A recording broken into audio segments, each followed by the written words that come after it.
I'll watch that too, so I'll get that.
Huh? Did you just stop talking this year?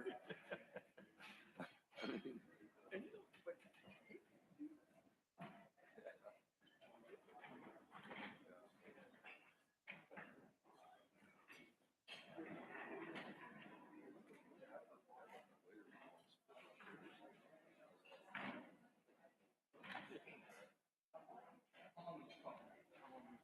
no, I don't think we can stay within whatever.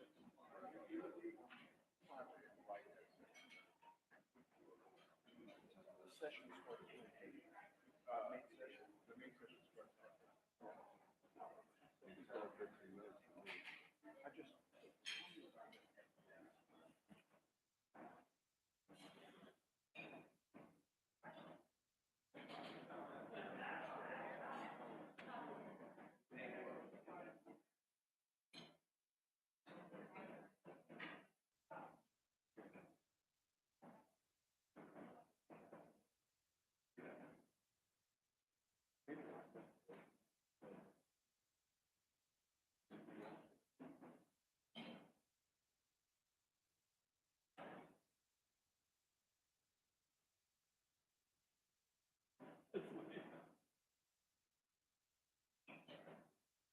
Anything else?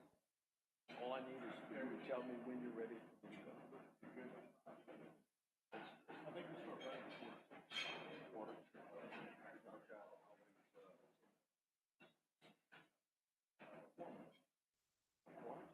I'm wearing clothes for you.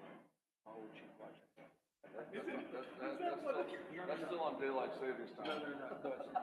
You know what this is?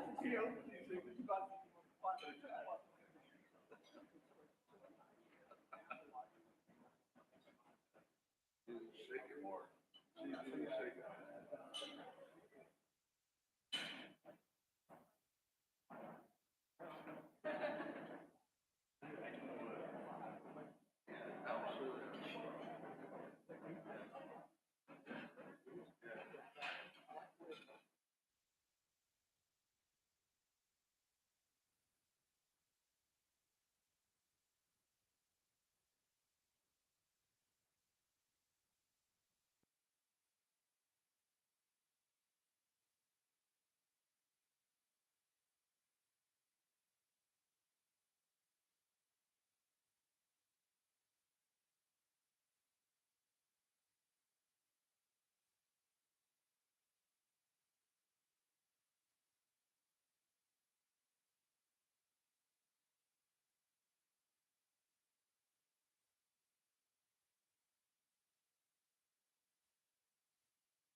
Hello. It is a pleasure uh, to have all of you here at this morning session being sponsored by Asahi.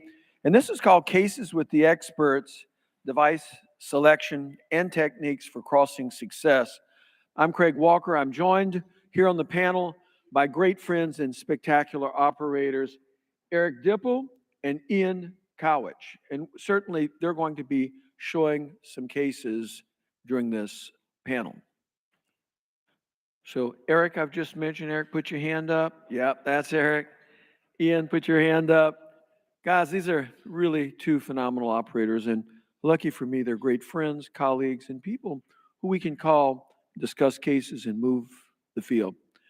Now, as compared to 40 years ago, when I started doing peripheral work and was one of only a handful of cardiologists doing peripheral work, when I say a handful, probably three in the whole United States, things have changed.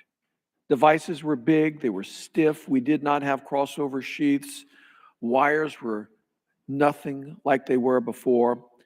But in today's world, what used to be the challenge, crossing along total occlusion, really is rarely the challenge at this point. It's not always easy to cross, but with the newer tools, we can absolutely cross almost all lesions.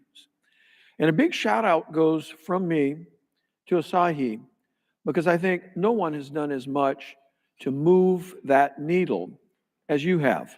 You've given us wires that we can really work. A wire, we can only do certain things with a wire. We can push it forward, we can pull it back, we can turn it, or we can pluck at something pretty hard to penetrate a cap. But that requires unbelievable engineering in very small spaces. Now, the interventional treatment of peripheral arterial disease, coronary disease, carotid disease, all of these things first begins with crossing the lesion. Following crossing the lesion, we can deliver devices. Otherwise, we'd have no way to guide the device where we wish it. To state that we've had great advancement in guide wire and support catheter technology, and I view these two as working in concert, is an understatement. There has been a proliferation of technique and technology that we've been able to create because of the strides in this field. Almost all peripheral arterial obstructive disease can be crossed with new guide wires and support catheter technology. This was not always the case. And I plan to discuss, to begin this meeting, just some of the new guide wire technology. Obviously, I have lectures that go on for hours on guide wires, but I want to show you a couple of new advances and focus on some wires that I think everyone must have in a lab. And then we're going to show some cases to give you an idea of what can be done. Now, Asahi, I really do think, is the premier wire maker in the world right now. They have a whole series of wires.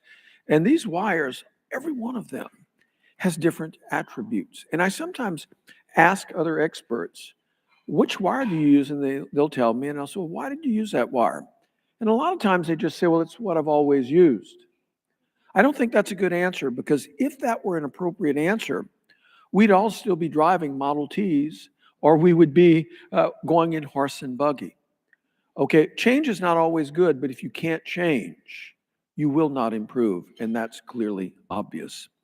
Now, I think there are three very important design features that impact guide wire performance, the three most important. They're more than this.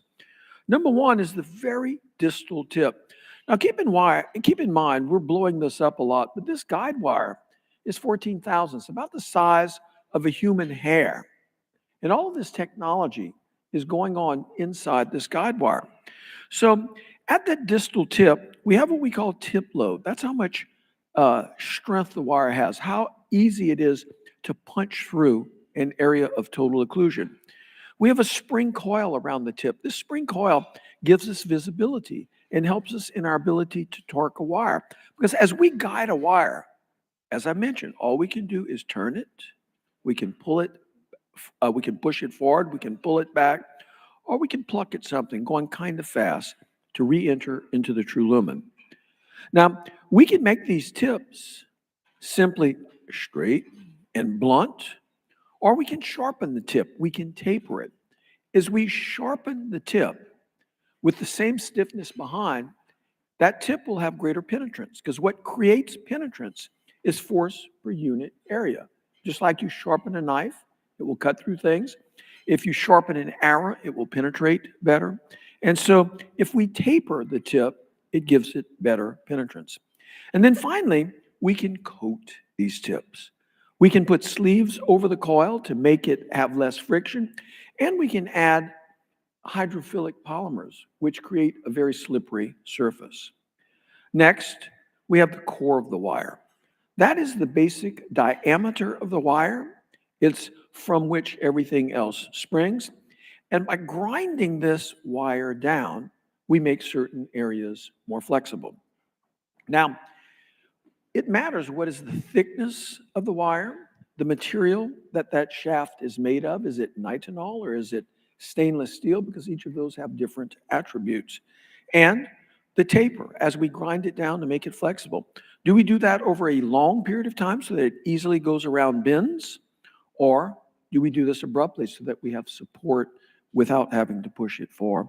And then we have a whole series of coatings to affect lubricity. In just a tight blockage, we don't want a very, very slippery catheter. We want to feel tactile feedback and make sure we're going through the channel. But in long total occlusions, we need a very slippery wire because we have to overcome the resistive elements of the lesion itself. Now, tip load is measured in these ways, and we can increase that by either making the wire sharper at the tip, tapering, or by stiffening the back shaft, or by giving coatings which diminish friction. Now, to increase penetration, you choose a wire that's either stiffer or a higher tip load, or one that's tapered so that it's sharpened down. To improve tracking, you want to choose a lower tip load. You want a softer, more flexible wire. Or you could choose one that is very lubriciously coated so that there are less frictional elements. Or you can choose a wire that has a slow, gentle taper rather than an abrupt taper so that there's a gradual transition of force. And to improve tactile feedback, which may be crucially important in certain cases, you want a wire that is not very lubricious. You want to feel the interaction. And there's always a trade-off. The higher the tip load, the better the penetration. But the more likely the wire wants to go straight, and in fact, may go places you don't want it to go, i.e. out of the vessel. Now, the core is also important. Obviously, the thicker the core, the better will be the transmission, and in a straight segment, there will be better torque response.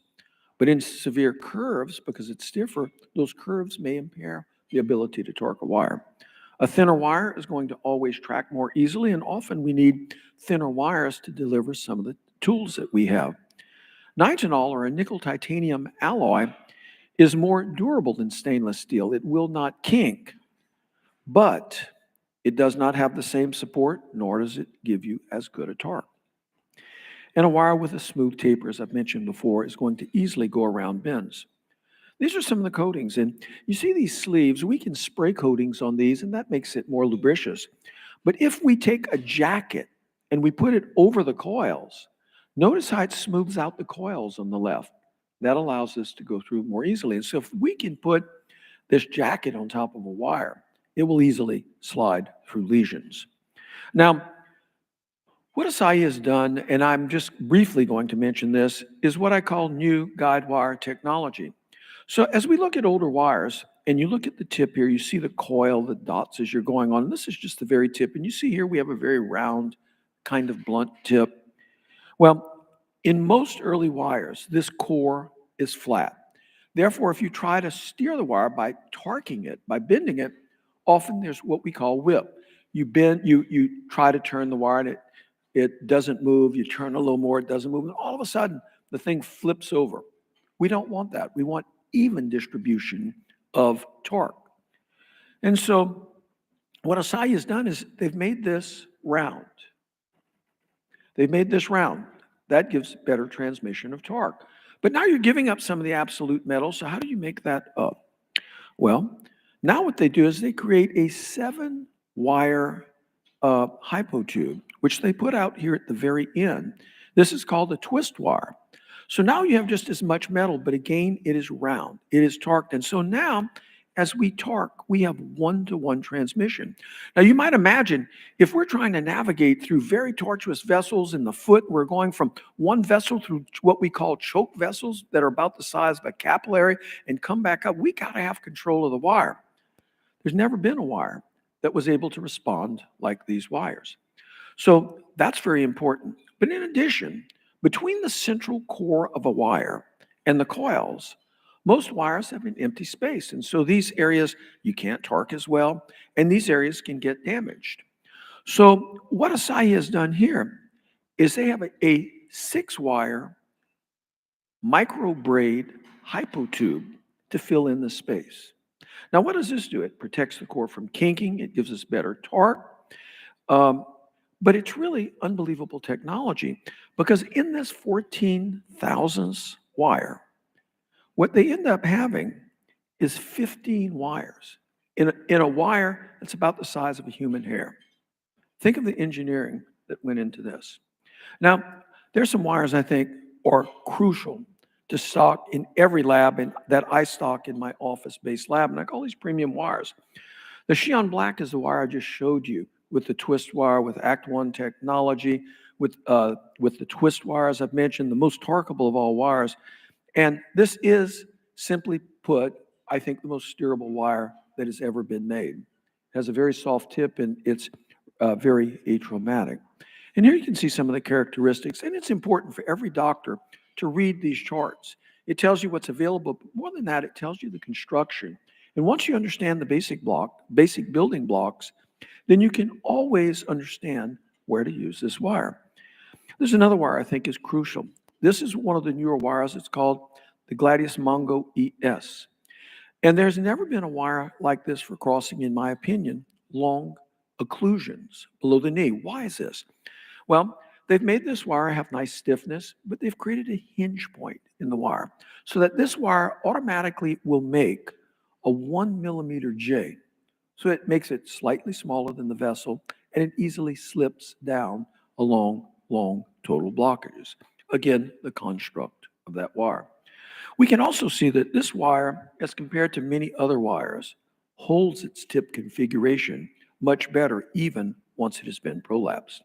Now, this looks at lubricity, and what we're measuring here is how much resistance to force. The further the bore extends to the left, the less lubricious it is. Look at a Mongo ES. This slides through coronary total occlusions and tibial occlusions. This is my wire of choice whenever I have an occlusion in those areas. And then we need high penetrance wires. We have wires that have up to 40 grams of penetrance, the Stato series from these.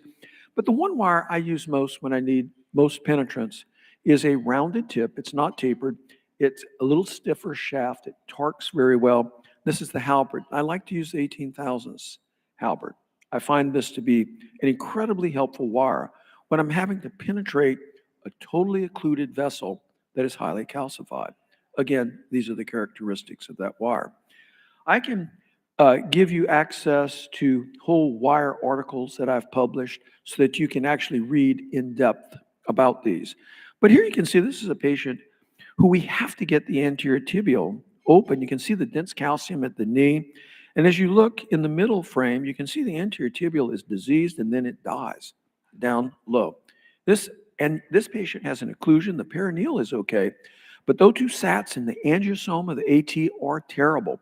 They're in the 30 range as measured.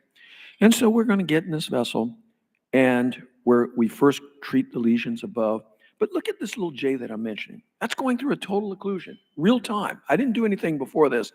In 15 seconds, we've crossed that long occlusion and we're in the foot. Again, simply could not have done that in the past. Now you see the foot being perfused, and this patient very easily went on to heal his wounds and do well. Or what about when we're going through the foot, the pedal loop? We're going from one vessel into another vessel backwards to restore flow. This patient had no flow in the foot. This is where I use that wire that I can steer and that I can watch, and I'm pushing and feeling. I don't want a wire that's going to penetrate too easily. I want to be able to steer it, and I want tactile feedback because I want to feel if I'm going into the wrong spot. So this, again, is how we succeed. So I've shown you my basic thoughts, but it's my pleasure right now to be able to have our panelists show their cases. But I do want to make a point today. At the Asahi booth, today you can go and build a wire with them. They're going to show you the characteristics of a wire, and they're going to let you actually take components and design your own wire. I urge all of you to do this because it's going to teach you so much about the physics of guide wires. And with that, which of you are up first? Is it you? So I'm going to have Dr. Ian Cowich come and speak to you. Can we put Dr. Cowich's slides up?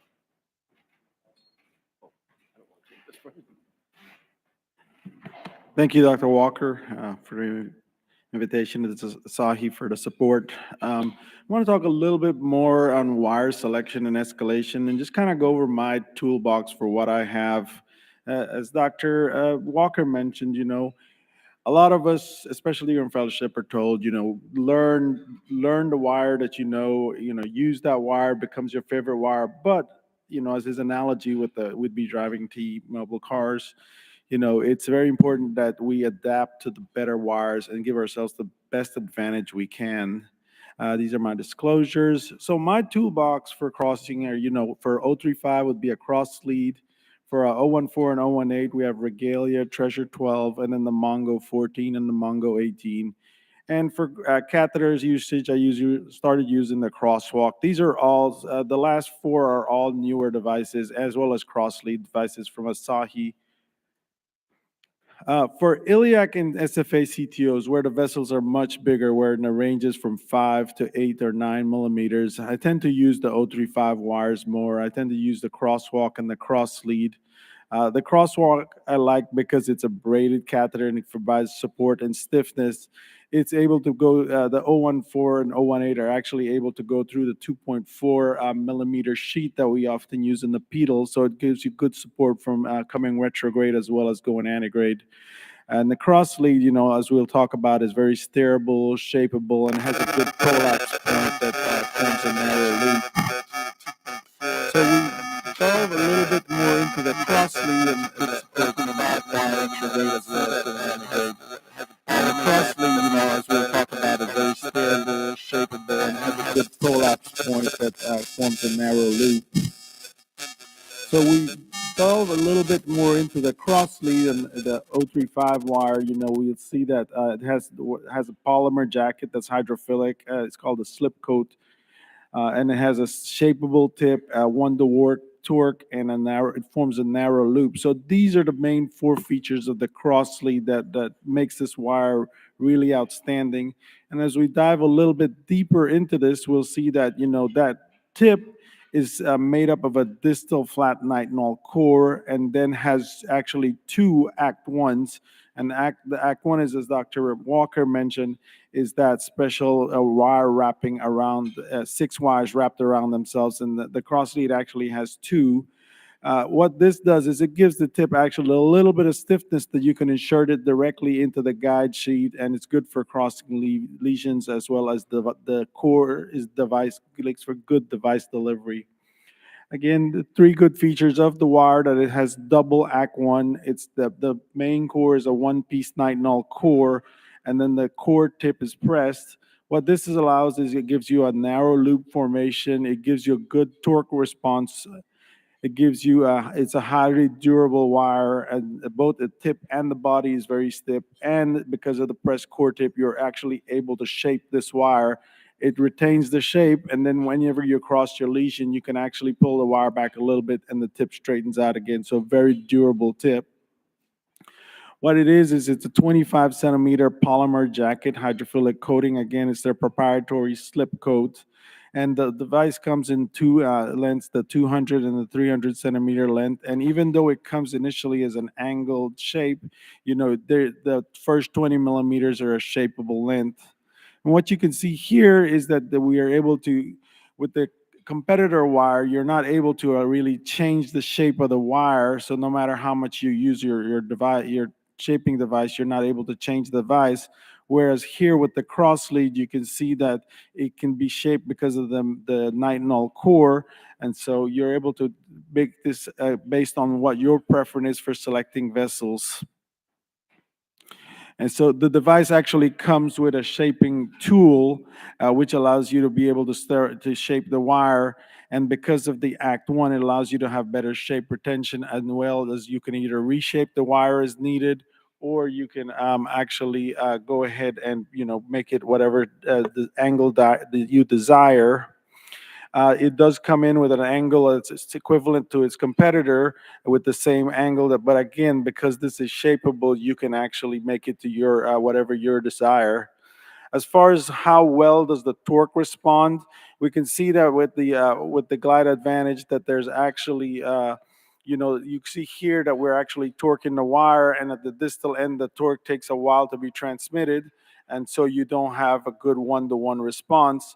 Whereas with the cross lead, because of the one-piece core and the Act 1, you can see that the torque is almost a one-to-one response. So again, it gives you a good tactile feel for whenever you're manipulating the wire. As far as how much force, they look to be able to rotate the wire, we can see that there's less, rotational force needed to get the response to the wire. Again, because the cross lead has two Act 1s, what it does, it allows you to form a narrow loop between the rigidity gap between the two Act 1s. So what this allows you to do is that when you're actually knuckling through the chronic total occlusions, as in Dr. Walker's presentation, you actually maintain a narrow loop, and the narrow loop allows you to stay more inside the vessel. A lot of times when you use some of these other wires that you want to knuckle, and you go ahead and you start seeing that there's actually starts forming a big loop, most of those times that'll either lead you subintimally or even outside the vessel. So what you see here is that the glide wire, as it moves further along, it forms a bigger loop, whereas with the cross lead, you could see that there's a small loop. The narrow loop is maintained throughout the entire crossing, again because of the two Act 1s. And so what this does is prevent you from having any severe dissections and any perforations because you have a smaller loop. So the cross lead, because you start off with the nitinol and then the polymer jacket, the hydrophilic coating, you're able to, as we saw, that you have a more shapeable tip. You have both the Act 1 allows you to have a better torque, one-to-one torque response, and then it lets you maintain that narrow loop so that you're less likely to go into the sections and makes the crossing quicker, easier. This first lead, this first case, we can see that there's actually someone had stented two stents, that's put a stent in the posterior tibial and a stent in the anterior tibial, and you can see that the reconstitution is at the mid segment, in the proximal segment of the anterior tibial. And what you can see here is you can actually see how the cross lead, because it is able to be maneuverable and torque response, you can see that it actually crosses the lesion very well. What you want to do is you want to let the wire naturally form its knuckle if it gets in a tight place. Here we see bring the support catheter because the wire was no longer going freely, but by just adding the support of the support catheter, we're then able to still advance the wire and take the wire all the way down, and naturally selected the anterior tibial, and we can see the wire crosses all the way down into the anterior tibial reconstitution site. And on the other image, we can see that we are actually luminal the entire way with after we had done some atherectomy. And we see the final picture, we see that we, after some atherectomy and balloon angioplasty, that we have a good intraluminal response and more likely for this lumen to stay open. In the second case, again, we have a chronic total occlusion all the way from the proximal ostial SFA all the way down and reconstitutes at Hunter's Canal. What we see here is we see the knuckle technique where the wire has selectively knuckled at the occlusion, and just by applying small force, the wire is able to buckle the knuckle through, and then we can take that knuckle all the way down and basically use the knuckle the entire way to cross the total occlusion. And then again, followed by some atherectomy and the balloon angioplasty, we have a nice luminal gain that, again, was able to show that we had good luminal response and easy to cross with the wire. In this last third case, what we can see is that again, this is actually not a complete. There's a total occlusion here distally, and there's a high grade stenosis all the way down to with the right before the total occlusion. Again, using the cross lead, we're able to maneuver through the high grade stenosis until we get to the distal to the proximal cap, where then see reconstitution at the just above the ankle. And we see here again that the wire is able, with just the tip support, to cross the chronic total occlusion. Again, if the wire decides to form a knuckle, then we take that narrow loop all the way through. And we see once we're across, we see after atherectomy and angioplasty that we have a great result. These are again just still images showing that even not only used it for total occlusions, but for these subtotal occlusions, you can see that the wire easily crosses through the subtotal occlusions. So it's very good both for using crossing any of the occlusion types. What we can see here again is almost a subtotal iliac, and we're able to cross it with just the cross lead without any damage to the subintimal space or where we lose any access. As far as smaller wire selection, for me, when I want to select something that's very subtotaled, I like to use the regalia, which is very soft tip wire and very steerable and less likely because it's a 0.9 gram tip to cause any dissection or track subintimally. If I need a little bit stiffer wire, I use either the Mongo 014 or the Mongo 018 wires, which have a little firmer tip. They have a 4 gram tip, again with the torque response. These wires actually have a hinge point for having loop advancement. These can actually go subintimal tracking and reentry because of both the loop formation. It stays narrow and allows you to reenter distally. And then if you really need something with a heavy tip, with a cap penetration, usually I use the Treasure 12, which is a 12 gram tip. And then they also make the Estado 20 and 40, which are the 014 wires, and the Estado 30, which is the 018 wire. And this is more of a tapered stiff tip. And so again, these have rigid tips and they allow you to penetrate any structures. These are for very, very fibrotic or heavily calcified plaques. Where you want to be able to cross the lesion, but you don't want to use this to cross the entire vessel because these will actually go outside the vessel. What you want to do when you look at these wires, you want to have something that forms a narrow loop, has excellent durability and lasting lubricity. You could see here that you want the better that you have a narrow loop, the lower resistance you'll have in crossing the total occlusions. What you want to do is you want to do the knuckle technique, where you see here that actually the wire, you're able to take it back and it forms a natural knuckle inside the plaque, and then you're able to just advance that knuckle through the cap. And you see, once we form the cap, once we form the knuckle, then it's able to penetrate the cap and re-enter. So one of the good things about the smaller knuckles that they're good for long occluded lesions. They reduce your procedure time because they're able to cross rather without much force. And so therefore, you're more likely to stay in the true lumen if you're using a smaller knuckle. If you have a big knuckle, you'll see that if you have a big knuckle, you'll see that here we did a distal puncture, and then we took a wire and then it forms a big knuckle because of the calcium. Again, this makes reentry distally much harder.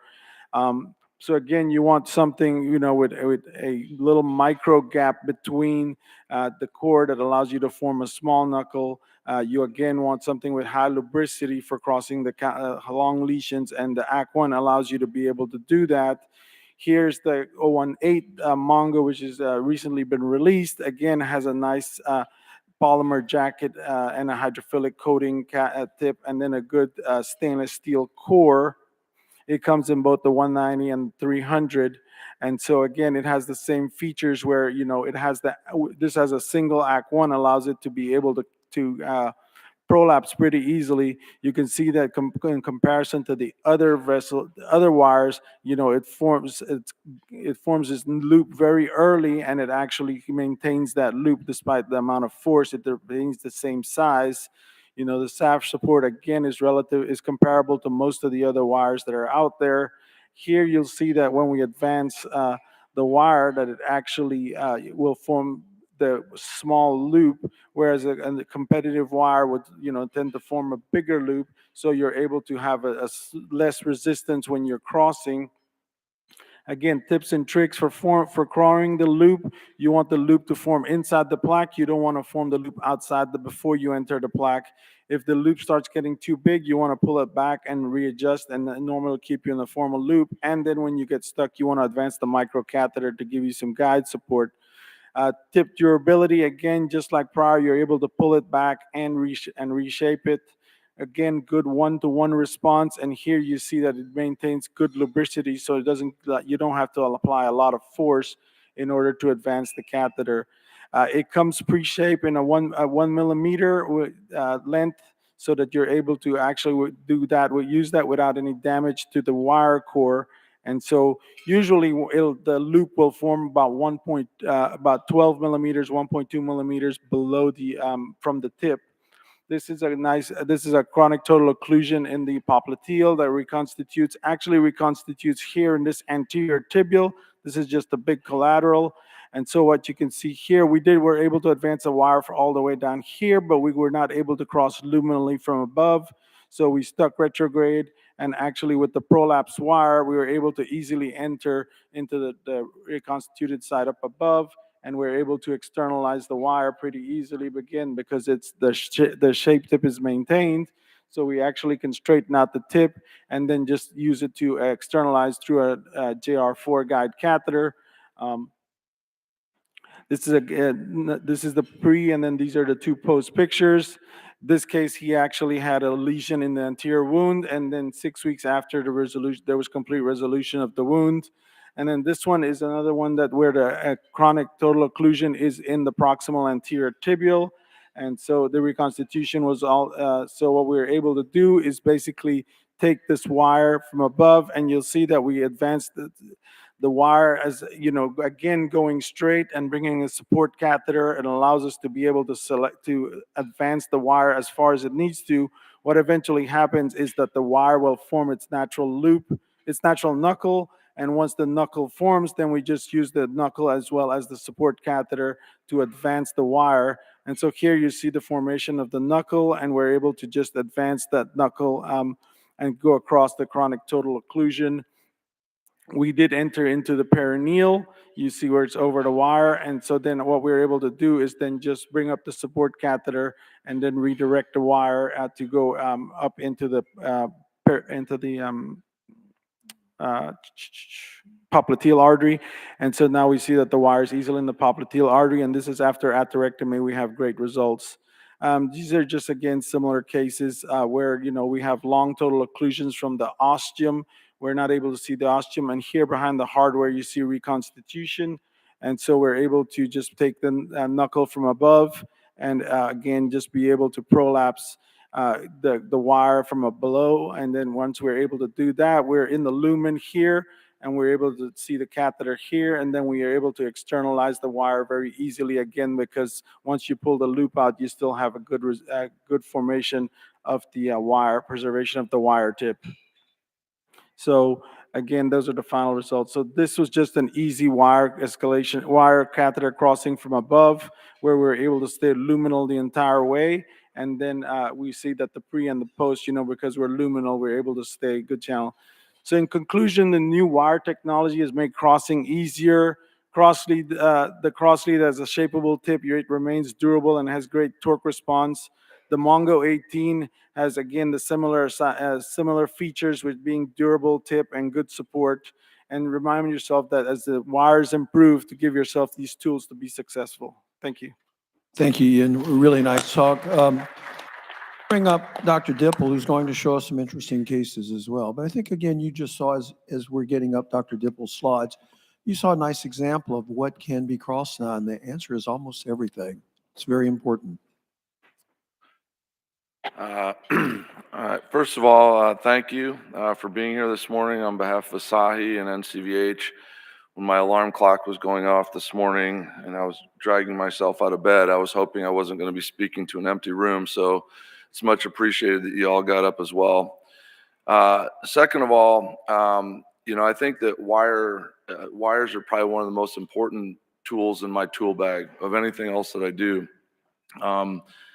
I've owned an OBL now for 6 years. I do my cases exclusively there. And I think that I tell people this a lot. I see a lot of people that try and go to the OBLs that want to buy the cheapest of everything. Cheap balloons, cheap stents, cheap wires. And I always tell them you kind of get what you pay for. If you don't spend a little extra money or find the best products out there, a lot of times you're not going to be successful. If you have long chronic total occlusions that you can't cross, there's no CPT code for I tried. You either did balloon angioplasty or you didn't. And so if you spend 2 hours working on a lesion and you don't cross it, then you're not going to get paid to run your business.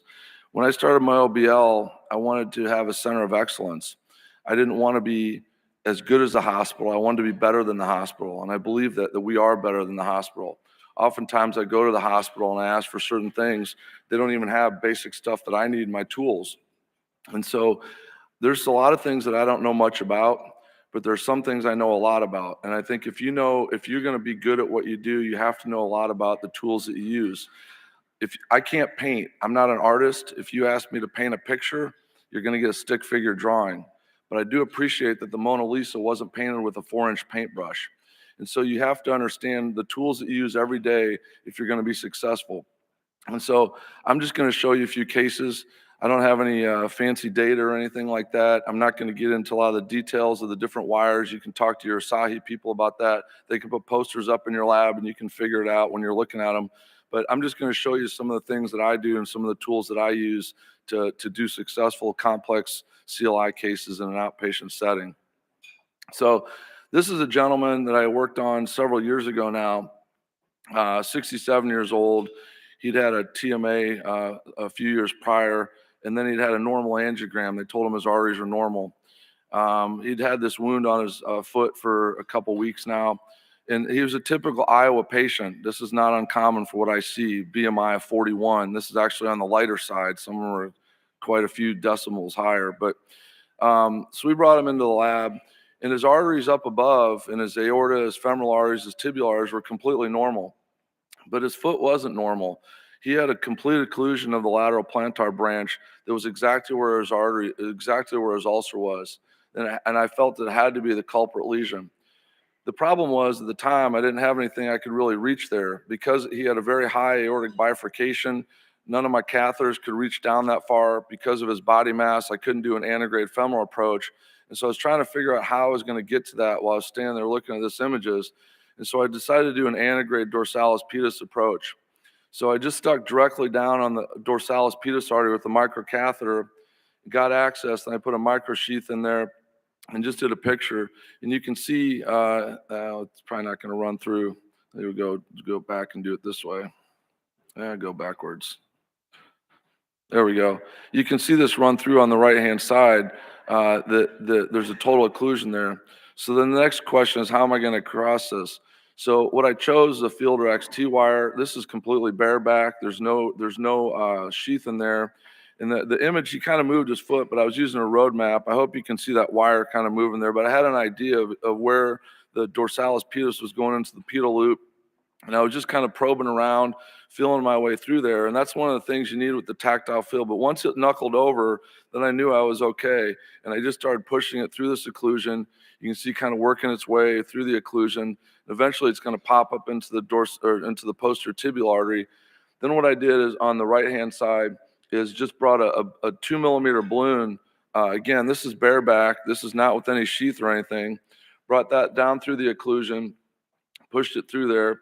and then was able to get that up into the distal posterior tibial artery and dilated the entire lateral plantar vessel. You can see the result afterwards. And this is, if you don't think that artery mattered to him, this is his foot a month later, 2 months later, and now 4 years later. So he'd been told before that he had a normal angiogram, but he really didn't have a normal angiogram. And that one specific area, I probably wasn't going to be able to reach or do anything with if I wasn't able to cross with the tools that I had. I'm a strong believer in cap morphology, and so I look at this when I cross lesions. This is a paper published a few years ago by Fadi Saab's group and Jihad. This is a patient that had came in with a black toe, diabetes, not very well controlled. He'd been treated with IV antibiotics, wasn't getting better. When I brought him into the cath lab, you could see that his dorsalis pedis was occluded right there where those red lines were. And if you look at the cap morphology, to me, when I first looked at this, I thought I'm going to have trouble crossing this from above, just because of the nature of the way the cap is. There's an early branch, an early collateral branch that gives you kind of an ambiguous cap there. But on the coming from below, you can see there's a nice convex cap right there. So I thought, well, I'd try initially from above. And again, this is a dominant artery that's going straight to that toe, so I felt this was an important branch for him. So I went down there initially and I probed around. I tried several different wires, several kind of different tip stiffnesses, different torque abilities, different ways to probe through there. And I finally got a halberd wire to kind of turn in there, and you'll see here in a second, the wire will kind of come out, it'll turn. I get that kind of turn towards where the cap is. It's trying to slide down into that collateral branch, and it drops down into the dorsalis pedis. But as I started tracking down through there, I was very subintimal, and I couldn't get back into the true lumen. So I thought, instead of trying to tear this artery up, I just stopped right there, came around from below with the Fielder XT, and brought this support catheter up through there, looped it right up against the cap of the occlusion, and you'll see this is the support catheter. Then I'm going to push on it a little bit more, and then you'll see it loop over. And then once it loops over, I just started pushing it up through the occlusion, and eventually you'll see it pop up into the distal anterior tibial artery. And then once it does that, you know you're pretty free and you're going to be okay. So then I usually do a confirmatory angiogram just to make sure that I'm in the true lumen and I didn't stay in the subintimal space. Then I was able to dilate this. And now you can see that he's got an intact dorsalis pedis that goes right to his first toe, and he's got much better inline flow there. And his toe ended up getting amputated, but it healed up quite nicely afterwards. This is another guy that got sent to me. Again, same kind of risk factors: diabetic, prior coronary disease, poorly controlled diabetes, tobacco abuse. He'd had this ulcer on his toe for a couple months. And this one was a little more difficult. He had a relatively steep bifurcation that was hard to get across. So I ended up having to use an Amplatz wire just to get across there with the sheath. But if you look at his runoff, this is not unusual. His aorta-iliac segment is normal. His femoral popliteal segment was relatively normal, but he had very severe tibial disease. And you see this a lot in these diabetic patients. And so you're working in small spaces in highly diseased arteries, not uncommonly from a long distance away. So you need high performance wires that you can direct and kind of control from a distance. And that's where the one-to-one torque comes in. He had a single anterior tibial artery that crossed down across his ankle and really nothing else in his foot. When you look at his anterior tibial artery, again, his anterior tibial artery is kind of hibernating but occluded. The peroneal artery is okay, relatively. Posterior tibial artery is occluded, and then once you get across the ankle, you see the dorsalis pedis will reconstitute there. So that was kind of my target. So I started out initially, I tried several wires. I was able to loop those down, but I wasn't really getting anywhere. I was getting stuck into a dissection plane. I couldn't control the wire a whole lot, so I did subintimal angioplasty with a 1.5 balloon just to kind of free up some space, take away some of the friction off the wire. And then when I took a picture, I was in a dead end. I was in a cul-de-sac, and so I knew I wasn't going to get a whole lot farther at this point. So I got retrograde pedal access, went retrograde up the anterior tibial artery. And now it's the question of how are you going to rendezvous these wires?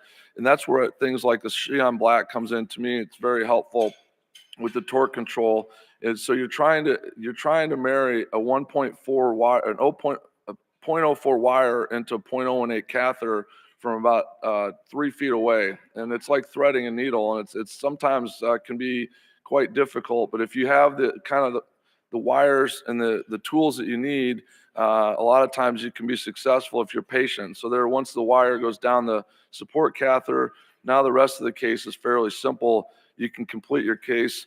This, I pulled the catheter back into the dorsalis pedis, pulled the Xi'an black wire up into the native artery. Now I want to wire beyond the catheter here to get my native access.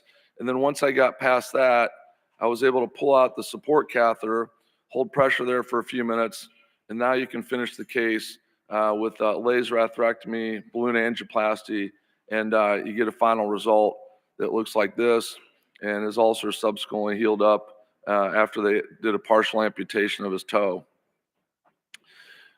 This is another lady that I've worked on a number of times and shows you some different wires here. This is a 95-year-old female that initially came in about 10 years earlier with a cold leg, an acutely cold leg. That at the time they didn't know what the etiology was. It turned out she had a clotting disorder. But initially she'd had bypass surgery. That closed. She'd had several interventions before she came and saw me. I've done multiple endovascular procedures. They keep closing off despite her anticoagulation. She comes in recurrently with a cold leg. And so this again was, this was a challenging case. Again, this is a 95-year-old lady with an acutely cold leg and really no flow below her mid SFA. You see absolutely nothing going distally. And so we did all this in the outpatient setting in the OBL. But I want you to appreciate that there's really no flow whatsoever in this woman's leg, all the way down below her ankle. And so she's on the verge of losing her leg at 95 years old. That would have been a fatality. So I got all the way down as far as I could, took a picture, and there's really no flow down there. So I decided to dilate with a small balloon, went a little bit farther. I'm trying to work my way down through this, went down a little bit farther. Now I have a manga wire with a 1.5 balloon all the way down into the dorsalis pedis. And now when you take a picture, you start to see little vessels start to light up. So at this point, I had some hope that maybe we could get through all this. So I took a Xi'an black wire, and I'm just trying to feel my way through here, and I'm trying to probe around. You can see some of the calcification. Again, she's moving her foot, so it's kind of made it even more difficult.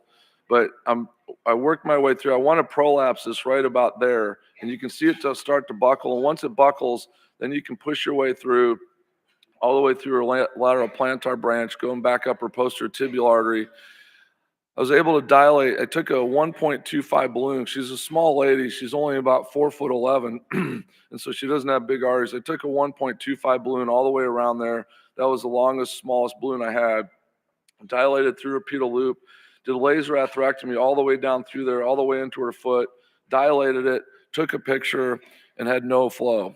And I thought, well, that's not good. I just spent about 2 hours here, and that's no good. So I went all the way down, took a picture, did aspiration thrombectomy all the way down into the distal dorsalis pedis as far as I could get the aspiration catheter. Was able to suck out some little pieces of thrombus, and then this is her final picture. And her foot turned pink and everything looked good. This is another gentleman that I worked on a number of times, 88-year-old guy. He'd come in for almost a year.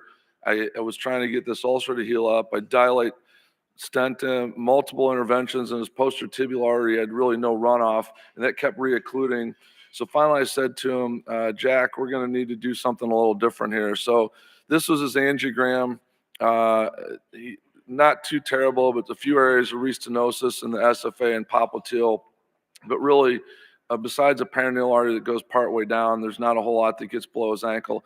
So this is truly what we call a ghost foot, or I call kind of spider webs, cobwebs. But when you look down below, he has the posterior tibial arteries occluded. So what we did on him was a deep vein arterialization. So we did this in the office. We came down, we put a sheath in his vein, the posterior tibial vein, used a Pioneer catheter to puncture through from the artery into the vein to create an AV fistula. You can see the end of the sheath in the venous sheath. I think getting the wire into the sheath is helpful because then it helps you. You don't have to navigate through all the valves that are going the wrong way. So I directed the wire into the sheath with the support catheter, And then once I had the wire into the sheath, right here, you'll see it turn in there. Then I pulled the sheath back with the wire, and then I was able to bring that down to the level of the ankle. Now I have a Mongo wire. I've pulled the sheath back. I pulled the Mongo wire just above that. Now I'm trying to get into the distal lateral plantar vein. And so now I'm stuck on a valve right here. So I'm kind of trying to turn this around and prolapse it through the valve of the vein. I bring the support catheter down through there to push a little harder. And then you'll see it kind of pop through the valve here in just a second. And then once it does that, then you're good. Then you're all the way down into the vein. So now we take a picture here, and now this is what it looks like in his plantar, the venous system.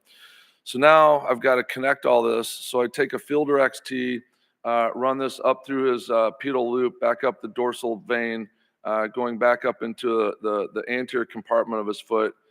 We switched that out for a stiffer wire because we needed more support. But I like this wire for this situation just because it gives you a little more feel and it's a little atraumatic. So put a Grand Slam wire in. We lasered all the way down through this, dilated it. You can see here, this is the lasering up through some restenosis in the SFA. You'll see the laser on the right-hand panel as it gets below just right below kind of the level where the catheter, the IV tubing is. You'll see it kind of pop here in just a second. That's going from right here. That's going from right there. That's going from the artery into the vein. So we created an AV fistula. I dilated the whole thing. I put a Viabond in, 5 by 150 millimeter Viabond down through the ankle. And this was the final picture in the SFA popliteal segment. This is his tibial arteries with the Viabond. You can see that little jog in the vein, and then this is the flow into his foot. Got quite a nice result. He ended up having his toe amputated. It healed up, and about 3 months later, he died from a very massive MI that is another story. But got a good result with him from a peripheral standpoint. Unfortunately, that's the nature of this disease. It's a lethal disease. So I think in conclusion, be familiar with the wire characteristics. I think it's important to understand what tip load is, how the wires are constructed, what the coatings are. And I think complex interventions require multiple high-performance wires, from either crossing wires or working wires or whatnot. But I have probably 10 or 15 different wires in my cath lab. And it's not uncommon that I'll use 3 or 4 or 5 or 6 or more during a case for whatever specific needs I have. So thank you very much for your attention. Thank you, Eric. Great cases. I have a peripheral vascular fellowship. I bring in fellows each year. And for the very first day, I completely take the day off just to meet and greet my fellows and spend a lot of time. We talk about policies, about how we're going to treat patients, about expectations that they should have, and also expectations that we have. That's the first part of the day, and we spend a lot of time with this. In our fellowship, we become friends as well, because I think it's very important to set those standards. The second half of that day, we speak about guide wires, because I think they're pivotal to everything we do in the interventional space. You can't cross, you can't treat. And the title of that lecture that I give, and this lecture goes on truly for about 4 hours, because we're really looking at every wire, the construct, so that you can understand how it's going to work. But the title of that lecture is Failure is Not an Option. And that is the attitude we have to take when people have critical limb ischemia. Failure is not an option. If you fail, this patient will lose their leg often, and their life frequently shortly thereafter. So failure is not an option. And if you're going to get serious in the peripheral space, learn wires. Again, I want to emphasize very strongly, pass by the Asahi booth. They have done so much with guide wires and crossing catheters. I've been able to work with them closely, even helping to develop some of these technologies along with the engineers. They're a remarkable company that has great technology. Spend a little time. Work with their program called Building a Guide Wire, and you're going to understand the attributes and how to make these work more effectively. With that comment, I'll ask any other comments here or any quick questions. We do have to close this session out, however, in just a few minutes because of CME guidelines. But if there's any question from the audience or any comments from my co-panelists right now.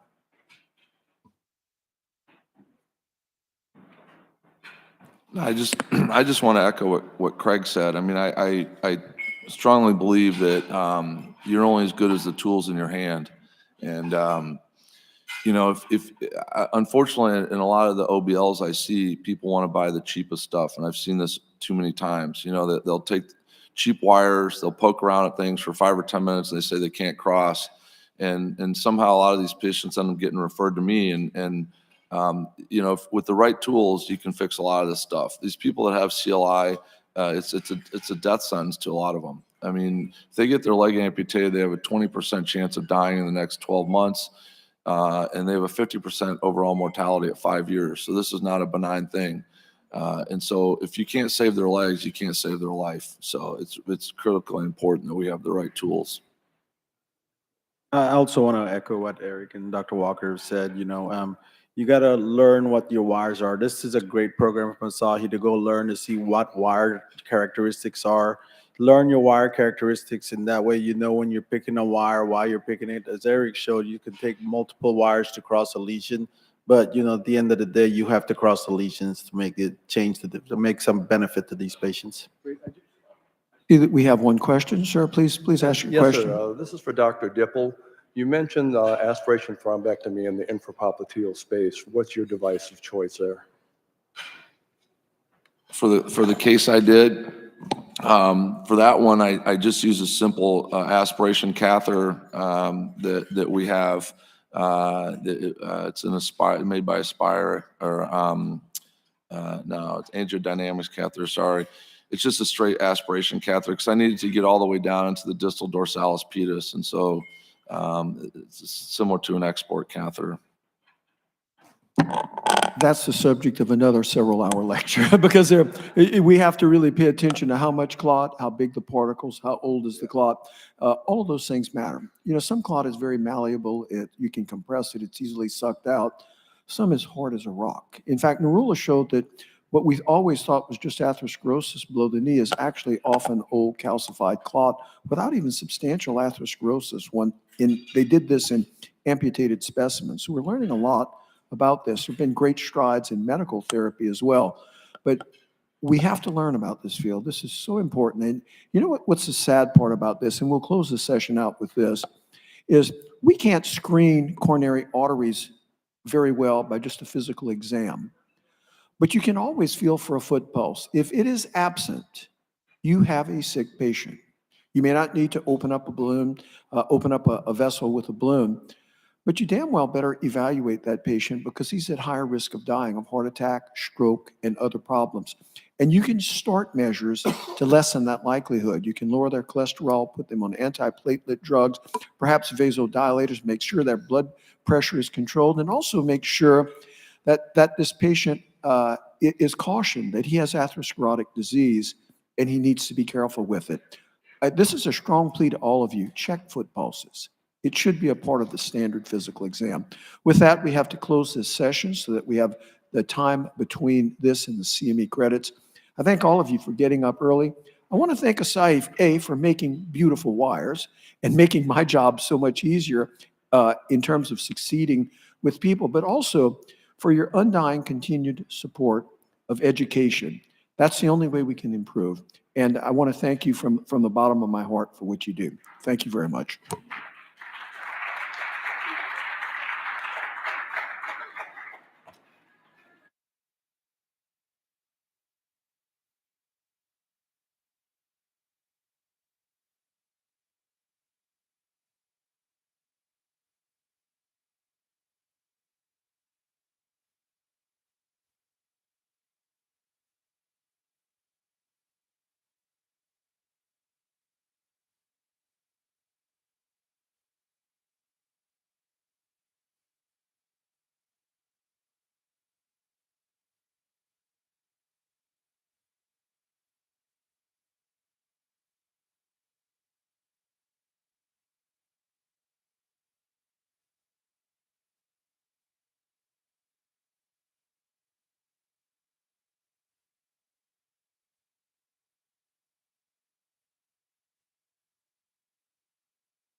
Is this on?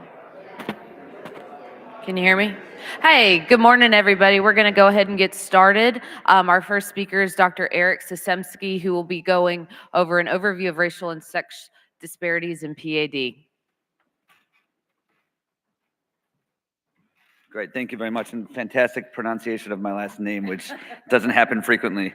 So, I'm not the right representative to give this talk, but I do a lot of research in here, and I hope that I can at least start our conversation in this really important session we're kicking off here. These are my disclosures, none relevant to this talk. So I'm going to capture kind of two areas, and I just want to first start with what's most important to everybody here and why we're in New Orleans for this wonderful Congress is, first off, we live in a world of amputation. We know that looking at cumulative incidence rates of amputation in the US have not only not plateaued, but they're starting to creep up. And really, that means that we need to do something differently. And the American Heart Association came out with a document just a few years ago talking about really the goal of reducing non-traumatic lower extremity amputations by 2030 by over 20%. But it's a lot of talk, which is really important. It's a great conversation starter, but we need action. And there's a lot of parts of this that we don't get at, which is we treat patients differently based on who they are and where they live in the US. And that's really what I'm going to try to speak about today. So this is a really nice overview of all the different factors that drive health outcomes.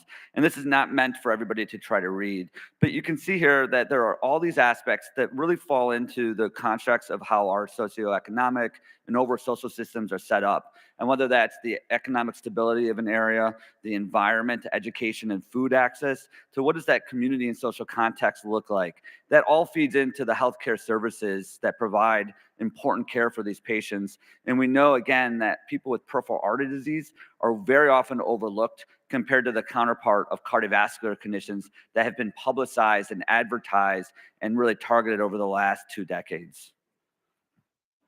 So PAD care is influenced by, and this is my list, who you are, where you live, your income, and your region's history. And I'm going to speak a little bit about each of these and some data that we generated here. But I think this is the slide that needs to change. And I hope that in the next few years, if I'm invited back to give this talk again, that this will evolve. So one thing we did recently was look at revascularization and vascular care prior to amputation. And it was pretty remarkable what we found in this study. We looked at everybody who had a major amputation, and we looked at the care that they received 1 year before. And we found that 69% of people had no attempt at revascularization in the 1 year prior to amputation. 92% of those who were not revascularized also did not receive an angiogram. I mean, these numbers are remarkable when we have so much access to interventional experts now, endovascular experts. 26% received a minor amputation wound, debris, or both in the year prior to amputation. 26%, and 46% received an above the knee amputation. As we all know, that's a life-changing event. These are contemporary data. These are in press now and should be in your hands in the near future.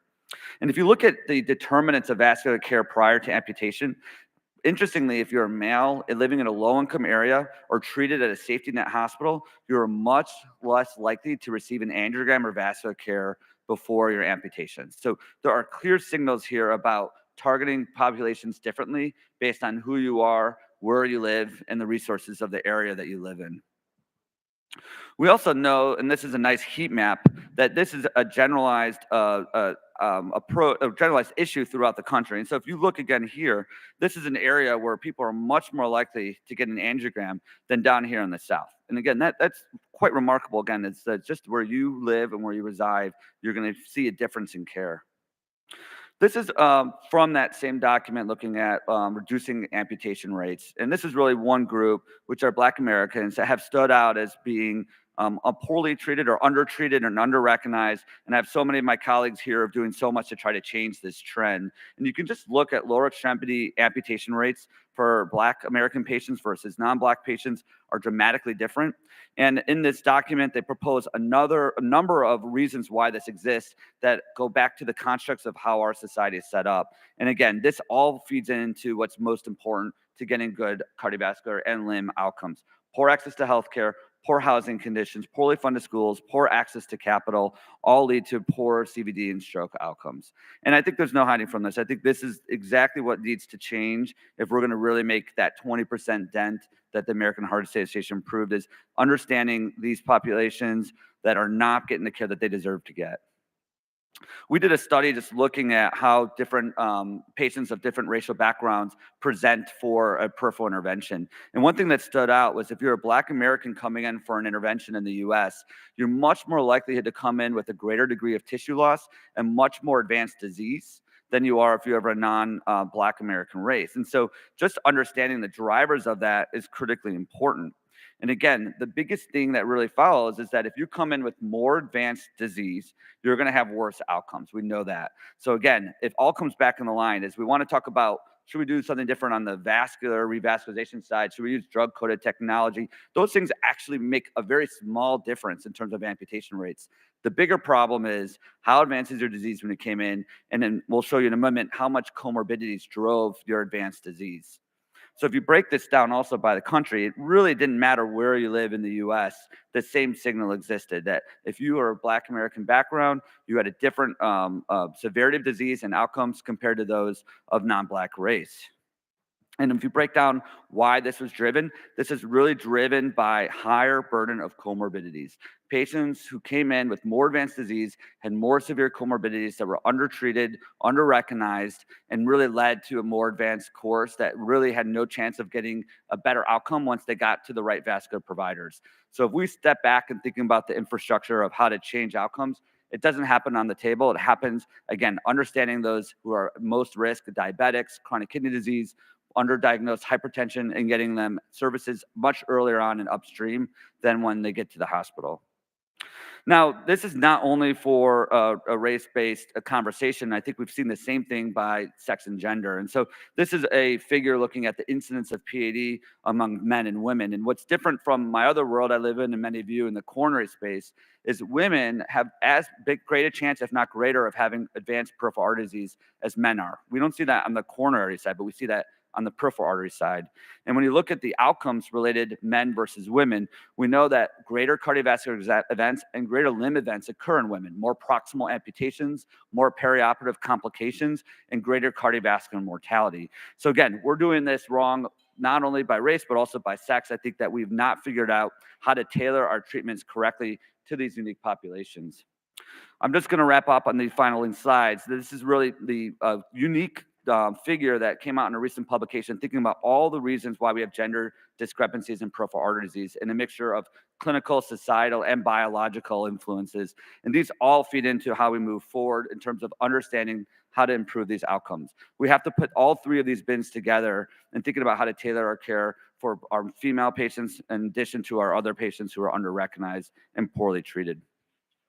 Research is key here, and I'm just going to end on this note. Finding a pathway forward, we know that this involves many different groups, whether that's payers, policy makers, healthcare systems, or the healthcare professionals. But research is really going to help us also drive this forward, understanding and developing interventions to really tailor treatment for these unique populations.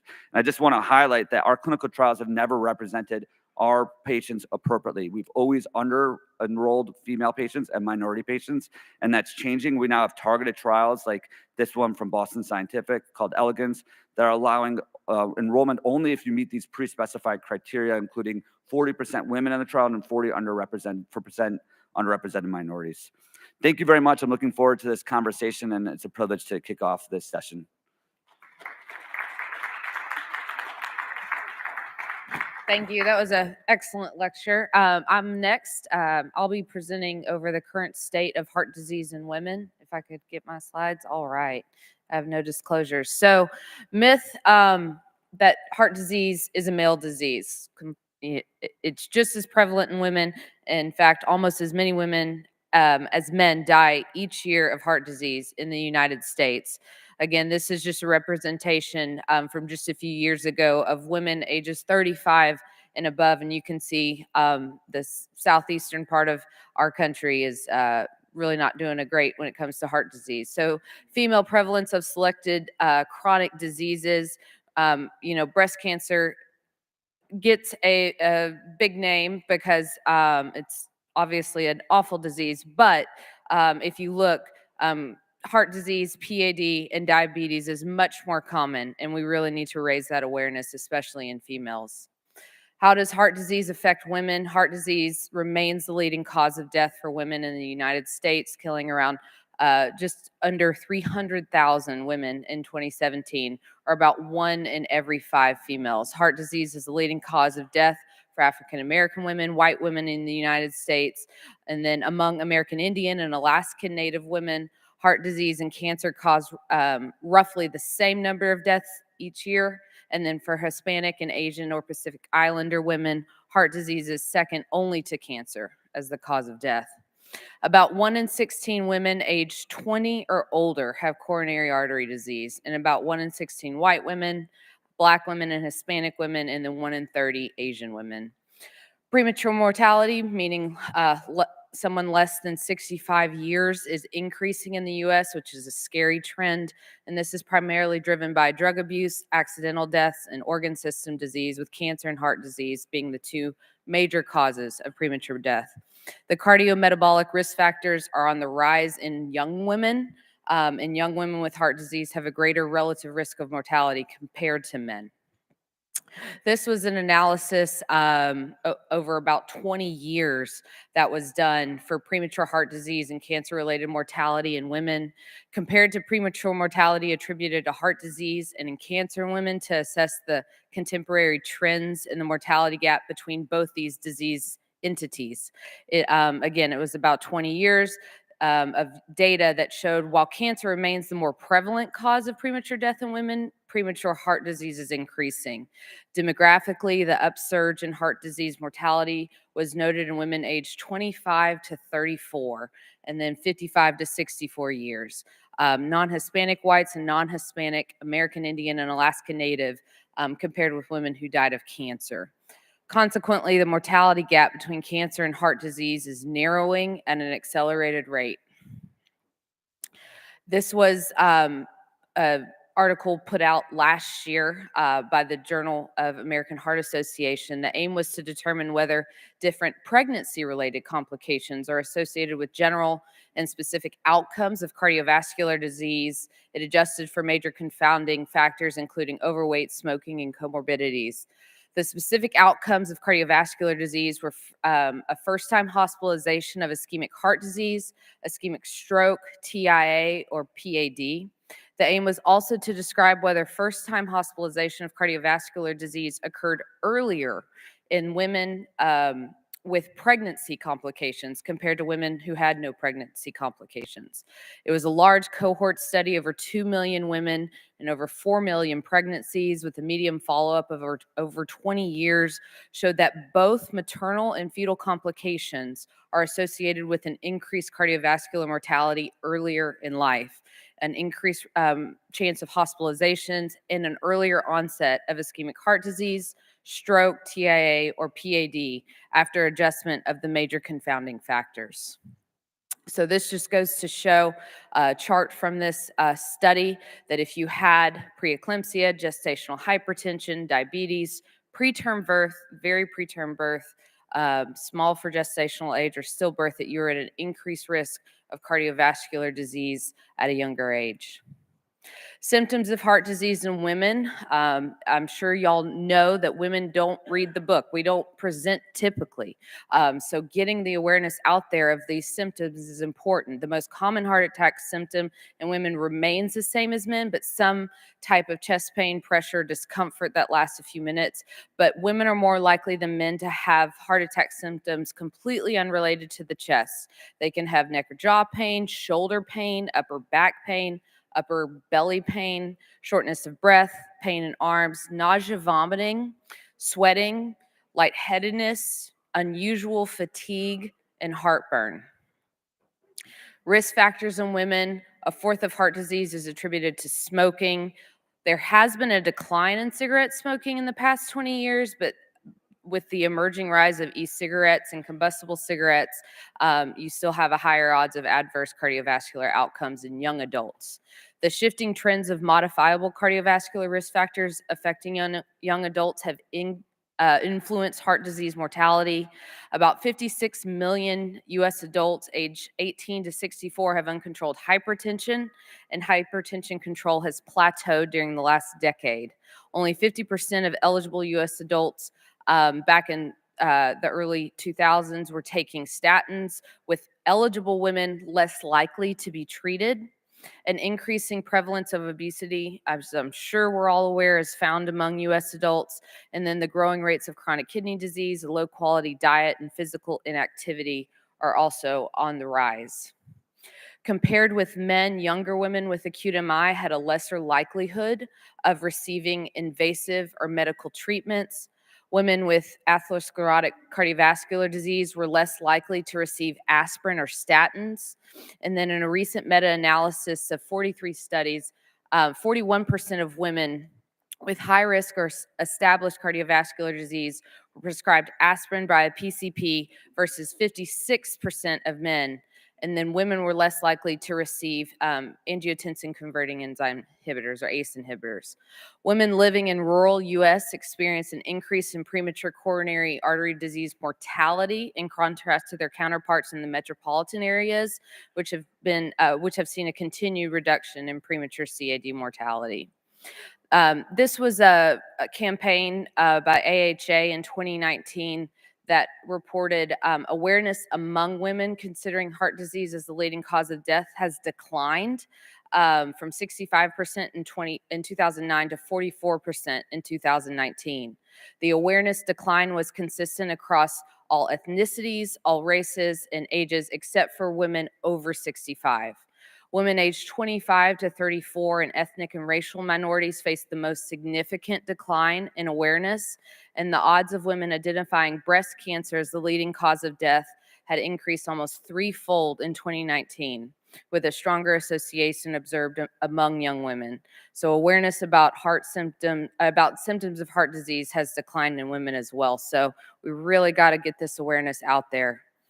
Since this is a 2030 impact goals by the AHA, since about 1/3 of cardiovascular events occur in women before age 65, a particular emphasis has been given in the AHA's strategic 2030 global impact blueprints to mitigate the progression of heart disease in younger adults with a focus on the vulnerable demographic subgroups. So by 2030, they want equitability increasing in healthy life expectancy from 66 to 68 years by 2030.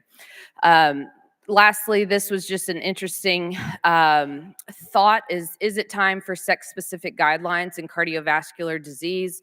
The importance of these guidelines regarding all aspects of cardiovascular disease from risk stratification to treatment is increasing or is receiving increasing recognition in recent years, which is a good trend that we're seeing. So thank you very much.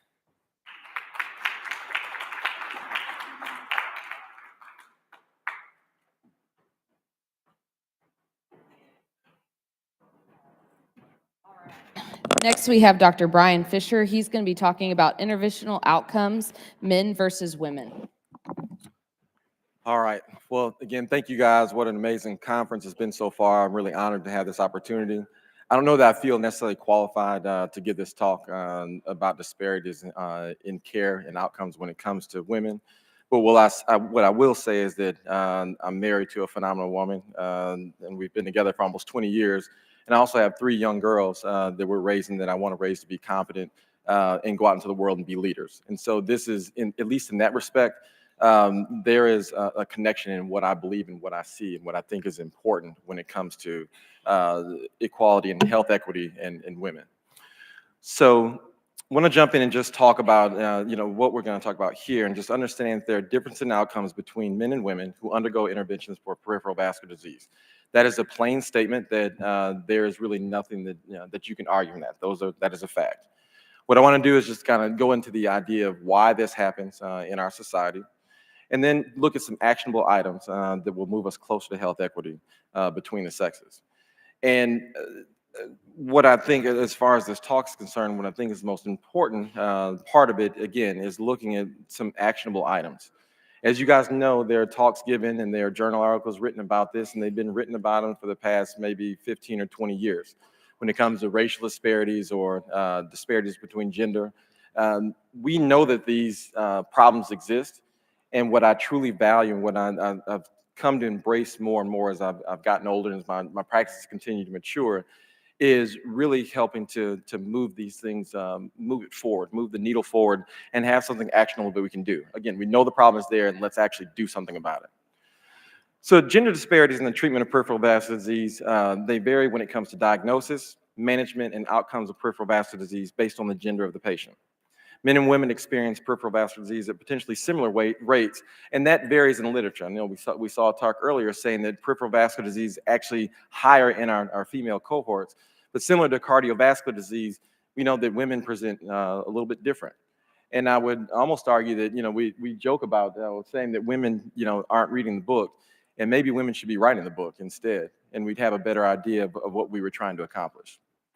And so then, talking about the treatment, diagnosis, and even the perception of what peripheral vascular disease looks like in the female population is different than what men experience. This is a slide that I want to try and make a connection to, and it's a really powerful slide and a chart that I'd never seen before. It really talks about the breakdown of how we get to the outcomes of poor outcomes when it comes to peripheral arterial disease in the Black population, in African Americans. Obviously, I'm heavily invested in that for obvious reasons. And you look at the different factors that have gone on historically that actually have an impact on, our outcomes today. I would argue that you can add women to this fight, and you can say that there are, again, some real connections, there's some correlations between what we've seen in civil rights and equal rights from that standpoint and the rights of women. Suffrage certainly comes to mind when it comes to, again, equality in our society. This isn't really something new. It's something that we felt passionate about, and women were courageous enough to actually make a change. But what I think is really cool is the fact that we're actually having this conversation. And again, it's neat for me because my girls, it's funny, neither my wife nor I play soccer at all. We never played. In our community, it just wasn't a popular thing. But funny enough, all of our kids, they all play soccer here in the US, and they enjoy that sport. And what we're seeing now, the fact that we're having this conversation again in the morning at a conference, and it's pretty well attended, that means that we're going to be able to move the needle. And how are we actually seeing this happen in real life? Again, the U.S. Women's National Team reaching equitable pay. That's something that would be a no-brainer in a system that's making plenty of revenue. But again, in this world, that's one of the conversations we're having. So I do believe that we're at an inflection point. I think that we're starting to hold people accountable. The information is out there, and so we're starting to truly make a difference, again, when it comes to outcomes. And that's exciting for me. So going back to this whole idea of where the health equities where they don't exist when it comes to gender, we know there's a strong association between sex and PAD severity and outcomes. PAD, again, is historically thought to be more prevalent in men than in women, but does this sound familiar, when it comes to cardiovascular disease or other disease processes? If you're not really getting the information, how can you really extrapolate what the true outcomes are, and also how prevalent it is in our society? We weren't really digging into that data, and again, I think that we finally are. We know that, again, women are more likely to initially present with asymptomatic peripheral arterial disease. I don't think that we do a great job in really characterizing, again, things like claudication. What is true rest pain? I don't think that we've been able to really narrow that down, again, because the disease process is complex, and there are so many different factors that can go into how patients present. But again, women in this particular area have unfortunately had a disservice when it comes to their outcomes and their care. We also know that despite lowering lipids and decreasing smoking rates, women are more likely to present at an older age. And again, that's probably from the factors that were mentioned earlier, but it's certainly multifactorial. So there's some additional differences, right? When female patients with asymptomatic peripheral arterial disease tend to report more significant disability compared to men, greater functional impairment, poor outcomes after revascularization, and worse health-related quality of life, despite similar ABIs compared with our male counterparts. And even the presence of the standardized exercise therapy, slower walking speed, shorter 6-minute walking distance, poor leg strength, all these things mean that women are less likely to be enrolled in a supervised exercise program and are less likely to benefit. That's a problem. So should we be looking at ways to tailor this toward and deliver a message that is better understood, is better embraced by women? We probably should be having, again, looking for women to write the guidelines. Women probably know themselves. You guys know yourselves pretty well. So it makes sense that maybe we shouldn't be the ones that are taking the primary role in writing these guidelines and empowering women to do so. And again, I think that that's happening. I think we're seeing the evolution of that as we speak. Continue to go into SET therapy. Again, Exit Pad was a multi-center randomized trial that evaluated the efficacy of SET in both men and women. And looking at a follow-up of 12 months, you can see the apparent differences that separate between the absolute walking distance and the functional distance that the patients were able to do. And you can see that line truly separates almost at the very beginning, but certainly at 3 months, and it maintains that significant difference at a year. So again, you're looking at protocols that we are considered accepted in our society and in our treatment plans, but we're truly missing the boat. Something's not right. It doesn't mean that women aren't working as hard, that women aren't as motivated to do SET therapy. Maybe we're just, again, not delivering the right message. One of the things also complicates the outcomes is the relationship of mental health when it comes to peripheral arterial disease. And one possible reason for poorer functional status in female individuals in PAD relates to concomitant mental health burden. In one cohort of studies, roughly 1,600 participants with PAD, female participants were found to have an almost twofold greater prevalence of comorbid depression than their male counterparts. Younger patients were especially vulnerable to experiencing persistent depression. And again, we look at women presenting later on in the disease process. Again, I think factors like this, like mental health, they come into play and they make a difference. So maybe it's something that we should look at it to address. So let's move on to medical management. Again, there's a laundry list of things, but we're trying to go in a stepwise fashion to see where we're really missing the boat. Women are less likely to have guidelines recommended as far as high-intensity statins or any statin prescription compared with their male counterparts. And we believe in this, and when it comes to believing the safety of drugs, when it comes to adverse side effects, preference for diet and exercise, and the preference for naturopathic therapy, women are more likely to do those things. It's probably a smart idea. Sometimes medication is not the answer. And we see that in our elderly population who, their patients are on 30 and 40 different medications. That's not precision therapy. So again, maybe women have it right. Maybe we need to do a better job listening. When it comes to the surgical treatment of peripheral arterial disease, again, women come up short. Like many algorithms designed to address the patient population, variation certainly exists between men and women. And looking at the 16-year review of national inpatient sample, they found that, again, when it comes to treatment of peripheral arterial disease and even AAAs, that there was a significant difference between the two. The outcomes were different. And it, again, can be explained for many reasons. The number of women that are getting enrolled in our clinical trials, we know that that's different, as it is with various ethnicities. We know that's a problem. It's something that we need to address. And there's more. Women are less likely to be admitted electively for lower extremity peripheral arterial disease and more likely to be hospitalized emergently. So we're waiting too late. Once patients present later on in their disease process, they're more likely to have complications. They're more likely to be at risk for limb loss. Our female patients remain more likely to undergo endovascular procedures for both claudication and critical limb ischemia once they've gone to the most severe forms of peripheral vascular disease. They're more likely to undergo percutaneous transluminal angioplasty alone. We are in our dear Lord of 2023, is that right? And we're still using plain old balloon angioplasty, which we know is inferior, which we know there are other ways to get better long-term results. And women are literally being treated inferiorly. That's a problem that we all need to address, and we need to call out when we see it. Women are also less likely to receive atherectomy or stenting. And there are some people who probably think that's a great idea. But if you want to replace that with drug-coated balloon angioplasty or some sort of other definitive therapy that's been established in the literature, that's fine. But oftentimes in patients where these modalities are not employed, then you end up with inferior results. Plain old balloon angioplasty, as seen on IVUS with dissection, is going to give you an inferior result, and your outcomes are going to be adversely affected. There's also mortality difference, as if things couldn't get any worse. This NIS study by Lowe and colleagues reported that although inpatient mortality declined during the study period for all patients, when you're looking at women in particular, patients had higher inpatient mortality after peripheral arterial disease interventions compared with their male counterparts, regardless of disease severity and procedure type, even after adjusting for age and comorbidities. I mean, that should alarm people. Just because someone is of a different gender, they're automatically getting an inferior result. They're at higher risk of dying. We all should be invested in this. We all have moms. We all have sisters. But again, we need to call it out for what it is.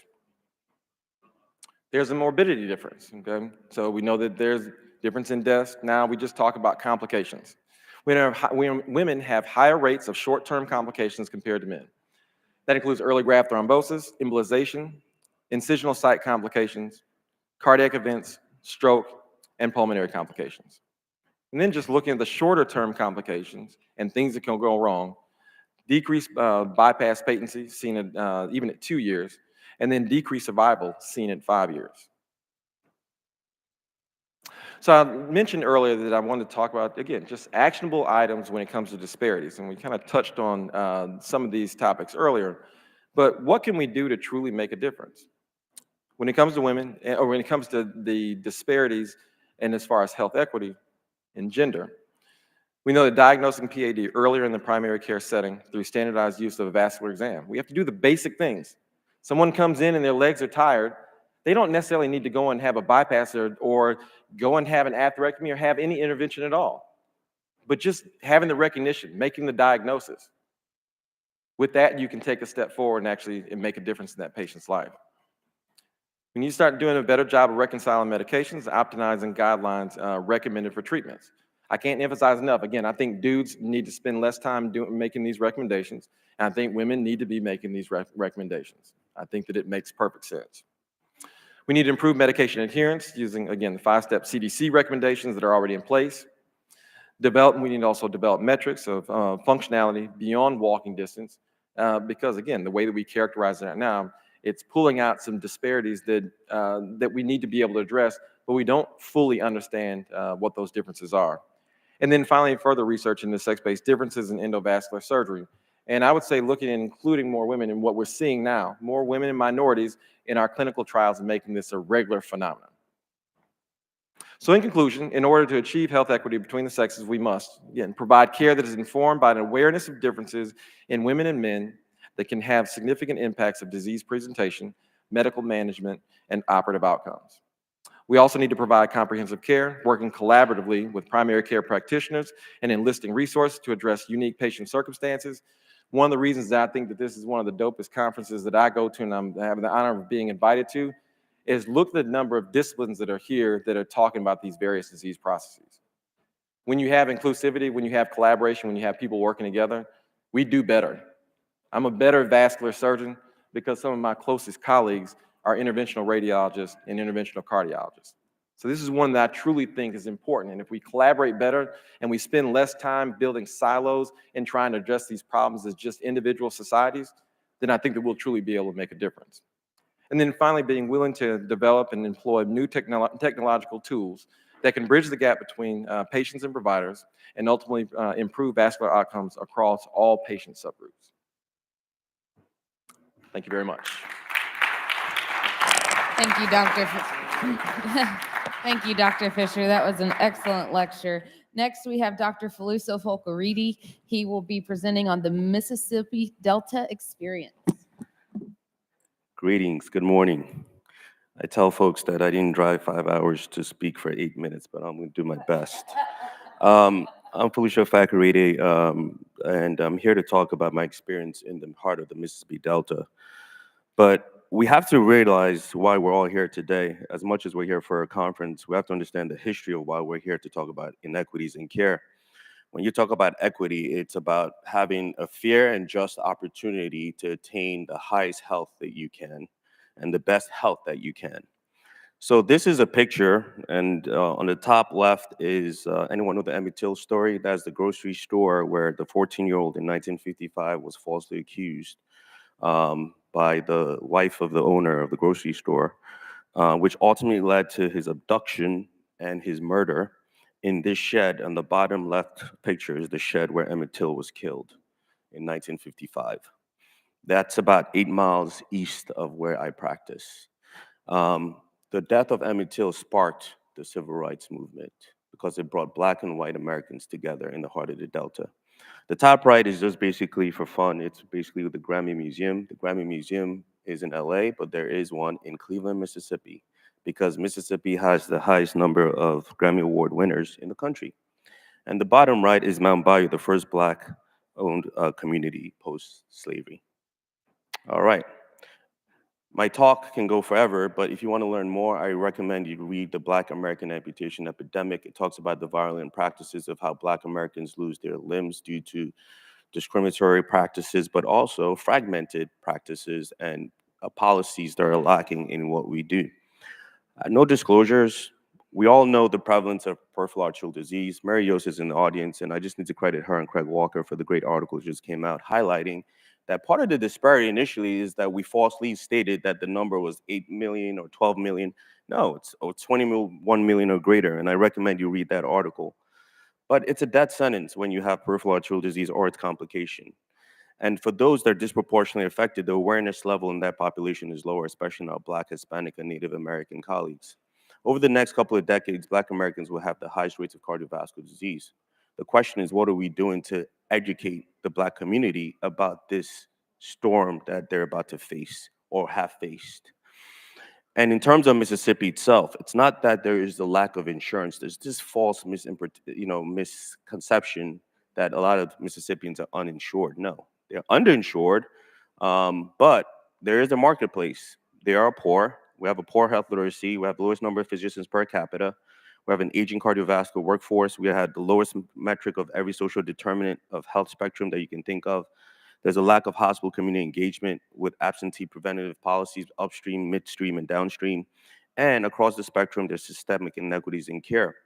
When you look at diabetes risk factors, which is basically 5 in 10 Mississippians having diabetes or prediabetes, we can see how it can catapult to the risk factors leading to poor infrastructure that we've already laid out in terms of social determinants, but also the lack of interventions and the disparities in interventions leading to poor outcomes. So you see a less healthful rural setting compared to an urban setting. Of note, there are only 8 endocrinologists, 7 or 8 in the whole state of Mississippi. I trained at New York Presbyterian Hospital, Weill Cornell. They have 15 endocrinologists in just one campus. So obesity-related disorders like diabetes, the diabetes belt of America, 644 counties that are in the diabetes belt, and Mississippi has one of the highest, if not the highest representation, with an average A1C of my patient being 9.2%. And the causes of disparities are a lecture for each line that's listed here. So that's for y'all to take a picture, and we can have this discussion another time. But in 8 minutes, I cannot discuss all of that. All I can tell you is that we have modifiable PAD risk factors that are often neglected in Black Americans. And a lot of my colleagues have mentioned tobacco smoking. On the bottom right, that picture is actually of my patient, 82 years old. That was taken out of her bag. She dips nicotine. She's been doing that since she was 8 years old. So the question I have to all of you in the audience is, how many of you actually ask your patients, do you dip, do you chew? Not do you smoke? Because if you serve in certain areas in this country, people have been using nicotine products since they were 7 or 8 years old. But when you do your research trials and studies, you do not elicit that information. So there are opportunities for amputation prevention. I stole this slide from my buddy, Dr. Alexander Fanaroff at UPenn, who has this great slide about what we need to do better from primordial prevention to primary prevention, secondary prevention, and surgical and endovascular prevention as well. Now, that's a whole nother lecture as well, but I think it's a great slide for people to know that a lot of patients just do not know about the disease, do not know what to do when they're diagnosed, but also who do they see? And if they're seeing the poor or the wrong actor or actress, do they go for a second opinion? Do they know what a second opinion is? The barriers to set therapy have been elicited, but in my side of service, $32,000 to $42,000 a year. Copay for set therapy is $11 to $20 3 times a week times 12 weeks. So that's about $450 to $700 out of that patient's paycheck. How many of you in this room would actually sign up for set therapy if that was your income level? 0. All right. So we need to consider home therapy and seeing how that can be reimbursed and included in our guidelines at some point if we want to really address equity. In terms of differences in PAD treatments and outcomes, undertreatment has been highlighted, but how about patients undergoing revascularization? Well, they have severe comorbidities across the spectrum. But even after revascularization and/or surgical, they still do poorly and they die earlier, as we see here, especially in the diabetic population. And we know that majority of these patients, and Scott Brennan can attest this, if you're in our side of services, most of these patients do not know who we are because they're offered an amputation first strategy. 90% of the patients I've encountered in my side of service have gone an amputation first before any type of revascularization. So this is an overlap of the map that Eric had mentioned earlier with the Black Census-Scope of America and the amputation epidemic of America and the diabetes epidemic of America. And you can do this for the TAVR epidemic. You can do it for, I mean, we can go on and on. This has historically been the same map. And it's not just in rural areas. It's also in urban areas. At UPenn, anyone who's from Philadelphia, the highest amputation rates are 6-mile radius of where UPenn is that has every great endovascular or cardiovascular specialist in the world. Well, why is that? Well, it's a Black population in West Philly. And so the question becomes, what are we missing between getting those patients into the halls of Penn and having them undergo successful revascularization or medical therapy early on before they fall off the cliff? I will not lean into more of the gender disparities because I think Dr. Ward is going to give a great talk, but I just showed this slide. This is a slide that I have, a picture that I take of every patient that walks in with CLI. Out of all these pictures here, 85% of these pictures are women, by the way. So that disparity is real. And you've heard about the social determinants, but before the social determinants on the top, there were political determinants of health. This is why policy is important. So redlining was important in that why you have your housing and physical environment disparity when you look across the spectrum of your social determinant spectrum. Economic inequities have existed for decades, right? Racism has existed for decades. So what are the political determinants that led to the social determinants? We need to have that discussion. And when we have statements from the U.S. Preventive Service Task Force that comment that the reason why we do not have a screening recommendation, that despite the fact that PAD is disproportionately higher among racial and ethnic minorities and low socioeconomic populations, and we recognize these well-established disparities in these populations, the evidence on screening and treatment in these groups is currently lacking, and we're unable to determine the overall balance of benefits and harms. More studies should include patients who look like me. Well, historically, only 5% of all cardiovascular trials in this country have looked like me, or included patients that look like me. And even when you are me, a successful interventional cardiologist, and I go into a clinic or an endovascular center and I want an intervention, there are studies that have shown that in spite of my income quartile or in spite of the revascularization volume of the hospital, if you're a Black, your outcome will be poorer. So what's in play there? Statistical discrimination? Well, we'll get to that.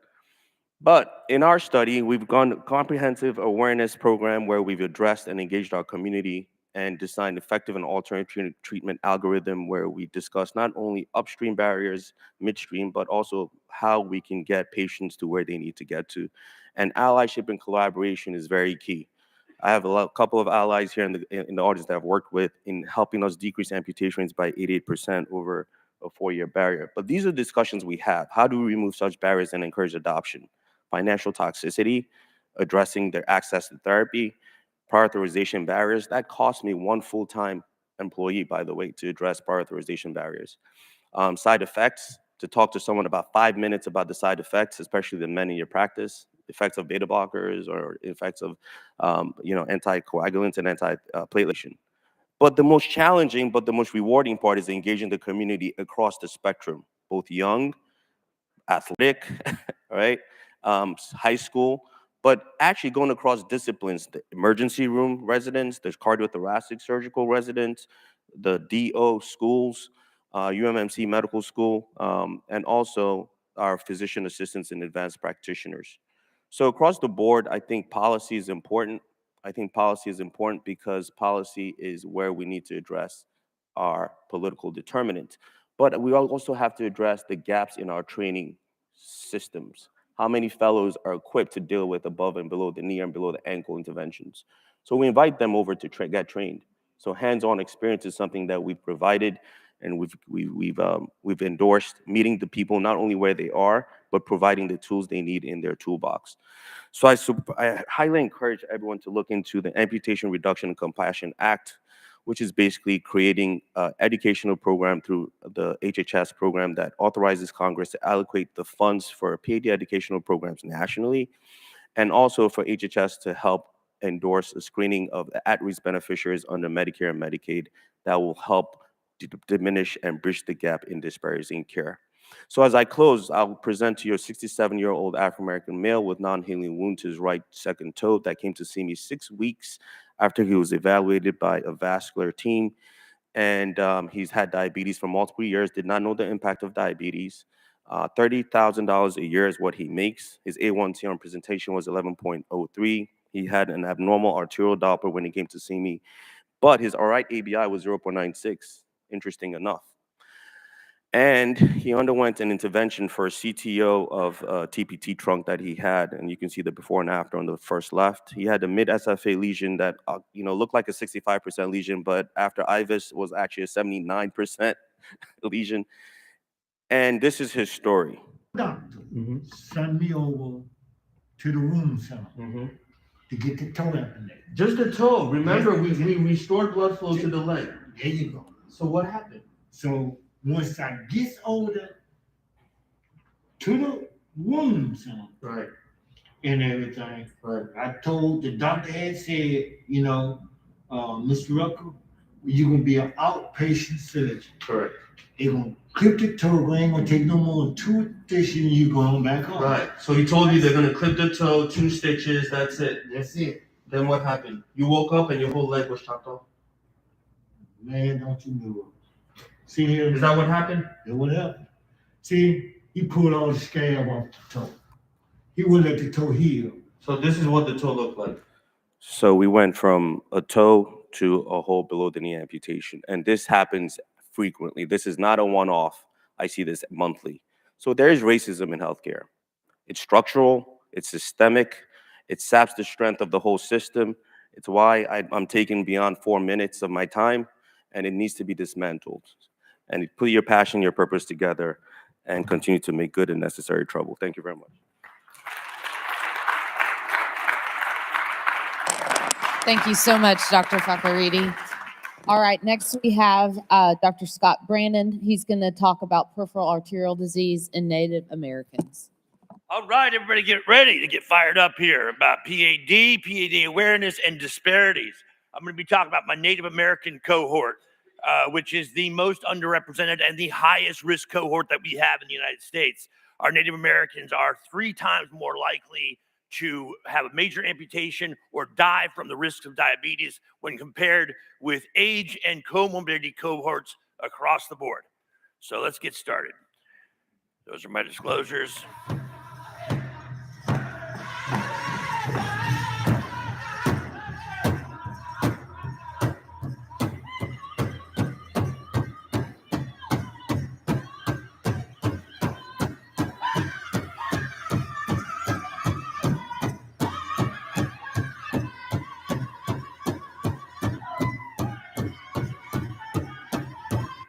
So this is the prayer that every traditional Navajo wakes up in the morning, faces the east from their hogan, and recites this prayer. As you can sense, walking is a very important part of Native American culture. These are Athabascan Mongolian goat herders who move with their families and their flocks. And so when we disconnect them from the earth, we take away a very significant part of their spiritual life. Oh, I wanted to go back to that slide. Hang on.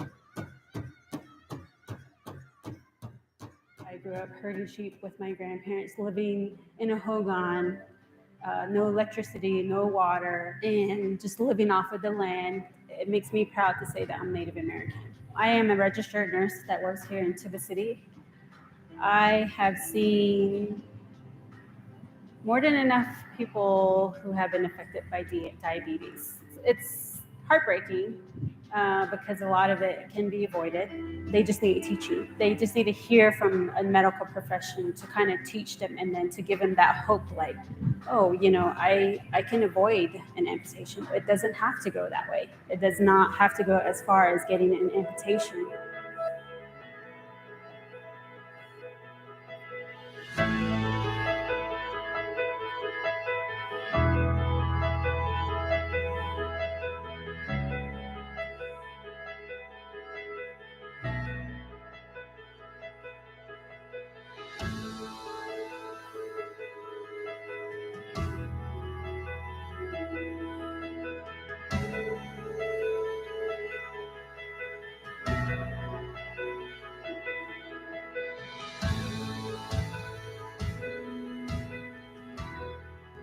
Being able to move around, being able to be connected to Mother Earth is a big deal. I want to make sure that my people are treated with the respect that they deserve. At First Nations, I believe will be culturally in tune with the patient. If somebody's more at comfort, more at ease about what is happening to them, they'll heal. And it's, to me, it's really a positive step for them and for the community. The idea of keeping the corpus, keeping the body, keeping the instrument that God gave us to conduct our lives whole is sacred. If we focus on the very simple fact that saving a native limb is equivalent to saving a native life, then that helps us to focus our efforts and to remind us of the serious task that we have at hand.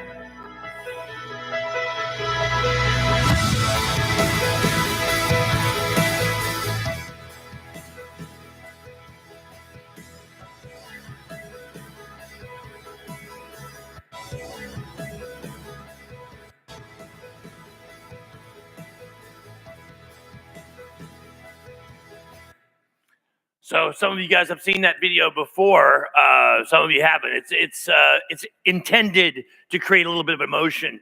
The last patient that we saw right there was Dolly Many Turquoise, and I buried Dolly last May after this conference, or actually first week of June. She finally passed away, as most of our patients do that undergo major amputation, and you can almost set your watch by it, particularly in these underserved populations. So I'm going to go on to my next slide. That describes our mission, our values. We really do work with the community a lot.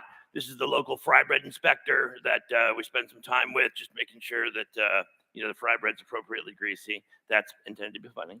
And then the big number that I always talk about, 3X, right? When you leave my lecture, you're going to know 3X. 3X is important. Why is 3X important? Because in study after study that we've done on the Western tribes, they are 3 times more likely to have a major amputation than any other group. They're underserved at home. Okay, this statistic, this is just a fact that the first therapeutic peripheral angiogram was performed in Switzerland in 1974. Right? We can all look at that and look at Grunzig and know that there was a balloon inflated in a leg then. And then the very first therapeutic angiogram that was performed at a Native American hospital was not performed until May 29th, 2014, 40 years later. And I did that. And I'm still the only person who has ever performed an angiogram at an IHS facility. And this is a relatively large population across the United States with the highest risk of amputation. This is a map of our native reservations throughout Arizona. I spent a lot of time on the Navajo reservation, as some of you know. It's about the size of West Virginia. But recently, I've begun to focus a lot on the San Carlos Apache Reservation, as you saw in the title, which was 40 acres of hell. And that's what the San Carlos Reservation was known as when it was first founded. The Apache tribe, the official U.S. policy for the Apache tribe up until 1867, and this was from an actual physician who was the director of the Bureau of Indian Affairs, was that we must hunt down these savages and kill them in their camps or feed them permanently. Those were the options. This is after the Civil War. Okay. We have Native American voting rights that were enshrined by the Snyder Act in 1924. This is 60 years after the Civil War. And in places like Arizona, Native Americans are not given full suffrage until 1948. You don't even have to think about structural or historical disenfranchisement. This happened when your parents were kids. This is a picture of the San Carlos Apache Reservation. And this is one of our patients. Every Friday, we do no cases on Fridays. Fridays are house call and reservation visit days. And so we go up to the reservation and see our patients there. That's my ultrasound tech, Denise. This was one of our patients. I'm going to present her case in a moment. We went up there with the ultrasound to demonstrate that she had excellent biphasic flow in 2 vessels down to her foot, because the Mayo Clinic was very, very determined to remove her leg. So this is when I see Arlene after she's been to Mayo, and they've told her that she needs to have an amputation. You can see the coils here in the inferior epigastric. You can see a drain in a very large hematoma. This was placed after they performed an angiogram and instructed her that she had absolutely no flow below the knee and required an urgent below knee amputation. They then missed the retroperitoneal hematoma for 2 days as she writhed in pain, and then became hypotensive and went to the ICU. When she finally came out, she came to see me, and so I included that picture. That's Arlene and her daughter. That's at Mayo, where I'm advocating, guys, this leg does not need to come off. Finally, we get her out. So we do the angiogram. That was reported by the physician to the patient and the family as an angiogram. I was in the room when the physician said to the family, your mom has absolutely no flow below the knee. This is 2 days later, where I shoot an angiogram that has continuous flow into the perineal artery with collaterals to both the dorsal and plantar surface of the foot. So that was not a difference of opinion, not a different way to perceive things, but it was a lie that was told to a Native American patient because they didn't think the family would know any better. The family had invited me to visit. I was there in my cowboy hat and my cowboy shirt. This is actually this shirt. The reason why I wore this shirt is because it's a gift from Arlene. They didn't know I was a physician. And I stood there and listened to the expert from Mayo tell this family that she needed to go for an urgent amputation.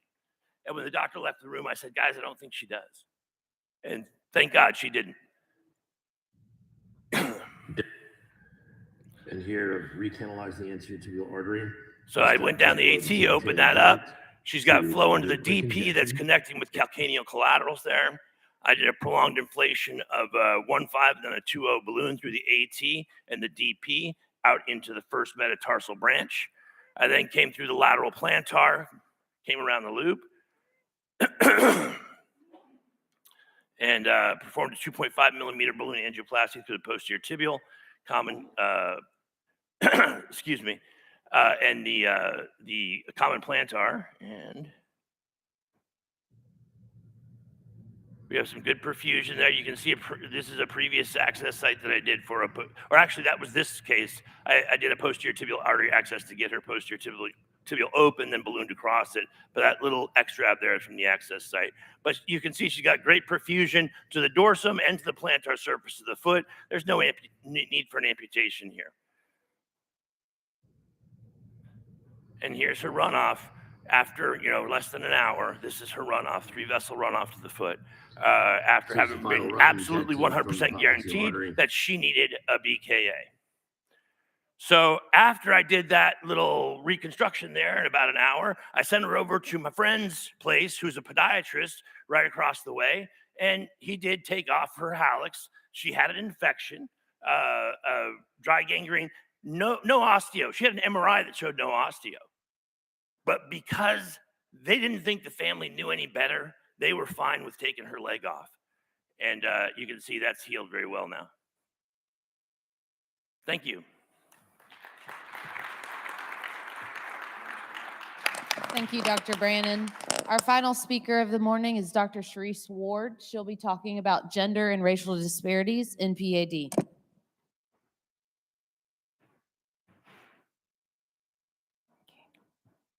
Thank you for having me. I'm going to bring home the importance of gender and racial disparities in peripheral arterial disease. I have no disclosures. Healthcare disparities are systematic differences in the health status or the distribution of health resources between different population groups arising from social conditions in which people are born, grow, live, work, and age. We heard about the social determinants of health, and we understand that there's a complex dynamic amongst the social determinants of health.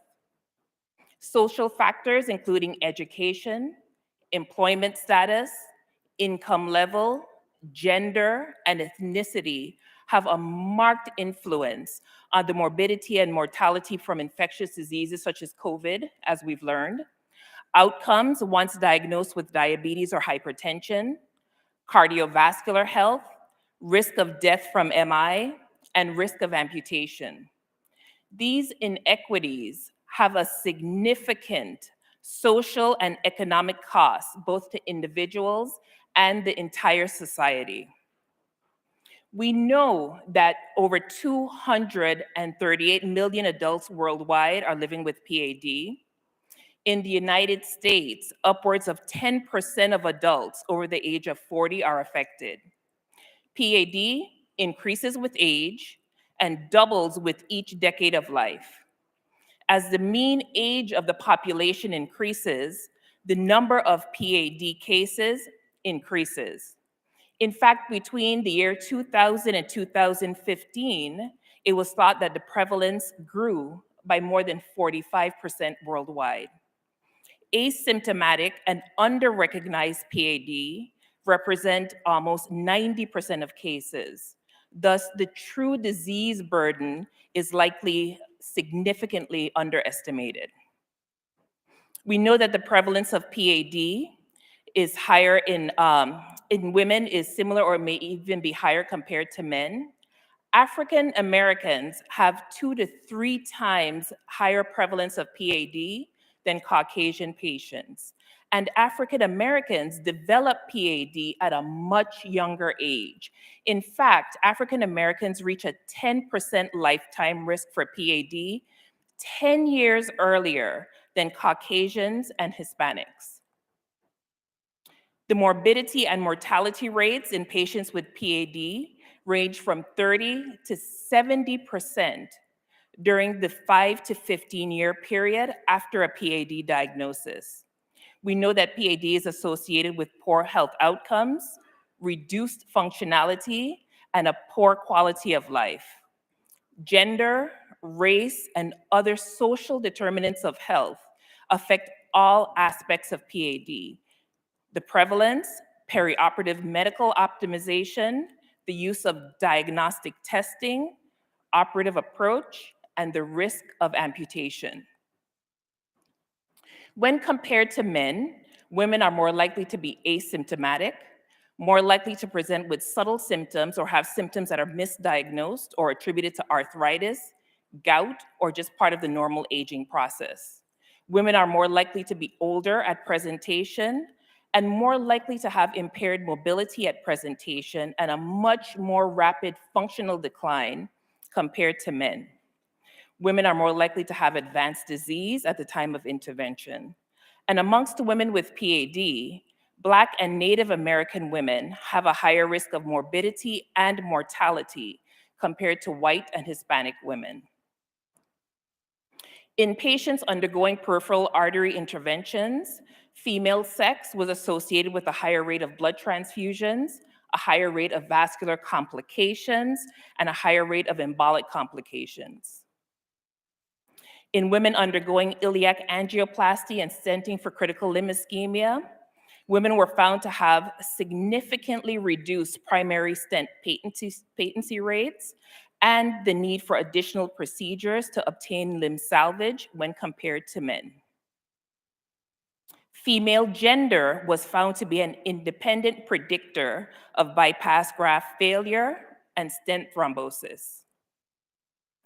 There was also found to be an interaction with gender and race in predicting bypass graft failure and amputation, with Black women faring much worse compared to all other groups.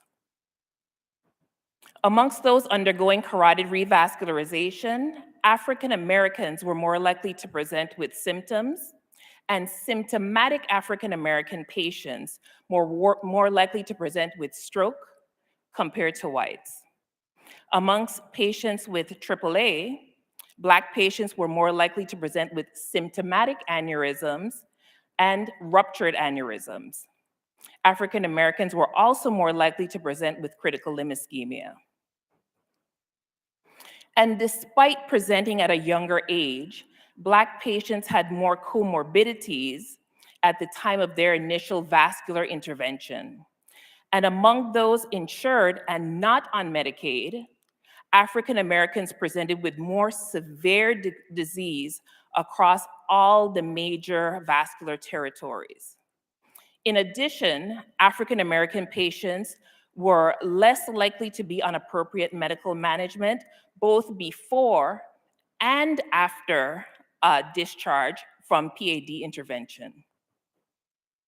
We heard that overall, the odds for receiving an amputation decreases when a patient presents to a hospital with a greater capacity to perform a revascularization. Yet the disparity between Black and white patients continue to be significant, even if they presented to a hospital that had the capacity to perform revascularization. We know that the overall odds for receiving an amputation were lower for patients residing in wealthier zip codes, yet the disparity for Black patients persisted despite accounting for wealth. So in summary, there continues to be disparities in the recognition, the treatment, and the outcome in women and ethnic minorities with PAD. In order to address the health disparities, the CDC has identified action items that we discussed earlier that require a strategic partnership with patients, healthcare providers, researchers, and the entire community. This thoughtful evaluation and elimination of the disparities is imperative in order to address the health disparities and to treat all of our patients. Thank you. Thank you, Dr. Ward. In the interest of time, we're going to conclude here, but I just want to thank our speakers this morning.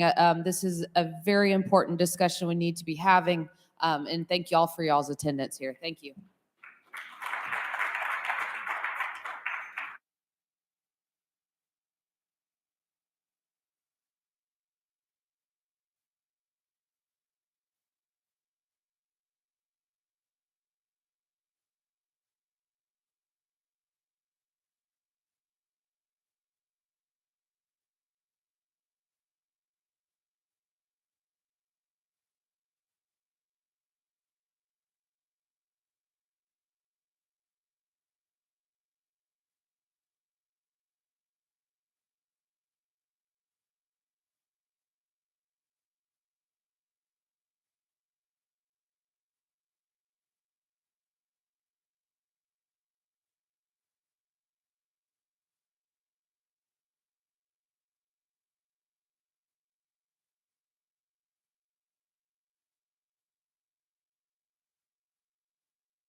I think we should just get started because we're behind schedule already, so try to keep us on schedule. Good morning, everyone. I know we're starting this session a little bit ahead of time, but in the interest of time, we want to try to get things moving because we have a really important day ahead. This is our 4th annual venous thromboembolism symposium. VT has been a very important topic that really deserves its own session, but on Fridays of NCVH, this is not new to the vein space. We've had vein sessions headed by Dr. Ari Sofer and Dr. Adaran for over 12 years now. And what we had at that time was bits and pieces of VTE sessions and talks scattered throughout. But because of the importance of VTE, I think the decision we made as a group is this requires its own session because of its importance. So we're going to talk today about why every clinician must understand VTE, and those were my disclosures. So first of all, I will say that everyone in this room is a witness to VTE. You either know somebody who had venous thromboembolism, you may have a family member, a neighbor, or a patient who has suffered greatly from VTE. That is a second issue that we see. Once you identify the disease process, you quickly realize that these patients truly suffer from venous thromboembolism. But the important point that needs to be made, and the importance of sessions such as this, is to understand that we truly have solutions now for therapy. So during my cardiovascular disease training, early on, the weight was heavily on the arterial side of disease. Learned about treating myocardial infarctions, atrial fibrillation, and stroke. But the aspect of venous disease during my training, which was, you look back about a decade ago, really did not focus too heavily on pulmonary embolism or DVT. Of course, we did learn about Virchow's triad, where the nidus of thrombosis occurs from endothelial injury, hypercoagulability, and abnormal blood flow, named in honor of Rudolf Virchow, who termed the embolia as a mechanism of PE. The dogma during my training was that if you had a deep vein thrombosis, you're going to be treated with anticoagulation with warfarin for 3 to 6 months. And if you had a pulmonary embolus, if you had high massive shock, you were in cardiogenic shock, we would consider systemic lysis. But anything else, 3 to 6 months of anticoagulation with warfarin. And this is an interesting slide that I learned from my good friend, Catalin Toma, 1960. This is where we accrued the data for anticoagulation in patients with pulmonary embolism. It was a study that had treated unfractionated heparin in comparison to no treatment. In those who were treated with heparin, 1 in 16 patients died. In those who were untreated, 6 of 19 patients died. Level 1 evidence. Now we have a randomized controlled trial looking at anticoagulation. Will that fly in this current era? You know, you have to think back and say, probably not. But the great news that we have for us is that during my training, we had other oral anticoagulants that were developed, and this allowed us to more effectively treat our patients with VTE. And so I came from Pittsburgh down to Houma, Louisiana to really embark upon my endovascular training where, with my background in hand of treating arterial disease, I was thinking that I was going to be dealing primarily with wounds such as this in patients with critical limb-threatening ischemia. But over time and very quickly into my fellowship, I saw these patients in my practice. And the common theme is that these patients all suffered from a VTE episode at some point in their lifetime. So I'm going to tell you a little story about one of my patients, earlier patients, is the young Cajun, JB. He was 19 years old and worked offshore right after high school in an offshore oil platform. He was a deckhand, not a very glorious job, but it was a very labor-intensive job requiring 20-hour shifts. His legs started to swell at the end of every shift. He started to develop these dark patches on his skin, on the shins that were noticeable after a year. And what he did in his cabin when he was able to rest was elevate his legs to help reduce the swelling. These are all symptoms and signs of venous disease. You see, whenever he got married and he had a child at age 21, he decided, I want to be closer to my family.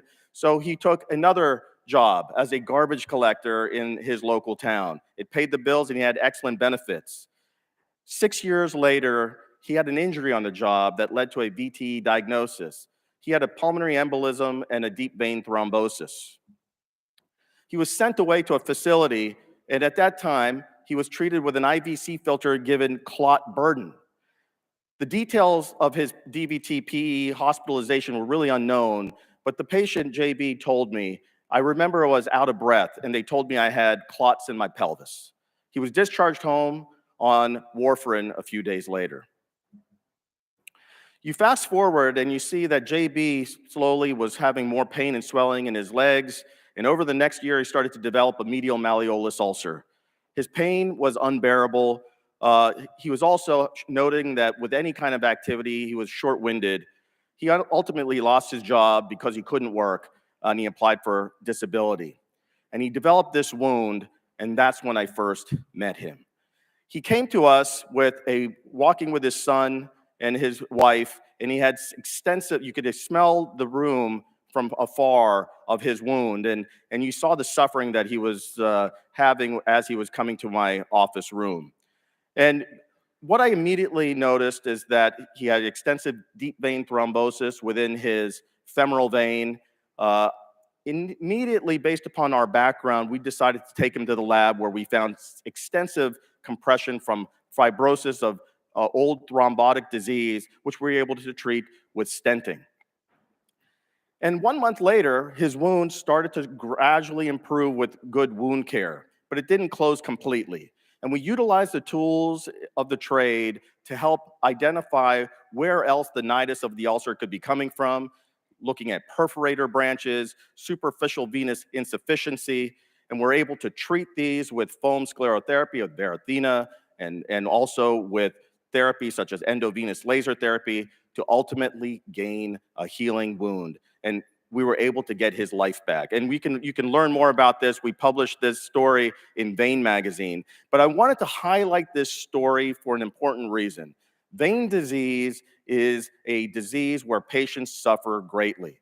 And we need to understand as a collective how we can impact these patients and improve their overall quality of life.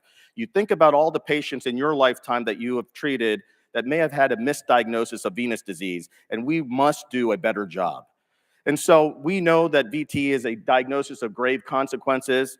You look at pulmonary embolism, and one person dies every 6 minutes, and that translates to the world of one person dying every 15 seconds. It's the number 3 cause of cardiovascular death in America, but it is also a very costly disease. Mary Yost has taught us about these costs, and she will be discussing this later in our sessions, but we must find ways to mitigate this disease process from a patient-specific factor as well as a cost-specific factor.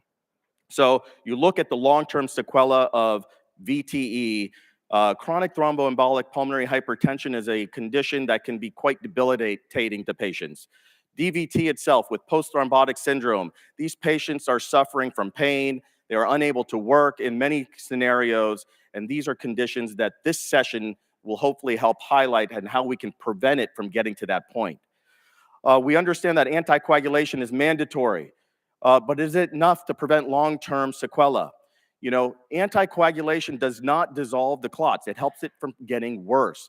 Leftover thrombus can lead to scar tissue, such as what we can see nowadays when we perform thrombectomies. So we must understand that perhaps removal of these clots earlier can help mitigate some of these issues before it gets chronic. We have multiple therapies now. We're going to learn a lot about these therapies throughout our session, but I will tell you that as thrombus becomes more chronic, the challenge of retrieval becomes more challenging. You see thrombus like this in patients that we get deemed to be an acute DVT, but in fact, what we would expect in an acute DVT is what you see on the right. This was a patient who had symptom onset within a week. If we have issues like this that we encounter, you can almost forget retrieval. This is ideally only way you're going to be able to treat this is with some sort of scaffold, and even that is not perfect. When you look at the research in the VTE space, I will say there's been a dramatic incline in what we're able to learn in pulmonary embolism as far as level of evidence. We still have a ways to go in the VTE, in the DVT space. You know, it's a clear slam dunk approach when we have right ventricular dilation and PE for thrombectomy, where we can have an instantaneous improvement in these patients' hemodynamic parameters.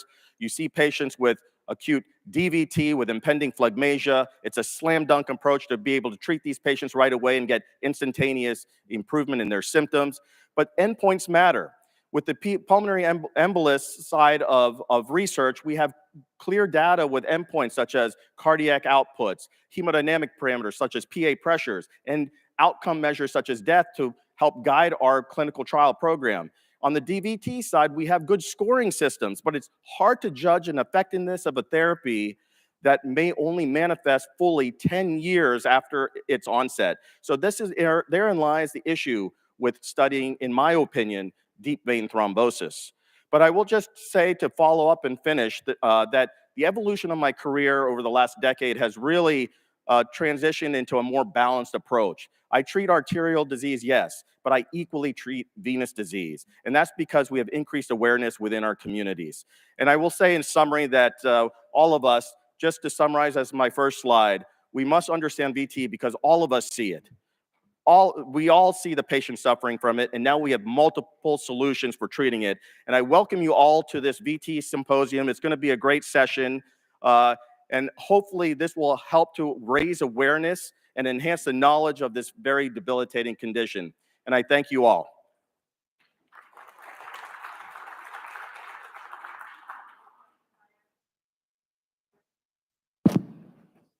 Thank you. We're going to go to our next speaker. Dr. Satish Kari, the basics pharmacotherapy for VTE. And again, I'll request you to try to stay on time as much as possible. We're already a little behind. Thank you. Thank you to the NCVH team for having me. These are my disclosures. So there are several goals of VTE treatment. Initially, obviously, you want to stop propagation of the blood clot, prevent embolism, and protect the pulmonary circulation. But in the long term, we're interested in preventing not only recurrent thrombosis, but also prevent post-thrombotic syndromes and CTEPH particularly, all the while trying to minimize the bleeding risk. DVTs or VTEs can be classified into proximal or distal. Proximal, particularly the iliofemoral DVTs, we are typically more aggressive and not only definitely anticoagulate the patient, but also consider some sort of catheter-based therapies.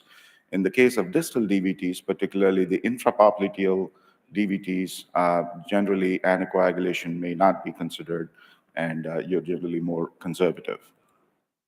It is important to assess the bleeding risk in all of these patients. HAS-BLED score is one such tool out there. There are multiple other tools. But it's definitely this is something that we all need to keep in mind. There are various targets for anticoagulation. The vitamin K antagonist warfarin has multiple targets, but particularly now the standard of care have become the so-called DOACs, the direct-acting oral anticoagulants, which are apixaban, rivaroxaban, etc., who are direct factor Xa inhibitors, and dabigatran is a direct thrombin inhibitor. All of these DOACs or NOACs, however you prefer to call them, they have been demonstrated to be non-inferior to warfarin in the DVT-PE treatment space. Across the board, they have been demonstrated to be non-inferior. Where they really score is that they have much lesser major bleeding risk compared to warfarin. In the case of dabigatran and rivaroxaban, there's about a 1% bleeding risk compared to warfarin, and apixaban is 0.6%, significantly lower. And essentially, that's one of the reasons why DOACs have become the standard of care in this setting. It is important to appreciate the dosage. There is usually a certain lead-in time with a loading dose, as you can see. And in the case of dabigatran and edoxaban, there is a recommended lead-in time with low molecular weight heparin, which might make usage of these agents a little more cumbersome. It is important to appreciate renal dosing, and in certain situations, especially when your creatinine clearance is less than 30 in the DVT-PE space, and I kind of included both the AFib and DVT situations because these agents have multiple indications. There is also dose reduction that is recommended. In the case of rivaroxaban, you reduce to 15 milligrams, and in the case of apixaban, 2.5 milligrams BID. Similarly, for dabigatran and edoxaban, there is either dose reduction or we switch to warfarin below a certain creatinine clearance. In terms of hepatic dosing, similarly, once you get to Child-Pugh class C, you generally switch to warfarin. Not that warfarin is benign in this situation, but you can at least assess, monitor INRs and alter the dose. In the case of uncomplicated and unprovoked VTE in a previously well patient, the primary treatment lasts for about 3 to 6 months, and then the secondary treatment phase is indefinite because the VTE was unprovoked with either a standard or reduced dose DOAC. It is important to appreciate the various provoking risk factors for VTE, including major factors such as surgeries involving general anesthesia lasting more than 30 minutes, or confinement to hospital bed for 3 or more days with an acute illness. And amongst the minor risk factors, obviously hormone replacement therapy is a major and common risk factor. And in the chronic risk factors, active cancer, inflammatory bowel disease, autoimmune disorders such as antiphospholipid antibody syndrome, these are all well known to us. And in the provoked PE setting, where there is a transient risk factor that you have identified, generally we don't recommend a prolonged secondary prevention phase, just the primary prevention phase, primary treatment phase, where the duration lasts for about 3 to 6 months. In terms of provoked submassive PE, that is the only situation where we do recommend some sort of indefinite anticoagulation with either a standard dose or a reduced dose DOAC, simply because it's in these settings, the submassive PE is where the patient has an increased risk of progressing to CTEPH. In terms of anticoagulation selection, in certain special populations, in VTE with pregnancy, generally we go to low molecular weight heparin. With cancer, you could use either a DOAC or any of those 3 agents, DOAC, low molecular weight heparin, or warfarin. And without cancer, in most of the other situations, DOACs have become the standard of care. Switching amongst the various anticoagulants is another important thing that comes up from time to time. Switching from low molecular weight heparin to DOAC is pretty easy. You just stop one and start the other. DOAC to DOAC, again, very easy. Warfarin to DOAC is where the complications start. You got to monitor regular INRs, serial INRs, and start these agents at the appropriate level. Generally, rivaroxaban you start when the INR is below 3, dabigatran or apixaban when the INR falls below 2. DOAC to warfarin, again, a little more complex. You need a certain overlap therapy lead-in time until the INR gets to at least 2. And then you can switch.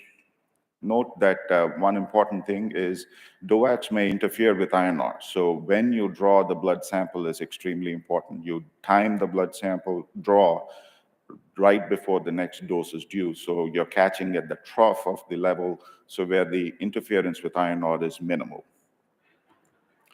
Perioperative management, again, something that comes up very, very frequently, something that we all need to know. Note that rivaroxaban's half-life is about 9 to 10 hours. So generally, we advise stopping any medication about 4 to 5 half-lives prior. So about 2 days in case of surgeries with low bleeding risk, and 3 days in case of high bleeding risk is what is generally recommended and followed. And you can, most of the time, resume the day after the surgery, or in the case of a high bleeding risk patient, resume about 2 days afterward. In the case of apixaban, note that the half-life in most of these agents tends to vary with creatinine clearance, and that is something that we all have to keep in mind. It's not one size fits all. You cannot just say hold for 2 days and go with surgery. And if the creatinine clearance is less, then note that the half-life is significantly prolonged, and you may want to hold a little bit more than 2 days and up to even 4 days in certain situations. Dabigatran generally has a much longer half-life than either the rivaroxaban or apixaban. Its half-life is about 14 to 17 hours. And in the case of reduced renal function, it's even more than that. So noting the appropriate period of stop is important. In conclusions, DOACs are non-inferior to warfarin for VTE treatment, but less bleeding risk. That is where these agents score. They're easy to use, so they have become the standard of care. And very important to know two particular situations: perioperative management and renal dosing. Thank you. Thank you. Thank you very much, Dr. Gadi. It is my pleasure to introduce Dr. Sonia Noor, who will be speaking about the evidence behind contemporary acute DVT treatment algorithms. Where do we go from here? Sonia. Thank you. And thank you again, Dr. Walker, for the invitation to present. So I tried to get into what's currently available, and I'm talking specifically about endovascular devices. And I think I came out with more confusion than I had going in, so I'll share my confusion with you. I'll start with a case, and this just happened last year.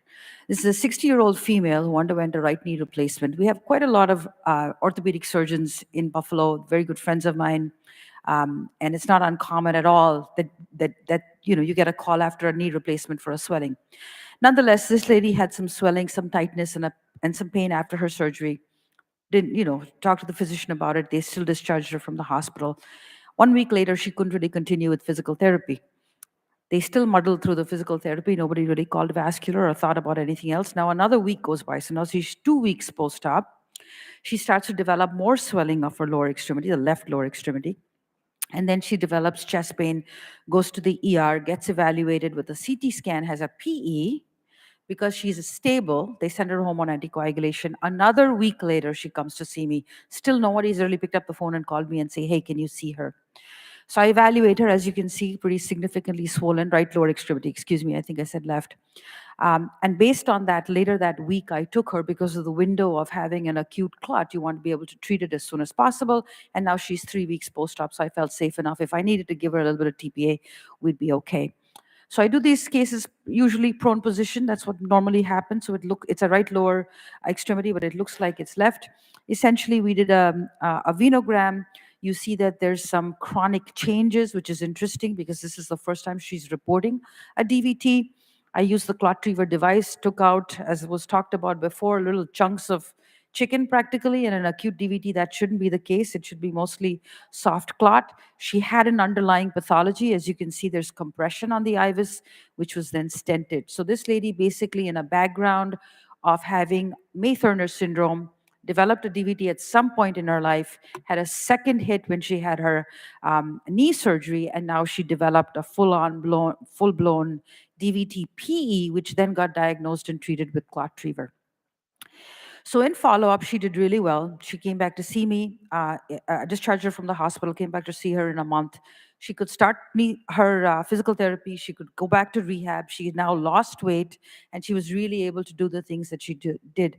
So we focus so much on PAD because of limb salvage. I'll tell you, lifestyle changes really significantly affect usually young, healthy people, which is who the patients are in DVT. So it's not something that should be overlooked. And unfortunately, it gets that stepchild treatment. So one thing we have learned about DVT as we study it more and more is that it's not a one-time deal. Almost always, even though it's the first time they're reporting symptoms, these patients have had some form of a DVT prior. So the DVT, the clot formation, the pathophysiology is what we're learning to see changes, and it's mixed with a lot of collagen, which necessarily doesn't work with anticoagulation or with lytics. So these are the treatments that are available nowadays. We heard an anticoagulation talk. I'm going to really focus on the endovascular interventions.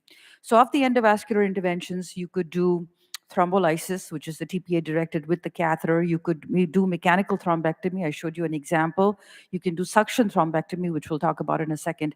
And then you can add a component of mechanical thrombectomy to suction, so like a sequestration. But realistically speaking, if you go back and look in the US and see what's been going on, this comes from the Premier Healthcare database. Really, it's 3 devices that are essentially used. So of 227,000 patients encounters in 899 hospitals, essentially 4,000 cases were done. So it's an underdiagnosed, undertreated disease, and most of them still undergo lysis, which we know is mostly ineffective because of the amount of collagen, as I showed you. And then we're leaving behind clot, which predisposes you to many different things. Post-thrombotic syndrome and mortality is one of the 2 that I think that are important. So here's your laundry list of everything that's out there. There's possibly more. I don't have thrombolix in there, and I'm sure I'm missing 1 or 2 here or there.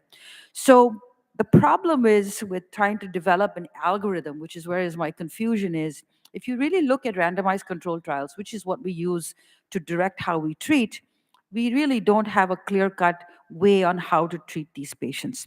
So if you look at thrombolysis, it's jaded in that the CAVEN trial is really the only one that has shown that there is improvement if you use thrombolysis in iliofemoral DVT. This may sound as a shock to you, but it's the only trial that actually has shown lower incidence of higher patency and lower PTS at 24 months.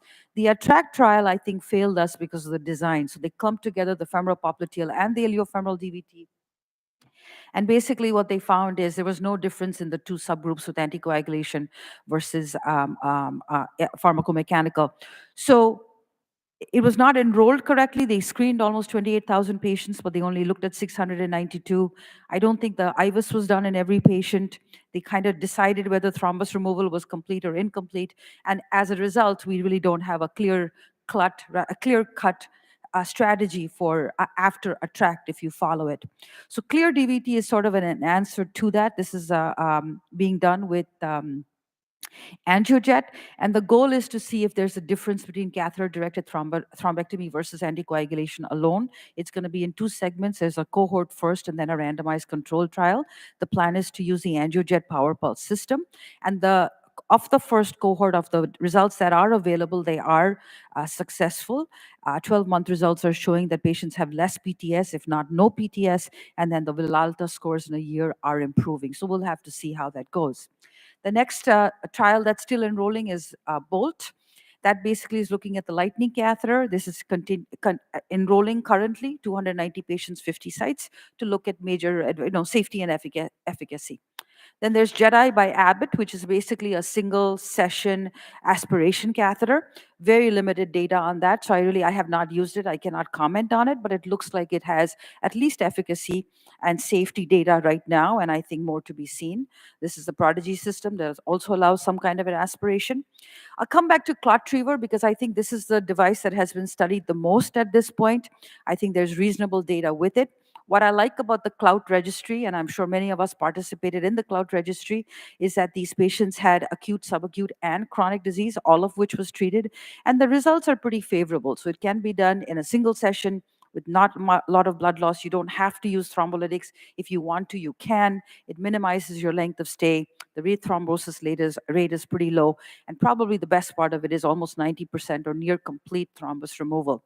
Defiance, I'll end with, which is a randomized controlled trial that's also looking at this. It's currently enrolling, so we'd like to see what those results show. But what I'll share with you today is DVT remains really underdiagnosed. I think we have to do a better job at diagnosing it. I don't think it's well documented. That's another thing that we need to be better at. Almost always when they come to you, it's a second hit DVT. No one device works. Depending on the patient's risk factors, you may want to use TPA or lysis. You would prefer to do it in single session. We're looking forward to the data that should be available, and I'd like to thank you for your time.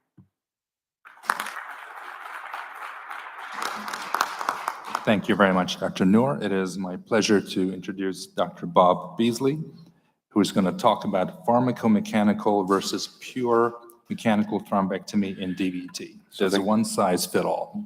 Thank you so much. There'll be some information that are going to be presented today, which some of the other presenters will be doing as well. But I think it's wise to repeat some of this as well. So these are my disclosures. As been mentioned before, the DVT is very, very serious. 50% of the folks will develop post-thrombotic syndrome after a DVT if it's not treated. Nearly 90% of the patients are unable to work 10 years after this. and there's been evidence from CAVIT as well as ATTRACT to suggest early intervention in iliofemoral DVT to minimize the severity and the risk of post-thrombotic syndrome.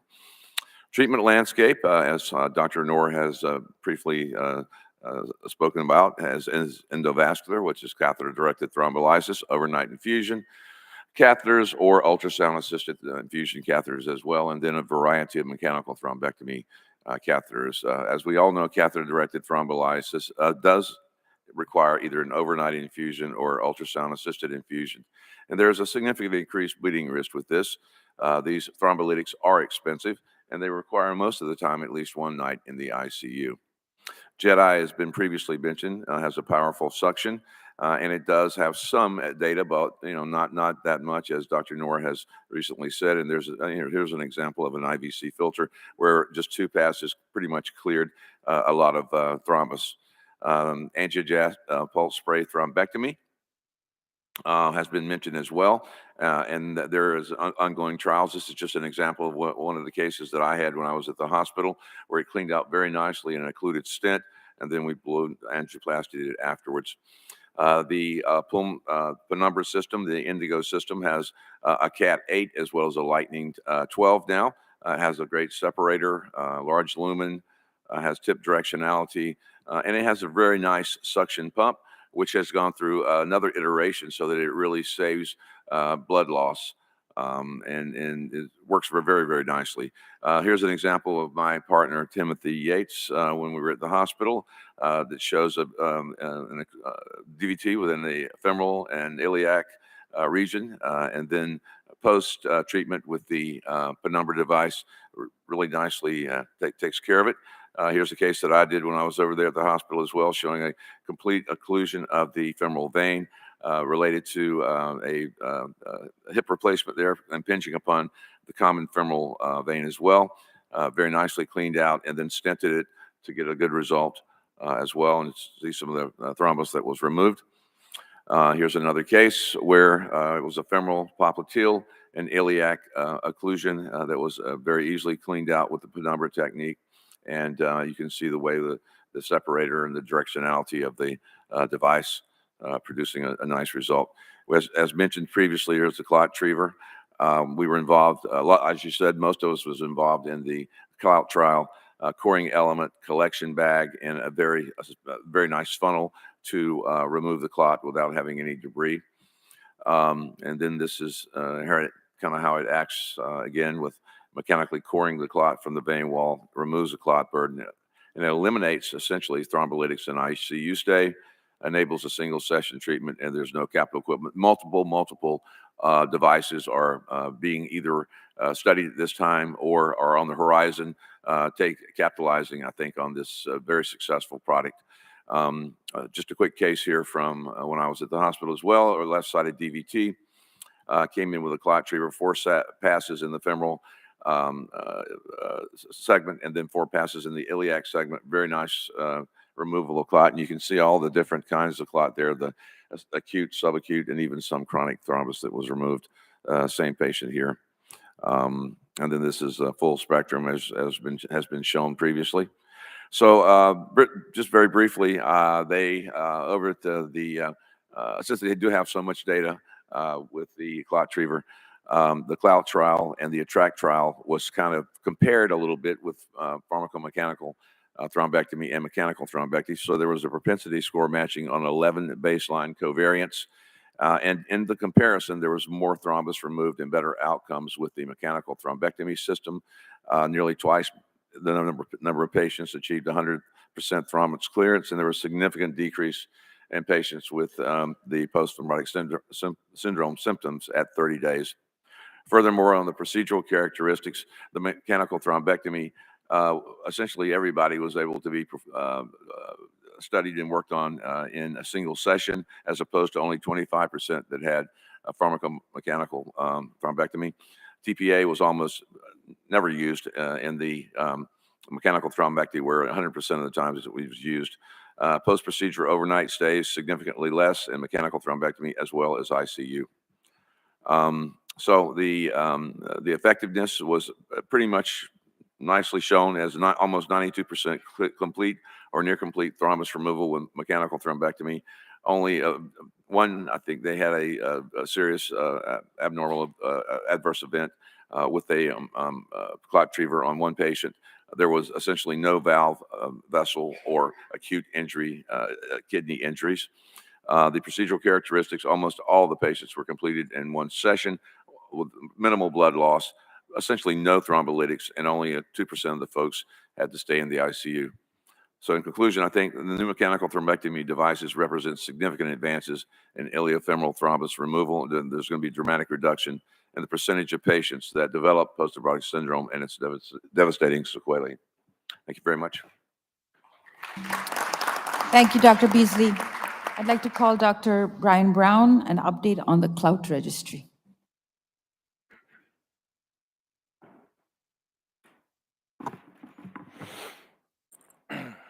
Good morning.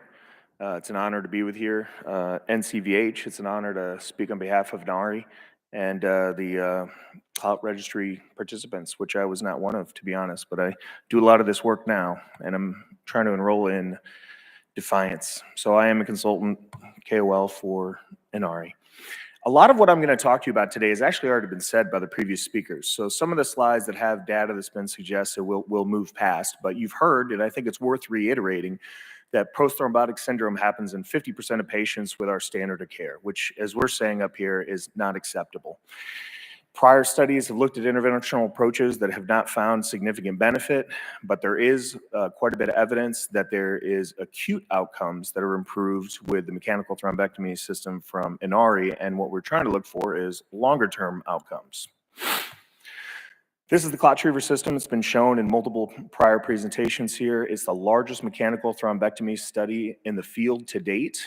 They have given an update at 6 months. They've given an update at 1 year. The reason why they sent me with this was to give the update of the 6 month and 1 year at one time, essentially. So 500 patients at 6 month follow-up, 75%. The primary outcome is essentially looking for 75% thrombus removal, which we'll talk about because it's interesting. Now, at baseline here, prior history of DVT, 25%. That harkens back to the idea that there's acute, there's subacute, there's chronic. And so at the bottom, the thrombus age was essentially 30%, 30%, 30%. And I'll tell you that matches my clinical practice. Sometimes you get in there and it's all acute thrombus, but sometimes it's a mixture of both. I'll tell you a story about that in a minute. The prior treatment of current DVT, 23%, and the baseline characteristic is mostly anticoagulation. One other thing I skipped over was contraindication of thrombolysis. So when we started, we got a lot of pushback with our program, but many of these people can't be treated with thrombolytics. And so we need other mechanical options. Estimated blood loss has already been suggested. The amount of adjunctive thrombolytics, 0.4%, very low. Stenting. A lot of these people you'll find have a DVT because they had some precipitating factor, but they also have underlying deep venous disease at the beginning. Evidence, effective thrombus removal using the Martyr scores. Honestly, I didn't know what the Martyr scores were before this. Now I kind of do, I guess. Something to do with, they send it to an independent core lab and look at the vessel size. I think in the future we should be looking at IVUS for thrombus removal. 2/3 of the patient had 100% thrombus removal based on the Martyr scores. Safety events. Mortality is very low doing these sort of procedures. There was a mortality, and they've documented to me what that was. I don't think we have to get into it, but I would like to get into rethrombosis, so 4.8%. On my way here, I was picked up by an Uber driver that had scrub pants on. And I said, "Oh, you work at the hospital?" He said, "Yeah, I used to be an anesthesia tech at the hospital I work at." I said, "Oh, well, you know, this doctor, that doctor, that doctor."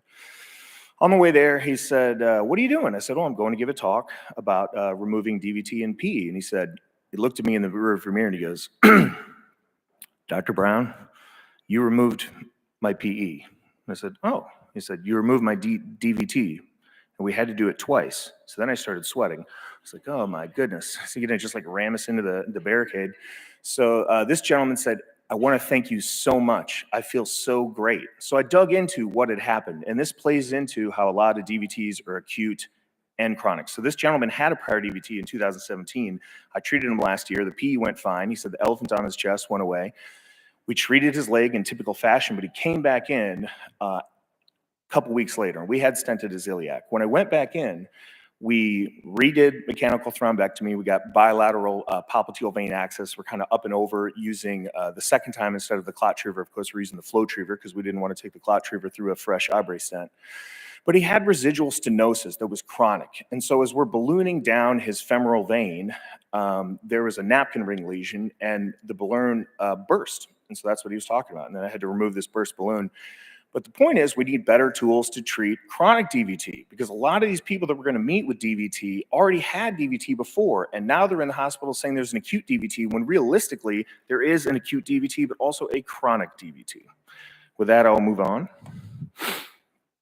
30-day rethrombosis, we talked about already, is 4.8%, but out to 6 months was 8%, and at a year was similar as well.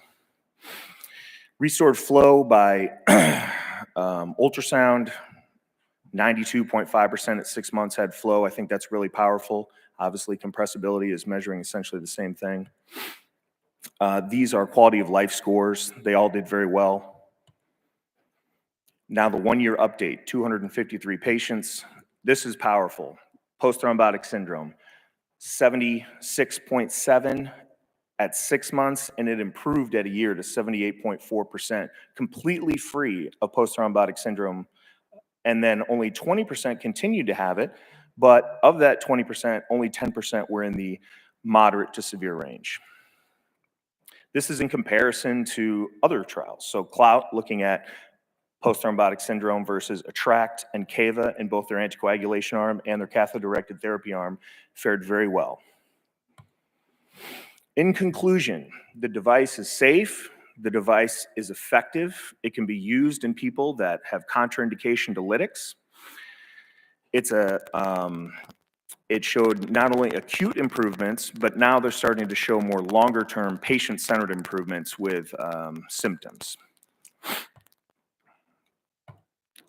This has already been discussed. I will say that I think it's going to be hard to enroll because so many people know about the device, especially in my local setting.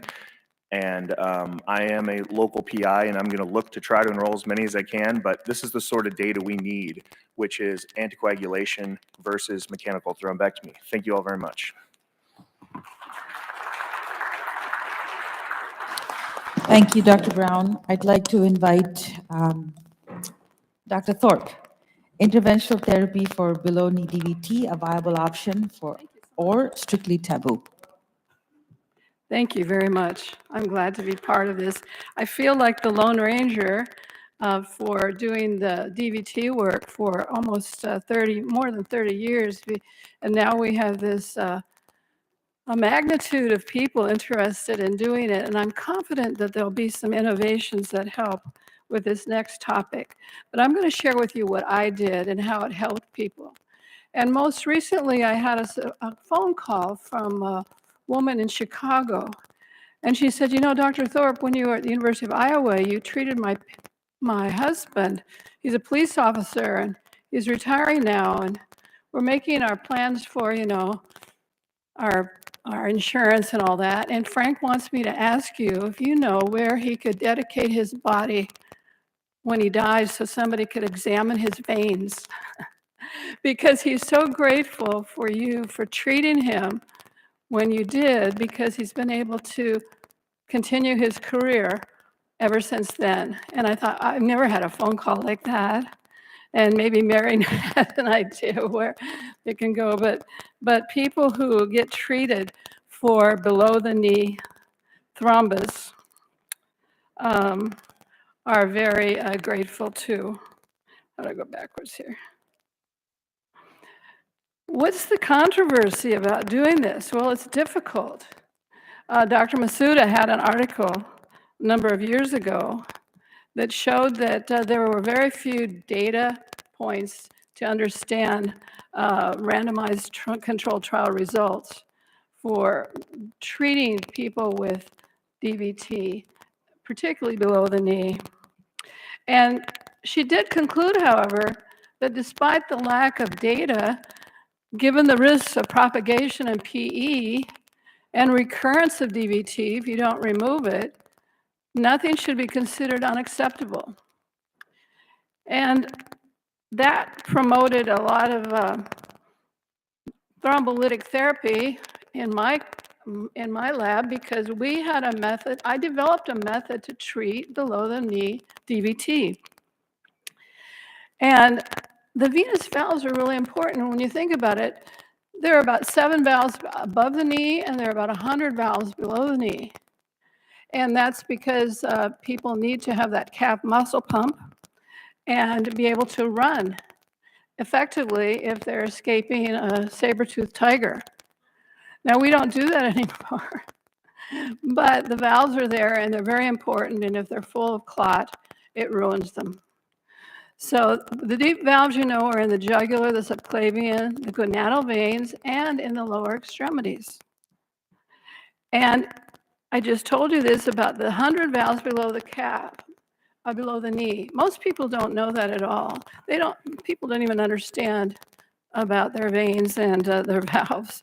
So when they have a successful knee surgery and they're happy with that, and then they come back with a calf full of thrombus, then they're debilitated for a different reason. And there's so few people, most of the people don't dissolve all their clot by themselves. Some do and most don't. So you can see with this drawing that there's the anatomy of the calf is very important, with the veins filling into the popliteal and all the valves that are really important to keep the flow from not being able to move forward into the heart, particularly when you're walking and running. And these muscular pumps, or the foot pump and the calf pump and the thigh pump, are very important for health of your legs and being able to not have swollen legs. Foot pump primes the system. The calf muscle pump is like another heart almost in your leg. So it's really important to not have that whole system clotted up. And in a normal person, an intact calf muscle pump is efficient, forcing about 70% of the flow out of the calf. So you can see you don't want to damage these valves. These are the valves from a surgical imaging from a vascular surgeon friend of mine. You see how delicate they are. They're almost like tissue paper. And the clot seems to collect in the top of the valve so that it doesn't allow it to open and close once it's thrombosed. And you damage the valve, I think, with thrombectomy devices in the calf. We don't know. We haven't done a lot of that work, but I'm pretty sure they wouldn't tolerate that very well. So how do you get lytic therapy into the calf? Infusion catheters are hard because you've got you've got 6 major veins to work with. And the catheters are small, and the veins are small, and when they're full of clot, they're really hard to get up. So coming in from the foot is difficult. Coming in from above is almost impossible. And so how do you get lytic therapy into the calf? Systemic effusions won't work because the flow goes where it's easy to go. So when you've got clot in your calf, it's not easy to go there. It goes around it or into the greater saphenous. So we developed a way to get flow into the calf veins. Here's an image that shows you that here is a person who has clot in their deep veins, and all you see is the saphenous vein. And here is after lytic therapy with my technique of forcing the flow of TPA and urokinase in the first and then TPA into the deep venous system. And if you just percolate that TPA or lytic therapy up through this calf for overnight or maybe 2 nights, which again is a stay in the ICU, but look at what a good result you get. And it lasts. I keep them on warfarin, or at that time there was all we had. So you see, I like this flow. I like this picture because it proves to you that it's the same leg with all that hardware in there. So then I developed a tourniquet and I patented it because we needed something that would work. It didn't exist. I was using headbands and all kinds of things to make it work in the beginning. So I patented this tourniquet where you put it on the ankle and you put it here behind the knee. and you compress the saphenous vein so that the flow is redirected into the deep system. And you get good ultrasound images of before and after. And this is another lady. You can see that there's a little disc that presses right on the saphenous vein. So you can do it underfloor. You position the disc, you draw on the leg so that the nurses can release it every hour or so, a couple hours, and put it back on in the same place. And there's my drawing on where the disc belongs. And here it is in place. And it's called flow-directed thrombolysis. And there's a picture with a disc on, and you can see flow going up into the deep system where they have valves in the veins. The superficial veins don't have any valves. So no tourniquet with a tourniquet. You can see the difference. This is all, excuse me, on the left side, it's all superficial, some deep, and you can see the clot in the deep, and then the deep system. It works very well to flow. And you know why it works? Because there's the law of Poisson. It works because if you increase the diameter of a vein in your calf from 1 millimeter to 2 millimeters, you get 16 times increased flow, and it's logarithmic. So if you go from 2 millimeters to 4 millimeters, you've increased your flow volume a significant amount, and it makes a big difference when people are walking. So there is a lot of clot in the deep venous system, and after we treat with the lytic therapy, you can see that it doesn't look beautiful, but it makes a big difference for flow going through the popliteal system and into the larger veins in the upper calf. So as a standalone therapy, I don't see how I could have ever gotten catheters in all those places. It would be very traumatic to them. And you can't go up there with mechanical devices. It's too rough on the veins. And people who have tried it, they've had a lot of complications. So I think that this shows that it's possible, and it's very good for people to get the clot out of that calf. And with all the people thinking about this issue now, I think that something better will come along to help us do this. But this is a very simple, practical, and low-cost way of doing it that doesn't cause complications. It does involve thrombolytic therapy, but the patients really, really are grateful. So thank you very much. Thank you, Dr. Thorpe. I'm now going to ask Dr. Salim to come up, techniques for crossing and treating chronically occluded post-thrombotic iliocaval veins.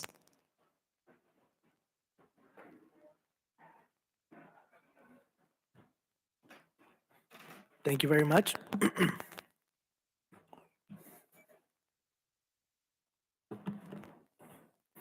I have no disclosures. So post-thrombotic syndrome includes significant discomfort, edema, hyperpigmentation, lipodermatosclerosis, with or without ulceration, present at least 6 months after the initial DVT. It causes significant morbidity and decreased quality of life among the patients, and there is substantial cost to the society and the healthcare system because of it. After DVT, post-thrombotic syndrome will develop in 20 to 50% of the patients, and severe post-thrombotic syndrome, including venous ulcers, will develop in about 5 to 10% of the patients.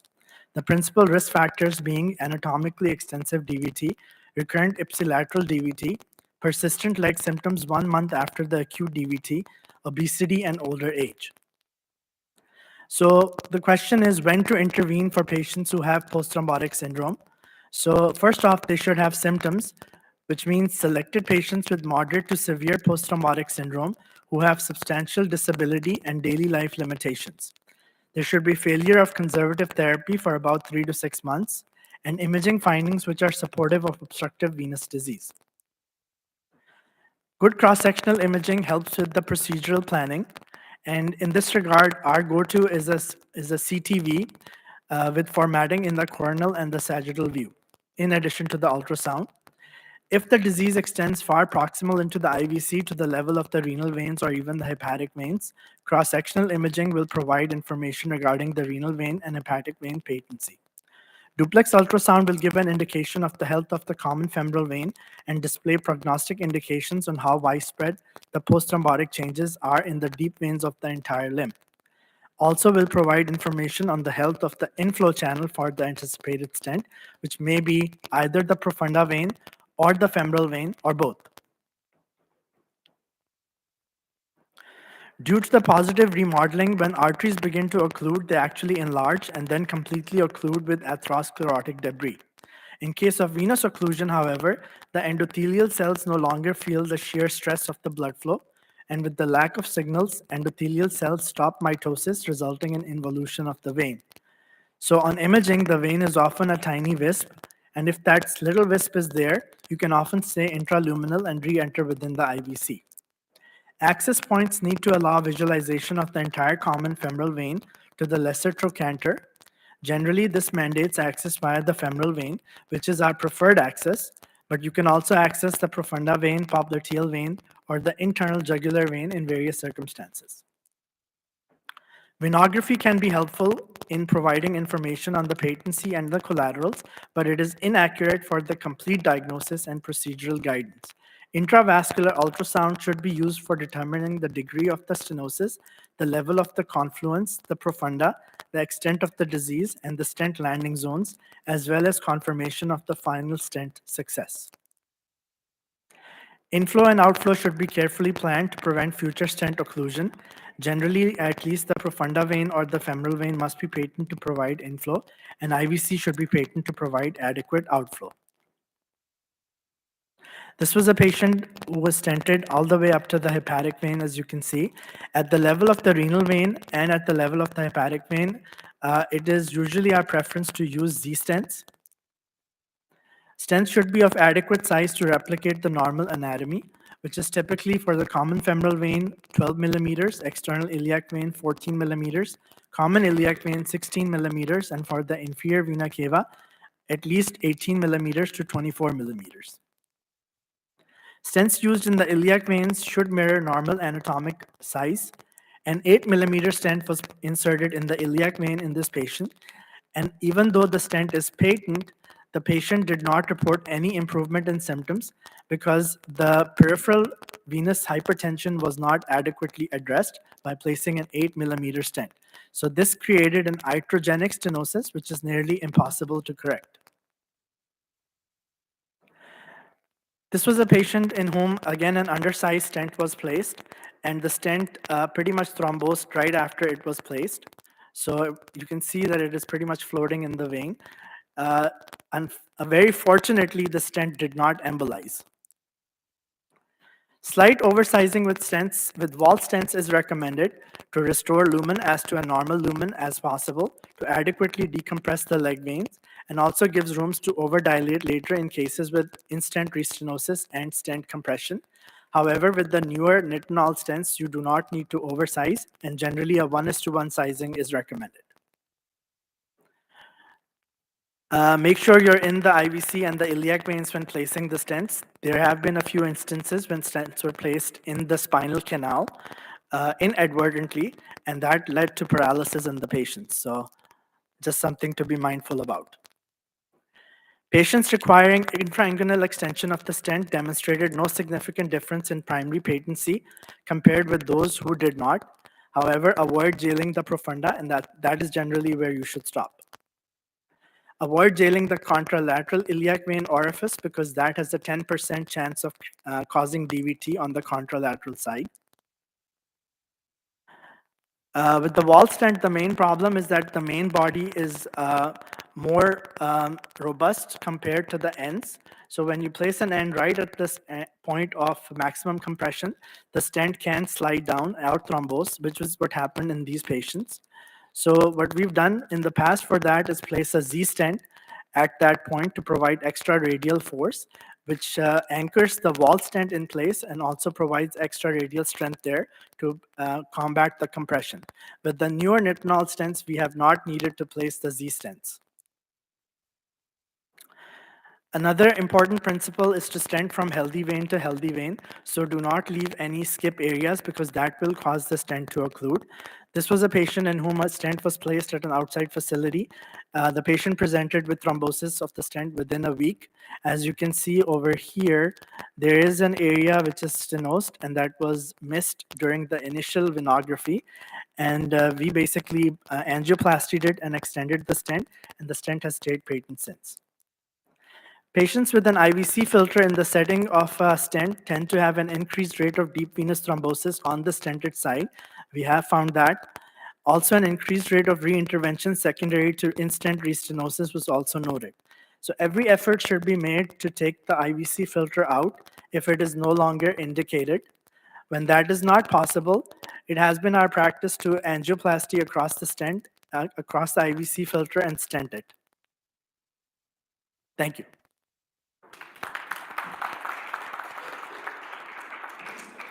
Thank you. I'm going to ask Dr. Madesari to come up. Steps for retrieving chronic indwelling IVC filters.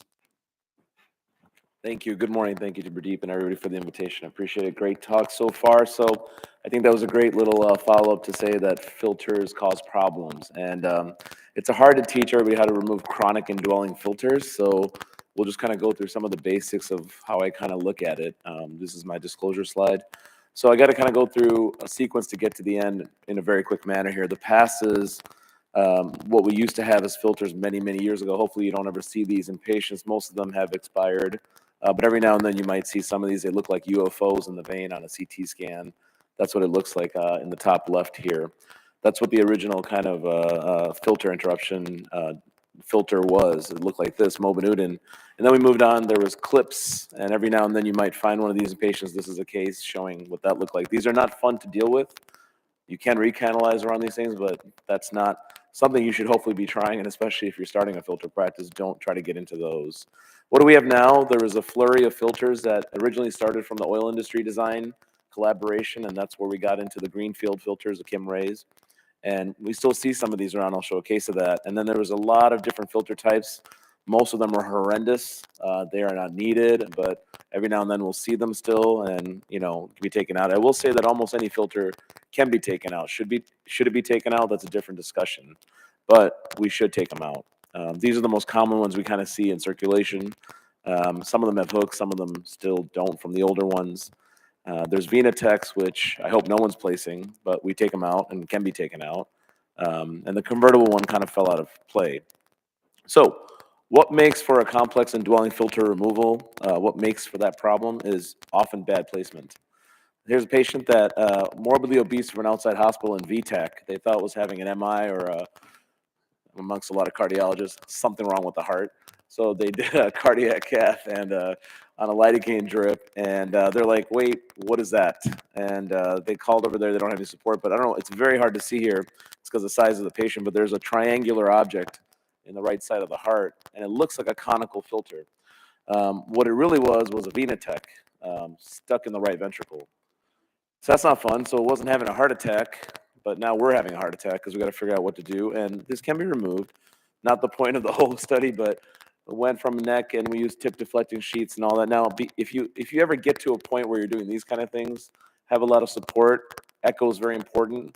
You're going to rip out stuff if you're not careful, but these can be removed. But the point is, placement properly would have prevented this, because what we found was this patient actually had a mega cava and it was missed. So when it was placed, it ended up migrating and caused this patient to go into all these other situations. So the retrieval, there's data saying that, you know, a lot of filters are placed too much in the past few decades. It's not surprisingly in Europe, far less was placed. I don't know why they seem to be smarter than us. But the newer filters that we have now, the optional filters, have less complications, but they all have complications. And what we find is that after 30 days, the problems start ticking, and some of the filters have more than others. And thanks to media and lawyers, we all know the problems of it and how costly they are to deal with. I get a lot of cases from law firms. They hide as patients without telling you they're coming from a law firm. But the reports show that they're declining. We looked at this. We looked at Medicare data, and we published showing that at least placing filters have gone down, which is a good thing. Not a good thing for the companies that make them. Good thing for us, the patients. They cause all these kind of complications. They go to the aorta, spine, bowel, heart, kidney, everywhere that you don't want it to go. All these things cause problems. It causes turbulence, causes PTS type problems down the stream because of the DVTs and the damage that it can cause. All of them can have problems. FDA told us, hey, whoever puts it in or manages the patient, you better take it out. So we go into the process of taking these things out, and I'll try to speed up interest of time. These are the people that really make our life fun. And if you just Google IVC filter, the first 7 things that comes up are lawsuits. So just so you know. So retrieval technique, and I know what you're thinking, that is not me and my cousin pulling a filter. But for most of these, always is jugular vein access. I always have neck and groins prep for any complex filter. If it's a complex filter that either has failed somewhere else removing or it's been in for a long time, I get a CT.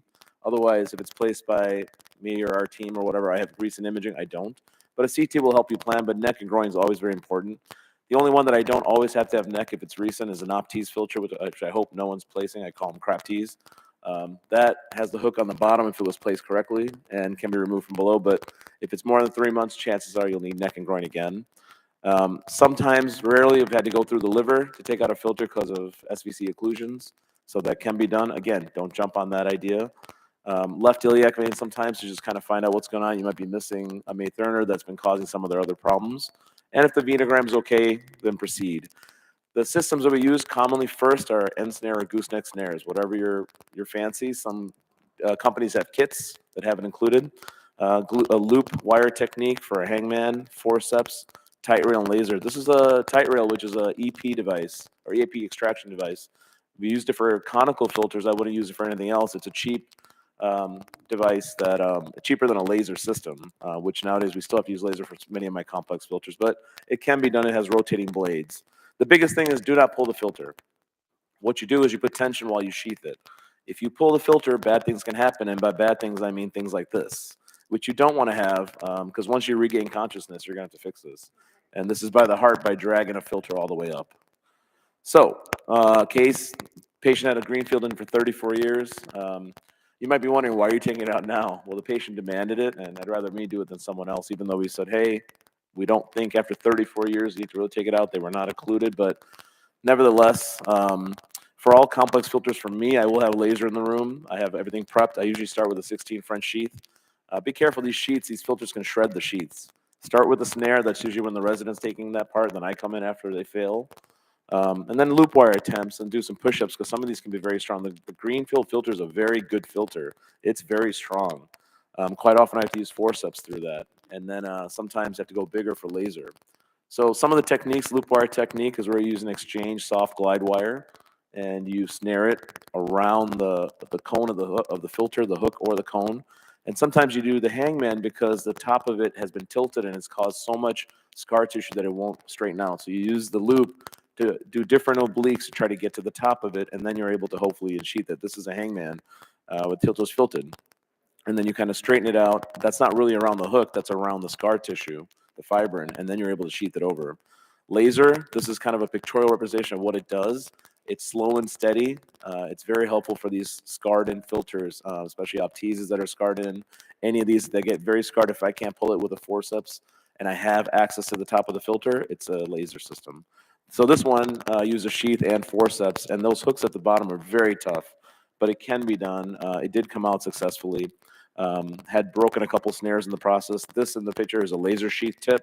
The reason why this laser sheath tip helps is it's got a metal tip to it, which none of the other sheaths do. So sometimes I'll open a laser sheath just because of the metal tip. But if there's scar tissue, that's an added bonus, and you can eventually take it out. Forceps are used commonly in our practice. They take out broken pieces. They help straighten things out, help break up fibrin tissue. This is what the end result looked like. This one I call ugly because it was placed the day before the outside hospital, and luckily a tech kind of whistleblowed and said, hey, can someone take a look? And this is what it looked like. Now, how the hell did that happen? Well, you know, you have to think about anatomy. Does that look like a vein that should have had a filter put in? No, because that's actually the patient's renal vein. So they accidentally first put a filter in the wrong vein and then put it upside down accidentally. Couldn't get to it, so then put a Venatech on top of that. So, you know, you got to find ways to take these out. We flipped it, pulled it, got into the renal vein, used snares, and was able to flip it from above and below. I know you should be shocked at this. This is the worst one I've had is, this looks not too bad on x-ray, but guess what? It's not good. This lady had it for 10 years when she was pregnant, DVT, had pain, prolonged, was on narcotics, lost her job, was told that she was a drug addict. Nobody believed what the problem is. She was told she had a filter that can't be removed. It was migrated. The problem was that this filter was actually in her azygos vein, and the struts had penetrated into the diaphragmatic crux of her body. So every time she was breathing, she was getting metal scraping against it. So first thing is, what do we do here? I don't know. I asked our surgeon, said, can you do something? They said, we don't know. And I said, if I do something, will you back me up? They said, sure. We don't know what you're going to do, but we did it. So intentionally went into the azygos vein from above, which is not something I try to do, but we did. And then did a venogram. I was happy it was open. I don't know why, but anyway, got and used the same techniques. But what happens is it's so stuck in, you can see what's happening to my sheath. It's very twisted. It's very bad. Eventually, he tried forceps. I broke a snare, had to snare the forceps, and then got a laser sheath in there and eventually took it out. Using the same techniques, that's what the next setup looks like when you have a laser sheath. That's what it looked like, causing pain and not protecting her from a DVT. That physician who put it in did not realize they were in the azygos vein the whole time. So these are the complications that you can have. People have intussuscepted the entire IBC. That's why I tell you, do not pull. Hold with tension and sheath over it. So I think proper filter placement matters most. Retrievals are biggest component of filter placement. Remove it right away. Retrieval rates are very bad. And support matters. Ask for help. Do not pull. Last thing real quick, Venatech from last week was also causing left iliac vein. Patient also had a compression with DVT. It's one of my wound care patients. Venous ulcers are miserable. We talked about this. So these can be pulled, used forceps, and it's a little hard to see because of body habitus, but tried with forceps, wasn't coming. So did a loop wire around the Venatech, and we published how to do that, and you can take these things out. And went on to fix the iliac as well. So last point is the best way to prevent a complication, just don't place one. Thank you, everybody. Thank you. I'm going to ask Dr. Adaran to come up now. Managing post-thrombotic syndrome. Thank you, Dr. Noor. So the patient's had a DVT, it's come and gone, and now we have to pick up the pieces. So I have no disclosures except to say that when it comes to managing post-thrombotic syndrome, we are cave people. But the good news is that we're going to live through and witness a lot of growth in this field, so it's exciting as well. So in chronic venous disease, this graphic really can be very pertinent because patients typically have obstruction. They may also have a bit of reflux, but the end result can be ambulatory venous hypertension, which in turn is associated with all the sequelae that you see on the right. And by the way, being obese does not help either. So our management of this problem requires us to address all these different factors as much as we can. Patients, of course, very often have a lot of debilitating symptoms. They can have ulceration. Their quality of life is poor. And after DVT, whilst many of these veins will spontaneously recanalize, unfortunately, that does not necessarily translate to symptom relief for the patient. So what are we to do? Well, here are a number of risk factors for developing post-thrombotic syndrome. And if you look at this list, some of them you can't do anything about. They are what they are. But do you know any idea what is probably the greatest risk factor for developing PTS? Any guesses from the crowd? It's actually recurrent DVT in the same leg. So it is very important for us to do everything we possibly can to prevent that from happening. And part of that, of course, is appropriate anticoagulation. Now, certainly we know that currently, with the current guidelines, DOACs have overtaken warfarin for treatment of acute DVT. They are now first line, including in cancer-associated DVT. But even for prevention of worsening post-thrombotic syndrome, DOACs have been shown to be superior to warfarin. So that's one. What about statins? We've heard very interesting animal studies and some interesting human trials that suggest that perhaps statin use might reduce post-thrombotic syndrome. Maybe, maybe not, but in this randomized controlled trial, the SAVOR trial, statin usage was unhelpful. And then there are a whole category of very interesting medications called venotonic agents. Some of them we don't know how they work. Some are anti-inflammatory, some reduce capillary permeability, some improve venous tone. Diosmin and hesperidin are example of this, and in at least one study that I show you here, the usage of diosmin was actually associated with better recanalization and lower rates of PTS down the line. If your patient cannot afford the pharmaceutical grade, you can get 6 months worth of diosmin on Amazon for about 30 bucks. And I suggest that to a lot of my patients with chronic venous disease, including post-thrombotic syndrome. All right, so compression therapy. And when it comes to post-thrombotic syndrome, we have to break down compression therapy to two different things. One is compression therapy during the actual DVT, so at the beginning, to prevent PTS, that's one question. And the other is, now that it's all said and done, should the patient wear compression?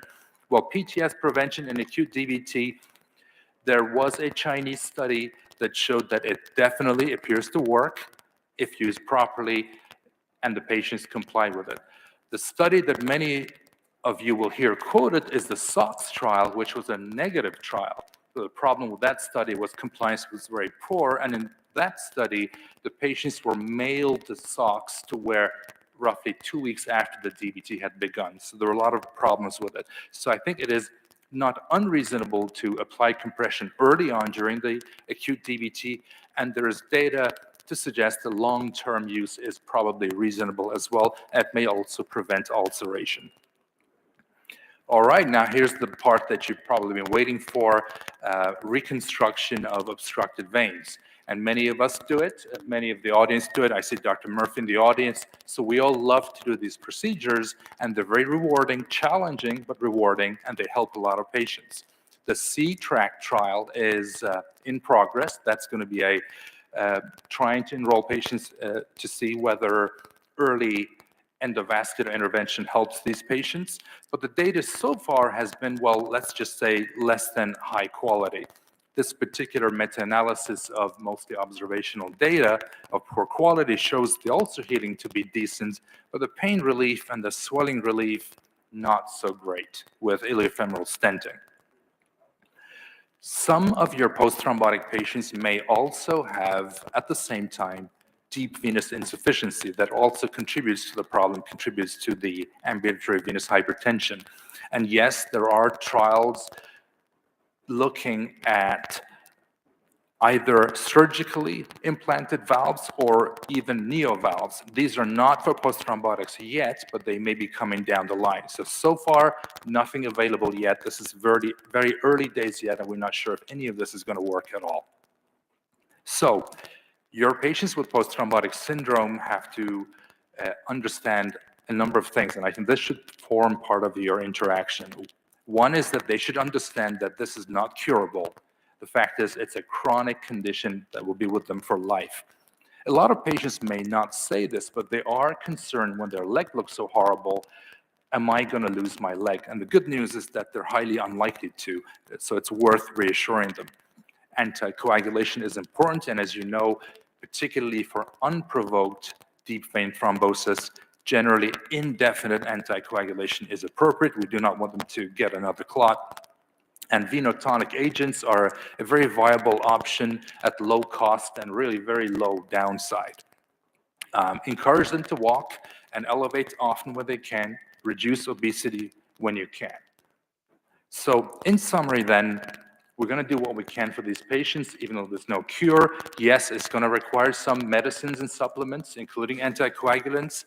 And yes, we're going to put in some of these. And yes, why not? If they can, why not immerse their legs in water? And later today, Dr. Sharifi will talk about the Atlantis trial. And I think particularly in places where patients have access to water, I think it's very, very reasonable to do it. Yes, they should compress their legs, and absolutely yes, they should walk and exercise. Thank you very much for your attention. Thank you. I'm going to invite the last speaker for this session, new approach to DVT clot aspiration using large bore catheters and pulsing aspiration pump. Good morning, ladies and gentlemen. Thank you, Professor Walker, for the invitation. I don't have the image on the screen.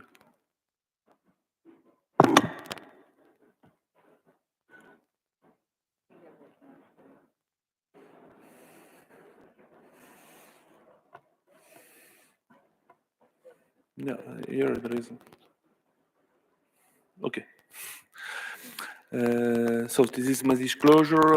As previously said, clot aspiration is becoming one first-line therapy in several fields, particularly in stroke therapy, but also in peripheral arterial disease, and is becoming more and more used in massive DVT and pulmonary embolism.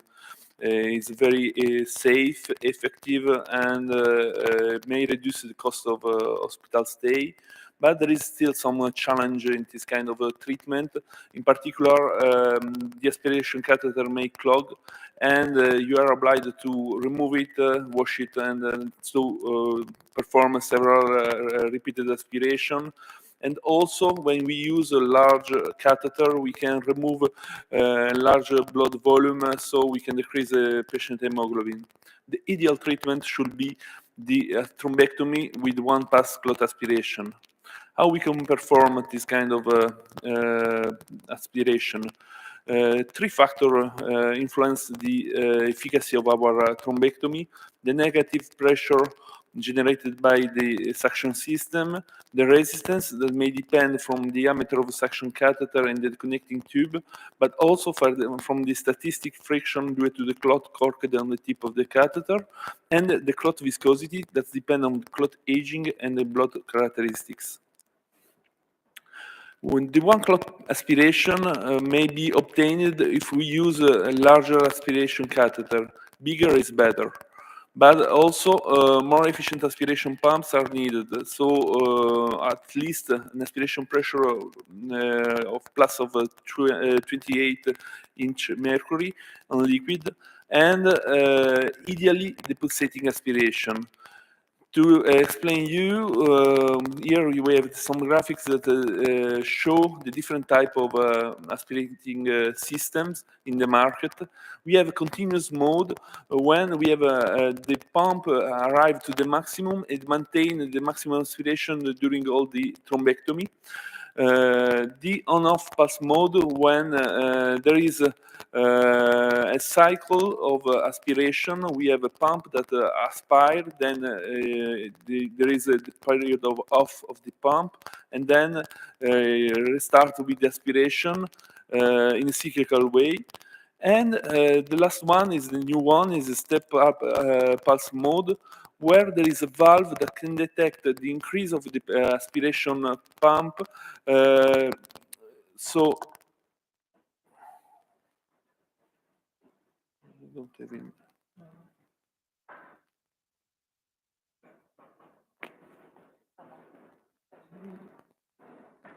Okay, there is an increase step-up way of the pressure, and what happens is that we maintain in this kind of aspiration always an aspiration differently from the pulse mode when we have some period when there is no aspiration.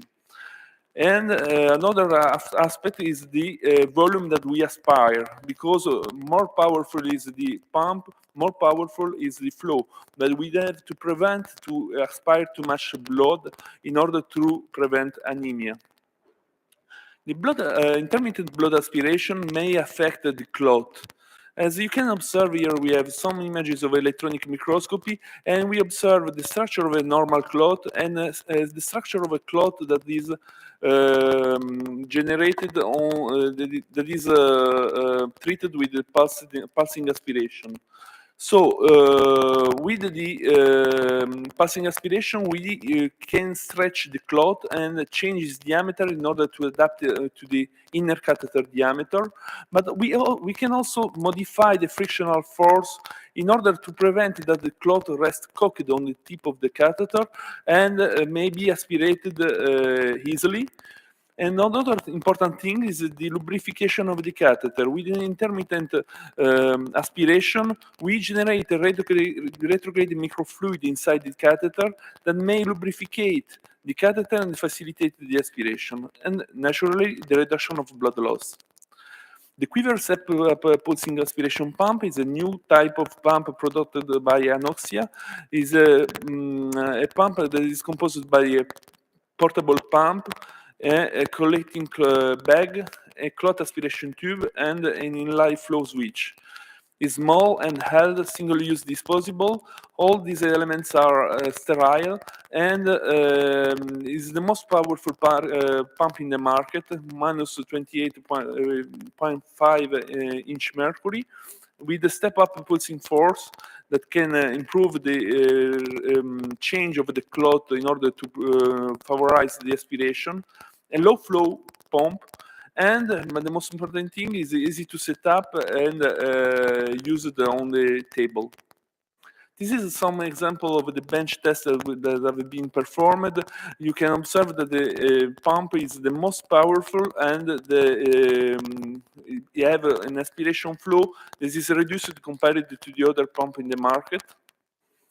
But when we use that on the aspiration of cloth, we can obtain the improved volume of cloth aspirated compared to the other pump, as you can observe in this bench test with the 10 French catheter.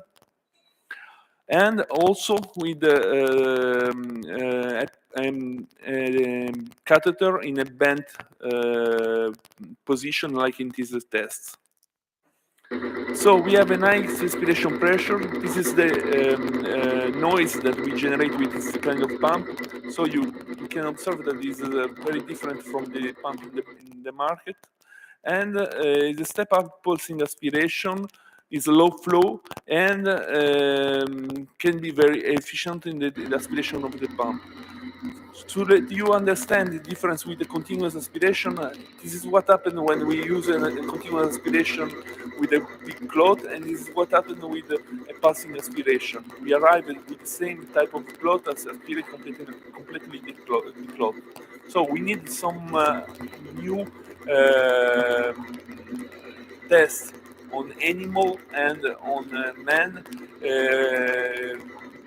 Soon this kind of pump will be have an FDA approbation for this kind of test. Thank you for your attention.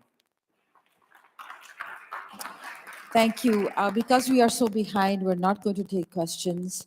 If you have questions, please ask the speakers directly. I'm sure most of us will be available after. But thank you. We're going to take a short, I'm going to make it a 5-minute break, and then we're going to come back for the next session. Thank you.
All right.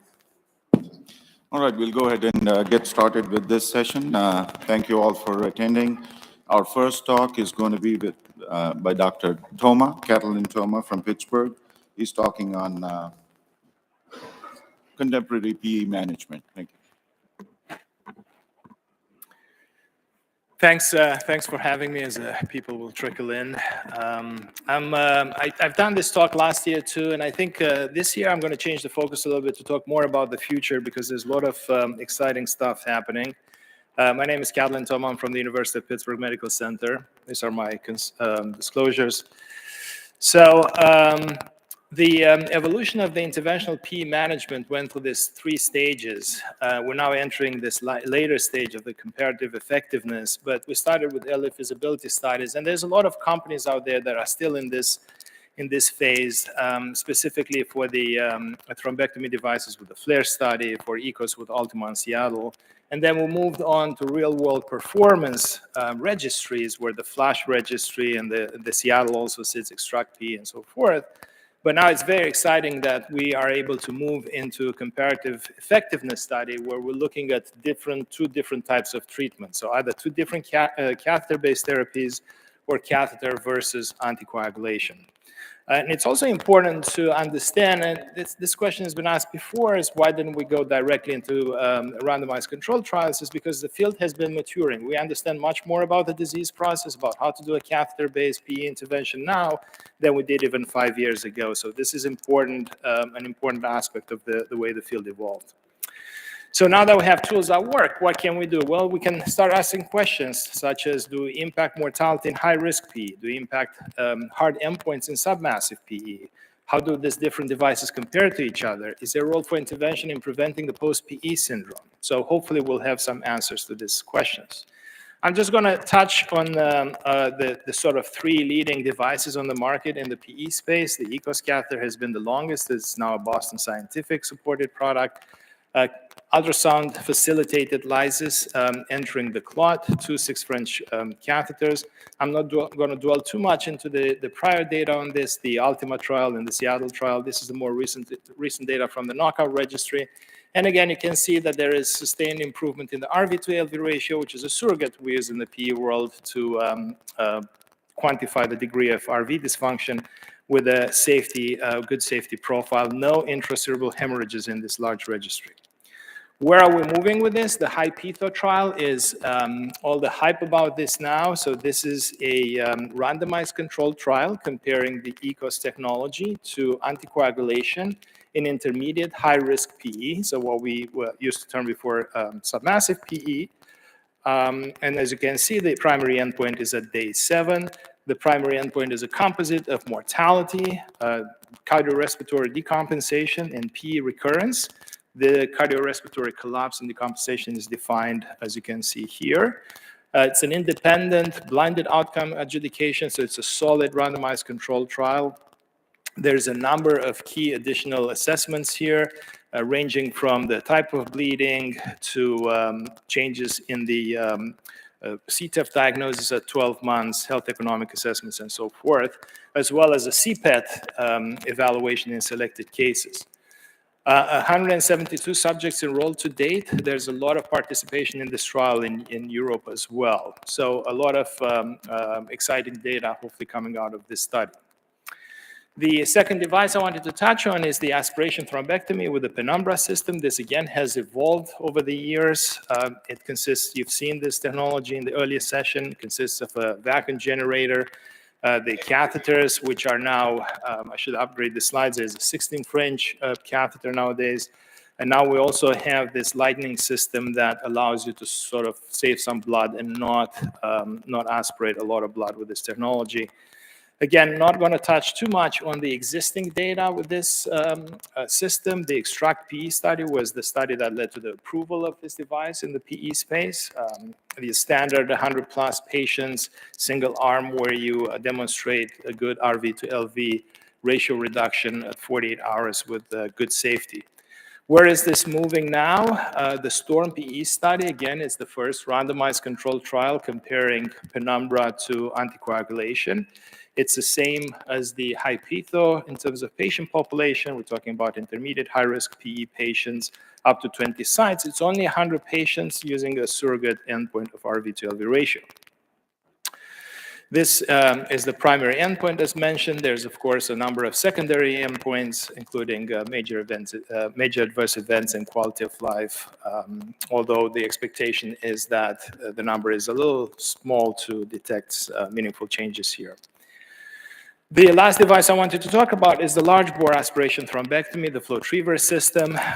This is a case that, you see cases like this that are sort of impressive, the amount of clot that you can extract from these patients, especially if it's acute. There's a lot of data. Probably the FlowTriever system has the most data in the PE space, starting with the FLAIR IDE trial, evolving to the FLASH registry, the currently ongoing Peerless study, the FLAME study that I'll show you some data, and the Peerless 2, which are very excited about it. I'm not going to talk about FLASH because we have a separate talk dedicated to that, but I want to touch on the FLAME registry. So this is the largest massive or high-risk PE study ever conducted, essentially. It enrolled a total of 100 patients. It's a parallel registry design, non-randomized, with a pre-specified performance goal. The AHA document in 2019 at the PERT meeting acknowledged the fact that it's very hard to do a randomized controlled trial in the massive PE space. And the surrogate for that was this registry type of design, and the FLAME is exactly on track to satisfy those requirements.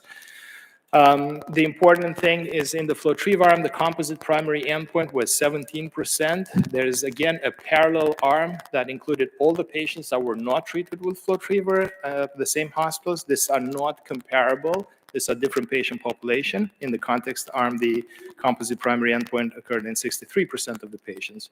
You're going to see a p-value there against the performance goal, which was expected at 32%. And the important thing in FLAME is that the mortality was exceedingly low. There's only one patient that died in this study. So, and as you can see, there's very little bailout, clinical deterioration, and major bleeding. And the conclusion essentially is that in places that have a good PE program with experienced operators, creating a pathway that takes these massive patients to the cath lab actually generates very good results. So it remains to be determined whether this is better than lysis in some patients and better than other therapies. But we know for a fact that if you have a good pathway and a good program, you get very good results with this massives going straight to the cath lab. The Peerless randomized controlled trial is comparing FlowTriever versus catheter-directed lysis. This is, again, in intermediate risk PE patients.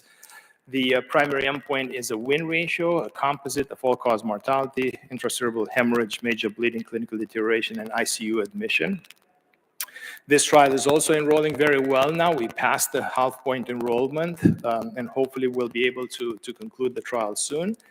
And the trial that we're most excited about that was just announced at SCAI is Peerless 2, where we're comparing FlowTriever, a large bore thrombectomy, to anticoagulation alone. This will include 1,200 patients randomized 1-to-1 to FlowTriever in the anticoagulation arm, again with the primary endpoint that is a win ratio composite.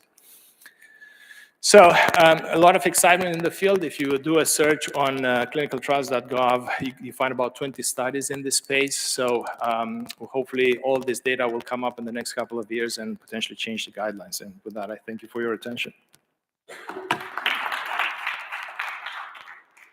Thank you, Dr. Toma. The next speaker is going to talk on lytic options for PE management. Great, thank you, everyone. Eric Systemski, and a pleasure to present today on thrombolysis options that should be chosen for PE management. These are my disclosures. So, when I think about the risks and benefits of pursuing thrombolytic therapy for PE intervention, I think that there are some areas that we do have either refined data or evolving data. But really, I think on our PERT team, which has been around for a decade now, we agree that if we do intervene early, we could potentially prevent early in-hospital events, whether that might be mortality in very high-risk patients or clinical decompensation. We know that we can provide earlier improvement in symptoms. And we also don't know, we theorize in some patients, we don't know in others, whether we could prevent long-term events, as Dr. Toma just kind of mentioned. The things that we've always had to deal with for thrombolysis, ranging from systemic to catheter-based, is bleeding, particularly intracranial bleeding.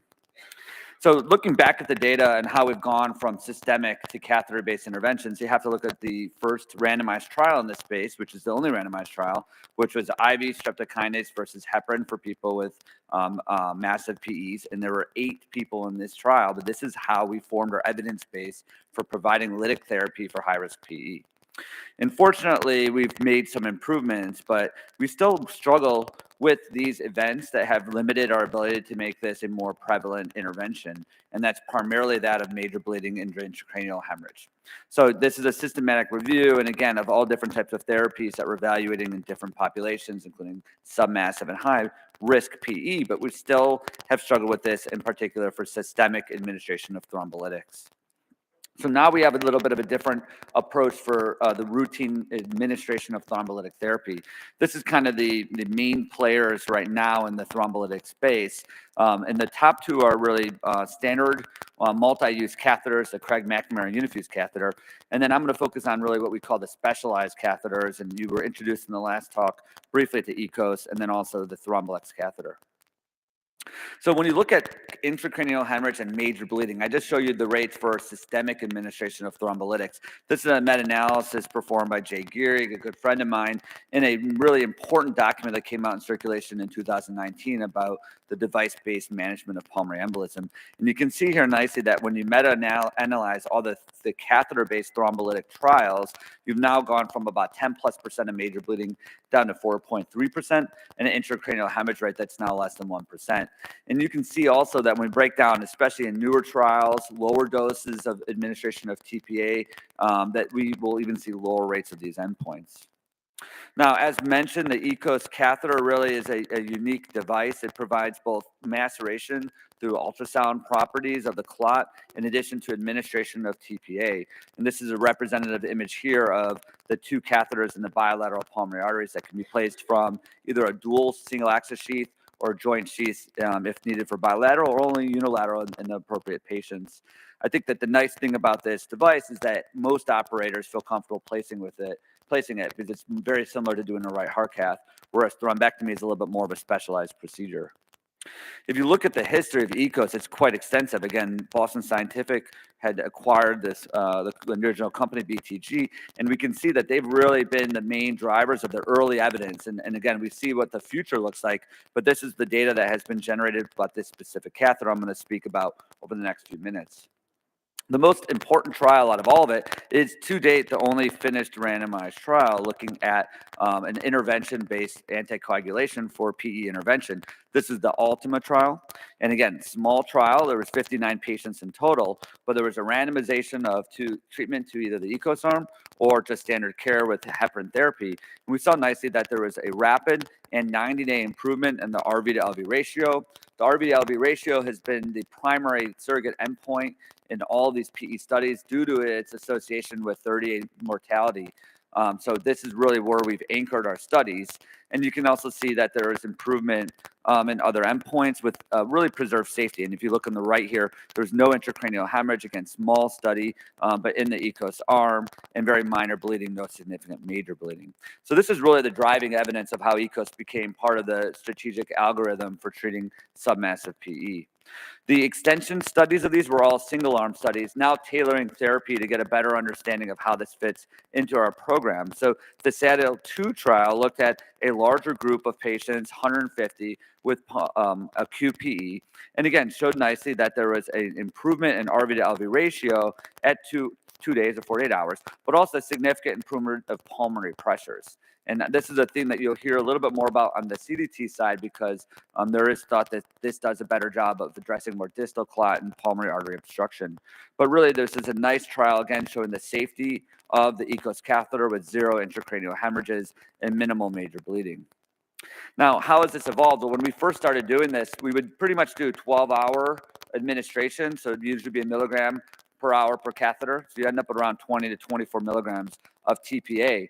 But the ECOS scientific program went back and looked at what if we use strategic different algorithms for administering TPA for durations as low as 2 hours. And so in this study of 101 patients, they created 4 different groups looking at different durations of TPA administration.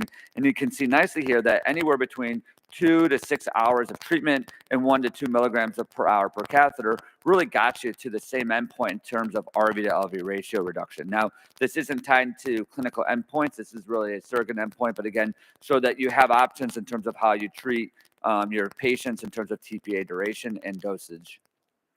This is mentioned briefly in the prior talk, but I think knockout PE was an important study demonstrating again that a large prospective cohort of patients treated with ECOS catheter, 489 patients at 83 sites, we again saw very nice real-world improvements in outcomes with very safe endpoints. And again, on average, about 33% of patients were treated with 12 milligrams of TPA or less.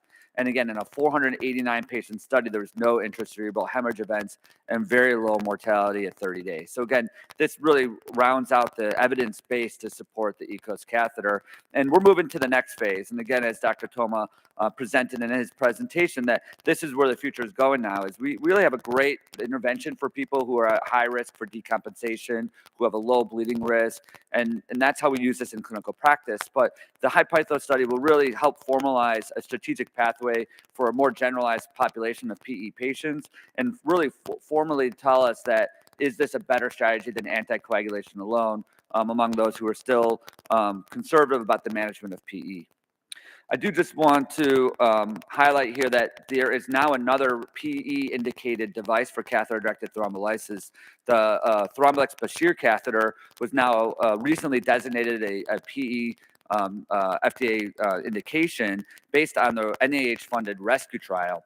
And in this trial of 109 patients at 18 U.S. sites, they really showed nicely that their novel device that has a cage with a really nicely distributed ability to spray TPA into the clot and activate some of the properties of the clot and TPA to help improve thrombolysis, that they can get a really meaningful reduction in RV to LV ratio.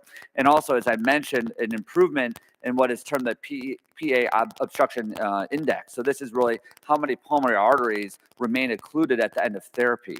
And what they showed nicely that in their device, in this rescue trial, that they had a better resolution of PA obstruction compared to some of the other CDT data as well as mechanical thrombectomy data. And so, again, we don't know really how the PA obstruction index ties to clinical endpoints. This is still a surrogate endpoint that requires more investigation. But if you are thinking about more complete resolution of thrombus, they did a nice job of demonstrating that here. So just wrapping up, I think about my own practice, and I have a really mixed practice where I incorporate both mechanical thrombectomy and catheter-directed thrombolysis into my treatment algorithm. And I look at them both as complementary. Sometimes we use them adjunctively or together, but neither of them are perfect, but both are really important improvements in how we take care of PE. On the catheter-directed thrombolytic side, we know that there is still some risk, less than 1% for major bleeding or intracranial hemorrhage, less than 5% for major bleeding. And also we know that there could be some limitations in terms of how rapidly a patient improves, and we tend to send patients still to the ICU. On the mechanical thrombectomy side, we can get more rapid clot obstruction removed. We can primarily move patients back to a normal floor, not to an ICU after treatment. But there are some learning curves for operators in terms of understanding how this device works, and there's a little bit more risk of mechanical injury due to the device itself. And so these really are going to be our portfolio of devices for treating PE into the future. They're going to be refined. We're going to have more evidence, but I truly feel that they both have complementary roles and are necessary for a complete PE intervention program. Thank you very much for the opportunity to speak today. Thank you. Our next speaker is Dr. Jay Matthews from Florida. He'll be talking about mechanical thrombectomy options. All right, one of the reasons why I love going after Eric is because he gives my talk for me, so it works out really well. This is one of 4 talks I'm giving this session, so I think we should rename the session to Jay Matthews Venus. So these are my disclosures. There are quite a few related to PE and VT technologies. As we know, systemic thrombolysis, as Eric had mentioned, is associated with lower mortality rates but higher major bleeding over anticoagulation alone, and CDT does relieve RV strain faster than anticoagulation 24 hours, but does carry bleeding risk. So catheter-based aspiration thrombectomy technologies offer a lot of potential advantages, but right now they're being prospectively studied. You guys have all seen this spiral. You're going to see it many more times during these sessions. And we understand that RV dysfunction leads to these downstream effects. And the reason why I put this up here is we understand that the longer we wait, the more down this cascade the patient progresses to the point where you can end up with cardiovascular collapse and death. And with a stepwise increase in the RV to LV ratio, there's increased mortality. So those patients presenting with a very large RV relative to their LV are at highest risk for mortality, and this mortality persists even out to 3 months, even the patients that were hemodynamically stable. So we know that maybe intuitively that a rapid resolution of this obstruction may potentially offer a better outcome potentially, but we need to prove this. And that's where the hope of mechanical thrombectomy solutions offers that rapid resolution of clot obstruction and potentially can avoid some of these downstream effects and potential complications. But again, we have to prove this. And this really busy slide showcases a lot of the data. And I do have, in comparison, some of the CDT-based technologies, the Seattle 2 with ECOS and Rescue, which was with the Thrombolex device as well. Now, if you take a look, Extract PE with Indigo, Flare, which was with FlowTriever, Flash, which was FlowTriever, and then also Flame, which was FlowTriever in high-risk PE populations. You can see, in general, we show improvement in the RV to LV ratio across the board between all the different technologies with, a very favorable safety features with regards to mechanical thrombectomy. You can see that in the CDT population, the Seattle 2, there was a higher rate of bleeding. A lot of this was access site related bleeding, not really intracranial hemorrhage. Rescue actually did show a very favorable safety profile, but they had the benefit of, I think, a kind of mechanical component to their device as well, too. So it's not purely a CDT device alone, and I think that maybe there is a role for hybrid type devices as well. But really what the big difference is time, and you can see that with the CDT technologies, you're talking anywhere between 5 to 24 hours with regards to infusion of therapy, obviously potentially more ICU time and increased length of stay, though in Rescue, a lot of that was favorable. I would point out here too, with the Flame study that was recently done too, again, single arm study, looking at the highest risk patients. This is, even though the safety, the numbers were higher in terms of adverse events, realize this is a massive PE population. So the expectations were not very high, and the fact that they did as well as they did was actually quite remarkable. And the complications related to treatment itself too was about 19%. Which, I think is expected in this population because the alternatives are not very good. Major bleeding was higher. A lot of this was also related to access site related bleeding with large bore thrombectomy in a very sick population. So again, this is an evolving concept for the massive PE population, but something that potentially holds promise. And by and large, CDT is not used in this population. Systemic lysis is currently used in the population and all the issues that are associated with systemic lysis. So we've already talked about a lot of the upcoming and enrolling RCTs that will look and try to hopefully answer some of these questions to see or hopefully show, does mechanical thrombectomy offer advantages over CDT or certainly over anticoagulation alone? We certainly think that, but we don't know that for sure. And I'm not going to really go through all these thrombectomy devices. I'm actually going to talk about several technologies later in the session. But by and large, there's multiple different ways to do this. And aspiration thrombectomy with fragmentation is oftentimes a schema for a lot of the mechanical thrombectomy devices. And along with some newer technologies like extraction embolectomy as well too. And you've seen in other sessions as well too, manual aspiration with the FlowTriever system, utilizing a 16, 20, or 24 French catheter. And also now they have a blood return feature which allows you to minimize blood loss. AlphaVac is currently in their IDE trial. This is another aspiration system as well too, with various French-sized catheters with some degree of articulation as well too. And then this was announced as the Wolf study, the Wolf trial, currently still being developed. I was involved with this development of this technology, and this uses aspiration in combination with extraction. So you can see this is what the aspiration feature looks like. And then, of course, this is what the extraction is for the more hard type thrombus. And this is between 20 to 100 times more powerful than typical aspiration forces that are generated because you're doing direct extraction of thrombus. So maybe hybrid technologies would actually work as well too. Powered aspiration is currently being studied as well too. The JEDI is a French device that uses a saline jet to help cut through thrombus.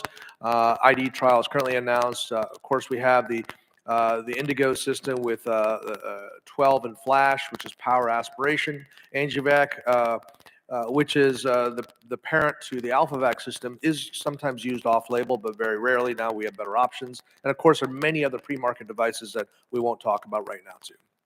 One system that is commonly used is the Flash system for powered aspiration. It's dual clot detection algorithms, which allow you to detect whether or not you're on thrombus or not. And the difference between pressure and flow allow you to hopefully aspirate only thrombus rather than and reduce blood loss as well. So the potential advantage of all of these different devices is that you can come up with your own device algorithms, as Eric was mentioning too. You know, we use both CDT and mechanical thrombectomy, and we try to decide which patients may benefit. Some of the sicker patients with high PA pressures, they don't typically tolerate large bore devices as well, and there's a higher risk associated with that too. So whatever your preferences are, you can certainly use devices that are sometimes softer. And the reality is CDT may actually be good in that high-risk population where maybe there's risk of RV compromise. But in the patients, depending on where you're located, if they have more central clot versus distal clot, you may choose different mechanical thrombectomy devices based on their bore size and also flexibility as well too. So what are the potential advantages of mechanical thrombectomy? Time, single session therapy cost, so less ICU stay, or hopefully no ICU stay, reduced overall length of stay, maybe limiting thrombolytics, patient satisfaction and getting done quickly, not having to lay on their back for a long period of time, and also feasibility in massive PE as shown with the FlowTriever data. I'm going to show a real quick case here. This is a 92-year-old patient. So these are patients in the past that previously would not have been done. I live in Florida where everyone's 90 years old. And so we have a lot of patients coming with PE, severe dyspnea, prolonged immobility, patient with high PA pressures, high heart rate, normotensive, oxygen saturations are low. And whenever you see a PA pressure this high, you know that they've got baseline pulmonary hypertension. Typically, massive PE doesn't even generate these kind of high pressures. So you have to be extremely careful in these types of patients. And you can see big saddle PE here as well. And in this particular case, we did use the Flash device. You can see this is their 16 French catheter that's going up. And then afterwards, navigating around with the wire in place. You can certainly use it without a wire. This was one of our early experience cases. And this is after the initial aspiration. Right away, we've got restoration of flow. Navigate over the other side. You can see on this injection that there's this linear lucency. That's the saddle PE. And after quickly aspirating that, we're able to remove that very quickly. Overall case time was only about 5 minutes. PA pressure dropped from about 85 to 53. Heart rate improved. She did very well. And this potentially is a way of showcasing the fact that we can get rapid resolution of symptoms on table with potentially these mechanical thrombectomy devices. Thank you.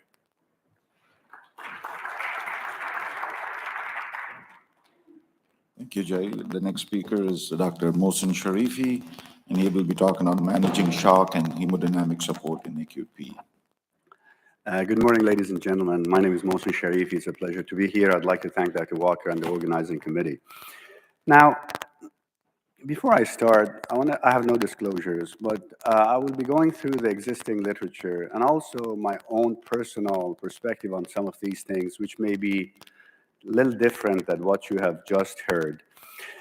First of all, the highlights of the most recent update on PE and DVT management, just to summarize, in subsegmental PE, there is no necessity for treatment if it is an incidental finding and you don't have DVT. There is less emphasis on IVC filter placement, and all of you know that. Direct oral anticoagulants are better than low molecular weight heparin, even in cancer patients.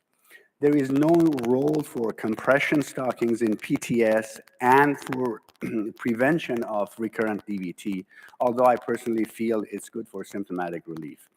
Vitamin K antagonists should be used in preference and the direct oral anticoagulants in antiphospholipid antibody syndrome, and 10 milligrams of rivaroxaban in superficial vein thrombosis for 45 days is a good treatment.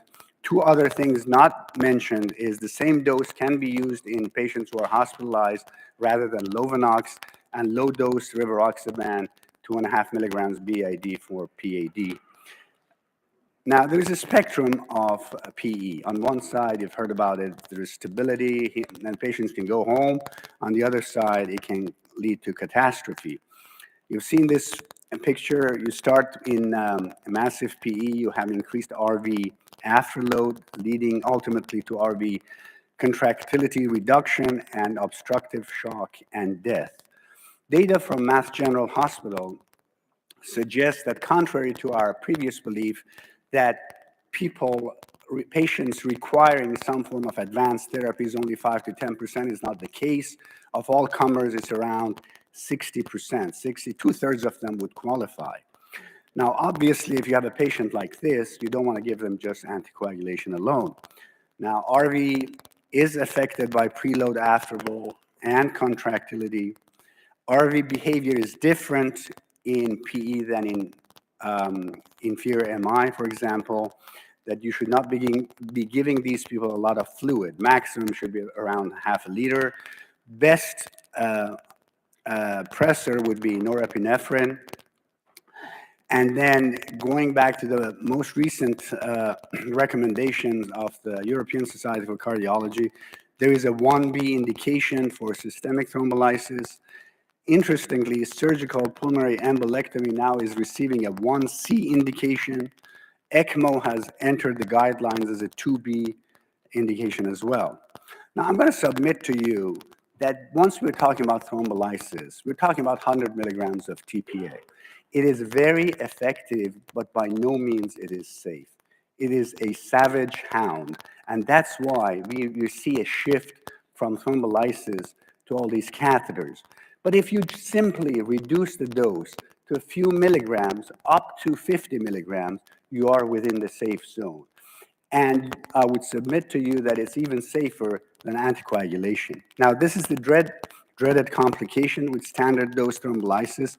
You have intracerebral hemorrhage reported anywhere between 0.7 to 6.4%. For PE is around 2 to 3%. You've heard all these fantastic catheters. There is a role for them, but it is not the major role. There is a small indication, and many people may disagree with me. Now, this is an ECOS catheter in two lungs. It's been placed in two lungs. But do you think, from a common sense perspective, is it necessary? You see, the whole flow, the lungs are different because there is the point of convergence of all the TPA or other lytic agents that you give. You do not need a separate catheter to direct the molecules into the lungs. It's the point, the entire cardiac output goes there, and that's why the lungs are exquisitely sensitive to lysis. It's different than the brain that we have the 100 milligram dose or 90 milligram dose because it receives 15% of the cardiac output. For MIs, we were giving 100 milligrams of TPA because it receives 5% of the cardiac output. But for the lungs, you really don't need catheters. You can use God's catheter, which is the vein, and it takes your thrombolytic agent into the lungs. Now, we proved that concept in the Muppet trial in 2012. Moderate or submassive MI does very well with low-dose thrombolysis. Also, comparison between ECOS and just low-dose thrombolysis, they were equal in efficacy and less complications with just systemic low-dose thrombolysis. A study from Cleveland Clinic also supported that. The only randomized trial in the iliofemoral circulation also concluded that there's really no benefit from ultrasound thrombolysis. It's actually the TPA which works. It's not the ultrasound which is the major determinant here. Now, the guideline says that for people who are decompensating, you should use thrombolysis, but again, they are talking about full dose, which I do not agree with that. And they are recommending systemic thrombolysis than catheter thrombolysis. Now, in people who have failed thrombolysis or in shock, now catheter-based in their recommendation is appropriate. In my view, the only indication of putting a catheter into a lung is if a patient has absolute contraindication to lysis. Now, there's another indication. You have to learn. So you don't want to be the first person to put that catheter if you don't have much experience. So to build up your experience, you should obviously do more. Now, American Society of Hematology says catheter-directed thrombolysis is good for DVT, but systemic thrombolysis good for PE. Now, again, they are talking about full dose, which I don't agree with. Now, there are mechanical assist devices, ECMO, Impella, and Tandem Heart. You should have the ECMO. I'm not talking about the other things because it does save lives and it's within the recommendations now, the guidelines. Now, if you come to this picture, this is an Impella RP with 2 ECOS catheters. The prognosis is dismal. And there was a warning, FDA warning, that those people who were in this situation, only 17% of them survived when at 30 days. So it's a bad scenario. For hospital mortality in surgical embolectomy, 12% mortality in experienced centers, and far higher if there has been cardiac arrest. Again, 1C indication, and for ECMO, it's a 2B indication. From our experience, we made a difference if low-dose thrombolysis can be given within a very short period of time in the ER. This was published in an ER journal, American Journal of Emergency Medicine, called a PPET. The first one was a Muppet, this was the PPET, and the reason for success was it was given in 6.5 minutes, 50 milligrams of TPA. So in my personal view is use the TEC2 formula. Be very liberal with moderate dose thrombolysis. That's, we're talking 50 milligrams or less. The EC stands for an extraction catheter. Use an extraction catheter. Be prepared to use an extraction catheter if that extraction catheter does not use thrombolysis. If it does use thrombolysis, give systemic thrombolysis at low dose. And obviously, ECMO makes a difference. It gives them 1 or 2 days for the body to recover, and it can improve survival. So very poor outcome of PE in cardiac arrest and pulseless electrical activity. Every effort should be done to prevent it. Use the TEC2 formula.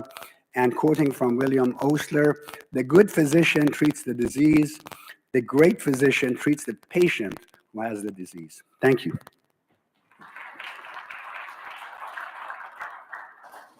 Dr. J. Matthews will be back for clot in transit.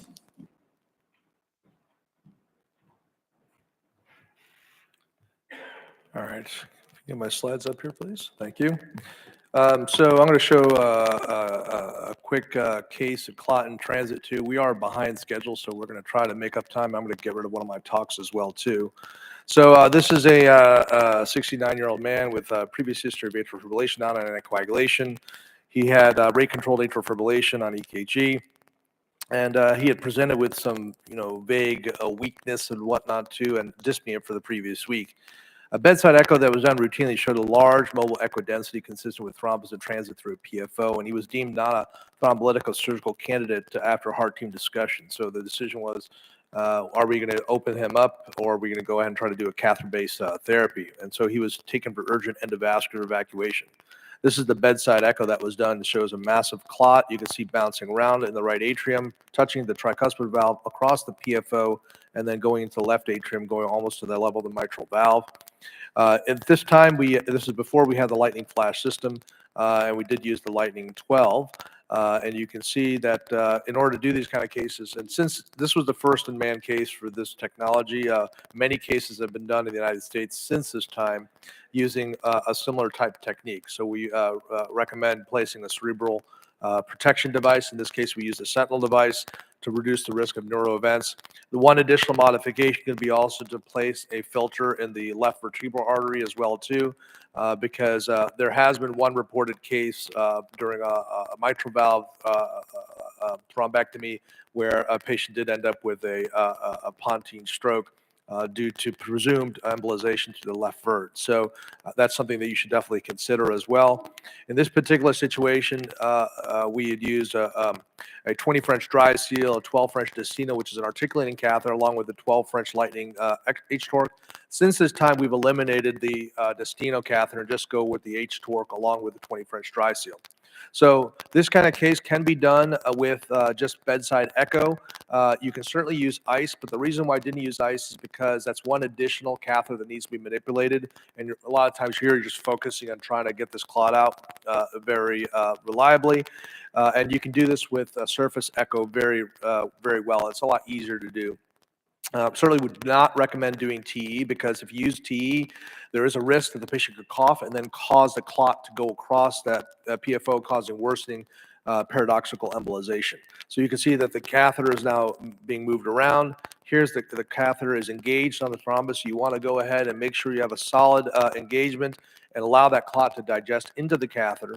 And while we were doing this, we essentially dragged the catheter combo back into the 20 French dry seal. The reason why we want the 20 French dry seal, which was sitting in the RA cable junction, it's to prevent embolization and the clot shearing off of the tip of the catheter, because a lot of times this clot is much bigger than the catheter itself. So in this particular case, then the tip of the catheter is very atraumatic, went right across the septum, and you can see that the clot is just getting sucked right in. That was the residual piece that was right there on the left side that kind of came right across too. So we had engaged the clot that was across the PFO and then kept going across with the device. And then that was under active aspiration the entire time. And this is our final echo, shows a complete resolution of the thrombus. After this, went up into the lungs and did the same typical mechanical thrombectomy routine. Pulmonary angiography shows extensive thrombus both sides. Went ahead and cleared this out. PA pressure dropped from around 34 down to 25, which is essentially normal. And this is the organized material that was removed. You can see these are very difficult chunks that would have a hard time. Thrombolysis, which is the typical recommendation for these kind of patients if surgery is not done, would not do anything for this type of thrombus. And that's a problem. And you may have increased fragmentation. So I really do question that recommendation. Of course, the patient has this PFO, so some people could have argued of doing it at the same time. I opted not to do it at that time. I went back on post-op day 3 to close it, and the patient was loaded with clopidogrel along with maintained a rivaroxaban. He was discharged without any neurologic complications. So when we talk about paradoxical embolization, we published about this previously.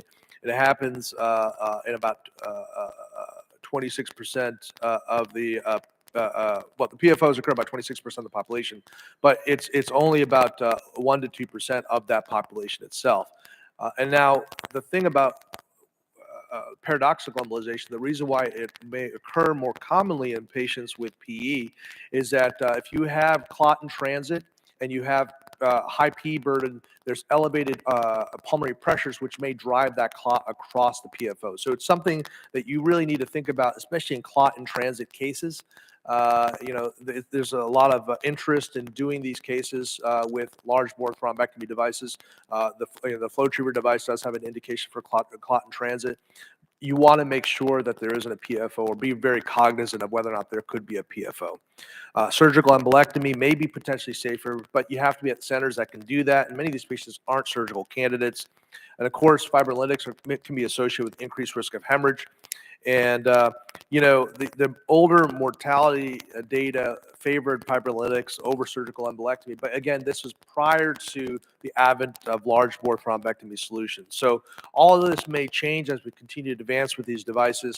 Again, the biggest issue is identifying devices that can go transeptal that are atraumatic. So that's, I think where you have to be a little bit careful. Some of the older devices too, there have been some associated trauma associated with the septum, the left atrium, and also the right atrium. So you have to be very careful if you're going to try to do a transeptal type thrombectomy procedure.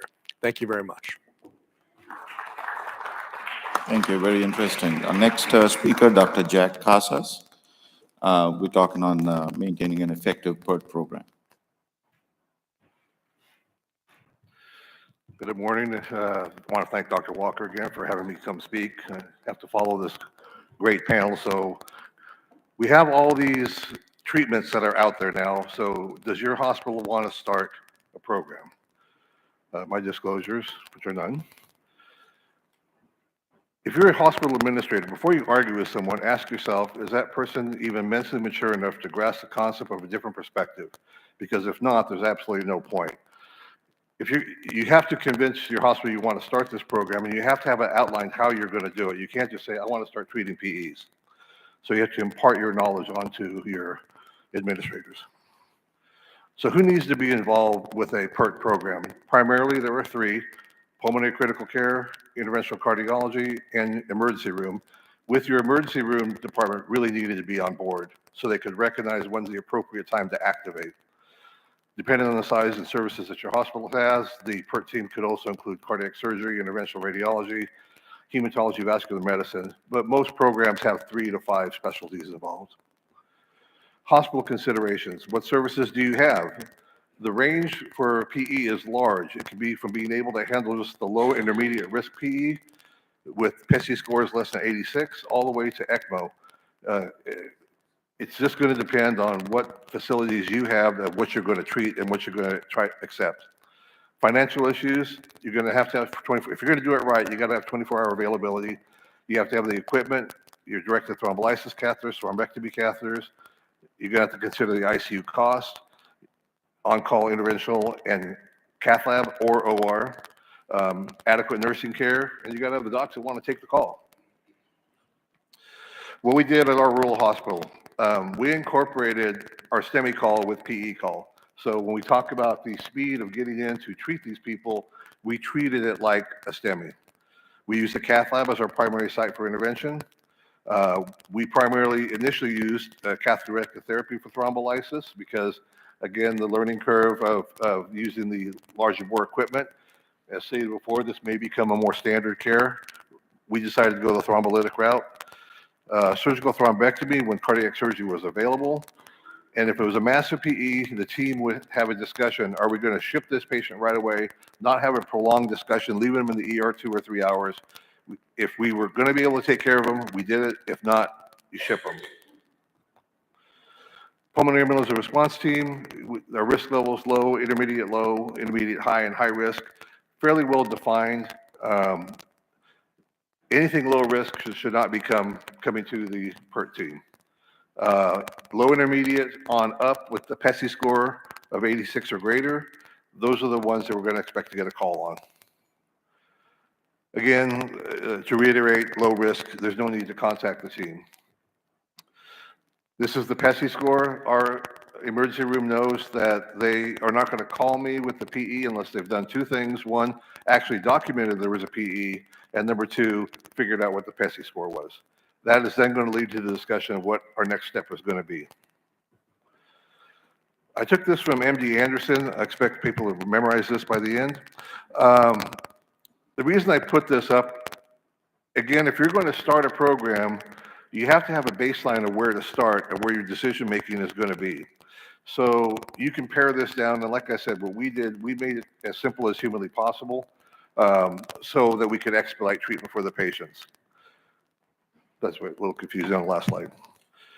High risk is a little bit easier. They're either candidates for thrombolysis or they're not candidates for thrombolysis. So that made it a much easier decision when we set up our team response. Contraindications and anticoagulation. This is something that absolutely needs to be looked through before that patient is called, before you're called about that patient. Again, our ER has gotten very good about making sure that there are no contraindications before they call us. And systemic thrombolysis, again, these are absolute and relative contraindications. And on the relative contraindications, again, it's your judgment. Are you going to take this patient, yes or no? So in conclusion, this is not a program to go into lightly. It's going to take some dedication of your cath lab staff who are not going to be really happy about adding another thing to come in for call about. PERT programs are feasible though, and it was all novel ideas. We're going to have more research to determine if there will be improved survival, morbidity, and will it be a prohibitive or a cost-effective treatment plan. There's references that you can look for those different slides. And we try to be, in Oklahoma, we're trying a new school bus system, trying to save some money. So, thank you.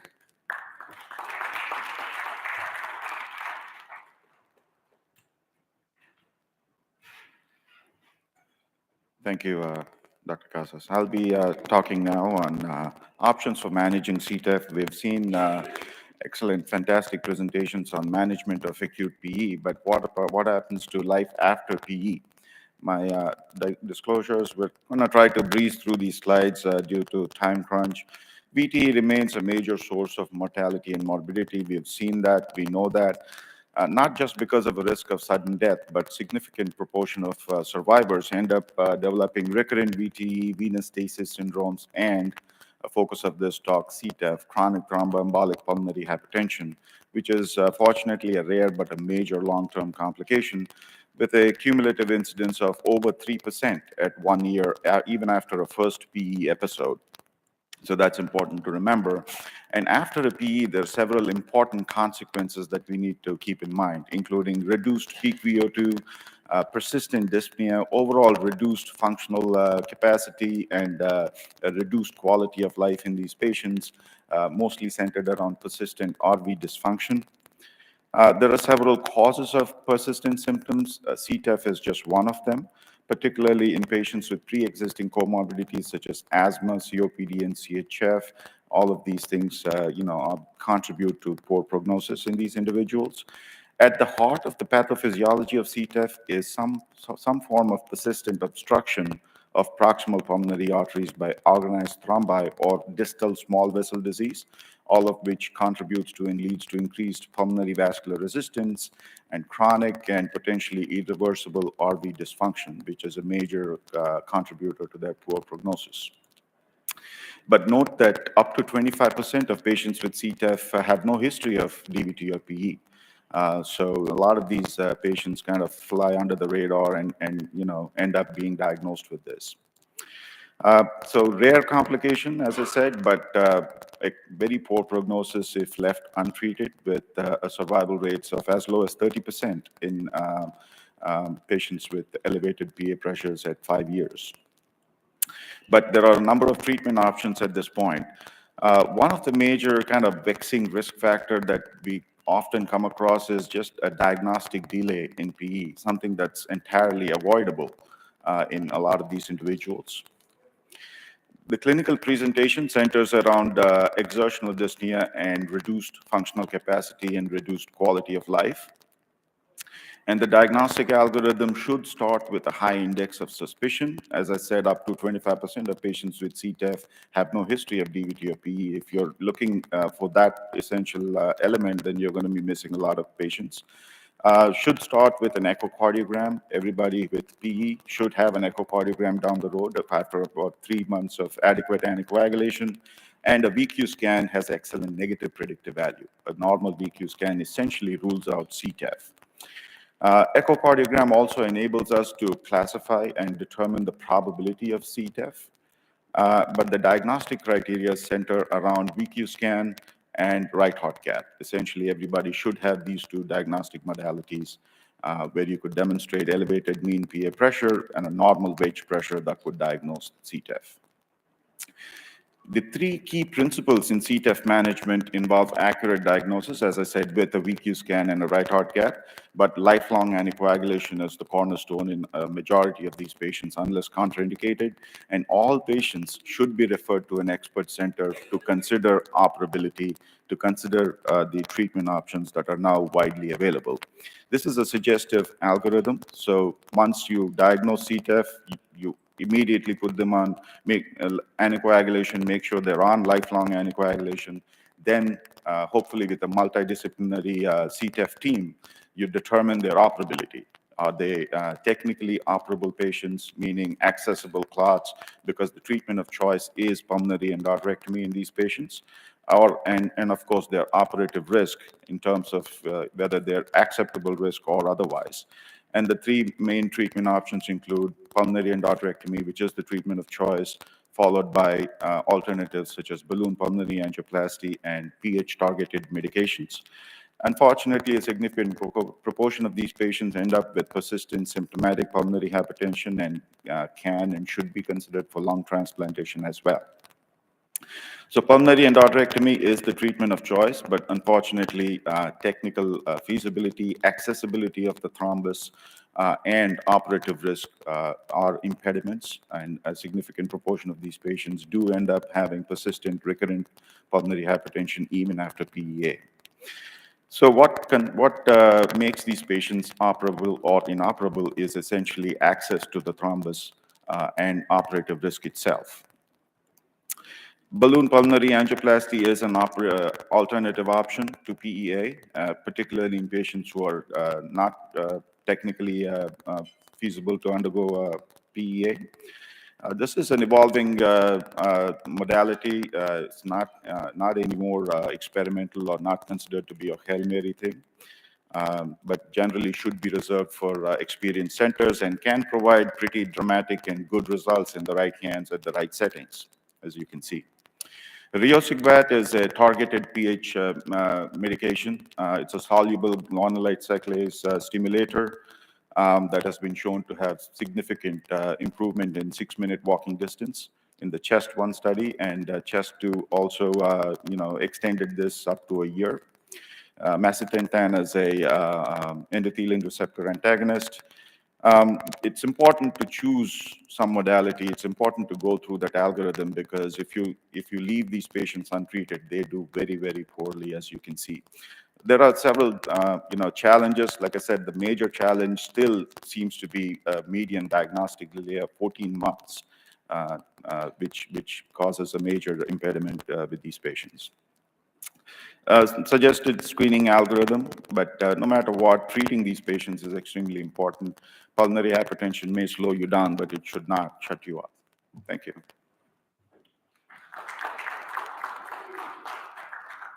We'll have the next speaker, Dr. Cal Verena from Opelousas, who will be talking. Okay. Thanks I want to thank Dr. Walker as well as NCVH for giving us this opportunity. Also want to congratulate all these distinguished speakers here before me. So definitely there's as all of us have seen, there's a great enthusiasm for all these pretty sophisticated and fancy interventional procedures. But of course, it's good to just kind of go back to the basics and just say that why we should be well prepared going into it and to avoid complications, have good outcomes. So we can touch on several of these complications and how to avoid them. I think typically most of us are going in the context of PE. Majority of the interventions are done via femoral access. So I think those of us that are older historically just use anatomical landmarks. But I think that's probably not the best way to start off, because you're putting pretty large bore catheters. It's good to, all the younger guys are typically better trained in using ultrasound routinely for all sorts of vascular access. It is best that all of us get familiar with ultrasound appropriate identification, arterial and venous structures, and avoid injury with 20 to 24 French systems to the arteries. You can potentially cause significant acute as well as pseudoaneurysms or arterial situations. Also, by using ultrasound, we can detect the potential occlusion of a thrombus and maybe use the contralateral side for access and complete and it's a pretty safe and easy technique that takes less than 5 minutes. So I think these are just some of the ultrasound images. So you can see how the artery is sitting on top of the vein. So if you're trying to access and put a large bore system, you can cause pretty serious damage to the arterial structures. So of course, because there are many specialists that are involved in treatment of PE, cardiologists might be familiar dealing with arrhythmias. A variety of arrhythmias can happen as you're passing catheters to the ventricle, but the other specialists need to be versed as well in trying to support the ventricular or atrial arrhythmias. Better get familiar with, or if you see profound bradycardias, and in some instances, you may have to pace them. So also, when you're crossing, there's a potential that we could be entangled in the trabeculae, and if you're taking very large catheters and shoving them, you could further exacerbate an already a very sick patient. So it's good to be very careful, manipulate our catheters, whatever your choice may be, whether it's pigtail, swan, make sure that you're not entangled before you start parking the wires and putting pretty large bore systems. Right heart trauma, of course, needless to say, when you're taking large bore systems, if your wire is not properly parked and it's not secure, and you make sure that you're not entangled in the trabeculae, you can cause pretty significant damage, especially because the right heart in strain is also massively enlarged. So you need to be very careful, park your wires very safely as the operators have shown in their images, and then advance the large bore catheters such as T20, 24, and potentially larger catheters even, only after you're very sure that the wire is in secure position. So if you look at this, I mean, sometimes because of massive RV enlargement, you can see that the wire is not in the greatest position, but the operator is pretty experienced handling it. So right heart is pretty enlarged, again, as was shown in prior cases, so you need to be quite careful. Here, it's a wire, it's just, these are demonstrating some of the wire positions and getting out here. And this is some of the stuff that is taken out. This is, again, showing some of the examples of how you're taking this pretty large catheter, which has significant implications causing. And here, you don't have adequate wire support. You can see the catheter is looking at the, basically, the pulmonary inflow. It can cause perforation or serious arrhythmias and damage. So this again demonstrates the wire position and telescoping these catheters. I'm going to move forwards. And wire perforation, acute hemoptysis, of course, is much dreaded complication that doesn't happen often enough. Thankfully for me, I never had the experience. But again, the causes for wire perforation are overzealous attempts to go out and retrieve distal clot. And also, if there is a lot of thrombus, if you're trying to park your wire, you got to be careful steering those wires into appropriate branches before you're advancing the large bore catheters and avoid trauma to the pulmonary circulation. Some of the classic signs, the patient coughing and clearing the throat, and the techs or nurses can clearly hold a gauze. You can see blood. And I think if you see hemoptysis, you can get pretty freaked out, but don't overreact and pull the wires and catheters. Make sure that there is carefully maintaining the wire position, perform safe angiography and confirm, and don't just pull the wire abruptly, and try to maintain that so you can take a balloon occlusion catheter and slowly, here again, if the patient is getting decompensated rapidly, you got to get ready and do what you have to do, intubation and mechanical ventilation. And if the bleeding is identified safely by angiography, you can take a soft balloon tip catheter, in this case made by Medtronic, and you can occlude them up to 10 minutes. And when the hemoptysis is stopped safely, you can go on and continue with the case. And you can see in these angiograms what a hemoptysis can look like. If intubation is elected, and make sure you have the crew ready, call a code, intubate them safely, and you're still stuck with treating the patient with pulmonary embolism. If there is catastrophic bleeding, you might have to have surgical colleagues involved. And you can see in this case, it demonstrates a little bit of that hemorrhage. Well, this is post-treatment. It seems like it is resolving. I'm running out of time here. Let me move forwards. And that patient was successfully treated. And again, as I pointed, make sure that the wires are very safely parked. Avoid using glide wires, and park Amplats wire with significant soft tip in order to have adequate support to advance catheters. Our colleagues here talked a lot about supporting clot shift, and here patients, if required general anesthesia, if they're getting, as operators have earlier told, that if you are anesthetizing this patient, there can be a significant drop in the preload, which can further compensate, decompensate that patient. So again, make sure you avoid hypotension and try not to overload them with fluids, and use pressors selectively, and try to avoid excessive PEEP. So if patient had to be intubated, have everything ready, call the anesthesia team, make sure use appropriate pressors such as dobutamine as inotropes. and also consider appropriate hemodynamic monitoring. Thank you. Thank you, Cal. Our next speaker will be Dr. Toma will be back with the FLASH registry update. All right, thanks. So let's see if we can get this going. So again, I mentioned the FLASH registry in my prior talk.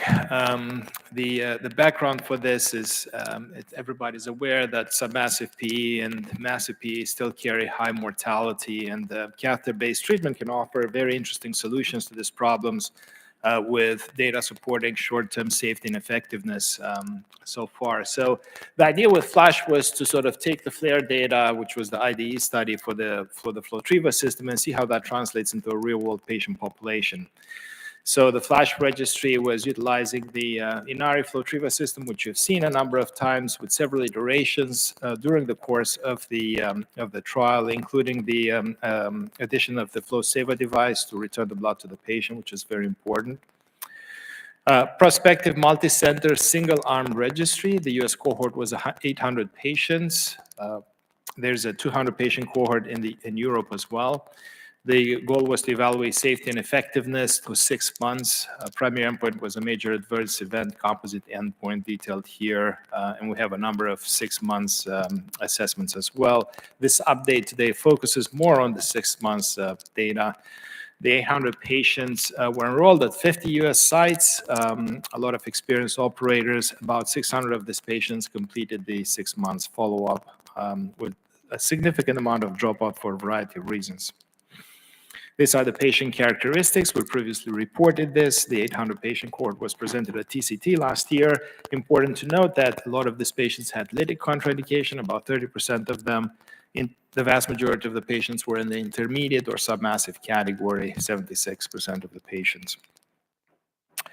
The safety and effectiveness, again, have been previously reported. Significant mean PA pressure reduction, improvement in the cardiac index. This occurred with a relatively short procedure with reasonable blood loss, which has improved significantly since the addition of the FlowSaver device, which allows for the return of the filtered blood to the patient. All-cause mortality through study exit, so this is up to the end, 4.6%. Patients with serious adverse events, 13%. Again, a lot of these events occurred after the initial acute phase.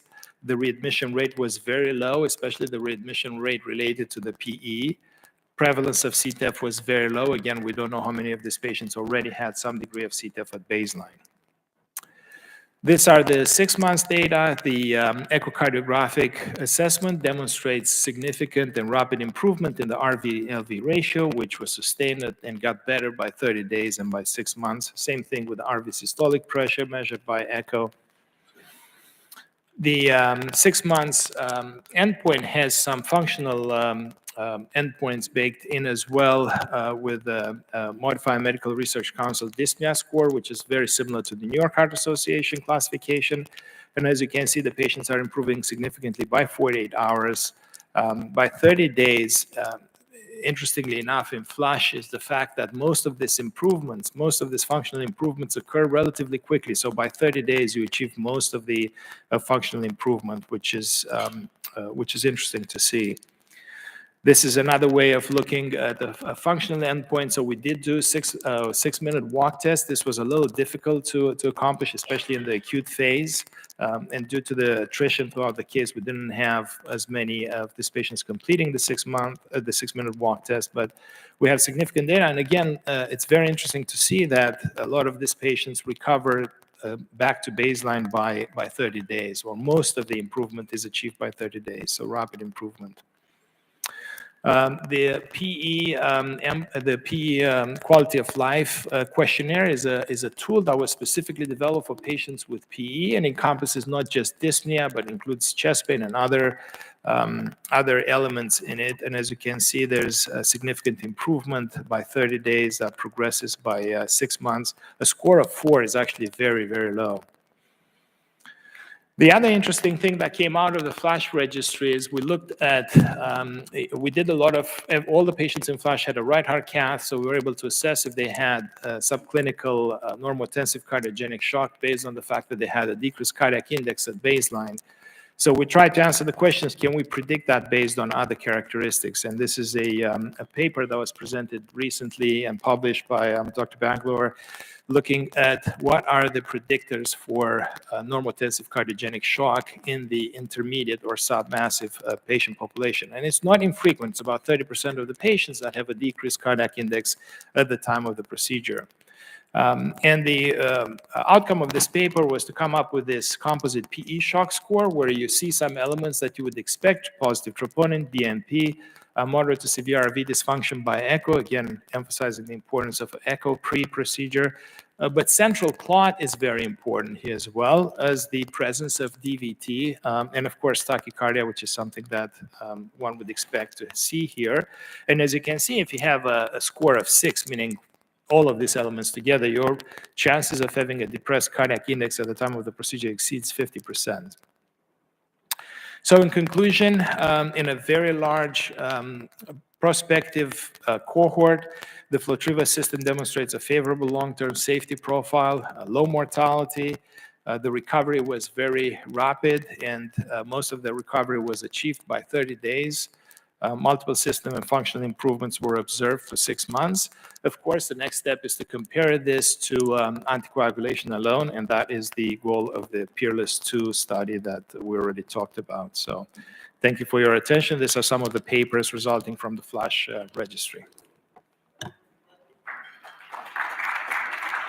Thank you, Dr. Toma. In interest of time, we're going to skip to the last talk of the session by Dr. Matthews, with the first-in-man case of large bore aspiration device with articulation and rheolytic injection.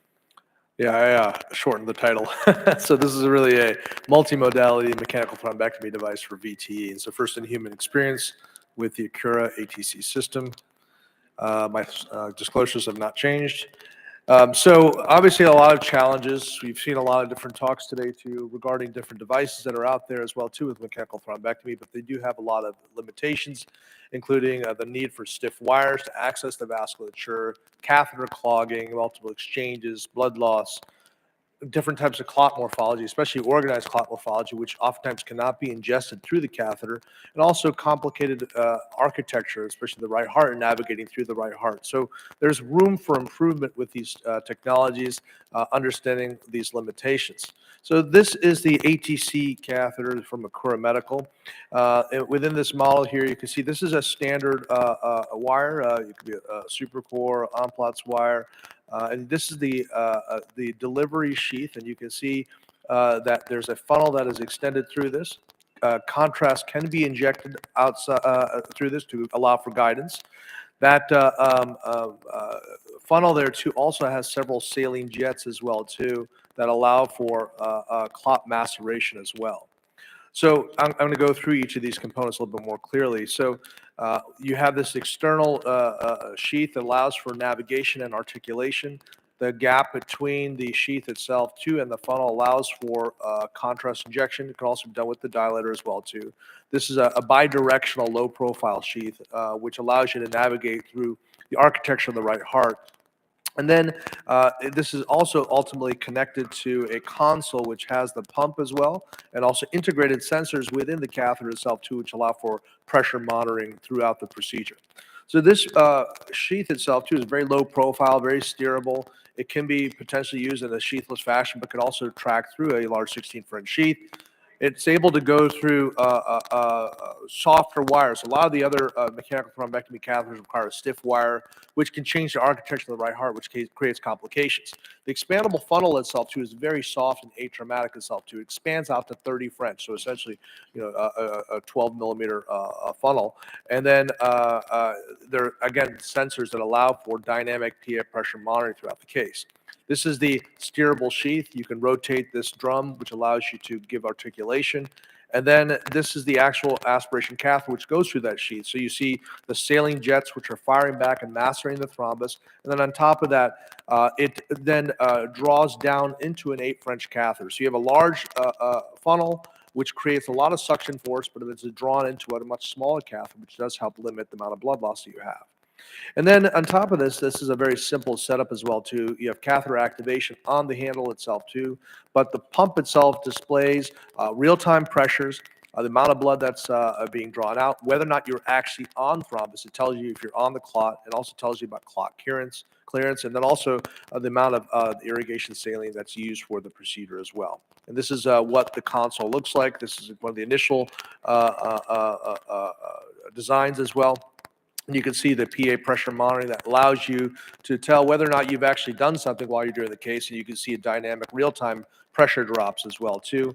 Also, the aspiration monitor tells you how much vacuum pressure that you're being able to generate, in addition to the amount of saline that's being used. So we'll talk a little bit about the first-in-human details. I did help proctor some of these cases as well too. These were done in Tbilisi, Georgia. And these were done with operators who don't have a lot of experience in PE. So, you know, a lot of this was also training the physicians to be able to do these kind of cases. But, you know, it's a prospective single-arm multi-center study, 10 patients across 5 sites, follow-up at 48 hours.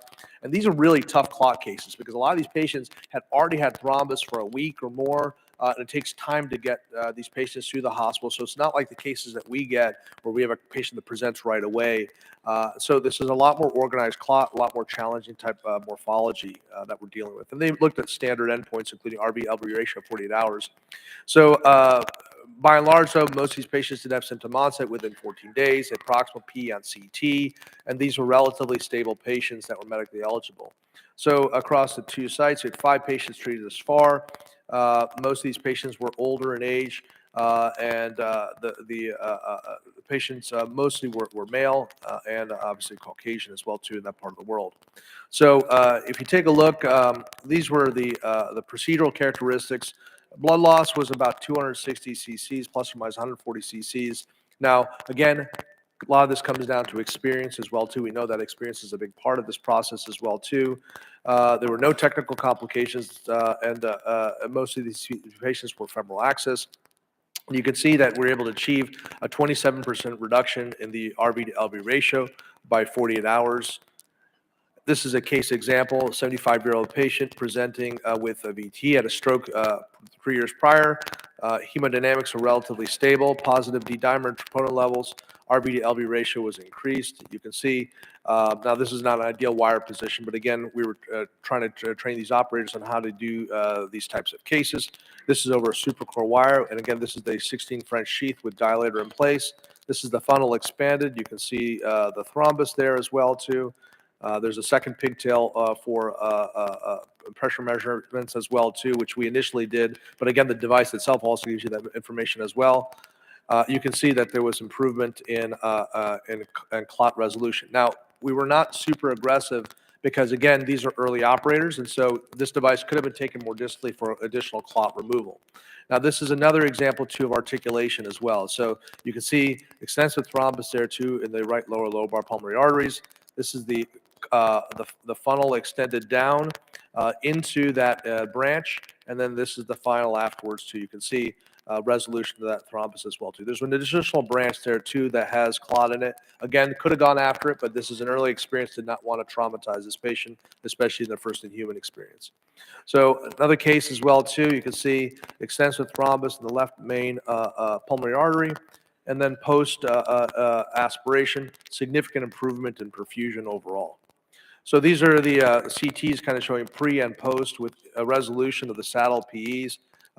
Really impressive clot removal, both organized material and also acute material as well too. So no device-related complications. Reduction in RV-to-LV ratio was demonstrated. Continued enrollment in this first-in-man experience, and hopefully complete enrollment by fall of 2023. And obviously, they're going to be looking for a 510K regulatory approval later this year. Thank you very much. Thank you, Jay. That wraps up our session. Unfortunately, we will not have time for Q&A, but all of us are here. If you guys want to approach any one of us personally for questions and answers, would be it.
All right, guys, we're going to get started with this lunch symposium.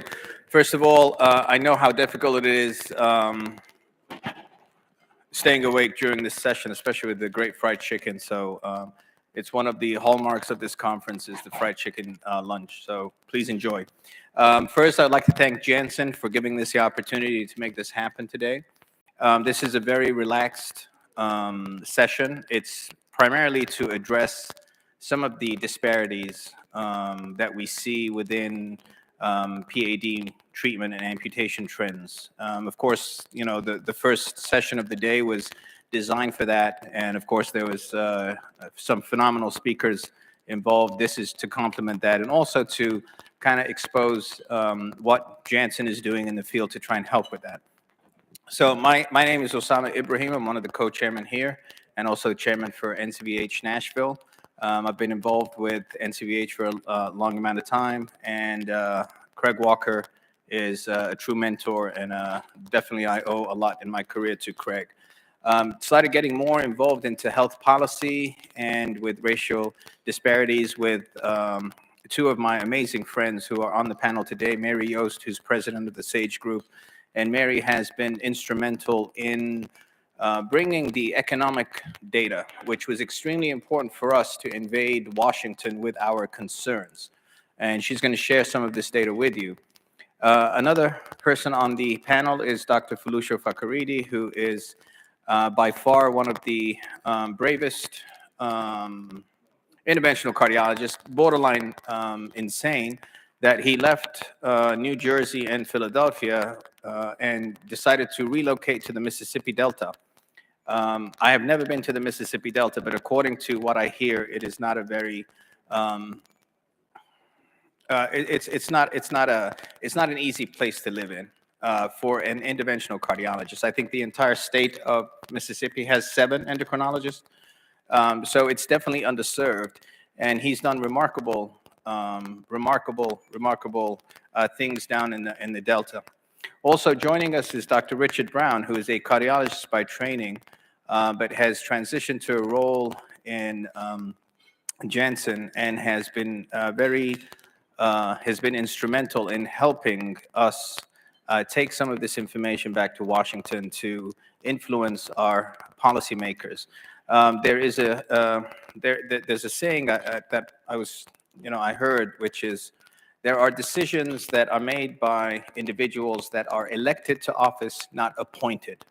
So there is, as physicians and as providers and as PAD advocates and amputation prevention advocates, there's so much we can do, but at some point there has to be involvement of the policymakers. With that, I'm going to pass on the mic to Mary Yost. Thank you. I'm going to start out with an overview, and I'm going to start out with one of the most significant healthcare disparities, and that is the amputation lottery. The probability of a major amputation depends on who you are and where you live, and amputation risk varies by age, race, sex, socioeconomic status, hospital volume, and geographic location. Insurance plays a role here. Medicare and Medicaid patients have a more likelihood of undergoing a major amputation than private pay, and Medicaid have the highest risk of amputation. So I'm going to talk about several groups that are at risk for this amputation lottery, and I'm going to start with women. If you look at the current prevalence of PAD in the US, it's about 21 million. Well over half of that, 11 plus million, are female. And we estimate the cost there is between 147 and 227 billion, and that could be a conservative number. Now, it's interesting, going back to the number of women with PAD, that's over 3 times those with breast cancer. But most women have never heard about PAD. They don't know the risk factors, they don't know the limb symptoms, and they do not know that amputation is one of the outcomes of this disease. If we look at the disease in women, women tend to present with CLI initially more frequently than men. And part of that reflects asymptomatic atypical disease, which is much more common in women. And in addition, the excuse me. In addition, there's lower diagnosis and lower rates of intervention. And unfortunately, female gender is a risk factor for above-the-knee amputation.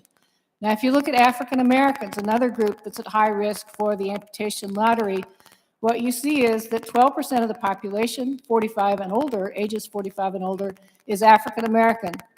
But 24% of the PAD population and 30% of the CLI population is African American. And here we look at the cost of 66 to 127 billion, and that, again, that may well be a conservative number.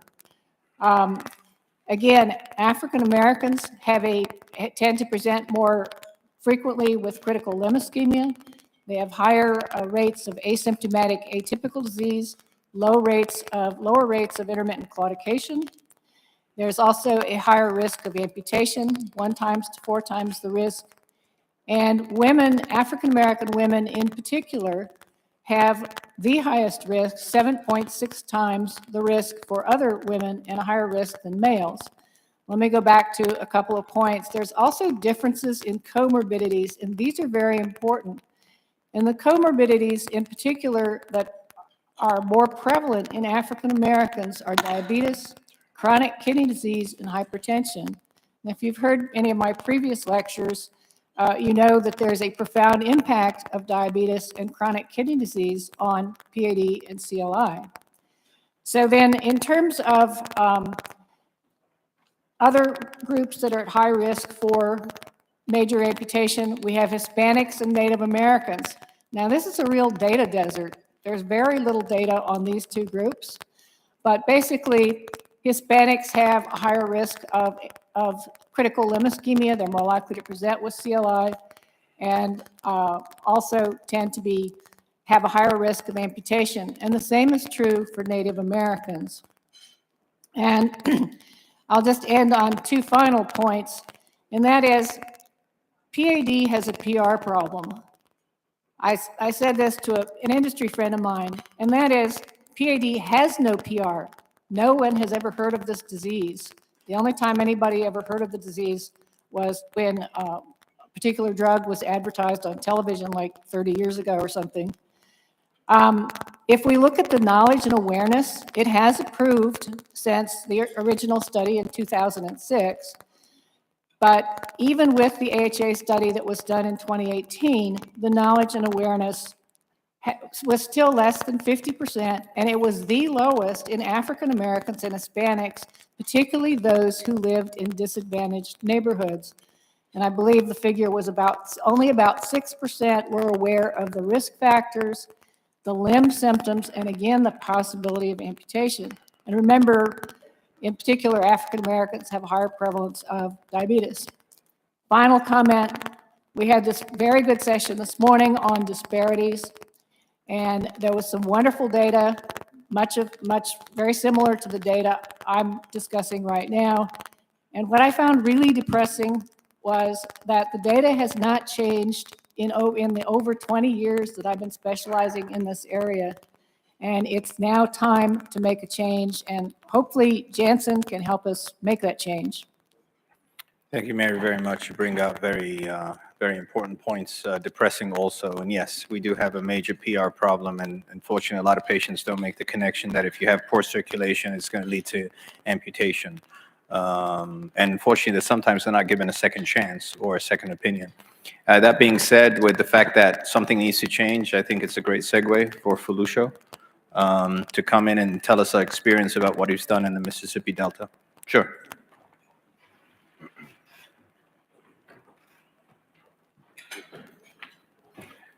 Wanted to give you a break. Hello, everyone. Good afternoon. Again, thank you to the organizers and thank you to Jansen for at least taking the time and investing in the resources to address a subject that I think people just talk about, but the question is, are you going to do something about it? And the trending topic that you hear most of these days is the term equity. Equity. And as a Black interventional cardiologist, that can trigger you in different ways, because the term equity is, do my patients, 80% of whom are Black, in one of the poorest regions in the, not only in the country, actually in the country, let's stick to the country, that has the poorest social determinants, that has the lowest number of physicians per capita, where I am the only cardiovascular specialist in the county, where there are only about 7 to 8 endocrinologists in the whole state that has probably the highest prevalence of diabetes, or first or second over the last couple of decades, and that has one of the worst death rates that you'll see in any rural Black communities in the country over the past 3 decades. What does equity look like? I mean, we talk about it, as Mary said, we have the data. We've been through a conference right now for the last 4 days that is, in my humble opinion, is the best overall cardiovascular conference that one can come to every year. And we've made advancements in technology. You've seen the skill set of physicians, both male and female up here, that have showed all the advancements that you can possibly have in your toolbox. But have we achieved equity in this space? Meaning that, are there people who can walk into this room off the street and tell you that I know everything I need to know about my risk factor for peripheral arterial disease. I know who to go to if I'm diagnosed with this problem. I know what the treatment and what the guidelines are for getting treated for this condition. And I know what quality care looks like in terms of an outcome before I'm offered an amputation. How many patients can do that? I would say less than 3%. Because majority of patients are offered an amputation first strategy. Majority of them look like me. Majority of them live in rural pockets. And for those who live in metropolitan areas, by the way, majority of the patients getting amputated look like me.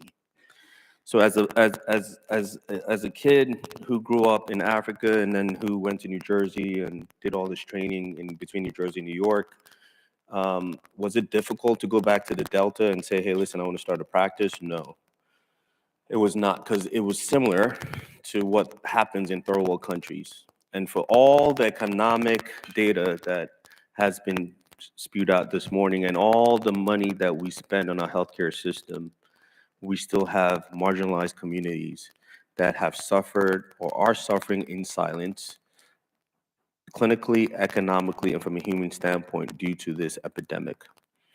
So what do we have to do to make sure that they attain a fair and just opportunity to attain the highest level of health so that they can have their limbs on them, so they can work and not be, subjected to programs, right? People talk about Medicaid and, all these programs. Well, if you keep limbs on people, they're not going to be dependent on programs, right? They can go out and work. If you give them an opportunity to keep their limbs on so they can take care of their families and get an education, well, they don't have to suffer an economic disparity. They can afford an opportunity to take care of their families for generationally. It doesn't create a generational mistrust that has existed for decades. So those are the issues that we as a medical community have to gripe with. And so when we talk about health, what are the disparities, you've heard about all the risk factors, we've heard about lack of access to medications or affordability of set therapy, and the fact that interventional and surgical procedures are simply just not equitably offered to people who are mainly of racial and ethnic minority descent. So we need to make sure that as a community, medical community, we're not just learning the science, but we're learning the political determinants that led to the social determinants that led to our science being the way it is today. And of all forms of inequality that have existed in this country, injustice in healthcare is still the most shocking and inhumane. I did not make up this statement in 2024. Dr. Martin Luther King said it in 1966. That's how far we've come. Minimal to marginal change. We must and can do better. Thank you for your time. Thank you, Volusia. Again, very depressing and provocative. And then last but not least, we welcome Dr. Brown to share some slides that hopefully will open up your eyes to a lot of different things. Thank you. Thank you. Could I have my slides, please? So today is June 2nd, 2023. I'm a cardiologist. I did most of my training in Boston. I practiced clinical cardiology for 20-something years in Charlotte, North Carolina. And then I made a decision to join the medical affairs team at Janssen Pharmaceutical. My first day at Janssen was June 2nd, 2021. So this is actually exactly my 2-year anniversary of being with the company.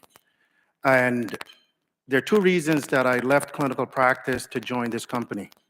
The first had to do with my desire to have a broader reach in terms of outcomes in cardiovascular patients, but the main reason had to do with a personal story.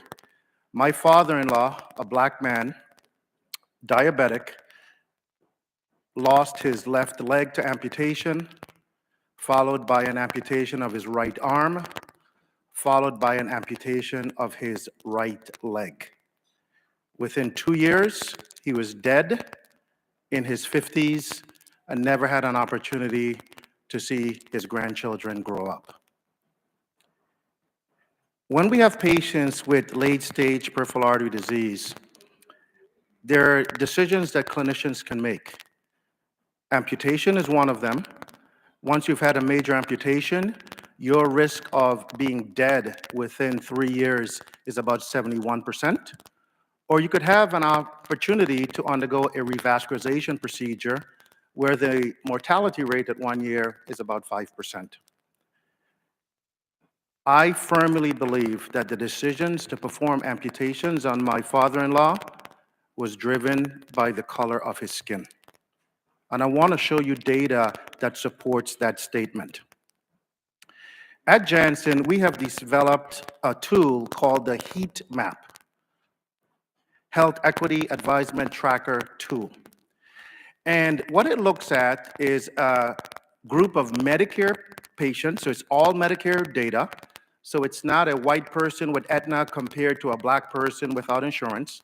They all have Medicare data, Medicare insurance. And we have come up with a ratio where we put the amputation rate in a community in the numerator and the revascularization rate in the denominator. So you want that number to be as low as possible. Less amputations, more revascularization procedures. Let me show you the data from 3 counties in the United States. One in Maryland, another in Mississippi, and another in Georgia. And if you look at the data, the Medicare data in whites, the data itself in these areas are not good. 80% higher rate of amputation versus revascularization in Maryland, 30% higher in Mississippi, 30% higher in Georgia. So in whites alone, preventable amputations, we're not doing well. Well, let's look at the same data in Blacks. And if there's anything I want you to take away from today, it's the data I'm about to show you. So in Howard County, Maryland, if you look at the same ratio, amputation to revascularization, it is 7. 7 amputations for every revascularization procedure in Black Medicare patients in this geography. Mississippi, Lowndes County, 11 amputations for every revascularization in Blacks in that area. 13 to 1 in Blacks in this county in Georgia. What is happening is people are making a decision. Hey, maybe if you're Black, you go down this pathway. Maybe if you're not a person of color, you go down that pathway. And I want to remind you, same insurance for all of these folks. So I want to leave you with data from different parts of the country. And if you look to your far right, you will notice a very consistent theme. That if you look at the amputation to revascularization ratio of Blacks, it is significantly higher compared to whites in all of these areas across the country. This is part of the reason I am at Janssen, and I'm so thankful for your interest in this topic.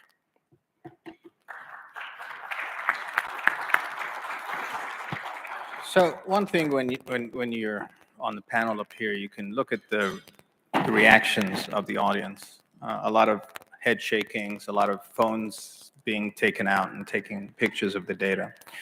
Now, regardless, and more importantly, these are patients that were, they were matched with severity index of the presentation, Rutherford scale presentation, and also their risk factors. So it's to the most ability of the data extractors that these are matched individuals. That being said, we have a problem. We have a major problem. Now, this is the last few minutes of what we have during this session. We're going to keep it open for questions. However, I would like to ask each and every member of the panel, starting with you, Mary, first, what would be the top two items that you would do to change, number one, the amputation rate that is happening? Every 4 minutes, almost an amputation is happening in this country. And the second is, what would be the best way to educate patients and also providers and practitioners regarding these disparities? Okay, I'll start with the amputation part. And my top choice is we need to change revascularization. We need to change reimbursements. Specifically, what we need to do is change reimbursements for amputation, both major and minor, such that that diagnostic angiography or appropriate diagnostic procedures are used first, have to be used to get the reimbursement for a major amputation. My second option would be we need to educate patients and the non-specialist doctors. I gave you the data about how low the knowledge and awareness of is in patients. It's also extremely low amongst non-specialist doctors, even specialist doctors. There was a study of endocrinologists, nephrologists, etc., and something like a little bit less than 2/3 of them considered a non-healing wound not a reason to refer to a specialist. There's not timely referrals to specialists. Okay, regarding, what was the second part? I got lost. How would you educate about the disparities, both gender and race? Right. I think the message has to be taken to the public. And I've always said direct-to-consumer advertising. And my other one-word answer is Oprah. Remember, I said this disease has a PR problem. There is no PR. There's no spokesperson for the disease. We need a spokesperson, somebody who's nationally recognized, an actor, a sports figure, somebody. Many other diseases have a spokesperson that talks about the disease. And in terms of the other doctors, the non-specialist doctors, I'm not totally sure how we would do that, but certainly I don't think they don't really come to these meetings, so I guess we would have to go to them, to their meetings. All right, well, thank you. Felucio, before answering those questions, you know, some of the, one look at, you know, Rich's presentation, out of the top 15 sites that were on that list, 10 of them were in the South, which is very similar to your experience that you're seeing in the Mississippi Delta. Your take on that? Yeah, not surprised because, you know, we have, if you look at every disparity map in the not only in the cardiovascular space, but just look at every disparity map, there's something that's a clear trend. You look at the census scope of the minority population in this country. So where are the highest concentration of Black patients, of Black people in this country, in the South? But look at the disparities in terms of your diabetes belt of America, your hypertension belt of America, your chronic kidney disease belt of America that's driven by those two things I just mentioned. Your metabolic syndrome, the diabetes epidemic in this country, right? But also overlap that with the poor social determinants and the political determinants that led to those social determinants. So historically, the map was going to become what it is today. And I think we're reacting to it, but it's just been a trend. The question becomes, what do we do about it in terms of actionable plans that are sizable, scalable, and will exact the same resources that are needed to really bridge the gap in disparity. So when it comes to what's the first thing that we should do as a medical community, conferences like this are great. We talk to each other. And at the end, as vascular specialists or cardiovascular specialists, we all leave with that shared wisdom and insight. But what most of you in this room don't understand is that we're not taught peripheral arterial disease to the amount that we should be in all our training sites. I don't care if you're a nurse, I don't care if you're a medical student, a physician, the curriculums that we all stem from are lacking the data that we all need. So why don't we revisit that first? Why don't we start doing a better job at including these data sets and these points and all the risks that lead to peripheral arterial disease and all its complications early on in our curriculums?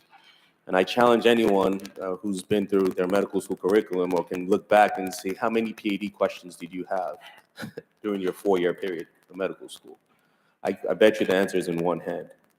And so that's one. And two, we're such a fragmented space because there are a lot of actors and actresses in this space. What do I mean by that? And no offense to anyone, it's just that we have podiatrists, cardiologists, vascular medicine, IR, but we do not train together. There's not this collective effort that during residency or fellowship that we are taught to be this great multidisciplinary team. But then we show up at this conference and we show this slide that, hey, listen, all you need to make sure that you have a great CLI program is all the multidisciplinary teams. Well, we never played together in the sandbox. And all of a sudden, we're just supposed to go to our site of service and create the sandbox. Well, what if you live in a vascular desert or a medical desert? What if you live in an area where there are egos that actually interfere with the possibility of transferring a patient that might need a higher level expert of care? Are hospitals willing to transfer a patient who has CLI to another hospital that has a specialist? I mean, these are real questions, and we all know the answer to that.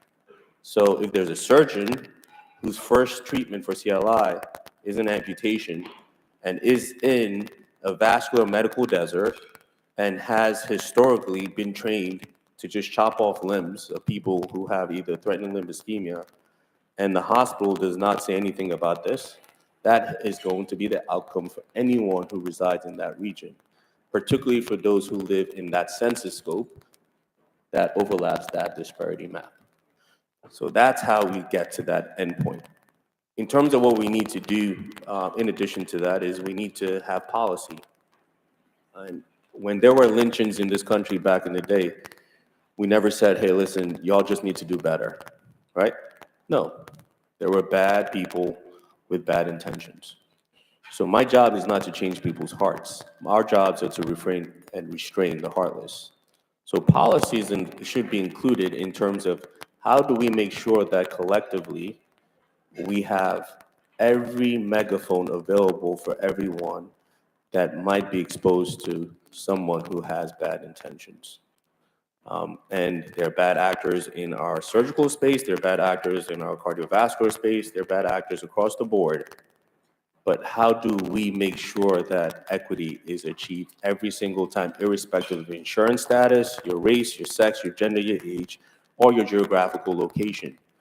And how do we make sure that we can recruit and retain people to come to these deserts to help serve and provide services of quality to bridge the gaps and disparities? That's something that has to happen from a policy standpoint, because hospitals cannot do it alone, independent practices cannot do it alone.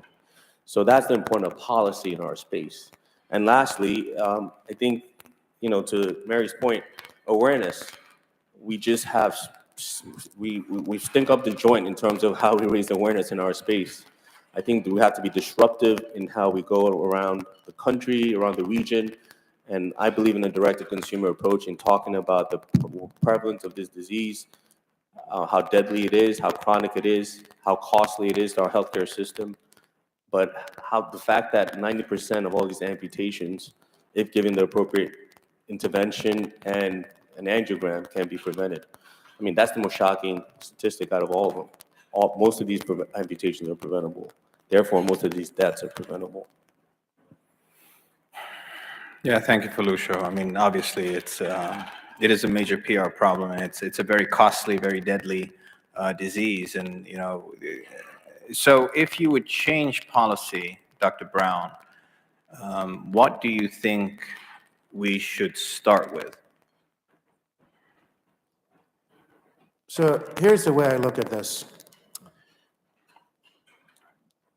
If you look at the U.S. Preventative Task Force and their recommendations in regards to screening for peripheral artery disease, we're all very familiar that the ABI test is non-invasive, it is cheap, it is a screening tool for the detection of peripheral artery disease.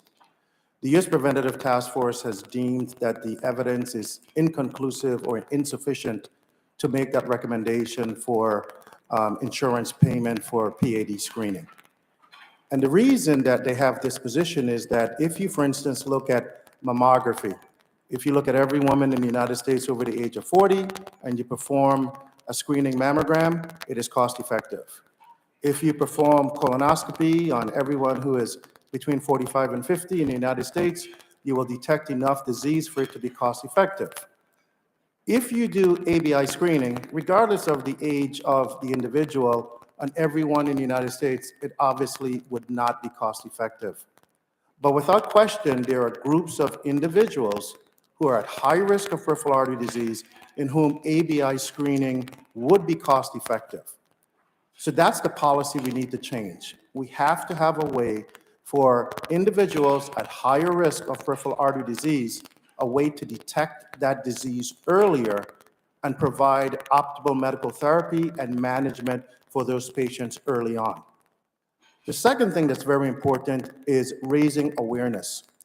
We're now 16 months into our major initiative called Save Legs, Change Lives, which is all about reducing disparities in the management of peripheral artery disease. I agree with everyone up here. PAD has a PR problem. So at Janssen, one of the things that we're looking to do is to get into these marginalized communities, raising awareness, not just about what peripheral artery disease is and what the risk factors are, but making sure that patients understand that there are options for the management of their peripheral artery disease. If you're sitting in hospital A, you should be aware that maybe your leg doesn't need to be amputated. Maybe there is an option someplace else for a revascularization attempt to be made on your CLI leg. So we also believe that's important. And then the third piece of the Save Legs, Change Lives initiative is how do we partner with the right people? The American Heart Association, the ACC, Society of Vascular Surgeons. How do we partner with all of these groups, the American Diabetic Association? How can we all come together to sort of influence our friends on Capitol Hill to potentially look at legislation that leads to screening for high-risk individuals in the United States, which I'm convinced would lead to a reduction in preventable amputations. Thank you very much. Any questions from the audience? All right, raise of hands. Is this information to you surprising? All right, yes, it is surprising. Obviously, there's a lot of different analysis that need to be looked into this, but one of the issues with PAD and the depressing pieces, as Mary said, is that Mary's been in this space for 20 years. I've been in this space since end of my fellowship, which was around maybe 14 years. I think we've gained some traction, but still we are miles away from where it needs to happen. This disease is extremely costly. This disease is deadly, and more importantly, we have a major problem with awareness, and we have a major problem with how we treat this disease. Question? Can we turn on the mic, please? Thank you, sir. Appreciate it. So background, I'm a vascular surgeon. I practice in Buffalo, New York. I'm an immigrant. I'm a first-generation immigrant. I came here from India and battled my way through trying to get a general surgery spot, followed by a vascular surgery fellowship. Love the community I work with, and I really have embraced it, and this country has done great things for me. I am shocked at the data you presented about the disparities between Caucasians and Black folks. My question is, what would you say would be the top 2 reasons why there is such a discrepancy in the amputation rate versus revascularization? Is it access to healthcare, even though they stay in the same places? I find it really hard to believe that it is just purely discriminatory. So if you had 2 patients in the hospital in the wing at the same time, and I'm the doc on call, that I'm going to treat you, I can't wrap my head around it. I ate my lunch and I didn't throw up, and I'm like, okay. So that is an exceptional question, because once we were provided with that data, it was very disturbing. Now, I do believe that there's some social determinants, and of course, Mary is dying to jump on because this is her really area of expertise. But you're absolutely right. It's not. We're not talking about that the providers are racist. It's not that there has to be something in the disease state that we are just treating it wrong. And I think Mary needs to elaborate on that a little bit more. But thank you. That's an excellent question. Yes, thanks for the question. I've written extensive research specifically on African Americans. And my conclusion was the reasons are multifactorial. Discrimination and biases do play a role. Socioeconomic determinants of health play a role. Blacks tend to live in distressed communities with lower access to health care. They tend to have higher cardiovascular comorbidities, et cetera. There's also some interesting data that Blacks tend to have much higher prevalence of diabetes, hypertension, and CKD, and particularly Black women. And Black women also tend to have higher prevalence of metabolic syndrome. And going back to Blacks, there's also a much higher prevalence of microvascular disease, that being defined as neuropathy, nephropathy, or retinopathy. And Dr. Fakaridi can fill in some of the other things in a minute, some of the other factors. But let me just talk about that for a minute. That there's such a strong impact of both diabetes and chronic kidney disease on the disease. And African Americans tend to have more asymptomatic, atypical disease, so they're diagnosed much later. They also have a hard time, particularly if they live in distressed communities. There's problems with accessing healthcare, even just getting, just transportation, things like that. And the symptoms they present with are different. And so all of this comes together. And finally, there's also a genetic component. I'm convinced, even though genetic research in PAD is still in early stages, it has been identified that there's a genetic component to diabetes, chronic kidney disease, and I believe hypertension. And some of that also runs through African Americans, particularly on the kidney disease side. So all of these things come together, and you have just this really bad situation. So with that, I'll let Dr. Fakaridi add to it.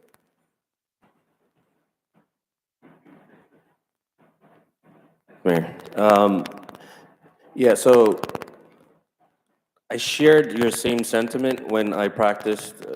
I trained at New York Presbyterian Hospital at Cornell, and I went down to the South, and I said, you know what, I'm shocked. Like, this is not real. Well, for anyone who's either from the Delta or has lived there, and anyone who practices in the Delta, there are a couple of things that you'll see every day that'll shock you.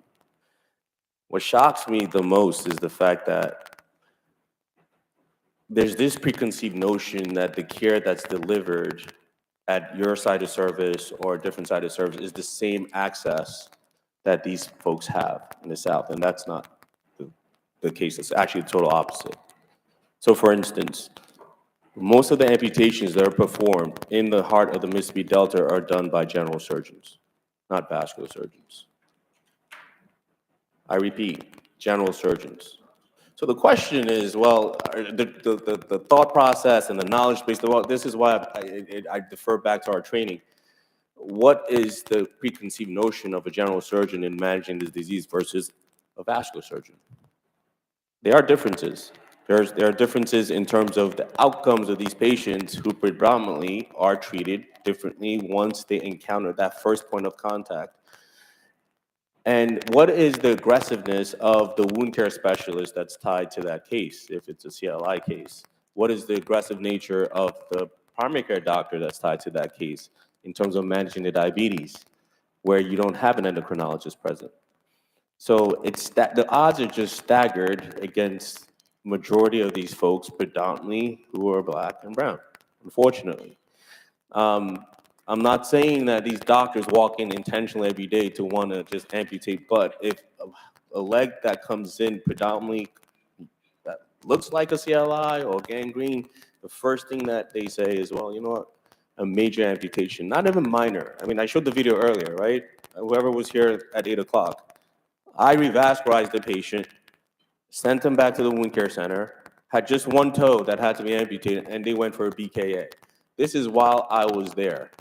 So if that's happening while I'm there, what's happening when I'm not there? Multiply that by every other community that is in your amputation lottery map. And lastly, in terms of statistical discrimination, let me mention that there are studies that have shown that in spite of your income quartile and your insurance status, that if you are to go into institutions, and both a Black and a white patient, the Black patient who is of a highest income quartile, despite of the fact that they might do tons of revascularization procedures there, is more likely to undergo an amputation than their white counterpart. That is not a genetic construct. So, Rich, before we jump into the involvement of industry partners and obviously pharmaceutical giants as Janssen, I do want to relay that one thing that was said is that, you know, Felucio mentioned, we're extremely fragmented in our efforts. Within this space, there are Society of Vascular Surgery, there's American College of Cardiology, there is Association of Vascular Medicine, Society of Vascular Medicine, there's SCI, which is the Interventional Cardiologist Society. There's so many, there's Association of Podiatric Medicine, right? There's several different societies and even wound care. So unfortunately, everyone is and there's American Diabetes Association, everyone is working in silos. What we want is we need a unified front that we can go to Washington as a unified front and say, we need to make a difference. So through some of the efforts back, I think in 2018-19, there's a congressional PAD caucus that was formed. And the main goal is to have the Congressional PAD caucus work with the Congressional Diabetes Caucus, the Congressional Black Caucus, and the Congressional Hispanic Caucus to try and bring up policies that we can go to some of these healthcare systems or even some of the insurers. I mean, you have to put in mind, payers also have a play in this. They will automatically approve an amputation, but they will decline a revascularization. And for the practicing interventionalists or surgeons in the room, we see this every single day.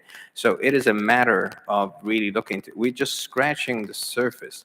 But we do have to have help from industry partners and pharmaceutical giants that have government affairs. They have policy and advocacy departments and entities. And also, more importantly, they have the data. I mean, these are things that are very, very important. I really do hope that everyone that's sitting over here will go back, putting in mind what they heard today and be an advocate for this problem, because it is a major problem. Now, Rich, in the last few minutes, what do you think the next step should be from Janssen? So let me make a couple of points. So I agree with everything Mary said. Higher rate of comorbidities, lots of reasons that a Black person will show up with peripheral artery disease at a later stage, beyond just a lack of awareness. But once they show up, there's really good data showing that if you show up to hospital with critical limb ischemia and you're Black, your risk of leaving the hospital with a major amputation is 51% higher than a white individual. That is beyond social determinants of health, right? You're now in the hospital with the same diagnoses, and you're much more likely to have your leg amputated compared to someone who is not of color. Think about that. The other thing that we recognize at Janssen, we also feel that it's important for us to partner with other important societies to change policy in Washington, D.C. in regards to screening and early detection of peripheral artery disease. And then the final thing I want to touch about is the concept of unconscious bias. So many times we go to physicians to train them on unconscious bias. I remember it, I worked in a big healthcare system, and the first time they said to me, "Hey, Rich, we need to train you in unconscious bias." I'm like, I'm the person who's being biased against. I don't need training. But I actually, when I did the training, I recognized, even though as a physician, my intention is to do good for everyone, we do all have unconscious biases that come into play when we're managing patients. What we've also come to recognize is that it actually begins not at the level of the clinician, but at the front office. That if a patient shows up and they get a funny feeling from the front desk person, they're no less likely to follow up on care and to get the proper treatment for their peripheral artery disease. So we're actually doing a study at a healthcare system in North Carolina, Novant Health, where we're actually going to study this concept, looking at the front office and seeing if intervening there and training the front office staff about unconscious bias result in better outcomes for their cardiovascular patients. So lots of things that a pharmaceutical company or someone in industry can do, but what we also need is the medical community armed in arm with us trying to make a change in this space. Thank you very much, Rich. It is, extremely difficult to be hearing all this day in, day out, and unfortunately feel helpless, not trying to make a difference. So obviously, I think there's a lot of providers that share this feeling, but hopefully through changing policy for population health management, we can gain some traction. Before we conclude, I would like to thank Mary, Felucio, and Richard for their time, expertise, and willing to do this during the lunch hour, especially after some good fried chicken. And I think if there's no other questions from the audience, we appreciate your time being here. Thank you very much.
Yeah. You want to? No, I'm asking. That work? All right, I'm going to get started.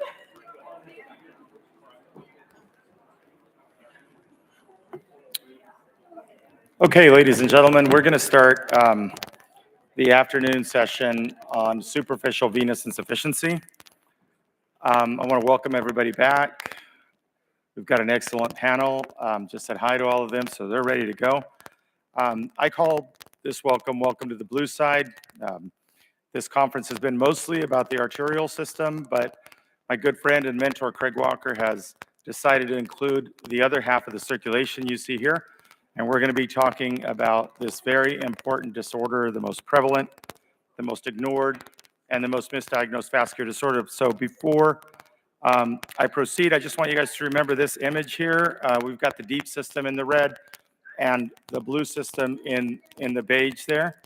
And so the flow normally, just as a recap, goes towards the heart from the bottom back towards the heart. We're going to talk about venous insufficiency, both in the deep. We're going to talk about venous stenosis. We're going to talk about superficial venous insufficiency and the number of other issues. So when you walk out of here, you're going to know quite a bit about this, or at least reaffirm everything you know. So without any further delay, why don't we get our first speaker up here?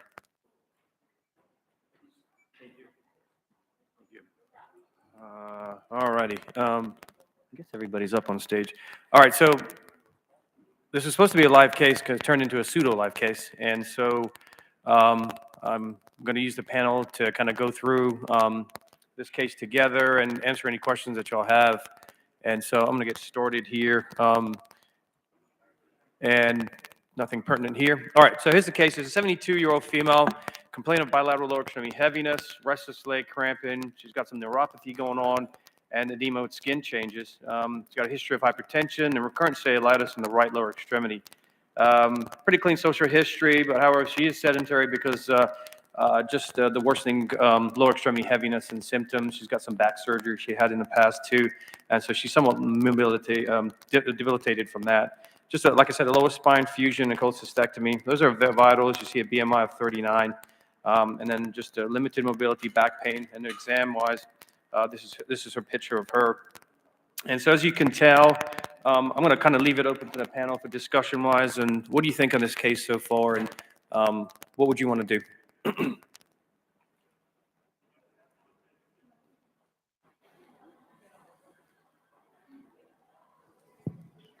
Well, I can tell she doesn't walk very well because there's a cane there. Yes, ma'am. And it's not a May-Thurner syndrome, probably. She's got venous insufficiency. And it could be a valvular insufficiency. It could be some old thrombus. You just have to start with a very good ultrasound from the belly button down to the toes.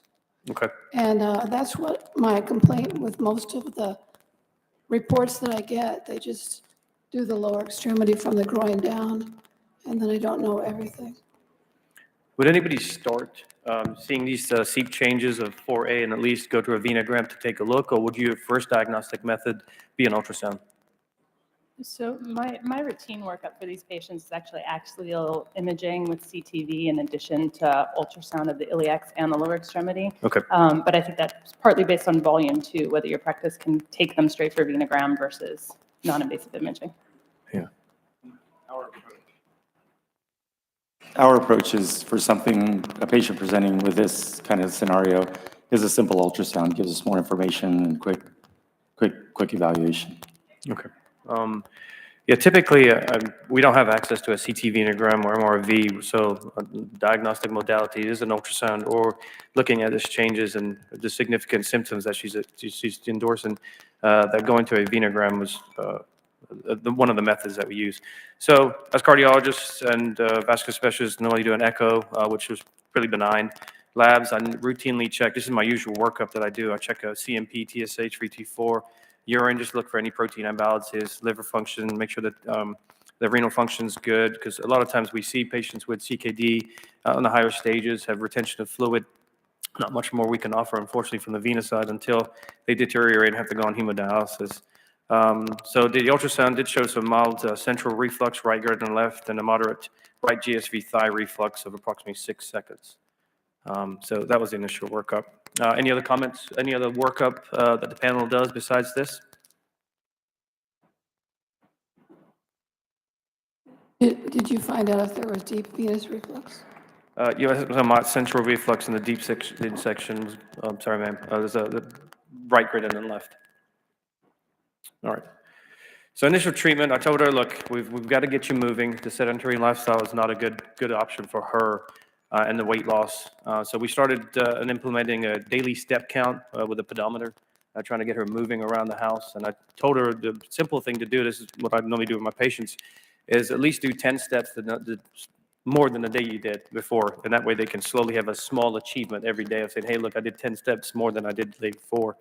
So leg elevation, calf pump exercises, low sodium and a low inflammatory diet, and then compression stockings and versus wraps. So that was the initial treatment that we started on her. And then I'm going to start with this phenogram. So let me see if we can get this playing. All right, so typically access towards the trochanter, ultrasound guided, either the femoral vein or the greatest saphenous vein. Does anybody else during venograms access anything else, or typically? You know, I don't do the great saphenous vein if I can't help it, because there are problems with it much more than a femoral vein. So I usually stay with the femoral. Gotcha. All right, so we're going to move on with this ultrasound here. So we get access on ultrasound.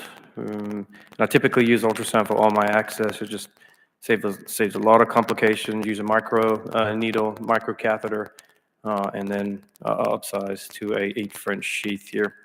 Kind of move on here. It's just taking too long. All right, it goes my wire up. I normally park it up into the IVC. Sometimes if the wire goes up straight into the SVC, I normally park it up, and here comes my 8 French sheath, and access is on both sides. That goes up there. Quick tickle on the heart, another tickle, and go from there. All right. So let's move on a bit here. All right, there we go. All right, so here comes the venogram, and we'll go from there. So she has some improvement with conservative therapy, other initial treatment options that I started with. She said she's walking more, doing the leg elevations, but here's the venogram. I'm going to let this play a couple of times before Iris kind of kicks in, and then I'd like to know your thoughts.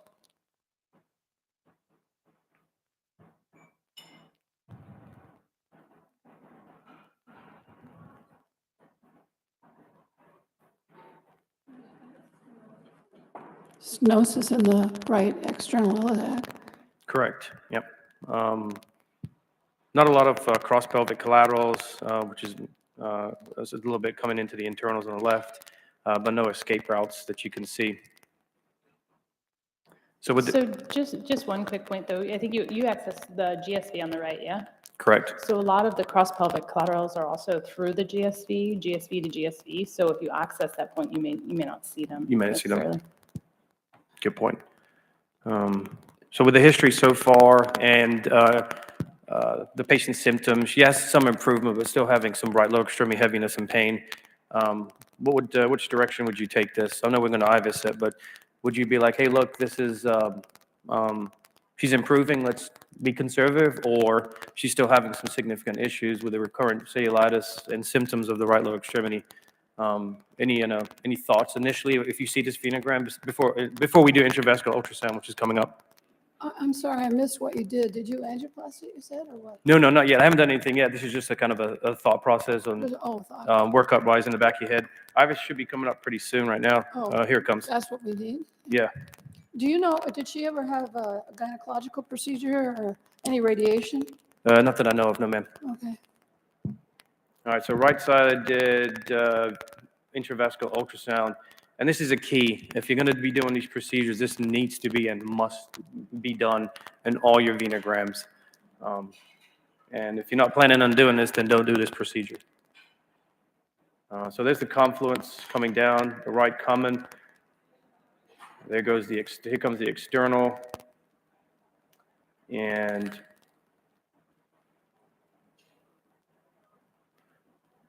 There's that compression point that we're seeing right now. Now, at this point, I did ask her to, we asked her to breathe normally. Fluid boluses typically happen in the pre-op area. We hydrate them thoroughly, except if they have heart failure, but we give them enough fluid and just to make sure the vessels are hydrated. We do a lot of breath holds too, or breath maintenance, just that way they're not snoring, they're taking deep breaths. So that the left side and the right side I'm going to run a couple of times, but what are your thoughts so far on the intravascular ultrasound? Well, it's fairly narrow, and it's causing her issues with her walking. Her leg is swollen, but she has problems on the other side too, not nearly this badly. The question I have, and maybe for everybody, is if you do stent that, are you going to stent all the way to the cava or not? Or just a focal stent? So for me, I generally will say, on the right side, you don't have to really worry about the artery getting necessarily exactly to confluence, but I generally still stent up to the confluence. That being said, I take individual areas and see if it truly is normal there. And you can tell it's open, but is it truly a normal area and normal vein up there? So it depends on what all my measurements look like. Yeah. And the other thing is, an angioplasty by itself isn't going to do much here. Yeah, so you're correct. going to have to, good thing we have stents now because that will help her. But you probably do, in order to get a good result, I would probably take it down below the inguinal ligament. Okay. I mean, I don't have a whole series of cases just like this to help you with, Right. but we just want it to last a long time. Great. I think this is the left side coming up here, if that's run. And as you had mentioned before, there is a compressive area on the left side, but it's not as bad as the right side. And the symptoms aren't as bad on the left side compared to the right side. I don't think that her leg appearance would match anything that you see on the left side. The IVUS isn't really showing too much. Correct. Yes, ma'am. Yeah, I agree with you. I think we've, initially when we did our calculations, the right side ended up being 80+%. The right side, I think the most we got was about 52, maybe to 55%. However, symptoms weren't that bad on the left side compared to the right. So that kind of helps too. So when you, and this has always come up, how do you measure your stent sizes using IVUS? Well, both Aaron and I have a way of doing it. Yeah. I do probably about 5 places when I'm usually doing the iliacs, right? But you go above and below and at the site and probably a couple down lower. I do a diameter, both length and width, or, two dimensions at the site. Mm-hmm. And then I look for how wide it is and how narrow it is, and choose a stent that's going to be appropriate for the normal looking vein above and below, and then fixing the part that's very narrow. Correct. So, Say you have a side with significant scarring and it's narrow all the way through. What measurements do you use at that point? That's my more typical patient because I deal with a lot of post-thrombotics who are either occluded or all the way narrow. I actually prefer sizing in those patients because I find it easy. You pick a normal size. So I generally use 14s in the common femoral into the EIV and then 16s EIV and up. Okay. I think in the May Thurner or compression cases like this is where it's more challenging because if you get it wrong, you can have all sorts of complications from it. Right. With a occlusion or a diffusely narrow vessel, it's fairly easy. All right, so we've got some measurements coming up here. This is more the right side. I'm going to skip along as I kind of told you. And they're measuring here, so it's about a 14, quick measurement here. And I kind of do a similar thing where I try to find the healthy to healthy, get those measurements, compare within segments. So a common iliac vein reference point, and then the stenosis of either respective area. So the external had a relatively good point distally, and so we used that as a reference area. And so, let's see.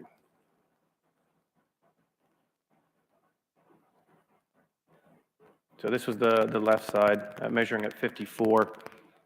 I would definitely do measurements on the normal side, so I can have an idea of what this right side should be. Do you ever compare the right side and left side? Say the right side's like you do, Aaron, you've got a lot of post-thrombotic. Do you ever use the left side as a measurement, or saying, hey, look, this is what the other side, normal side is. Can I use it to the other side? Does that make sense? I use it as I use it minorly. So I look at my CTs pre and I look at what the other side looks like, that sort of thing, but I don't generally access the other side to measure it, to select my sizes. Most iliac veins are relatively the same size. Right. So pending that patient who's really tiny or really big, but generally they're pretty normal sized. Gotcha. All right, so I'm going to keep on measuring here. So if the audience has any questions, I'd like to hear from him if you have any. That's a little undermeasured, but it's still tight. All right, let me move on here. Let's see. So we're just comparing sizes to the ultrasound, the healthy segments to the disease segments here, and let's see. Well, you have to match the stent size to the vessel above and below and see where it's the largest, because you don't want it to take. not adhere, not move, you know. Any particular stents that you feel, okay, I guess I can't be biased and say, hey, look what you use, but your recommendations on stents in general, pluses and minuses on the newer stents coming out or the old ones? I actually have a whole talk on that coming up. Well, let's save that was that. a nice setup. That was good. Okay, perfect. Get me to pick. No, don't want to throw you under the bus. That's all right. So this is so we've upsized now to a 10 French sheath on the right, and I use intravascular ultrasound to find all my landmarks. And so you'll see in a minute where we're kind of measuring down, and then the next image you'll see a still of what I kind of do on the screen itself to find out where my landmarks are.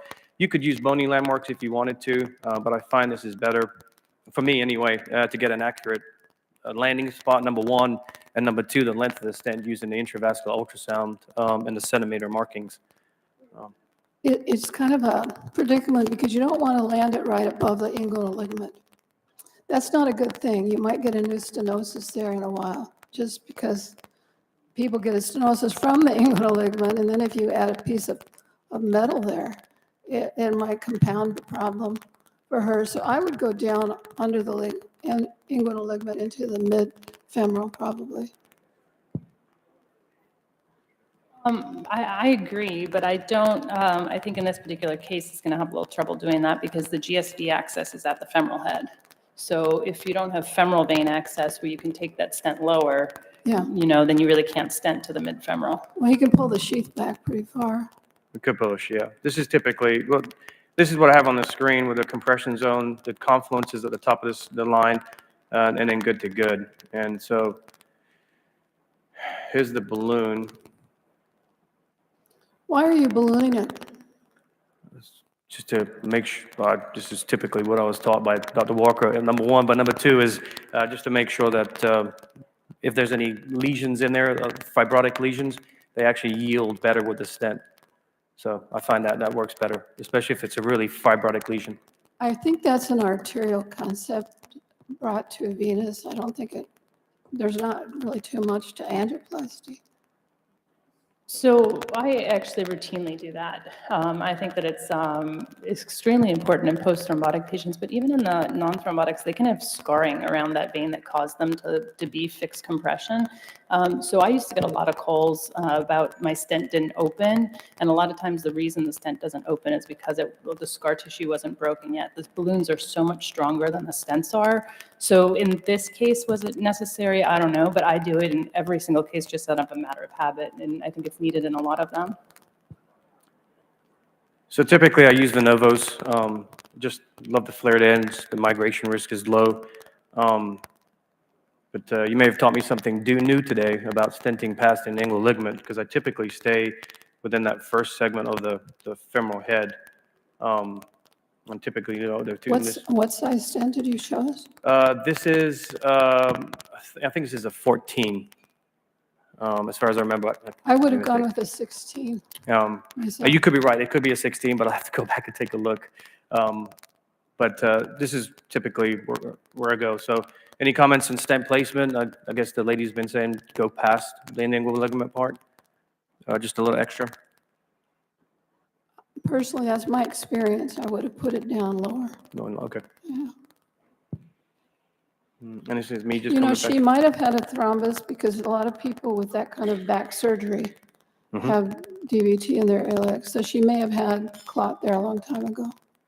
Speaking of the surgery, it's a good transition point. You read my mind. Have you ever seen a lot of compression post a fusion of that sort in that general central area?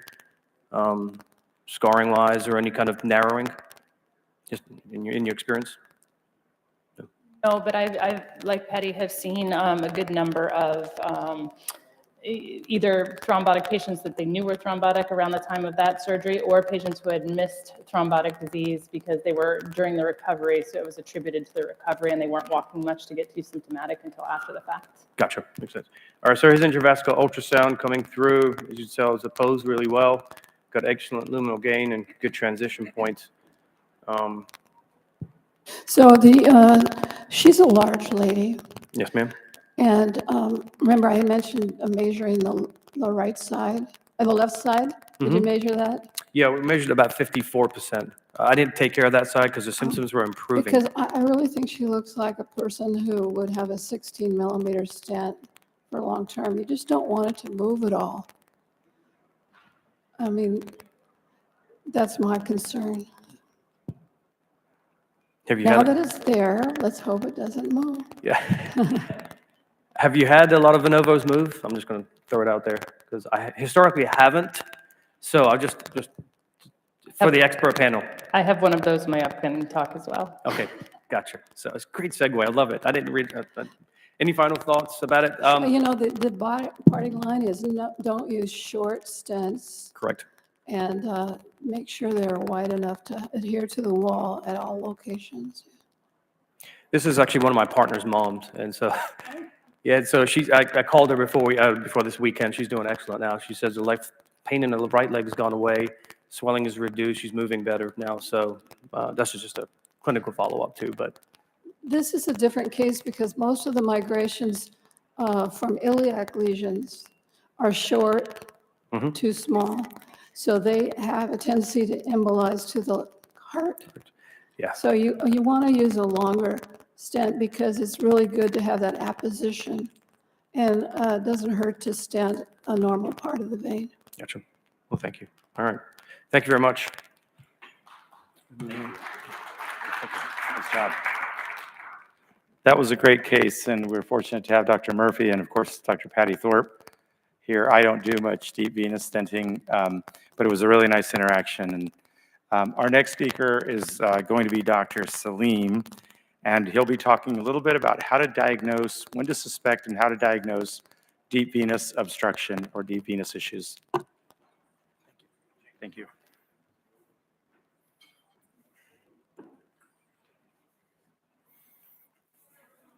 Can you take those slides and take those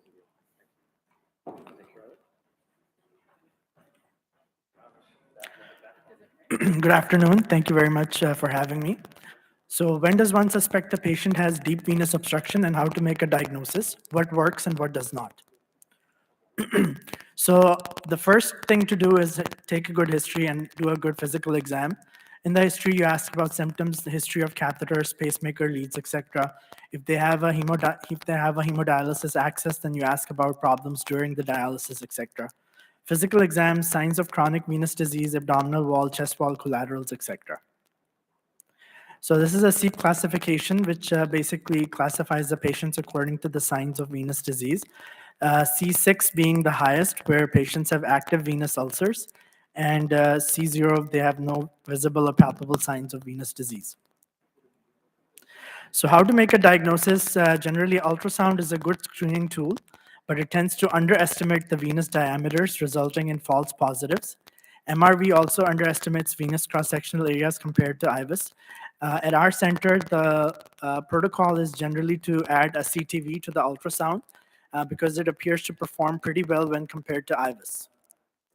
The caliber diameter of less than 16 millimeters for the common iliac vein or less than 14 millimeters for the external iliac vein on routine CTV imaging appears to correlate very well with IVUS caliber stenosis with good diagnostic metrics of low false positives and false negatives. Good cross-sectional imaging also helps with procedural planning. Venography can be helpful in providing information on patency and collaterals, but it is inaccurate for the complete diagnosis and procedural guidance. Intravascular ultrasound should be used for determining the degree of stenosis, the level of the confluence and the profunda, the extent of disease, and the stent landing zones, as well as confirmation of the final stent success. So when to intervene, patients who have symptoms, selected patients with substantial disability and daily life limitations, failure of conservative therapy, and imaging findings which are supportive of obstructive disease. Access points need to allow visualization of the entire common femoral vein all the way to the lesser trochanter. Generally, this mandates access via the femoral vein, and it is our practice to access the mid to lower thigh femoral vein, and that's, in my opinion, the best option. But you can also access the profunda vein, popliteal vein, internal jugular vein, etc. Inflow and outflow should be carefully planned to prevent future stent occlusion. Generally, at least the profunda vein or the femoral vein must be patent to provide inflow. IVC should be patent to provide adequate outflow. Stents should be of adequate size to replicate normal anatomy, and generally this includes common femoral vein being 12 millimeters, external iliac vein being 14, common iliac vein being 16, and inferior vena cava being 14 to 24 millimeters. Treat the complete extent of the disease. So patients requiring infrainguinal extension of the stent demonstrated no significant difference in primary patency compared with those who did not. Avoid jailing the profunda. Avoid jailing the other side. There's a 10% chance of DVT. And then if you're unsure if you're truly in the IVC or you're in the spinal plexus, my rule is usually to get a complete oblique view, and the wire should be in front of the vertebral bodies, not in the center of it or not behind it. That means you're in the spinal canal. With the wall stent, the main problem was that the body was sturdier compared to the ends. So landing the end at the point of maximum compression caused the stents to slide down in a lot of cases, causing occlusion. This was remedied by placement of a Z stent, which is not needed if you're using one of the newer nitinol stents because the ends are sturdier. And then, like I said, stent from healthy vein to healthy vein, and don't be afraid to extend it below the inguinal ligament. This was a patient in whom the stent was landed at the inguinal ligament, and there was a lesion that was present just below it. The patient came back with a thrombosed iliac vein stent. So we ballooned the point of compression and extended it with the wall stent below, and the patient has been doing pretty well since. Generally avoid double barrel configuration in the IVC because we have seen that one of the barrels may compress the other, causing new outflow stenosis, and the symptoms seem to recur on the opposite side. So this is not a configuration that we usually recommend. So as you can see here, with using the double barrel configuration, one of the barrels has become smaller, the other barrel is larger to compensate. Most of the perforations are innocuous, so perforations during recanalization can occur. They're not a reason for aborting the procedure. If the recanalization is unsuccessful, these will have low flow to sustain them. Alternatively, if the recanalization is successful, the venous pressure is low enough that the flow will continue through the path of least resistance, the now open stent, and the perforation will seal. For thoracic venous obstructions, generally angioplasty with or without stenting are required to achieve superior vena cava patency. In case of an occluded or highly compressed superior vena cava, predilation with smaller balloon sizes may be necessary. So you do predilate and you postdilate in most cases of stent placement. And in cases of involvement of both brachiocephalic veins, generally only one side needs to be recanalized to gain symptom relief. Thank you.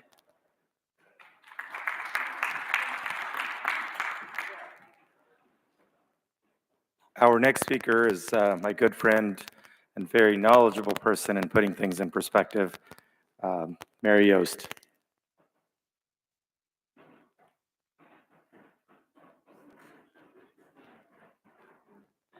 Good afternoon. I'm going to talk about the impact of venous disease on overall healthcare. Disclosures, none relevant to this discussion.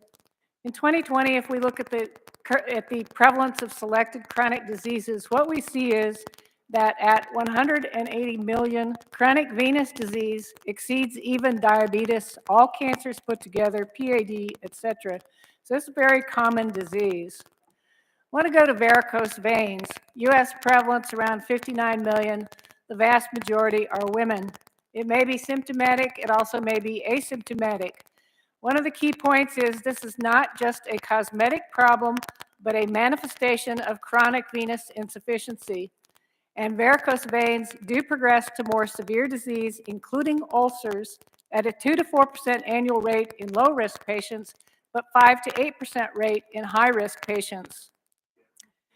Interesting connections between varicose veins and DVT. Varicose veins increase the risk of DVT by 5 to 7 times, and also varicose veins increase the risk of ulcers in PTS patients by over 3 times. Turning to venous ulcers, annual incidence of 1 to 2 million. Incidence increases with age, so this is very much a disease of the elderly. There's poor healing rates. At 6 months, up to 50% unhealed. At 2 years, 20% unhealed. And venous ulcers are highly recurrent, 20 to 40% at 1 year and 50% at 5 years. Now, there's a lengthy list of risk factors for recurrence. I'm just going to talk about 2. First of all, type of therapy. Compression alone without surgical correction of venous insufficiency is a risk factor for recurrence. In addition, location of reflux, particularly deep venous insufficiency, increases the risk by over 2 times. The EVERA trial showed that early endovenous ablation for superficial disease improves outcomes. Both arms in this trial had compression, and the question was the timing of the ablation. What they found was with the early intervention group, there was a shorter time to ulcer healing, higher percentage of patients that had healed ulcers, and a lower recurrence of those ulcers. We also have other data that's shown that interventional treatment of all existing venous disease improves ulcer healing. So in this particular study, and there are a number of these studies, in this particular study, treatment of not just superficial, but also perforators and stenoses with stents, when they occurred, actually had the highest ulcer healing, 87 to 91%. And by the way, everyone in this trial had compression. Venous ulcers reduce the quality of life. Treatment is viewed as burdensome and time-consuming. There's chronic pain, which leads to sleep loss, reduced mobility in almost all of these patients.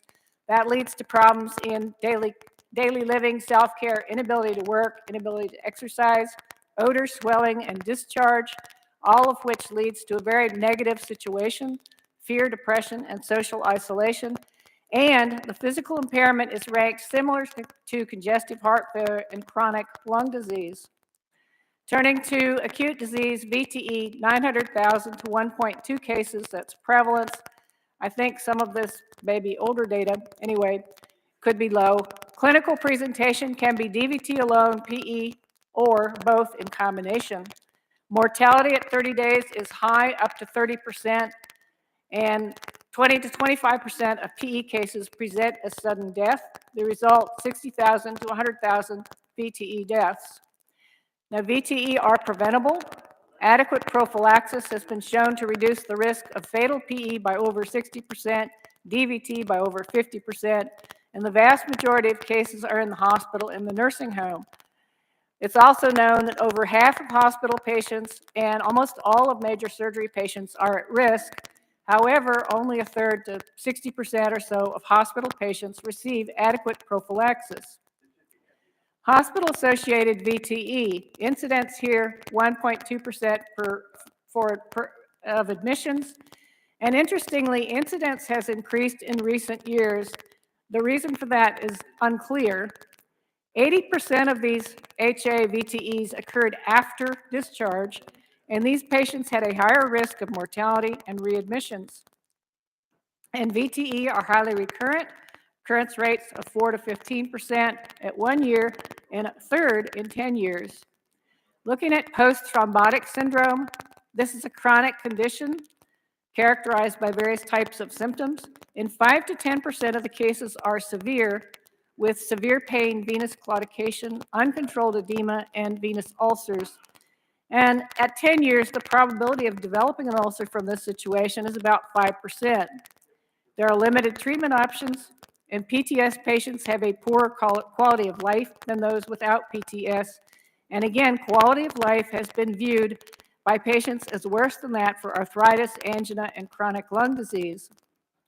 Post-PE syndrome, this is becoming increasingly recognized as a long-term and costly consequence of PE, characterized by clinical and functional impairment, poor quality of life, reduced physical performance, and inability to work. And post-PE syndrome patients in the FOCUS study had higher all-cause mortality, higher incidence of rehospitalization, and lower quality of life. Post-PE syndrome is viewed as a spectrum of disease that occurs in 40 to 50% after PE and runs the gamut from CTED to CTEPH, with CTEPH being the most severe form. Cancer accounts for about 20% of the VTE events, and cancer increases the risk of VTE, with a higher risk in patients undergoing chemo 6.5 times, but even in patients not undergoing chemo, the risk is over 4 times. And cancer patients with VTE have a much higher risk of death than those without. So conclusions, at 180 million, chronic venous disease is the most common chronic disease. Varicose veins are ignored and dismissed as just a cosmetic problem. However, varicose veins are a serious disease that progresses to more severe venous disease, including ulcers at a 2 to 8% annual rate. And we have 1 to 2 million venous ulcers with poor healing rates, high recurrence, and lower quality of life. VTE prevalence 900,000 to 1.2 million. The majority of VTE occurs in the hospital and the nursing home, but it's not adequately prevented. And recurrent VTE and complications add significantly to morbidity and mortality. PTS is the most common complication, occurring in up to 50% with limited treatment options, and post-PE syndrome, increasingly recognized as a complication, occurring in up to 50% after PE. And cancer, of course, is an important subset of VTE, accounting for 20% of the cases with higher mortality risk. Thank you, the hardworking assistants.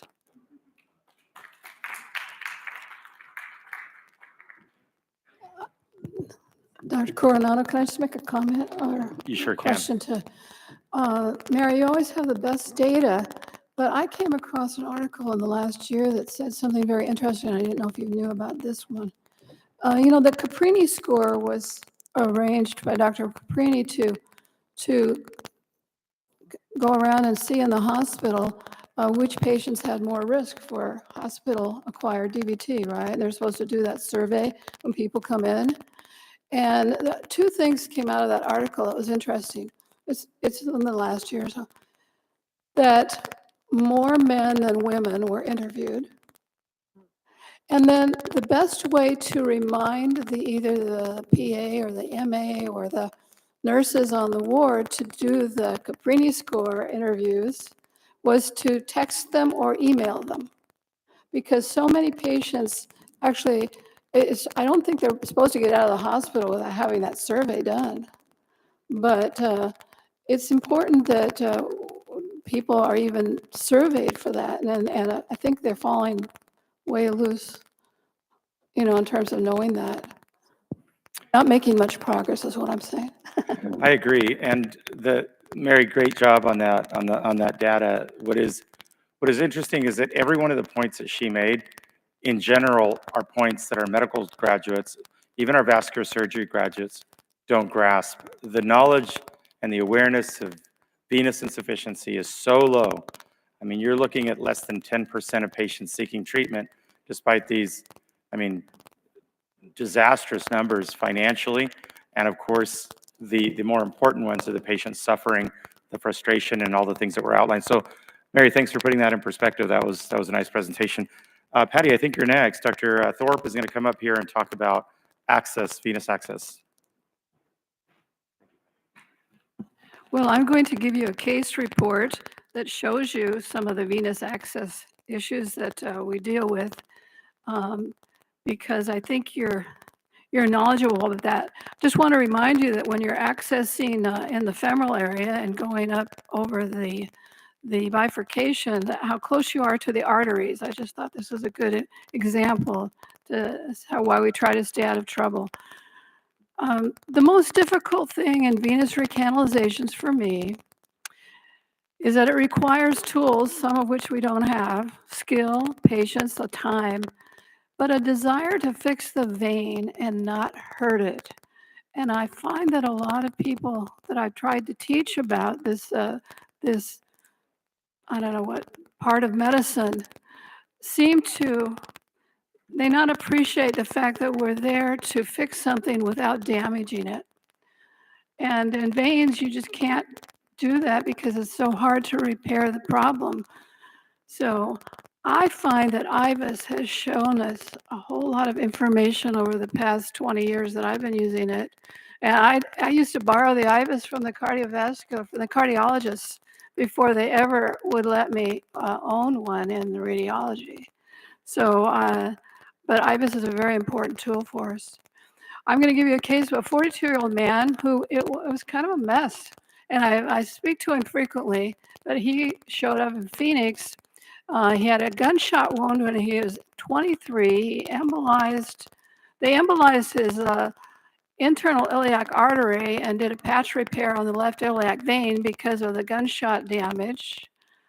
Then he obviously got a progressive stenosis from all of that work. And in 2016 and 17, somebody other than myself put in a nitinol stent, which is only 12 millimeters, and they put him on Xarelto, and he stopped taking the Xarelto, and he promptly occluded his entire left iliac system, excuse me. So he presented with an occluded stent in 2017, and we did a very long procedure to get that open, and I'll show you why. This is what his leg looked like when he presented. This was after we opened up the stent. So you can see he had the image that Mary just presented, of the hyperpigmentation and the swelling and the signs of chronic venous disease, not from varicose veins as much as occlusion. You can see in his groin area he had some collateral showing up, and we did a popliteal approach. Now, I haven't noticed anybody today talk about a popliteal approach, and you have to be good with ultrasound, go behind the knee, and the artery is right next to the veins, right under the vein. So you have to be very careful technically to get into the popliteal, but it's a very good approach for fixing iliac veins, because in this case, it was mandatory because his entire left femoral vein was full of clot too. It had little trails, but it was not easy to get up.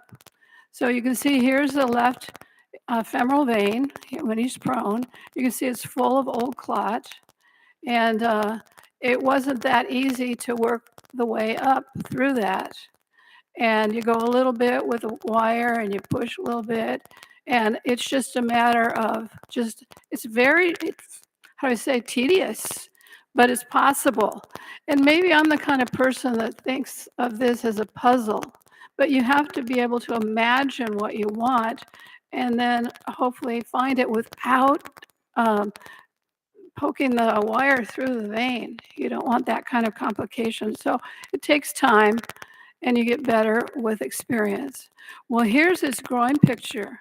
Look at all the collaterals transferring to the other side. Here's the right iliac right here. And here's the stents that they put in before. And here's the fragment of the bullet that's still there. I said, why did they, I was on the wrong place at the wrong time. I said, yeah, right, Josh. But you can see the coils that they put into his internal iliac. And somewhere here is an iliac vein, femoral vein coming up to the bifurcation with a profunda. And this was solid occlusion here.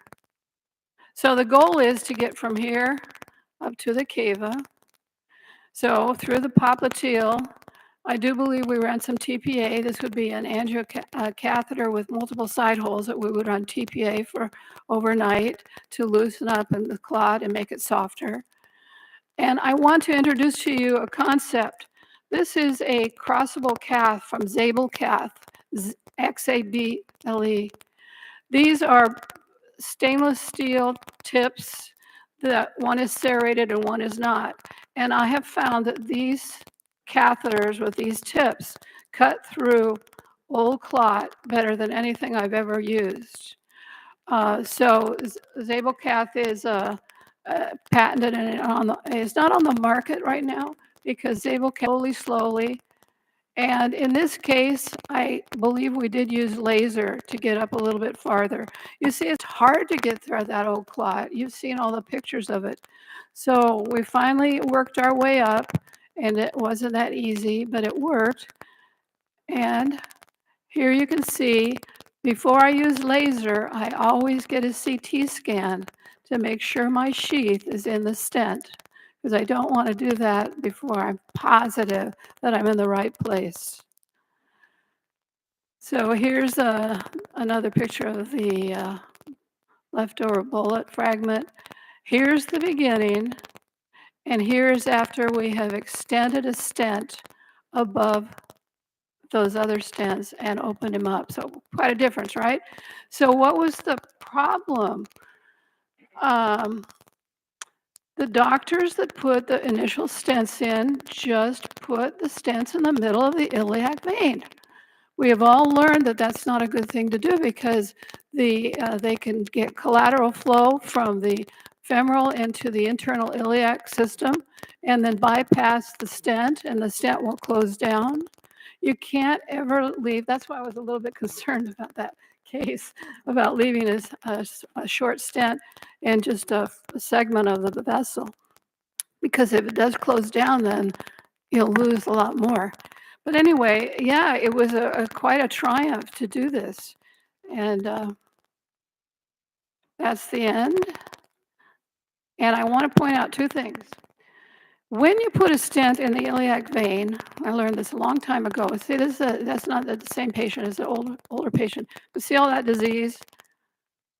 And you can't put a stent just right here. You have to extend it all the way up into the cava. This is almost this to the bifurcation.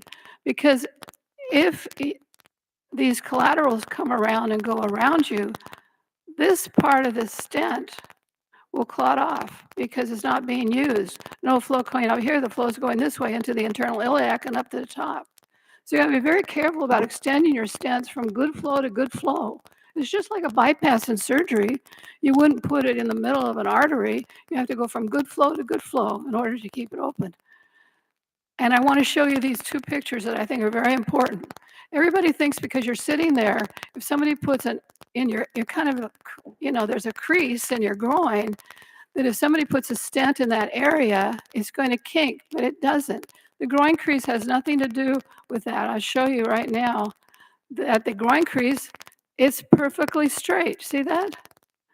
Here's your femoral head. So this is where your inguinal ligament is right here. And this is the crease when you're sitting up, but it's perfectly straight.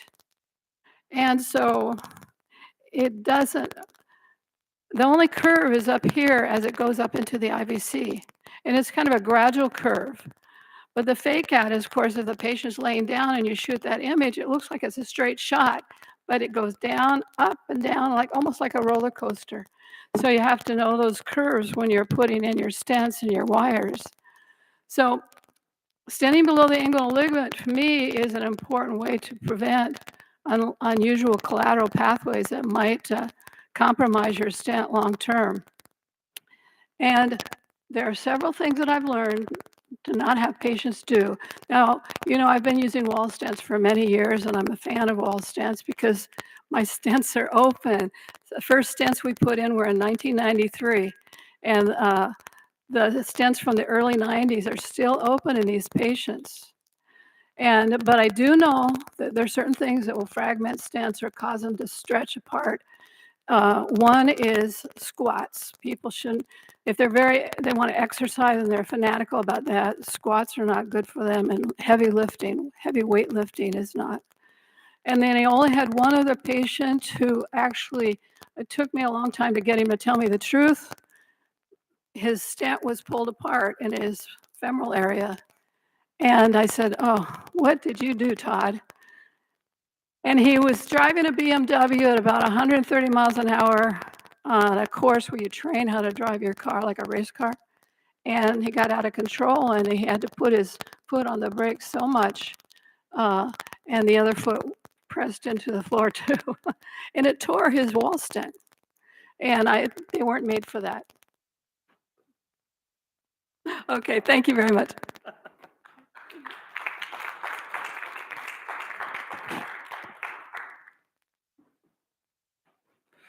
I could listen to Patty all day, and I love it, but I keep seeing that, please wrap up, and I don't think she could see it. So thank you, Patty, for being so gracious on that.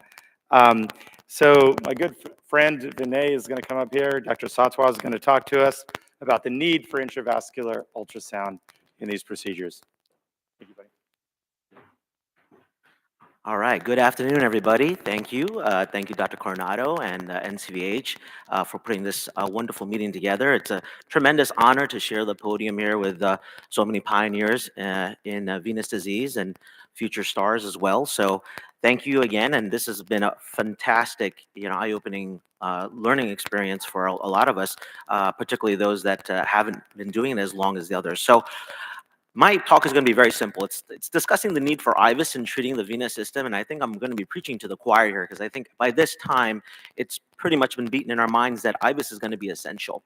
These are my disclosures.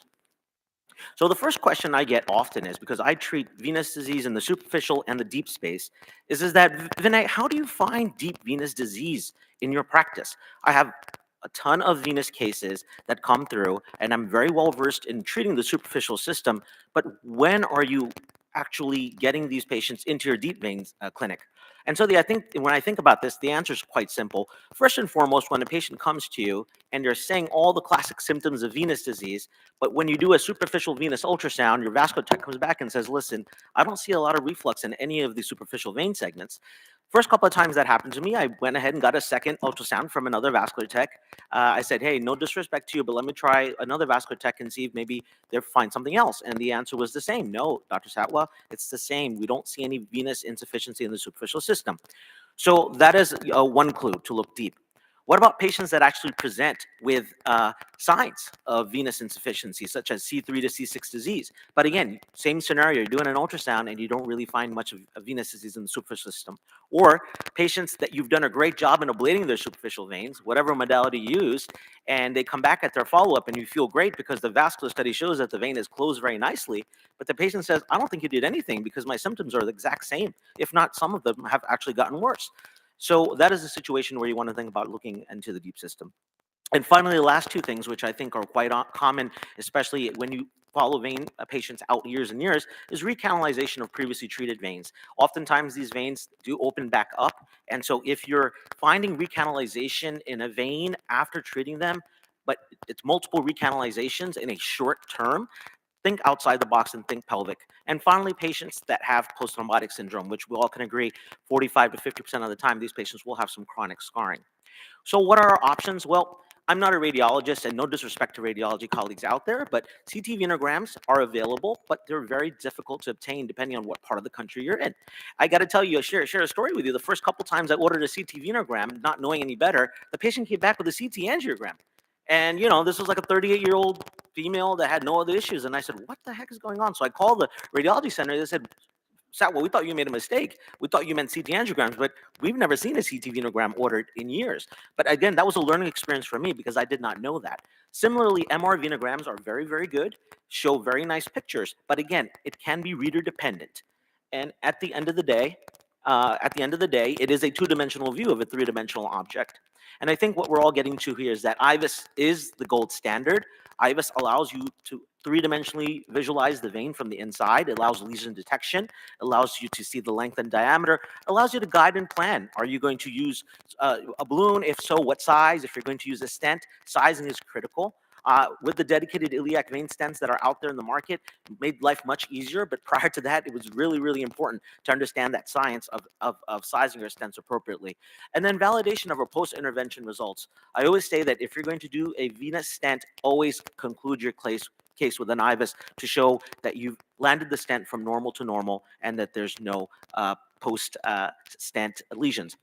So how did we get to this point? Well, again, this didn't happen overnight, and we have multiple pioneers that are in this room and that are with us. And so observations initially were looked at with Dr. Raju and Neglin's group, and they looked at venography, and they found that the sensitivity for stenosis was not as good as one thought.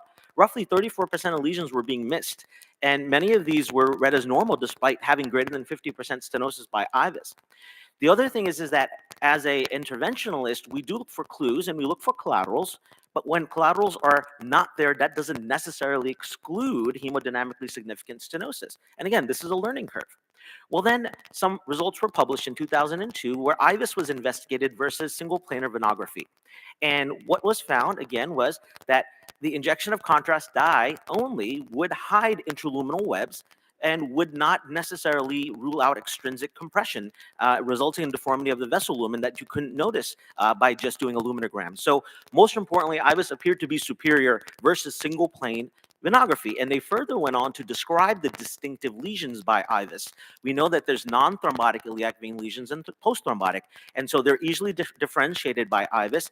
PTS lesions tend to be segmental, irregular borders, diffuse with some fibrotic scar tissue. Lumen stenosis tends to be more longitudinal, and trabeculae may be present versus non-thrombotic lesions, which tend to be focal, usually some type of extrinsic compression that can cause the vein to look like it's being pancaked. So as of recent, the VIDIO video trial came out, and this compared multiplanar venography versus IVUS. And so there was an AP, LEO, and REO projection that was compared to IVUS, and their results also were very compelling and showing that despite doing multiplanar venography, IVUS, you were still not detecting 26% of lesions in patients if you did multiplanar venography alone. So the answer to the question is, if you're going to do iliac vein stenting in your practice, and if you're going to do it the right way, please become well-versed in IVUS, spend time, educate yourself. It's really important to educate your staff on this. This is not a one-and-done thing. You have to do this on every single case before ending the case with your IVUS. You can, again, common pitfalls, we talked about this before, using areas. Areas are fantastic, but if the entire vein is scarred down, what area are you going to use? And how are you going to compare normal to normal if everything is abnormal, right? So really important, while it's nice to have these numbers, understand that, you know, every patient's a little bit different. So you don't necessarily have to go to the contralateral side and IVUS it, but understand that when you're using IVUS, you know, it's a really important tool to help size your stent. So I'm going to end with a very simple case. This was a case that I had earlier on in my career. A 68-year-old female came in with recurrent left medial ankle ulceration. She was really, really ticked off. 6 years of dealing with this, persistent swelling in the leg, has had multiple ablations performed in the community. And what was happening was that ulcer would keep recurring. She was followed closely by our podiatry and wound care colleagues, also very essential and important in this treatment of these patients. She carried a medical history of left leg DVT, and it was 15 years ago and treated with warfarin, and no issues occurred since then, according to her. Well, thinking outside the box again, she's got a history of a DVT. She's got this on her left medial ankle, and it's very painful. It's not getting better. She's got C6 patient. We went ahead and decided, let's do a pelvic venous duplex ultrasound study and see what it shows. Unfortunately, this is quite common. These studies are penetrating tissue, and so if somebody has a lot of gas or somebody has a lot of adipose, it's very difficult to penetrate. So this was an inconclusive transabdominal ultrasound. So we went ahead, a pelvic ultrasound. So we went ahead and we did a venogram on this patient. And so when I first looked at this case, I said, oh, it's normal. Huh, okay. I would have thought that she was going to have some kind of stenosis or something when I just looked at it. And, you know, I looked at it a couple of times and I said, well, you know what? I don't know, it's normal. But as I looked closer and closer, I started to understand that, wait a second, there are some collaterals that you can see going from left to right. And so we went ahead and did IVUS, and here's the pullback from the IVC coming down. And as we're coming down the IVC, you can see as it's making its way into the left common iliac vein, look at that scarring. It's pretty much hugging the catheter. You see that the jagged edges there, basically characteristic of post-thrombotic syndrome. So this poor woman was walking around with post-thrombotic syndrome, having this recurrent ulceration. It was not getting better.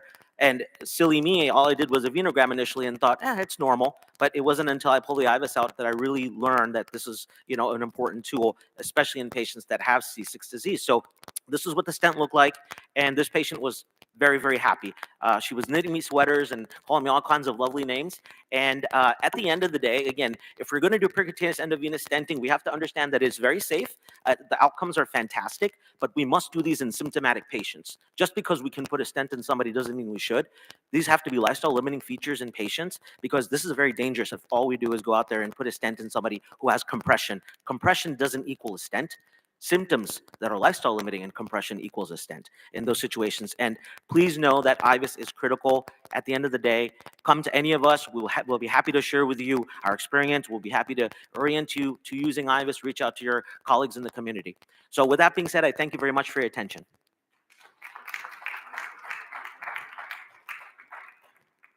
Our next speaker is Dr. Erin Murphy, and she'll talk about everything you need to know about stents. Thank you. Maybe not everything. So my first, I want to start by asking Vinay, did you wear the knitted sweater? I'm fair.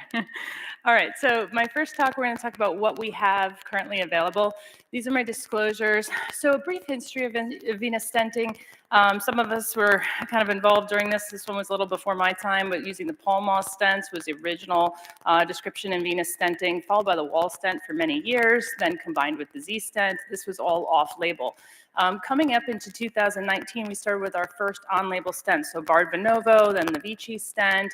Into 2020, we had the wall stent obtained FDA approval, even though we had been using it for years. Cook Silver Vena, and then the Abre stent. So first, we have huge advantages already just having on-label stents, right? So this has gone from something that was done but not really talked about to something that's widely available to everybody. It's really allowed for treatment expansion of a large group of patients that were previously pretty untreated. It's allowed for a lot of collaboration on research programs, education programs. We couldn't do a lot of education on non-FDA approved devices before. And certainly the competition now motivates data, product development, and field advancement. So all of this is very good. I want to talk a little bit about the differences in the stents and the nuances to them. So we have the classic venous stent, which is again the wall stent, which is still available and now approved. And then also it can be used in combination with the Cook stent, although that is not currently approved for FDA on label for venous stents. The newer stents, the dedicated venous stents, the Bard Venovo, Zilvervena with Cook, and Abre Medtronic are still available, and we'll go through each of them. So the wall stent is made of algiloid. This is a braided technology. The advantages and the disadvantages come from its braiding. So this is a flexible stent. It's very durable. As Patty said before, it's very, it really doesn't fracture. It can fray a little bit in very unusual circumstances, but is a pretty reliable stent for the long term. It has the ability to overdilate because of this braiding. The disadvantages from this braiding is that it's not as precise as laser cut stents. This certainly does improve with experience. The ends are weaker, as we've talked about a little bit, and the maximum length for the stent is only 90 centimeters. The available lengths or diameters 12 to 24 millimeters. In the veins, we're typically using 12 to 18s, favoring on the larger side with the stent, and the 90 centimeter in length. I've never used one shorter than that. The stent is a pin and pull mechanism. It does have the only stent on the market that has the ability to recapture or reposition. So it'll have, this is its constrained state. You'll see there's two markers towards the end. One is a point of no return marker. The other one's the end of the stent. What you'll find is that as it deploys, it lands between those two markers typically. And after ballooning, it generally will land about the level of the point of no return. And I'll show you a case. The tips with this stent, reasonable oversizing is tolerated. It kind of self-corrects. Even if you put it in 18, if you get a CT later, that stent's no longer at 18. You can use it with the cranial Z stents to compensate for that weaker end, and that essentially eliminates that risk of contralateral DVT. Bilateral, you really do, we've talked about this earlier today, want to avoid double barrel stenting with this particular stent. One will crush the other over time. If you do Z stents, you need to cut a string, otherwise they won't fully open because you have to basically modify it before you do that. So that's just something to be aware of. So again, the wall stents, here's deploying. This is your point of no return marker. This is your end of stent marker. And you can see at the blue line where that original point of no return was, by the time you deploy it, it's just below that. And by the time you balloon it, it's essentially at the point of no return mark. Newer dedicated stents, so Abre, Venova, and Zilvervina, they have similarities and differences. We'll go through each. It's not a surprise that they're nitinol. Nitinol has allowed us to take advantage of the superelasticity of that metal in order to create stents that are laser cut instead of braided. So basically, superelasticity is the ability to, at body temperature, to deform and then return to its original state, and it'll actually change crystal structure to allow that to happen.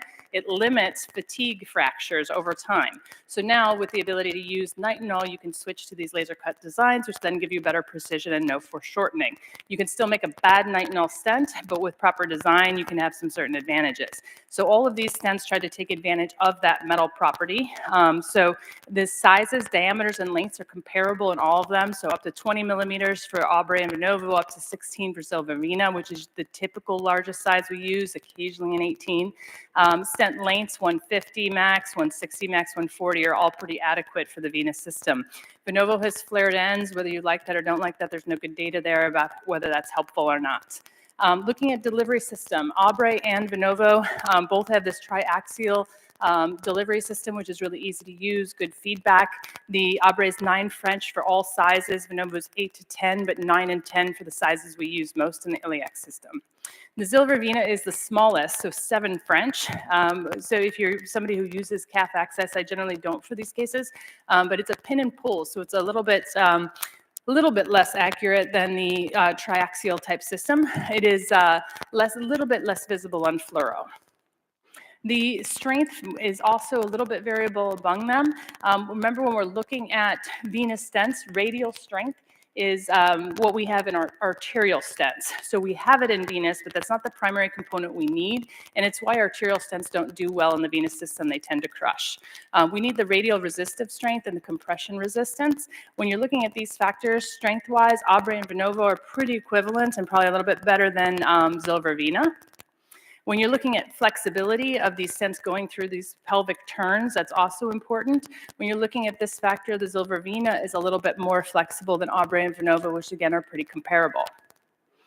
Endurance is really important in these stents. We know they're put in young patients. We need them to last a long time. A lot of the testing that we do for stents is based on arterial stents, which are not necessarily needed for 50 years.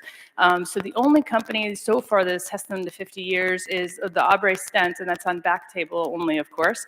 Clinically, Abre and Zilvervina have not really shown any significant stent fractures. Venovo has a very low rate of stent fracture as of now, but they are reported.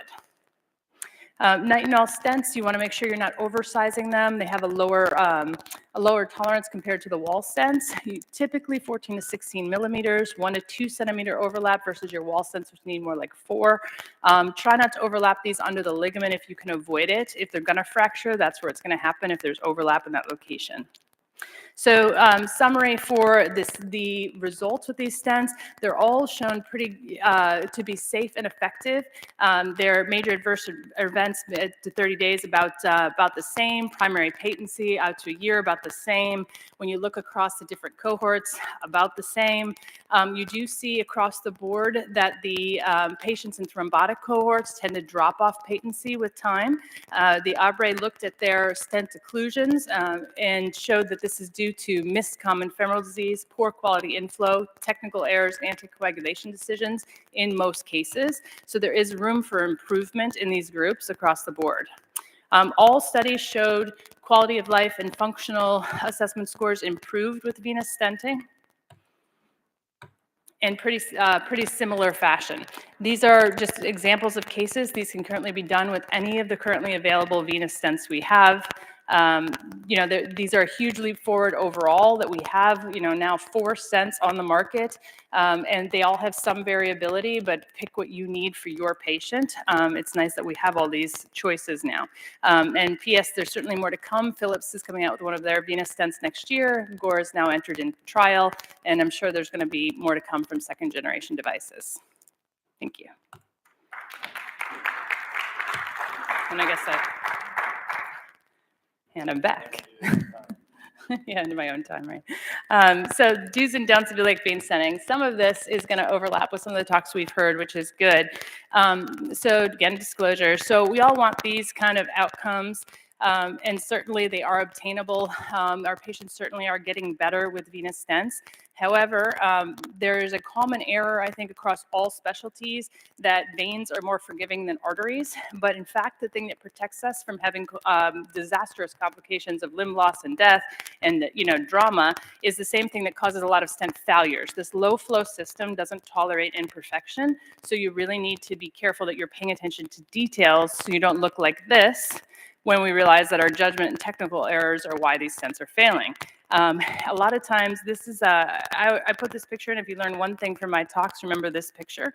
This is what an occluded venous stent looks like. It's very different than an occluded arterial stent. In trying to get through 150 or 200 millimeters of this is very difficult and in some cases impossible, and those patients are left with a permanent disability. We don't have the options for bypasses and crushing these stents that we do in arteries. So we need to get it right the first time.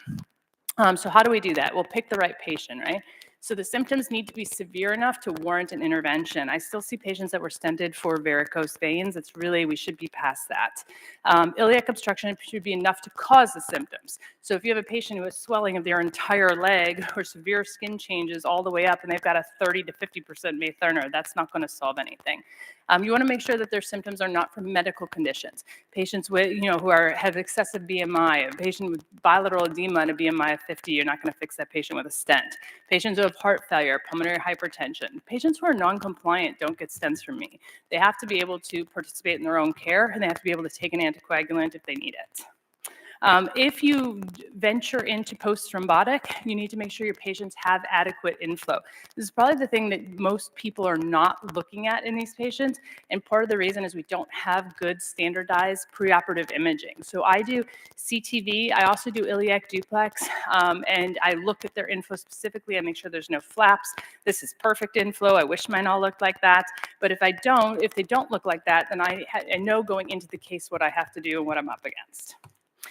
So CTV, as we've shown, I have never yet, Vinay, seen a patient who has contrast in my CTVs in the veins, ever.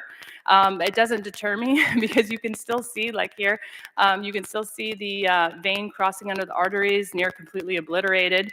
You can still see that it goes back to normal size. So in combination with an ultrasound, you can usually get the data that you need. Here is a case for post-thrombotic, and you'll see as you page through again, tiny atretic vein, which then essentially disappears into collaterals and then stays pretty small compared to the other side. So for the procedure itself, after you know, I'm going to take this patient to the operating room, I think there's a problem. The steps seem pretty basic, but again, there's details. So access, I always access the femoral vein. Can you access the GSV or, you know, the common femoral for a isolated lesion? Yes, you can. We've seen it done today. but do you have enough imaging to know that's what you're going to find before you get there?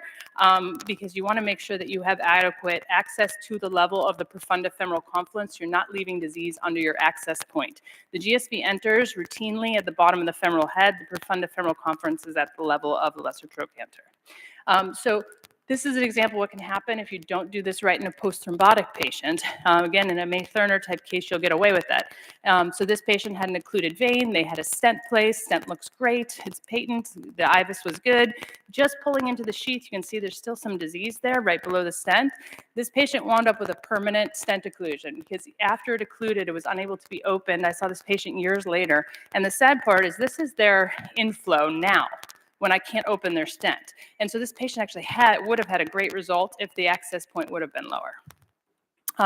Venogram after access, you want to make sure you get a venogram, get a good picture of what you're up against, but that's really all I use it for, is just a basic image of my flow ahead of time so I know what I'm up for. I don't use it again until the end of the case.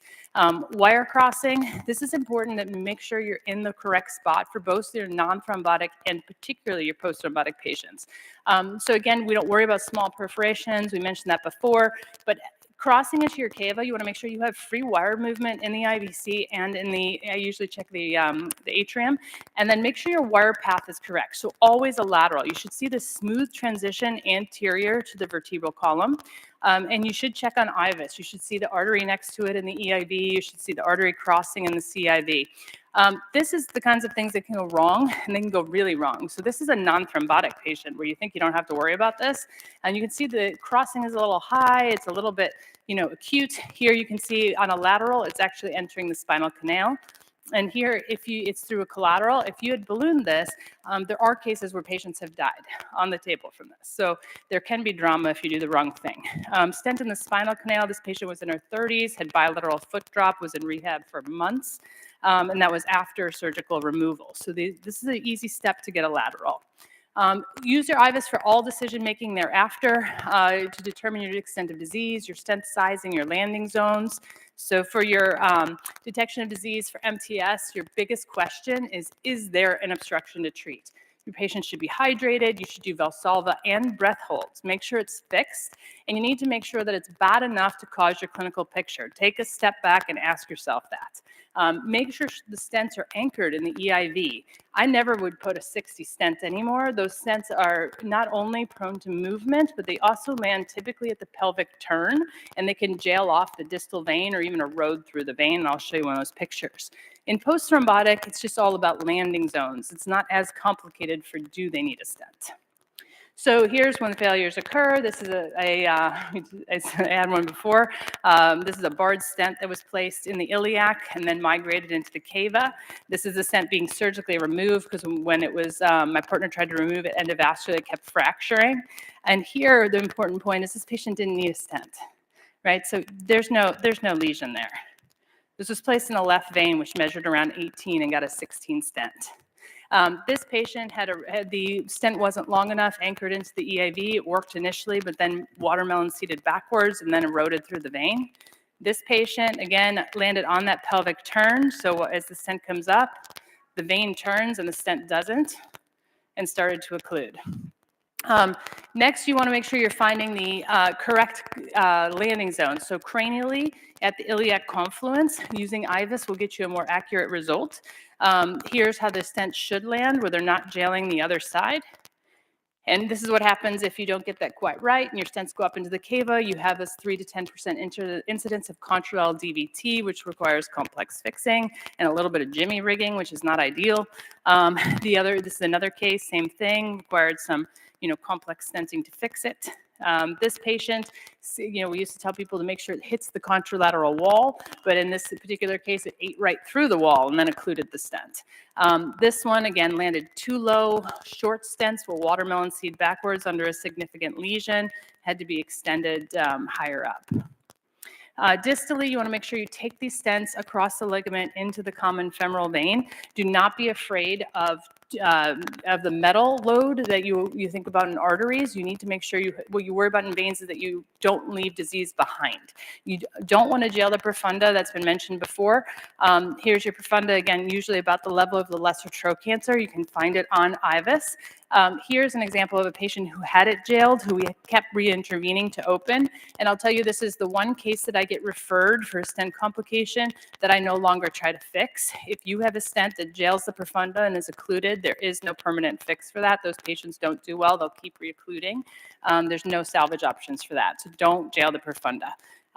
Leading distal disease, again, is the most common cause of problems. You can't say in a vein it's not flow limiting. It's based with a low flow state. If you have any imperfection, again, it's a setup for a problem. Pre-dilate, I do this for all the patients, size of intended stent to break that scar tissue. Otherwise, the stents have a risk of not opening correctly. Stenting, make your decision on your landing zones before you balloon. Venoplasty alone may fool you into thinking you can change where you're going to land your stent, but that disease will recur. It's elastic. So make your decision before balloon. Wall stents, stent, we can kind of flow through this because we already talked about the tip specific for stents in the last talk. Again, they tend to land for the wall stents at the level of the point of no return marker, the original point. About 4 centimeters of overlap in wall stents. Nitinol, about 2 centimeters. Don't overlap under the ligament. And then post-stenting is important to make sure these patients are followed. So you wouldn't get rid of your PAD patients, don't get rid of your vein patients either. So I generally ultrasound them at 2 weeks after having them on Lovenox, then I transition them to a DOAC or slowly off blood thinner if they're a non-thrombotic. And then frequently that first year and then yearly thereafter, I'm following them up with ultrasound. Thank you.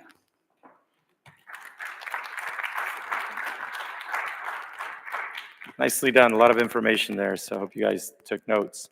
Our next speaker is Dr. Salim again, and basically will be talking to us about the influence or what impact cross-sectional area should have in your practice in guiding iliac stenting. Thank you, Dr. Salim. Thank you very much. I have no disclosures. So iliac vein stenting is an extension of arterial stent technology. The two share similar technical similarities and hardware. However, the indications for and the purpose of iliac vein stenting are fundamentally different from arterial practice. Pathophysiologic and hemodynamic differences require specific modifications of the techniques as well. In the arterial lesions, the critical element is downstream perfusion. Percentage area stenosis is the standard in assessing the severity of the arterial lesions. Distal perfusion pressure remains largely unaffected until a critical stenosis threshold is reached. At this critical stenosis, there is a sudden drop in flow volume and pressure that will cause ischemia in the perfused territory. Flow and pressure drops are proportionally related through the Poiseuille's equation for a given flow resistance, and for most arteries of clinical interest, the critical threshold centers around 70% plus minus 10% area stenosis. So this is the relationship between the flow and pressure drop and percentage stenosis. For percentage stenosis less than 70%, the flow or pressure drop remains fairly constant. Further stenosis yields a critical zone. It's important to remember that the pressure loss is downstream of the stenosis, affecting the perfused tissue. The nonlinear flow stenosis curves are due to autoregulation of the peripheral circulation. The major difference between venous and arterial stenosis is that the direction of the flow is reversed, and flow and pressure upstream of the venous stenosis are the salient elements. Tissue perfusion is generally not compromised in chronic venous stenosis, as venous collaterals are more abundant than in the arteries, but the conductance of the collaterals is often not enough to normalize elevated venous pressure, which is the basis of disease manifestations. There is a continuous gradual pressure increase upstream of a venous stenosis in experimental venous models. The curve is nonlinear without a clear inflection point. Therefore, there is no critical venous stenosis, such as is seen in the arterial stenosis. The difference is because the peripheral arterial bed exhibits powerful compensation in response to a flow-limiting arterial stenosis, whereas such responses in the venous bed to outflow stenosis are weak. The factors controlling peripheral venous pressure are complex, but the caliber, which means the absolute cross-sectional area of the iliac vein outflow, has a major influence. Conductance and resistance, and hence the pressure, is related to the fourth power of the radius. The purpose of stent correction is to restore the luminal area to an optimal value. that would provide maximal decongestion of the peripheral venous bed and lower the peripheral venous pressure. The optimal outflow caliber should match the rate of inflow to maintain stable peripheral venous pressure. So outflow channel will have to have an adequate caliber to maintain pressure equilibrium in the limb. A storage reservoir fed by a river is shown in this diagram. The reservoir depth is the analog of the venous pressure in the conduit. The pressure will rise or fall if the outflow conduit is narrower or larger than optimum. When the outflow is narrow, the increased pressure will open up dormant collateral channels, shown here as overflow from the reservoir itself. So pressure gradients as used in arterial stenosis have not proven to be helpful to grade venous lesions. Operators have used stenotic diameter as measured by venography or area measured by IVUS to calculate percentage stenosis with adjacent normal lumen as a comparator. However, there is no assurance that the adjacent normal lumen is indeed normal. Long diffuse stenosis without focal clues, known as Rokitansky stenosis, is a unique feature of iliac venous stenosis. Venographic appearance of such lesions can be deceptively normal, and IVUS gives the definitive diagnosis of such lesions. A more dependable method is to calculate the percentage area stenosis on the basis of expected normal luminal size. Such an optimal lumen size for the various iliac femoral vein segments can be calculated from flow equations using known normal values for flow and pressure. Calculated optimal areas closely correspond to IVUS observed areas in non-stenotic normal iliac segments, and they comply with the Young's scaling rule. The optimal segmental calibers are the minimum necessary to maintain normal venous pressure. And these are for the CIV, a 16 to 18, for the EIV 14, and for the CFV 12, with corresponding areas of 200, 150, and 110. Most iliac venous stenosis are asymptomatic because of compensation, such as collateralization, increase in lymph flow, low tissue compliance, and other factors. There is no justification to correct asymptomatic iliac venous lesions. So there is no role for prophylactic correction, as in arterial lesions that threaten important regional perfusion. Leg swelling can occur in a variety of systemic diseases, but typical venous pain and skin changes are rarely present. Careful clinical assessment can usually confirm or rule out venous disease and narrow the differential diagnosis. In clinical series, the median caliber reduction in the iliac venous stenosis is in the range of 60 to 70%. In some cases, other factors such as lesion length and poor compliance of the venous bed also contribute to the venous hypertension. In limbs with extensive post-thrombotic changes, there is currently no reliable way to assess the relative importance of a coexisting central iliac stenosis separately from the peripheral changes. However, because only the central lesion is correctable, the best strategy is to ensure that an adequate outflow caliber is restored in such cases. It's a common practice in arterial stenting to slightly undercorrect stenotic lesions to avoid dissection or rupture. Undersizing a venous stent is more harmful than slight oversizing. Undersizing the iliac vein stent is a cause of permanent iatrogenic stenosis that is not easily corrected. This frequently occurs from the mistaken belief that restoration of perfusion is the primary goal, as in the arterial stent practice. Adequate stented caliber is essential for the relief of venous hypertension. Thank you.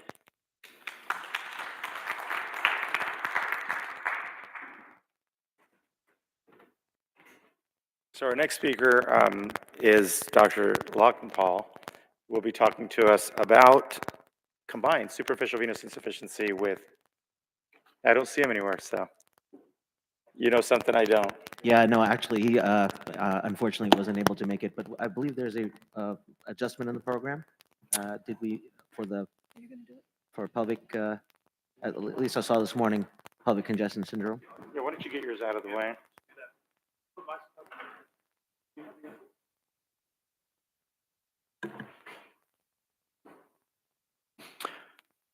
All right, let me get moving here, as essence of time. So I've got a new upcoming kind of hot topic. It's been out there for a while, but kind of becoming a mainstream thing. So the old school terminology is the pelvic congestion, but now it's more on the lines of the chronic pelvic pain. Just going to go over how to diagnose and the treatment options. No relevant disclosures here. So it's a syndrome, it's really a missed opportunity. CPP is defined as pain in the pelvis greater than 6 months in duration. That's not exclusively cyclical or postcoital. It's up to 40% of women at some point in their lives, and 10 to 40% of GI and visits are associated with this. Despite the high incidence, studies have shown that a large percentage of women don't seek medical consultation despite their symptoms. And then 60% of women who are seen by their GPs for CPP did not have any further referral or workup. And then lastly, 30 to 40% of cases are associated with PCS.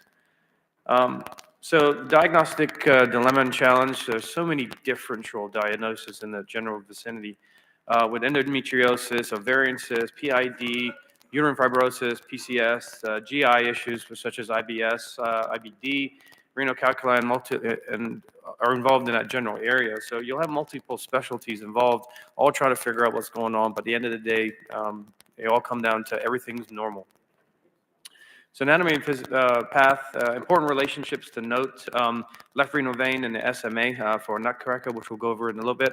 The ovarian veins, so the right and left come off of different origins, with the left ovarian vein coming from the left renal vein, and then the ovarian vein on the right coming directly from the IVC. So you've got femoral and saphenous veins, and then you've got multiple interconnected presentations. Overall, so you get the dysfunction of the valves, you get reflux, you get increased pressure, either something obstructing will do that too, you get dilatation, vessel wall damage, hormonal factors leads to venous congestion, pregnancy can do that too, of course, and then you've got increased amounts of the SP and the calcitonin gene-related protein, which causes the pain, and then upregulates the sensory receptors. So areas of drainage in the pelvic area itself, you've got the obturator vein draining the pubis and the vulva, and the obturator vein internal pudendal draining the posterior vulva inner thigh area, and then the posterior medial thigh and the gluteals are involved in the actual internal and pudendal. So nutcracker syndrome, as I mentioned before, it's a compression of the renal vein associated with the SMA and the aorta, occurs at the confluence with the IVC. Thin body habitus is a risk factor, and the lack of retroperitoneal fat leads to acute angulation of SMA. And as you can tell in that last depiction right there, the SMA is laying over the renal vein actually uses the ovarian vein for its escape route, and it may go across the entire pelvic or drain into the lower pelvic half. So be careful of manipulating this area or thinking that there is no stenosis at the SMA and coiling off the ovarian vein can lead to a significant issue. So overall, there's a spectrum of continuity, pelvic syndrome, nutcracker, lower venous insufficiency. So the workup is pretty thorough in this area before you think about even going down this route. So this is a questionnaire I have in clinic. We formulated this, and upon some initial questioning, I'll ask them to check yes or no. And at the end of the day, if we have a gross or high yields of yes, we'll move on to an abdominal ultrasound, not a transpelvic, but just a surface one. So clinical presentations, nutcracker, you've got the flank pain, the hematuria is key for this. And then you've got the PCS, dyspareunia, dysuria, pelvic varices with the gluteal pain, you got varicoceles, lower leg varicosities, and then May-Thurner, which is unilateral and possible DVT. So this one favors the venous disorder versus pelvic floor myofascial pain. Common areas are relief with laying down in heat, postcoital aching, dyspareunia. As you can tell, the difference between no relief with an NSAID or opioid favors the more venous, and however you've got relief with NSAIDs is the more pelvic floor pain. So clinical presentation overall is the pelvic pain itself and discomfort. You got the dysuria, the dyspareunia is postcoital pain, ovarian tenderness, upper thigh, gluteal, perineal varicosities. Diagnosis, so CT or MRVs are excellent modalities. Abdominal duplex is also an excellent source if the patient's thin enough. And then either a retrograde ovarian or iliac venography is also very doable if you don't have the options, as Dr. Saswar said, of possible CTVs or MRVs. So ultrasound diagnostic criteria is visualization of dilated ovarian veins greater than 6 millimeters in diameter. And then you've got tortuous arcuate veins in the myometrium area. Or you've got a reversed caudal or retrograde venous blood flow, particularly in the left ovarian vein greater than 1 second. So here's some pictures right here, as I mentioned, ovarian vein in deep, in 6 millimeters in diameter. You got free reflux in the ovarian veins with valvular incompetence. That's one of the diagnostic criteria. Contralateral reflux, pacification of the vulvar fiber varicosities, and stagnation of blood, or excuse me, contrast within the pelvic ovarian veins. So management in general, first line is MPA. You've also got surgical management with ligation of the ovarian vein or endovascular with sclerotherapy or coil embolization. Sclerotherapy in general, you balloon occlude the actual vein itself, either liquid or foam sclerotherapy using STS 3%, and then ethydiol and 5 millimeters of air of the foam mixture, or you sclerothin and then gelatin slurry mix. Coil embolization, either via IJ access or common femoral. I feel that IJ is easier just anatomy-wise. Our French selected catheter, either a tumor or a glide catheter, depending on what you want to use. Take a venography of the left renal vein, and then left and right, and then intravascular ultrasound of the left renal vein to rule out any compression modalities. Typically using the Navicross if you need to drop some coils, but you can use any other crossing catheter as you feel. Hand injection is key at this point, and it's performed in a semi-erect position with the Valsalva maneuver to best demonstrate venous distension and reflux in those veins. The entire length of the ovarian vein is treated to prevent collateralization with retroperitoneal veins and recanalization. Some studies that were recently found out, I'm going to skip this just the essence of time. They also mentioned that sclerotherapy in coils is one of the best options. Pain-wise, your reduction factors are reduced with endovascular intervention, resulting in more efficient pain reduction. And then here's some of the treatment options, as you can see here. Coming from common femoral vein access, you see the venograms performed and dropping the coils in bilateral ovarian veins with improvement. And here's another one with the reflux and varicosity into the pelvic area, dropping the coils in a last venogram going from there. Finally, I'm going to wrap up with the nutcracker syndrome. As you can tell, there's a compression right here. Here in the middle, you have the compression, and then the post-stent. Now, this is a multidisciplinary thing. This is not just a random thing. You should be in contact with your vascular surgery team and should discuss this together because transposition is also a viable option sometimes. And here's IVUS over here. In summary, common undiagnosed problem. It's mostly affects younger females. Need awareness for a higher degree of suspicion among multiple specialities. Data has promising results to show clinical improvement. Proper selection is key. And there is an embolized trial coming soon. And hopefully we'll get some more data on this. Thank you.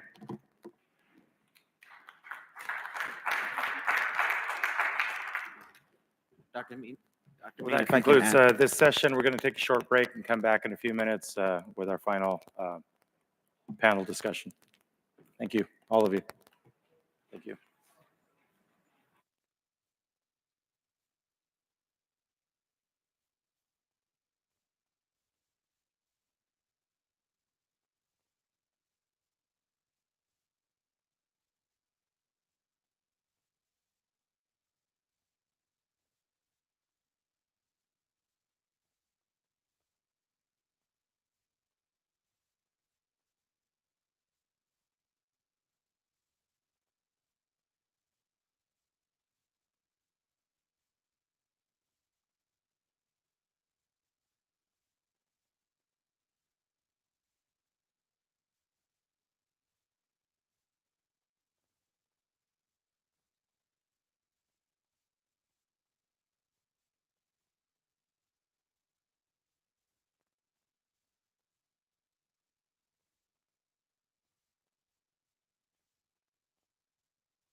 Just put on vibrate.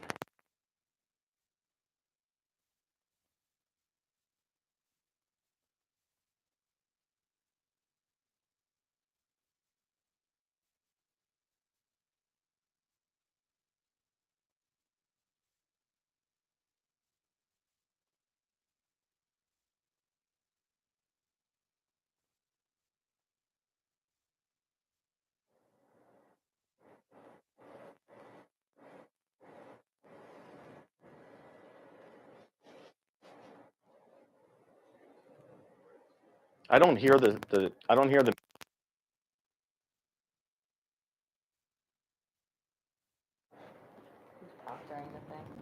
Craig Walker.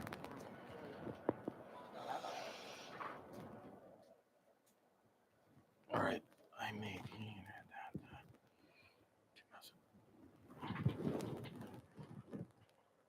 All right. That's cool.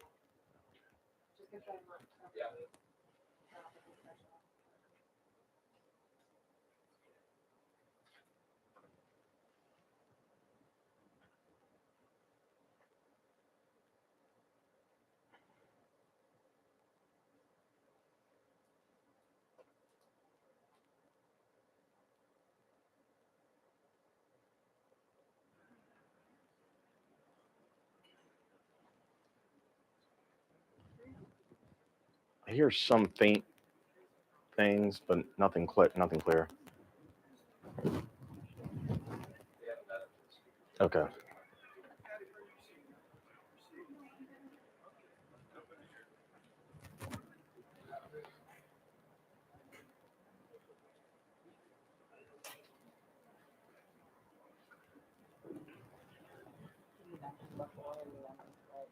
Hmm? I'm gonna get my access needle in, and we're just going straight in. Yeah. And then when we are injecting Verathena, just put your hand there, like in those two quadrants. Yeah, it's fine. Just scan it. All right, guys, we're going to get started with the afternoon superficial venous session. Thank you all for coming. We're going to go right to a live case with Pradeep Nair. He is sitting by, ready to go. And I'm going to double check the mic. Can you hear me, Pradeep? Yes, I can, Ari. How are you? I'm doing good. We got to stop meeting like this, you know. I think it's how we met last year. I We know. gotta try an actual Yeah. dinner at one point, but maybe tonight. It will happen. Yeah. Okay.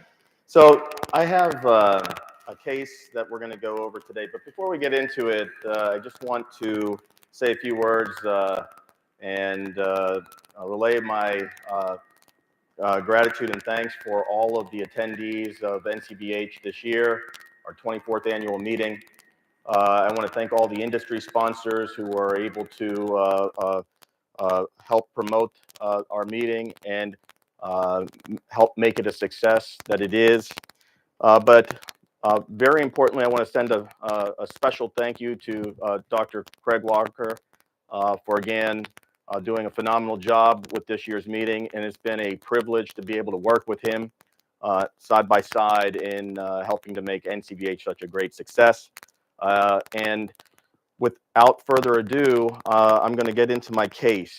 So we added in the Venous Symposium a case of superficial venous ulceration, and the rationale behind it is that we really under-recognized the amount of venous disease that is out there. And earlier today, when I was at the VTE Symposium, I talked about how patients can greatly suffer from venous ulcers and how thrombotic disease can lead to serious sequela and really adverse quality of life. And so I'm going to get into my case. Can you put up my first slide, please? Those are my disclosures. So just a recap, last year we had a patient with superficial venous ulceration, and we treated that patient with Verathena, and we also treated that patient with EVLT to the perforators in the same setting. This patient was also suffering greatly from having venous ulceration. You may remember, Ari, you were moderating that session, and I just wanted to show a follow-up picture that was taken 2 months after the ulcer. So we can see that we can greatly help many of our patients with venous disease. Next slide, please.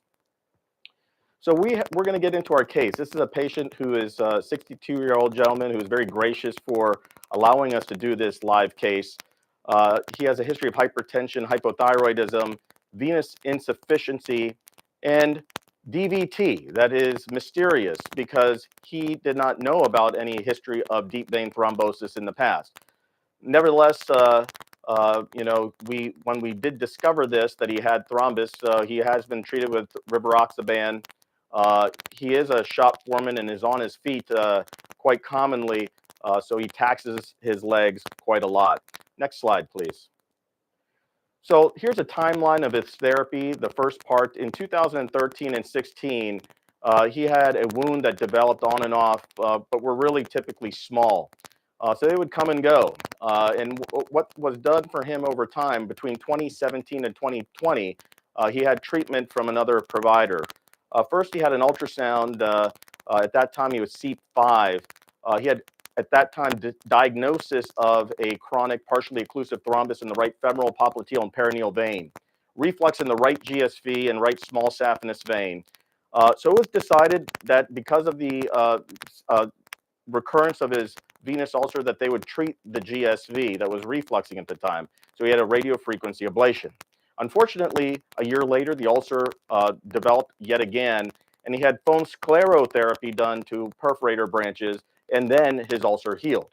In 2020, again, the ulcer redeveloped. He had foam sclerotherapy to a remnant portion of the GSV and perforator branches, but the ulcer did not heal. Next slide, please. So this is when I first met my patient in 2020. He had a repeat ultrasound done, which showed that his ulcer was present. Again, the chronic partially occlusive thrombus was still noted. The remnant GSV recanalized on this follow-up ultrasound, and he had SSV, varicose vein, and multiple perforator vein, superficial vein reflux. So given his clinical scenario, and we can discuss this, you know, he's had multiple venous ablative therapies. He has recurrence of wounds.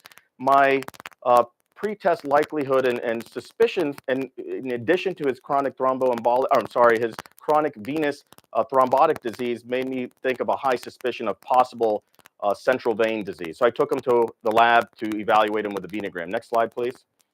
And so so his first venogram, you can see he had a diseased femoral vein. There was essentially some occlusive thrombus throughout, which was chronic in nature, but his vessel in other spots were patent. Next slide.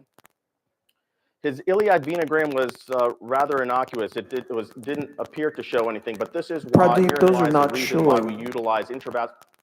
Pradeep, those images are not showing the over here. videos are not Can you showing? make those videos play, please? We've not seen the videos. Go back a slide. You've done a great job, very interesting case, but can you make sure we see these videos, please? Image on the left. We can see your ultrasound very nicely showing the, excuse me, showing the iliac vein compression.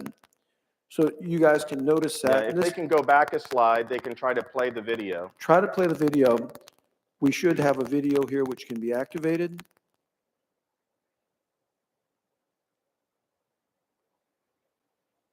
Can we play that video? Okay.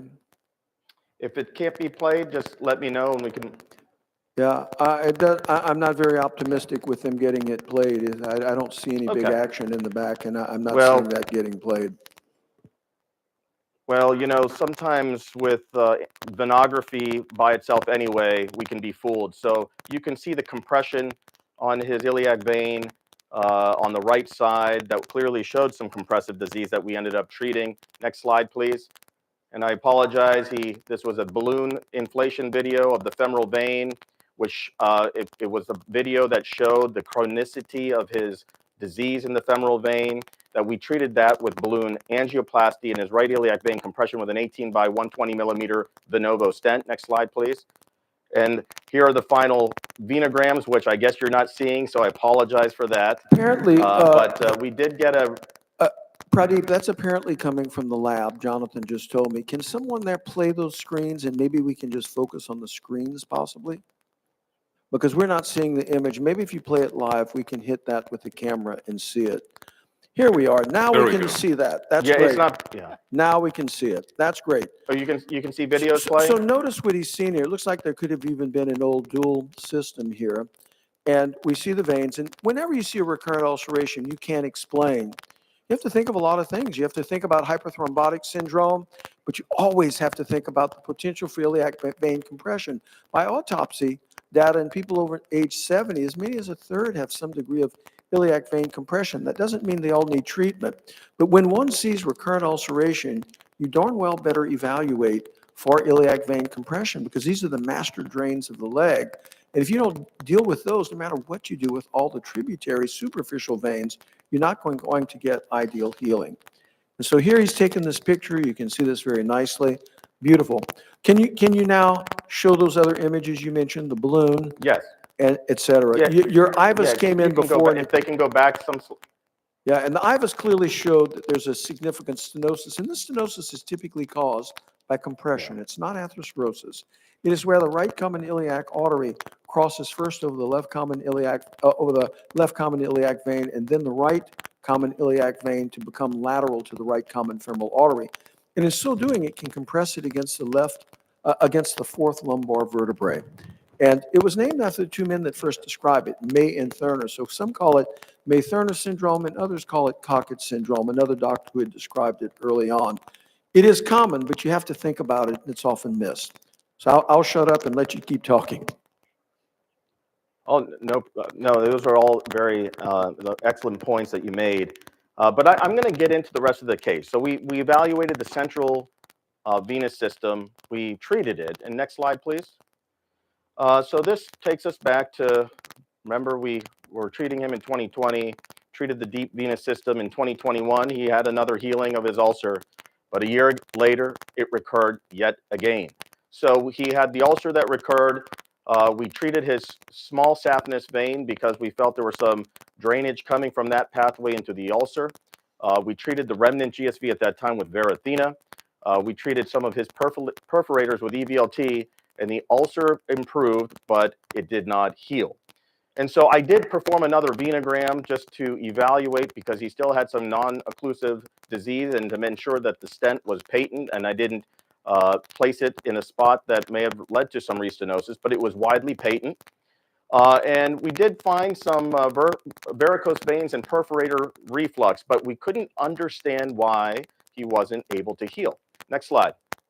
So this brings me to thermography, and Ari probably can look at this, and this is Seek Thermal, USA Therm images that was able to identify areas of concern where there is drainage of varicosities into the ulcer. And if Ari is there, it would be great to have him comment on what he is seeing.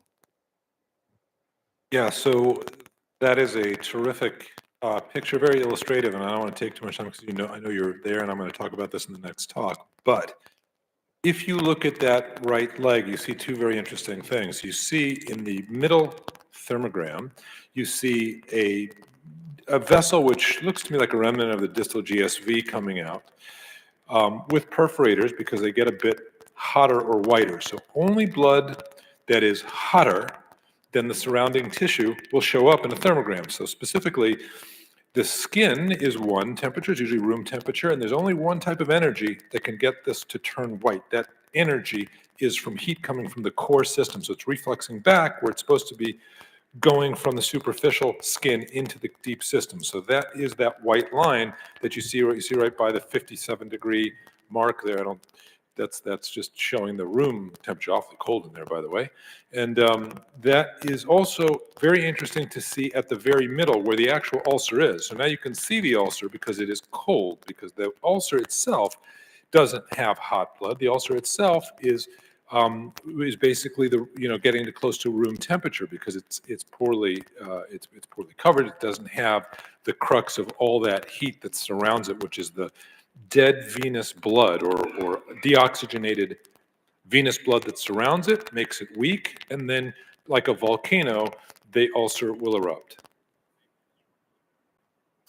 So those are, again, excellent points. And what I can tell you from our own clinical experience utilizing thermography would be is that it helps take some of the guesswork out of ultrasound out of sonography, because we can get varied results depending upon where they're coming from, and really thermography doesn't lie, and I think it assists our sonographers in aiding them in trying to identify the areas of concern. So let's keep moving on to the next slide. So our procedural plan today, we see a varicose vein that is refluxing directly into the ulcer that you see. There is a perforator as well that you can hopefully see on the screen in a second. We're going to be treating the varicosity with Varithena. We're going to also, before we treat with Varithena, we're going to treat that perforator with Angiodynamics PVAC system 400 micron laser. So I'm going to get our ultrasound on the screen so you can see it. This is the perforator branch that I was talking about. I am with Janae, by the way, our sonographer, and Ashley, who are with me today. Janae, can you show them the color flow and show what we're looking at? So you can see when she augments and releases, you see the reflux of that perforator branch, and that's going directly into the varicosity that's ultimately draining into our ulcer. And so what we're going to do first is treat that perforator with EVLT. So Pradeep, and I'm going to let you talk as we proceed. As you're looking at that, I think Patty had wanted to comment before on the central vein, and we had not gotten to. Patty, did you have a comment on the iliac vein compression and prior stenting? Is that the patient you put the left iliac stent in? No. Yeah. Right. Now he's doing a subsequent. Right iliac.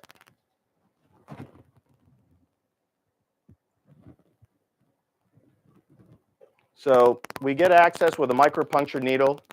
We place the 400 micron laser within the perforator. What you can see is quite large. It measured 3.9 millimeters. And now I'm going to give some tumescent.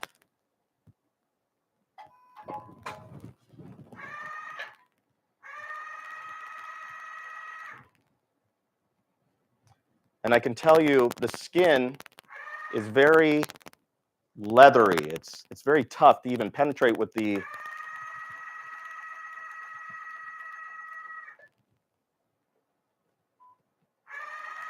beauty of using this laser fiber that he's going to use, it's just a fiber, and it comes out of the needle here. It fits through the needle, so he's not going to put a sheath.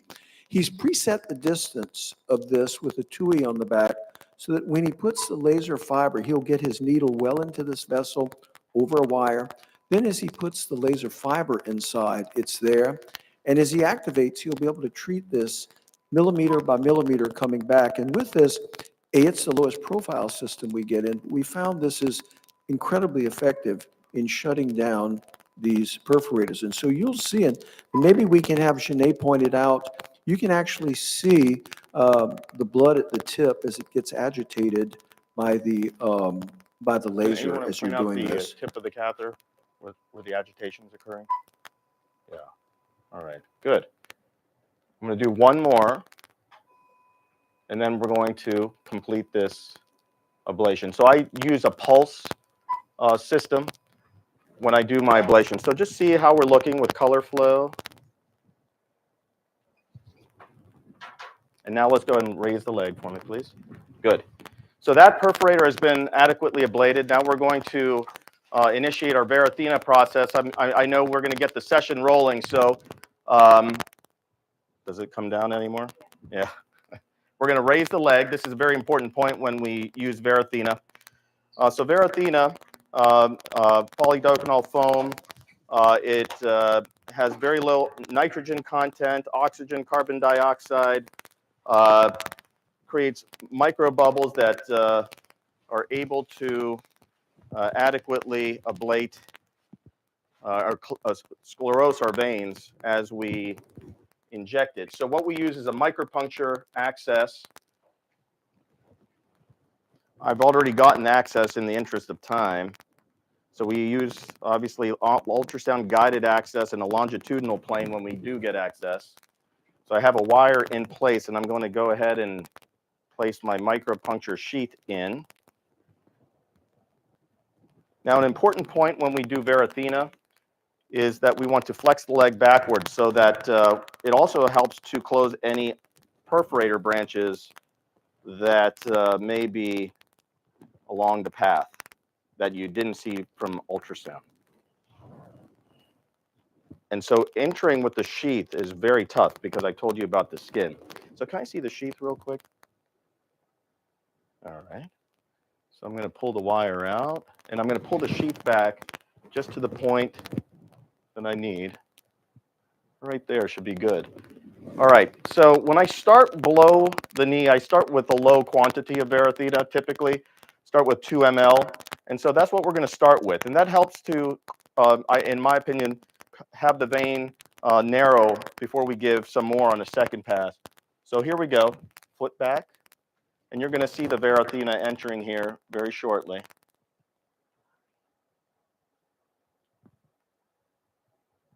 The white line that you guys see on the intraluminal. All right, so now I'm going to need him to move his foot back and forth. We're going to do some calf pumping. So this may not be, we're certainly going to probably need some more Varithena, but this is a way that I start with because I find that you'll have less issue of foam going in areas that you do not want it to travel. Is David right on the panel? No, not today. Okay. Pradeep, I really like your strategy. We here, had the, though. I like your strategy because had we not closed this perforator first, a great chance of this getting in deep, which you clearly did not want. And I think a greater chance if you don't close that perforator, even if you shut this vessel, A, you may not heal the ulcer, but secondly, you may recanalize again. So I like this. And your point about bringing out the skin feeling like leather is common in severe venous insufficiency. Sometimes you can't even get the full sheath, but what you can do is simply put the dilator in, and once you have it in, you can actually inject through the dilator as well, which is easier to place. Did you do a cut down on the in the sheath insertion? You didn't do any kind of. Actually, you didn't do any.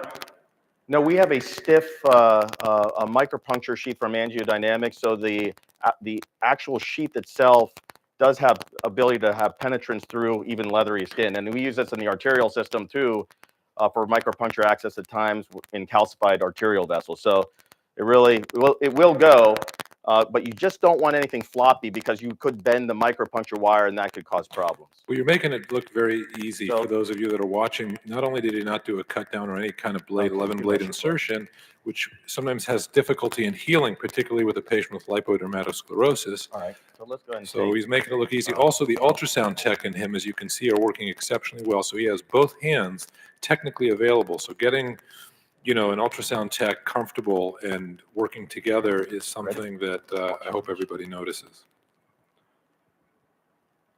So we're going to now give the final bit of Varithena, which we hope.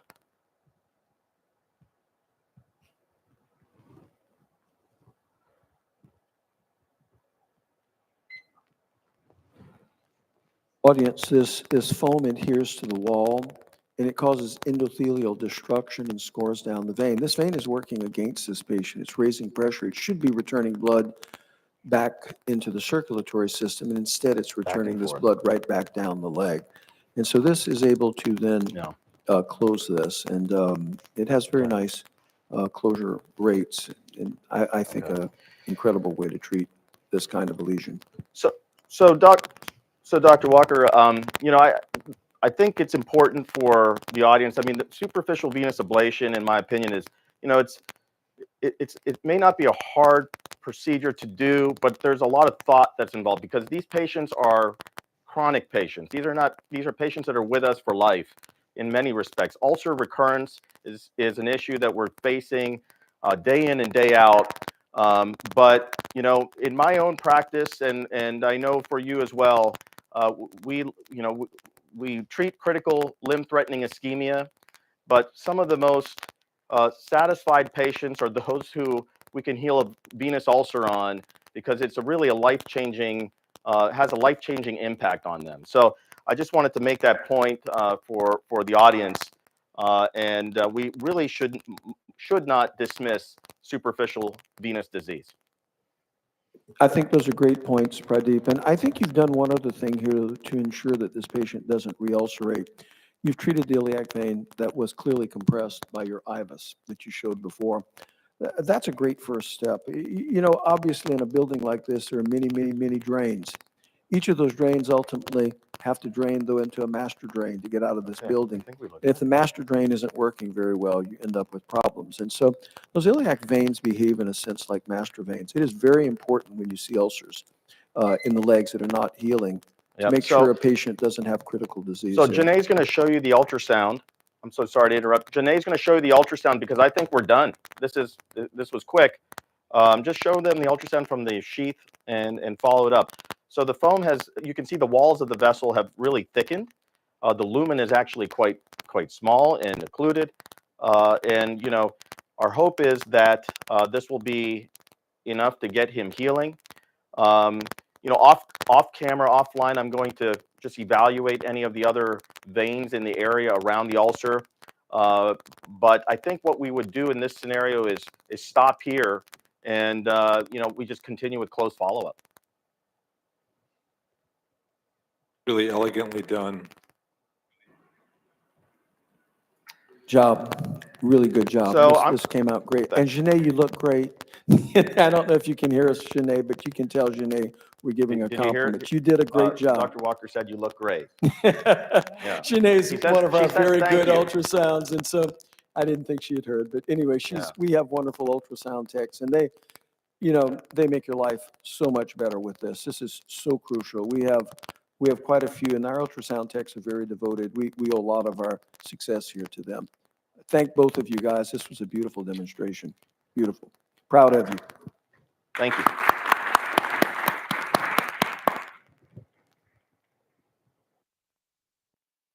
Okay. That was a terrific case.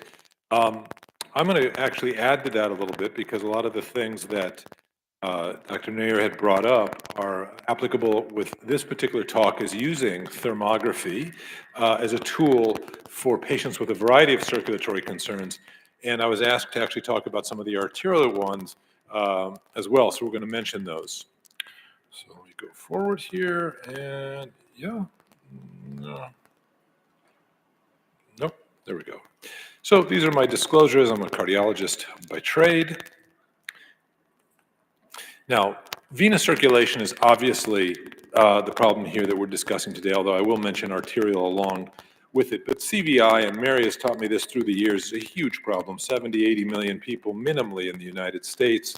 Out of that, less than 10% are diagnosed. I've heard as low as 5%. The only gold standard we have is ultrasound.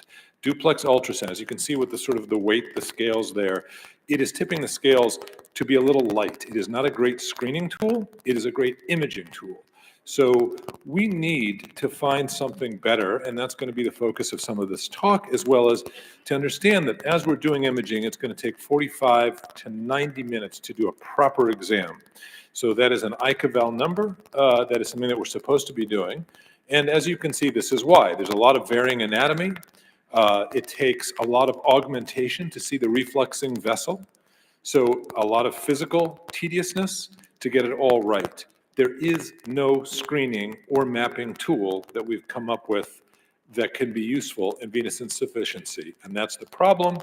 And this is the solution. You just saw a part of it, which Pradeep was actually, surprised me and showed me a great case of it. The point of care infrared thermography, there's only one. So the ThermPix thermovisual camera right now, which is FDA approved in April of 2022, is a portable handheld device. It's picking up energy in the form of temperature, converting it into pictures that tell you exactly where the blood flow is and or isn't. I'll go more into that in a second, but suffice it to say that we were mentioning, Dr. Nair was mentioning that 2% of ulcers, of all venous insufficiency turns into ulcers, but that number actually equates to 2% of our entire healthcare budget, or $30 billion, because of what he's saying, which is this recurrence, not to mention all the sort of lifestyle and productivity loss that we have. So you want to get this early. For many years, we were all stuck thinking that bilateral edema was CHF, diastolic, systolic, what have you. This was a article that we published, 15 years ago now, that showed that we thought that VI and CHF were both sort of intersecting with edema. It actually is about a 10-fold higher amount for venous insufficiency. So our current screening for such a common problem is basically history and physical, and maybe some people do sort of this Trendelenburg test. To be honest with you, I've never seen it done routinely. I've tried it myself. It is cumbersome, and it's not something that is done by any of the specialties, vascular, otherwise on a routine basis. We pretty much go to imaging. So we get something on the history and physical, we'll go to imaging. Well, the ultrasound is very helpful. But as you can see, the ultrasound is not only laborious, not only does it cause 90% of ultrasound techs to have low back problems. Do we have any ultrasound techs in the audience by any chance? Any back issues after a long day? Yep, she's nodding her head. It is it's a brutal procedure to do a venous insufficiency complete exam. The patient is standing up 2/3 of the time if you're doing it correctly, and 1/3 of the time you don't see it as well when they're laying down. So it's not great as a screening procedure. So unlike arteries, veins have no similar screening tools. We have one for arteries. We have the blood pressure cuff, which we use for peripheral disease as an ABI, and we use peripherally to find out arterial hypertension. Well, all venous insufficiency, and the reason this patient was getting the ulcer was due to venous insufficiency as opposed to arterial hypertension, or venous hypertension as opposed to arterial hypertension. So that is where venous insufficiency comes from. It comes from venous hypertension. So we need a screening tool. Now, we also would like that screening tool to be helpful for patients' compliance and understanding. So here's a great picture. This is sort of what a patient sees. They see their leg overlaid. You can change the colors to make it even look more bright, but they understand, hey, I got a problem. Patient education is huge, and this was actually taken out of a Chinese study, saying that if you got patient education here, you at the very least get people into better compression sock. So we have this novel opportunity, maybe a once-in-a-lifetime opportunity to make some real big change, sort of system change. And we'll get more frequent and complete venous mapping that can lead to better efficiency, better patient compliance, and ultimately outcome, and change our healthcare system if we can get this screening tool to be used more ubiquitously. So what are the physics behind it? It's a very simple thing. Anybody who's ever had a baby knows that if you want to get an accurate temperature, you put it in the ear of the child or in the nether regions if you must, and you'll get a core temperature. If you put it on the skin, it's going to be obviously colder and may not detect the fever. It's the core temperature that's about 2 degrees higher, and we exploit that 2 degrees to understand when it's coming out. So the core should be higher, the superficial should be lower. If you see something higher, you must have it coming from an energy source, a furnace, which is the core blood coming from the deep venous system. Can only be that. There's no other way you could get 2 degrees higher in this kind of a pattern. Cellulitis doesn't show it, it becomes skin temperature. Inflammation may be a little bit higher, but again, skin temperature. Even if you drop some hot coffee, it wouldn't look the same, and it'll go away and it'll be 10 degrees and you'll be screaming and jumping. So I don't think that's usually confused. So this is what it looks like when you exploit that difference. You see, this happens to have been my leg at the time. This is 2 degrees higher. I actually have had that treated with, ironically, Varithena as well. And it is a trajectory that's normally skin going in. This is coming out. So it is pretty much pathognomonic for me. I hope it someday in the very near future it'll be pathognomonic for all of us, for CVI, and we're correlating it with the gold standard duplex ultrasound. This is one of the studies that was first published in 2017, showing a retrospective analysis where, again, we had about 25% more vessels being found when using thermography than without, and we did a sensitivity and specificity analysis, and it was about 100, it was 98%. Actually, it was probably 120%. We really didn't love that publication because who believes that? But if you think about it, it should be. When you're looking for superficial disease and you put a probe on it, you got gel, and then on top of gel, you got a probe and some physical pressure, you can mat down a lot of vessels you would otherwise want to see. So ultrasound, not to mention, you can't see the entire area around the leg. So we think it's actually, has a higher yield, and probably should be the gold standard for superficial venous insufficiency screening and mapping. much better than any other tool that we have out there. This is a mammography and prostate and even ABIs, their sensitivities are under 90%. So this is a very unique opportunity to really pick some stuff up. So when would we use it? Well, obviously there should be some risks. You don't want to just, go into everywhere and do it. Although we've tried that at some health fairs and you'd be surprised at what you find. But I will tell you that anybody pretty much has a risk factor for CVI these days. All women, anybody over the age of 50, anybody who's a little inactive or overweight. So it's a good amount of us. And similarly, ABI is actually supposed to be done much more frequently. So we have proposed additions to the initial evaluation where you get an HMP and then you get point-of-care infrared thermography or pocket.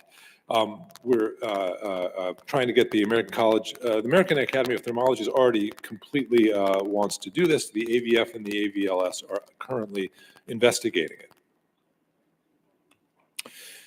There's only one tool on the market right now that has both FDA clearance, HIPAA compliant, portable, is designed for clinics, and is beginning work on AI for pattern recognition. All the other things are either not FDA approved, big and bulky and unusable in a clinic setting. So we've got this time where we're very excited to present that. It'll be commercially available at the end of this year. This is a case report. I'm going to go real quickly because I want to wrap it up, but this is a very, very interesting case. I took this a week ago, and I wanted to add it to this talk, and I'm over a minute, so I'm going to go real quick. But this is a patient, a very wealthy gentleman that came into my office, 60-year-old, basically asymptomatic for a general cardiovascular exam. I look at him and say, I got a little funny thing on my toe, check it out. I happen to have the prototype of our device, and I looked at his leg. Now, if you look at if I get this right, so the one on the very left, you see a big difference, the back left thigh. You see a big difference in the color of the left and the right leg. That suggests that it's very cold. If you look at again on the anterior view, you see the same, where the bottom is very, very cold. I don't see that too frequently. I usually see what you see on the other side of the screen, where you see what I call the Captain Morgan's view, or the medial view, where you see the white line, which is venous insufficiency, as we mentioned before, not that exciting. And actually, if you look at the bottom part, you see his leg has a little edema. So he had VI with bilateral leg edema. Okay. That I see probably 20 times a day. What I don't see 20 times a day was, if you could kind of make out at the bottom screen, he had a little bit of a blue toe. And that cold leg in the asymmetric pattern that it had was equivalent to right mid to distal SFA and right DPA and right ATA occlusion. So he had arterial occlusion that was unbeknownst to him, confirmed by MR subsequently. So here's a case where just a quick screening tool detected arterial and venous disease. I don't think there's much else that can do it this quickly. And yeah, so I hope to help you all get some screening going towards the end of this year. So with that, thank you all. I'm going to wrap it up, and we're going to go to our next talk, which is, since we've done Pradeep, now we're going to talk with Vinay Satwa, who's going to show us how to safely do chemical ablation using foam. Is Vinay? There it is.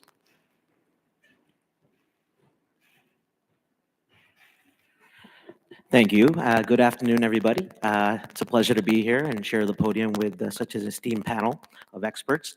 I'm going to share with you about, I know we had a very nice case that was shown to us with Dr.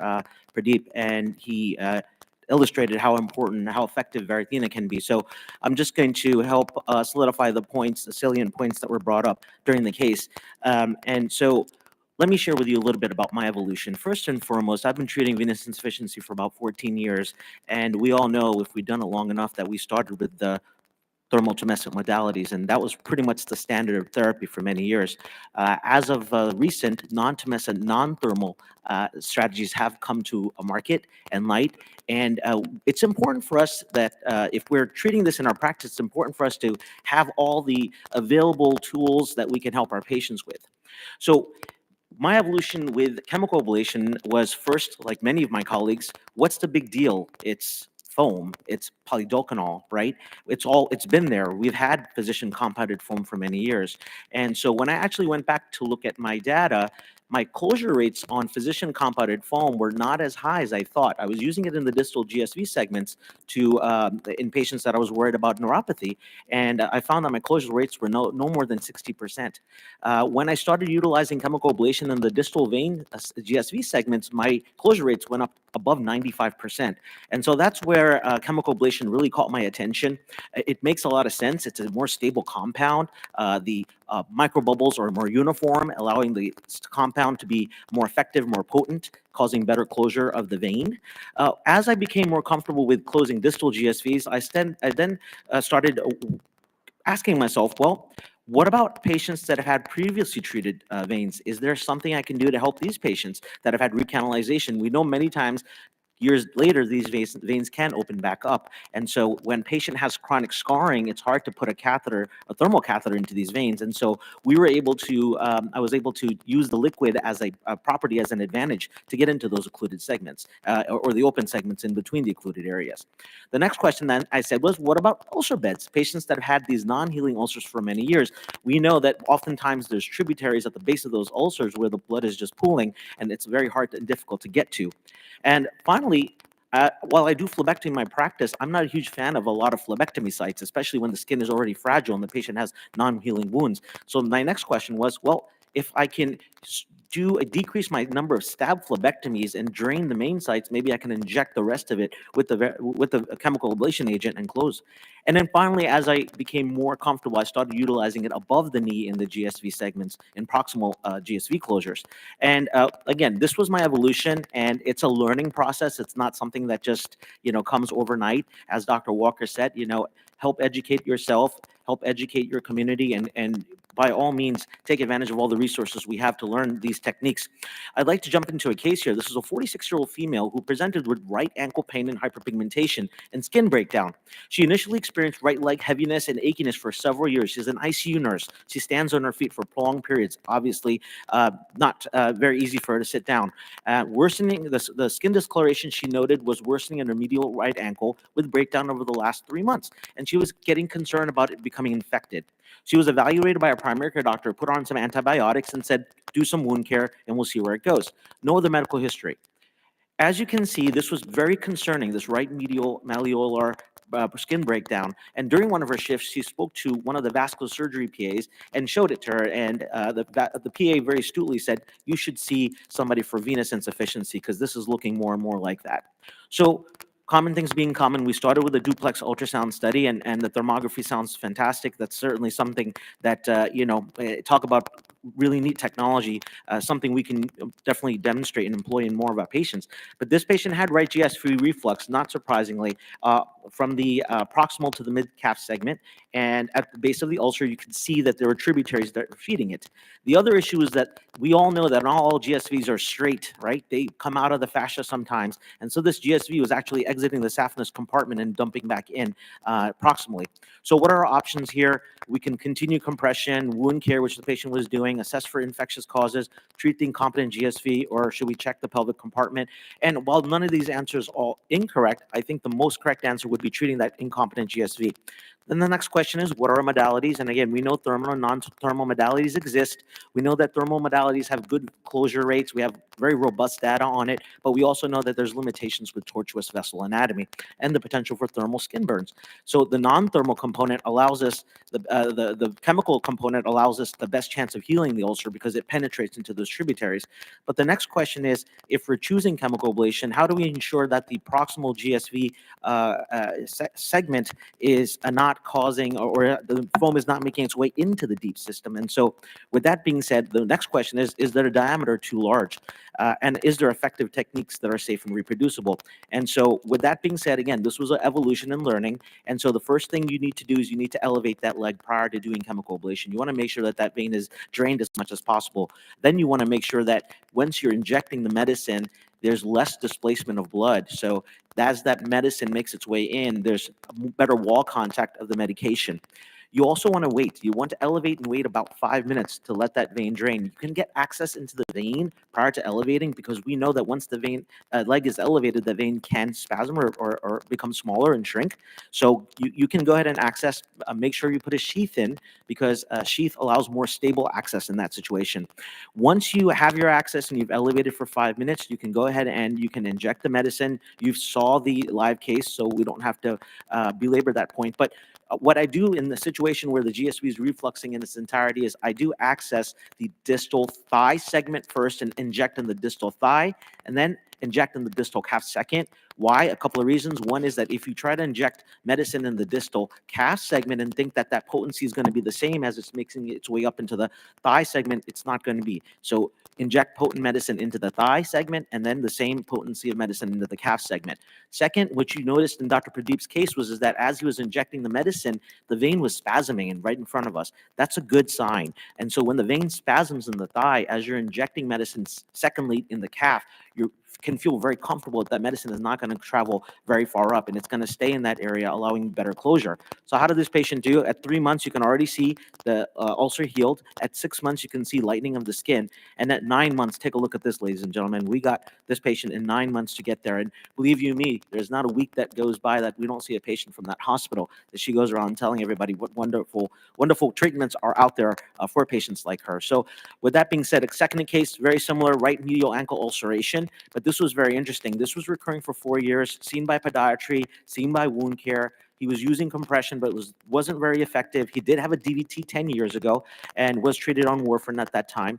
But he wasn't a big fan of wearing compression. As many people, you can understand, they're uncomfortable, they're hot. But take a look at this.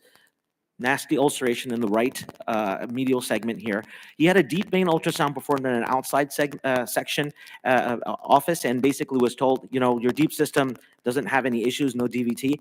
But with this situation here, you want to think pelvic. So you definitely had a GSV reflux, but the issue here was that the GSV reflux was only a pocket of reflux. You would think in a situation like this, the entire GSV would be refluxing, but there was only a focal segment of reflux. It was at the base of the ulceration and at a tiny area in the GSV.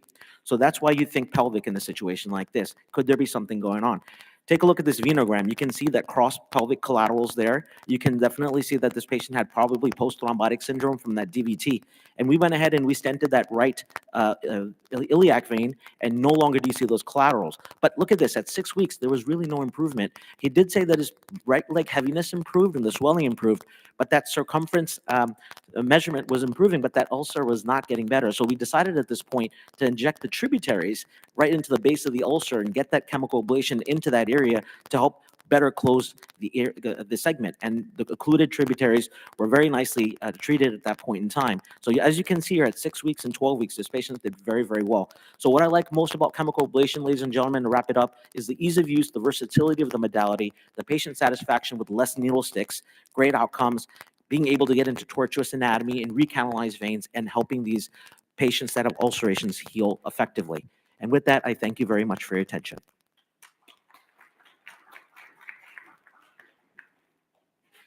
So great description, great talk, Vinny. Next, we're going to have Rob Coronado, who's going to go on that theme as well. He's a good friend of mine and a great speaker. He's going to tell us a little bit more about the perforators and ulcers. Thank you, Ari. Also a pleasure to be with all the distinguished panel here. Mine's going to be pretty quick. I don't think I'll need the entire 8 minutes. I'm going to talk a little bit about perforators. It's pretty straightforward, right? When you have a situation with ulcers in the lower extremities, 70% of those will be due only to venous disease. If you add the mixed etiology, which includes arterial and venous, you have another 15% on top of that. So we've beaten it to death that when you have an ulcer in the lower extremities, obviously look and go after venous reflux disease. We spend tens of billions of dollars, as Mary Yost was up here discussing earlier, which is sad and pathetic because the number of people that seek treatment for venous disease is less than 10%. We have not even made a dent in trying to get people, primary care physicians and so forth, to pay attention to venous disorders. It's been proven, I'll just cite some of the references, that venous insufficiency and treatment of venous insufficiency equals wound healing. Real quick, on the left there is an image. That's the way veins should be. Inside that red is the venous, the deep venous system, and outside of that red is the superficial venous system. In the standing position, floor on the ground, heart up in the chest, all those arrows should be pointing up. On the right, you have venous reflux disease, which can be an AA-GSV, a GSV, an SSV, and of course, perforators. So what are perforators? Perforators are basically connections between the deep and the superficial. It's a direct communication. Picture a ladder with one side of the ladder being the superficial, the other being the deep, and what you step on is a perforator. There's a lot of these perforators. The majority of them are normal. They're there for a reason. But if a perforator is refluxing or if you have venous insufficiency, you're going to have the hallmark. I think the disease shouldn't be called venous insufficiency, but I'm not here to change that. It should be called venous hypertension, because what that leads to is the end organ damage, which is basically stagnant flow through the capillaries, death of the white blood cell in those capillaries, destruction of the capillary basement membrane, and of course, what happens, protein leaks, and you basically get a thick capillary wall, and oxygen can't diffuse through that capillary wall, and when that happens, you get hypoxia, and you get that thick leathery skin called lipodermatosclerosis, and then you get the ulcer. Okay, so as you recall, I mentioned not all perforators are bad. In fact, the majority are normal. You can have venous insufficiency, as you can see here, and those perforators are only helping those varicose veins, okay, or that leg. They're dumping. We call them dumping perforators. Those are not to be ablated unless you want to make the situation worse. This, on the other hand, clearly see the reflux going from the deep system out into the superficial system. You see the arrows, and then you see a varicose network, and then, of course, the ulcer. Evidence-based medicine, ablation of these perforators, ablation of the superficial system leads to wound healing. I think we've beaten that to death. There are some factors when looking at perforators that are going to, that you should know. It doesn't matter how you close them. You're going to take care of a refluxing perforator in an ulcer site, and it'll lead to wound healing if that's the only etiology. Remember, very heavy, morbidly obese patients, body mass index over 50%. Predicts it's a negative indicator as far as success rate, but do it anyway because you have no other choice. If you fail with foam, do thermal. It's kind of like simple logic. If you do the GSV alone and you leave the perforator there versus doing the GSV and the perforator, assuming they're both refluxing, you're going to do better doing both of them. Take care of the deep system, obviously. In other words, when you look at a patient that has an ulcer, always consider central vein obstruction, like May Thurner. Again, we mentioned it doesn't depend on the modality as far as your success rate when you're sitting there and or standing there and ablating the refluxing vessel. This is evidence. These are just citations basically to prove to you that if you have SEEP5 lesion, meaning a wound that is healed, you do an ultrasound over that area, you got a refluxing perforator, all indication, best practice is to close that perforator.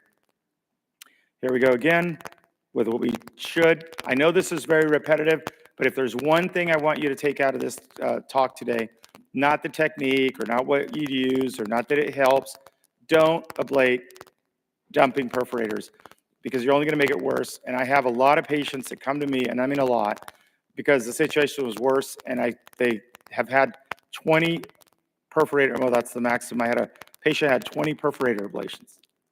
And I didn't know there could be that many, but I guess somebody found them somewhere else, and the leg was practically a mess. So what should you do? What should you look for? Criteria, there's basically two of them. Is it over 3.5 millimeters in diameter? And is it refluxing more than 500 milliseconds? You must document that. And I would document it on the day that you close it as well. Is it associated, because if you have it there and it's not associated with a problem, you're going to treat conservatively, correct? But is it associated with edema, swelling at the site, an ulcer, or some kind of end organ damage? If it is, that's another criteria you should document. If there's other reflux, such as a GSV or an SSV, that's contributing more to that, do that one. In my practice, I do it first. If it's obvious that you got 1 second of reflux in the GSV, and you've got a big perforator going directly into the wound, then that's the exception. Do the perforator, that's your culprit, and probably leave the 1,000 milliseconds alone in that GSV. So we mentioned that, beat that to death. I'm like, why is this up here so much? And I know why I did it, because that's what I want you guys to remember. Leave those thumping perforators alone. Finally, my final slide, beyond the scope of my talk, to tell you what technology to use. There's some, like that one on the left, that perforator is long and straight. We put a guide wire right into that deep system, put a sheath in, bring a 3-centimeter RFA catheter back, come right above the muscle fascia, and close it off permanently. Can't do that with the one on the right. Your choice, whatever your expertise is. I'm sure everybody has a different opinion. And with that, thank you very much.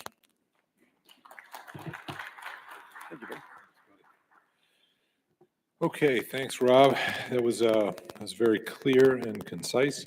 I think we covered a lot about both the beginning, which is screening, then into detection in the dreaded VLU, and now we're going to have Mary Yost come up and sort of tell us how much this is all costing all of us to either treat it or not treat it.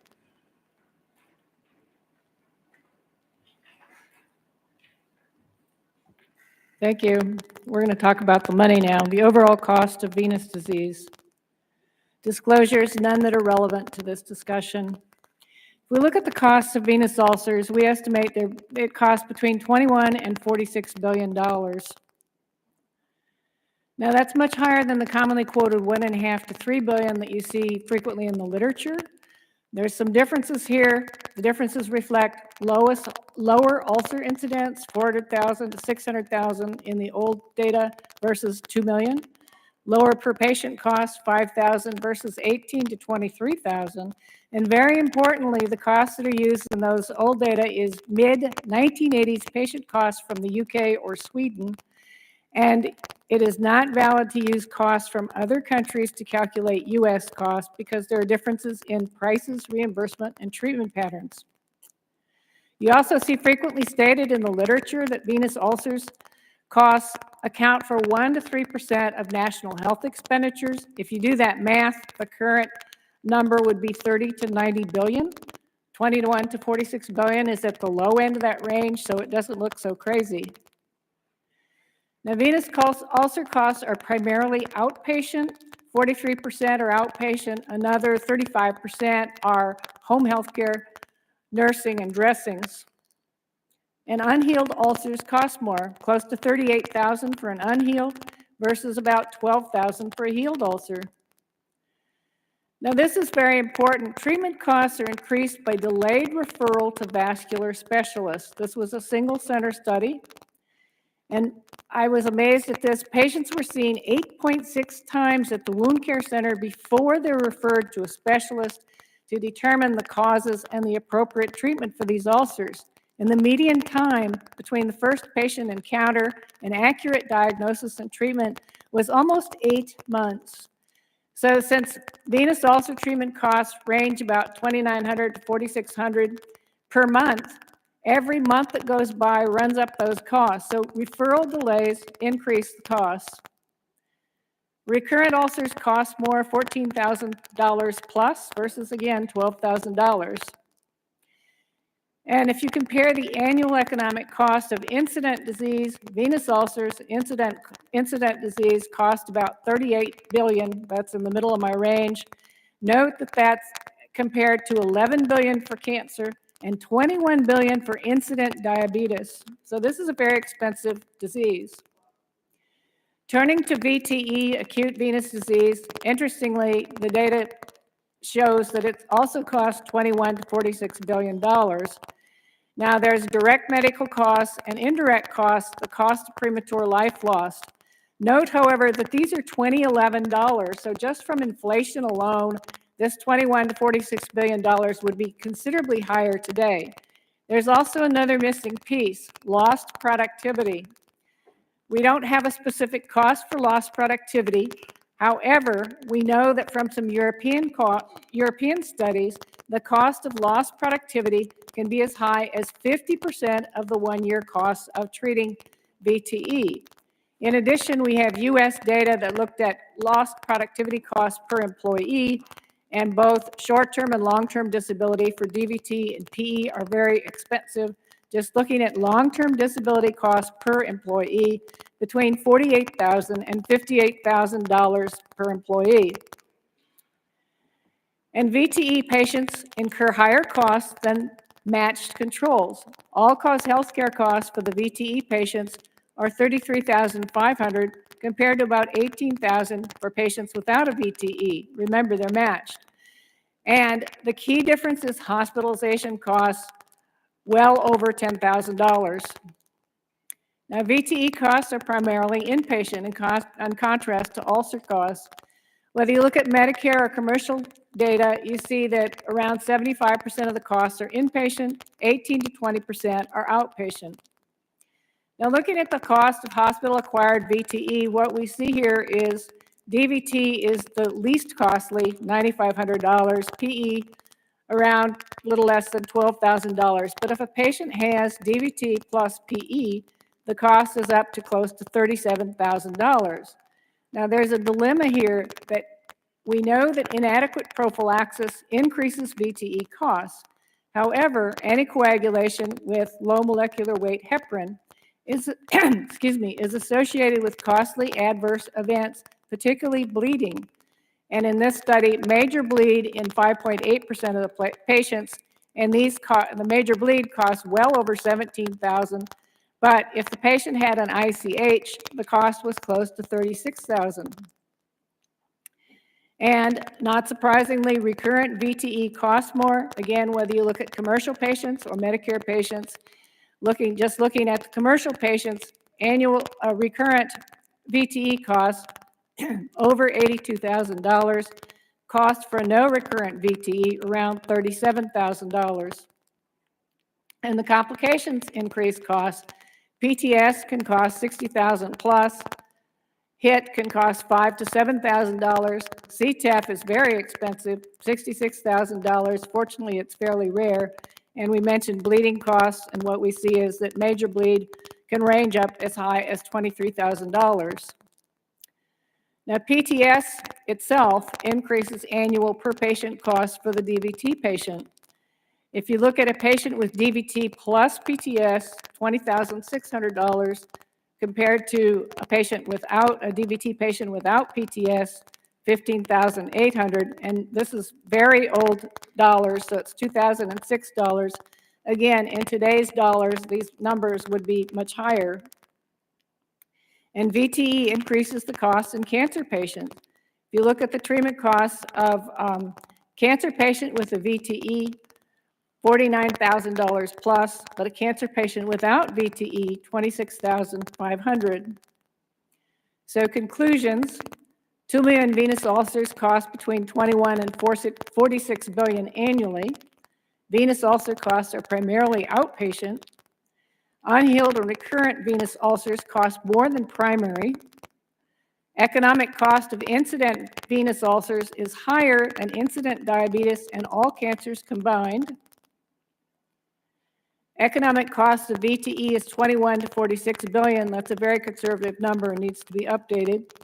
Per patient costs of VTE are higher than those for matched controls. VTE costs are primarily inpatient. Recurrent VTE and complications add significantly to costs, especially PTS. And in cancer patients, primary and recurrent VTE add to treatment costs. And finally, we need more current economic and cost data for both DVT and VTE. So thank you, as usual, the furry assistants. Thanks. Okay. So next we're going to bring up, Pratik Parikh is going to talk to us about varicose veins. And there is a deeper problem. Pratik.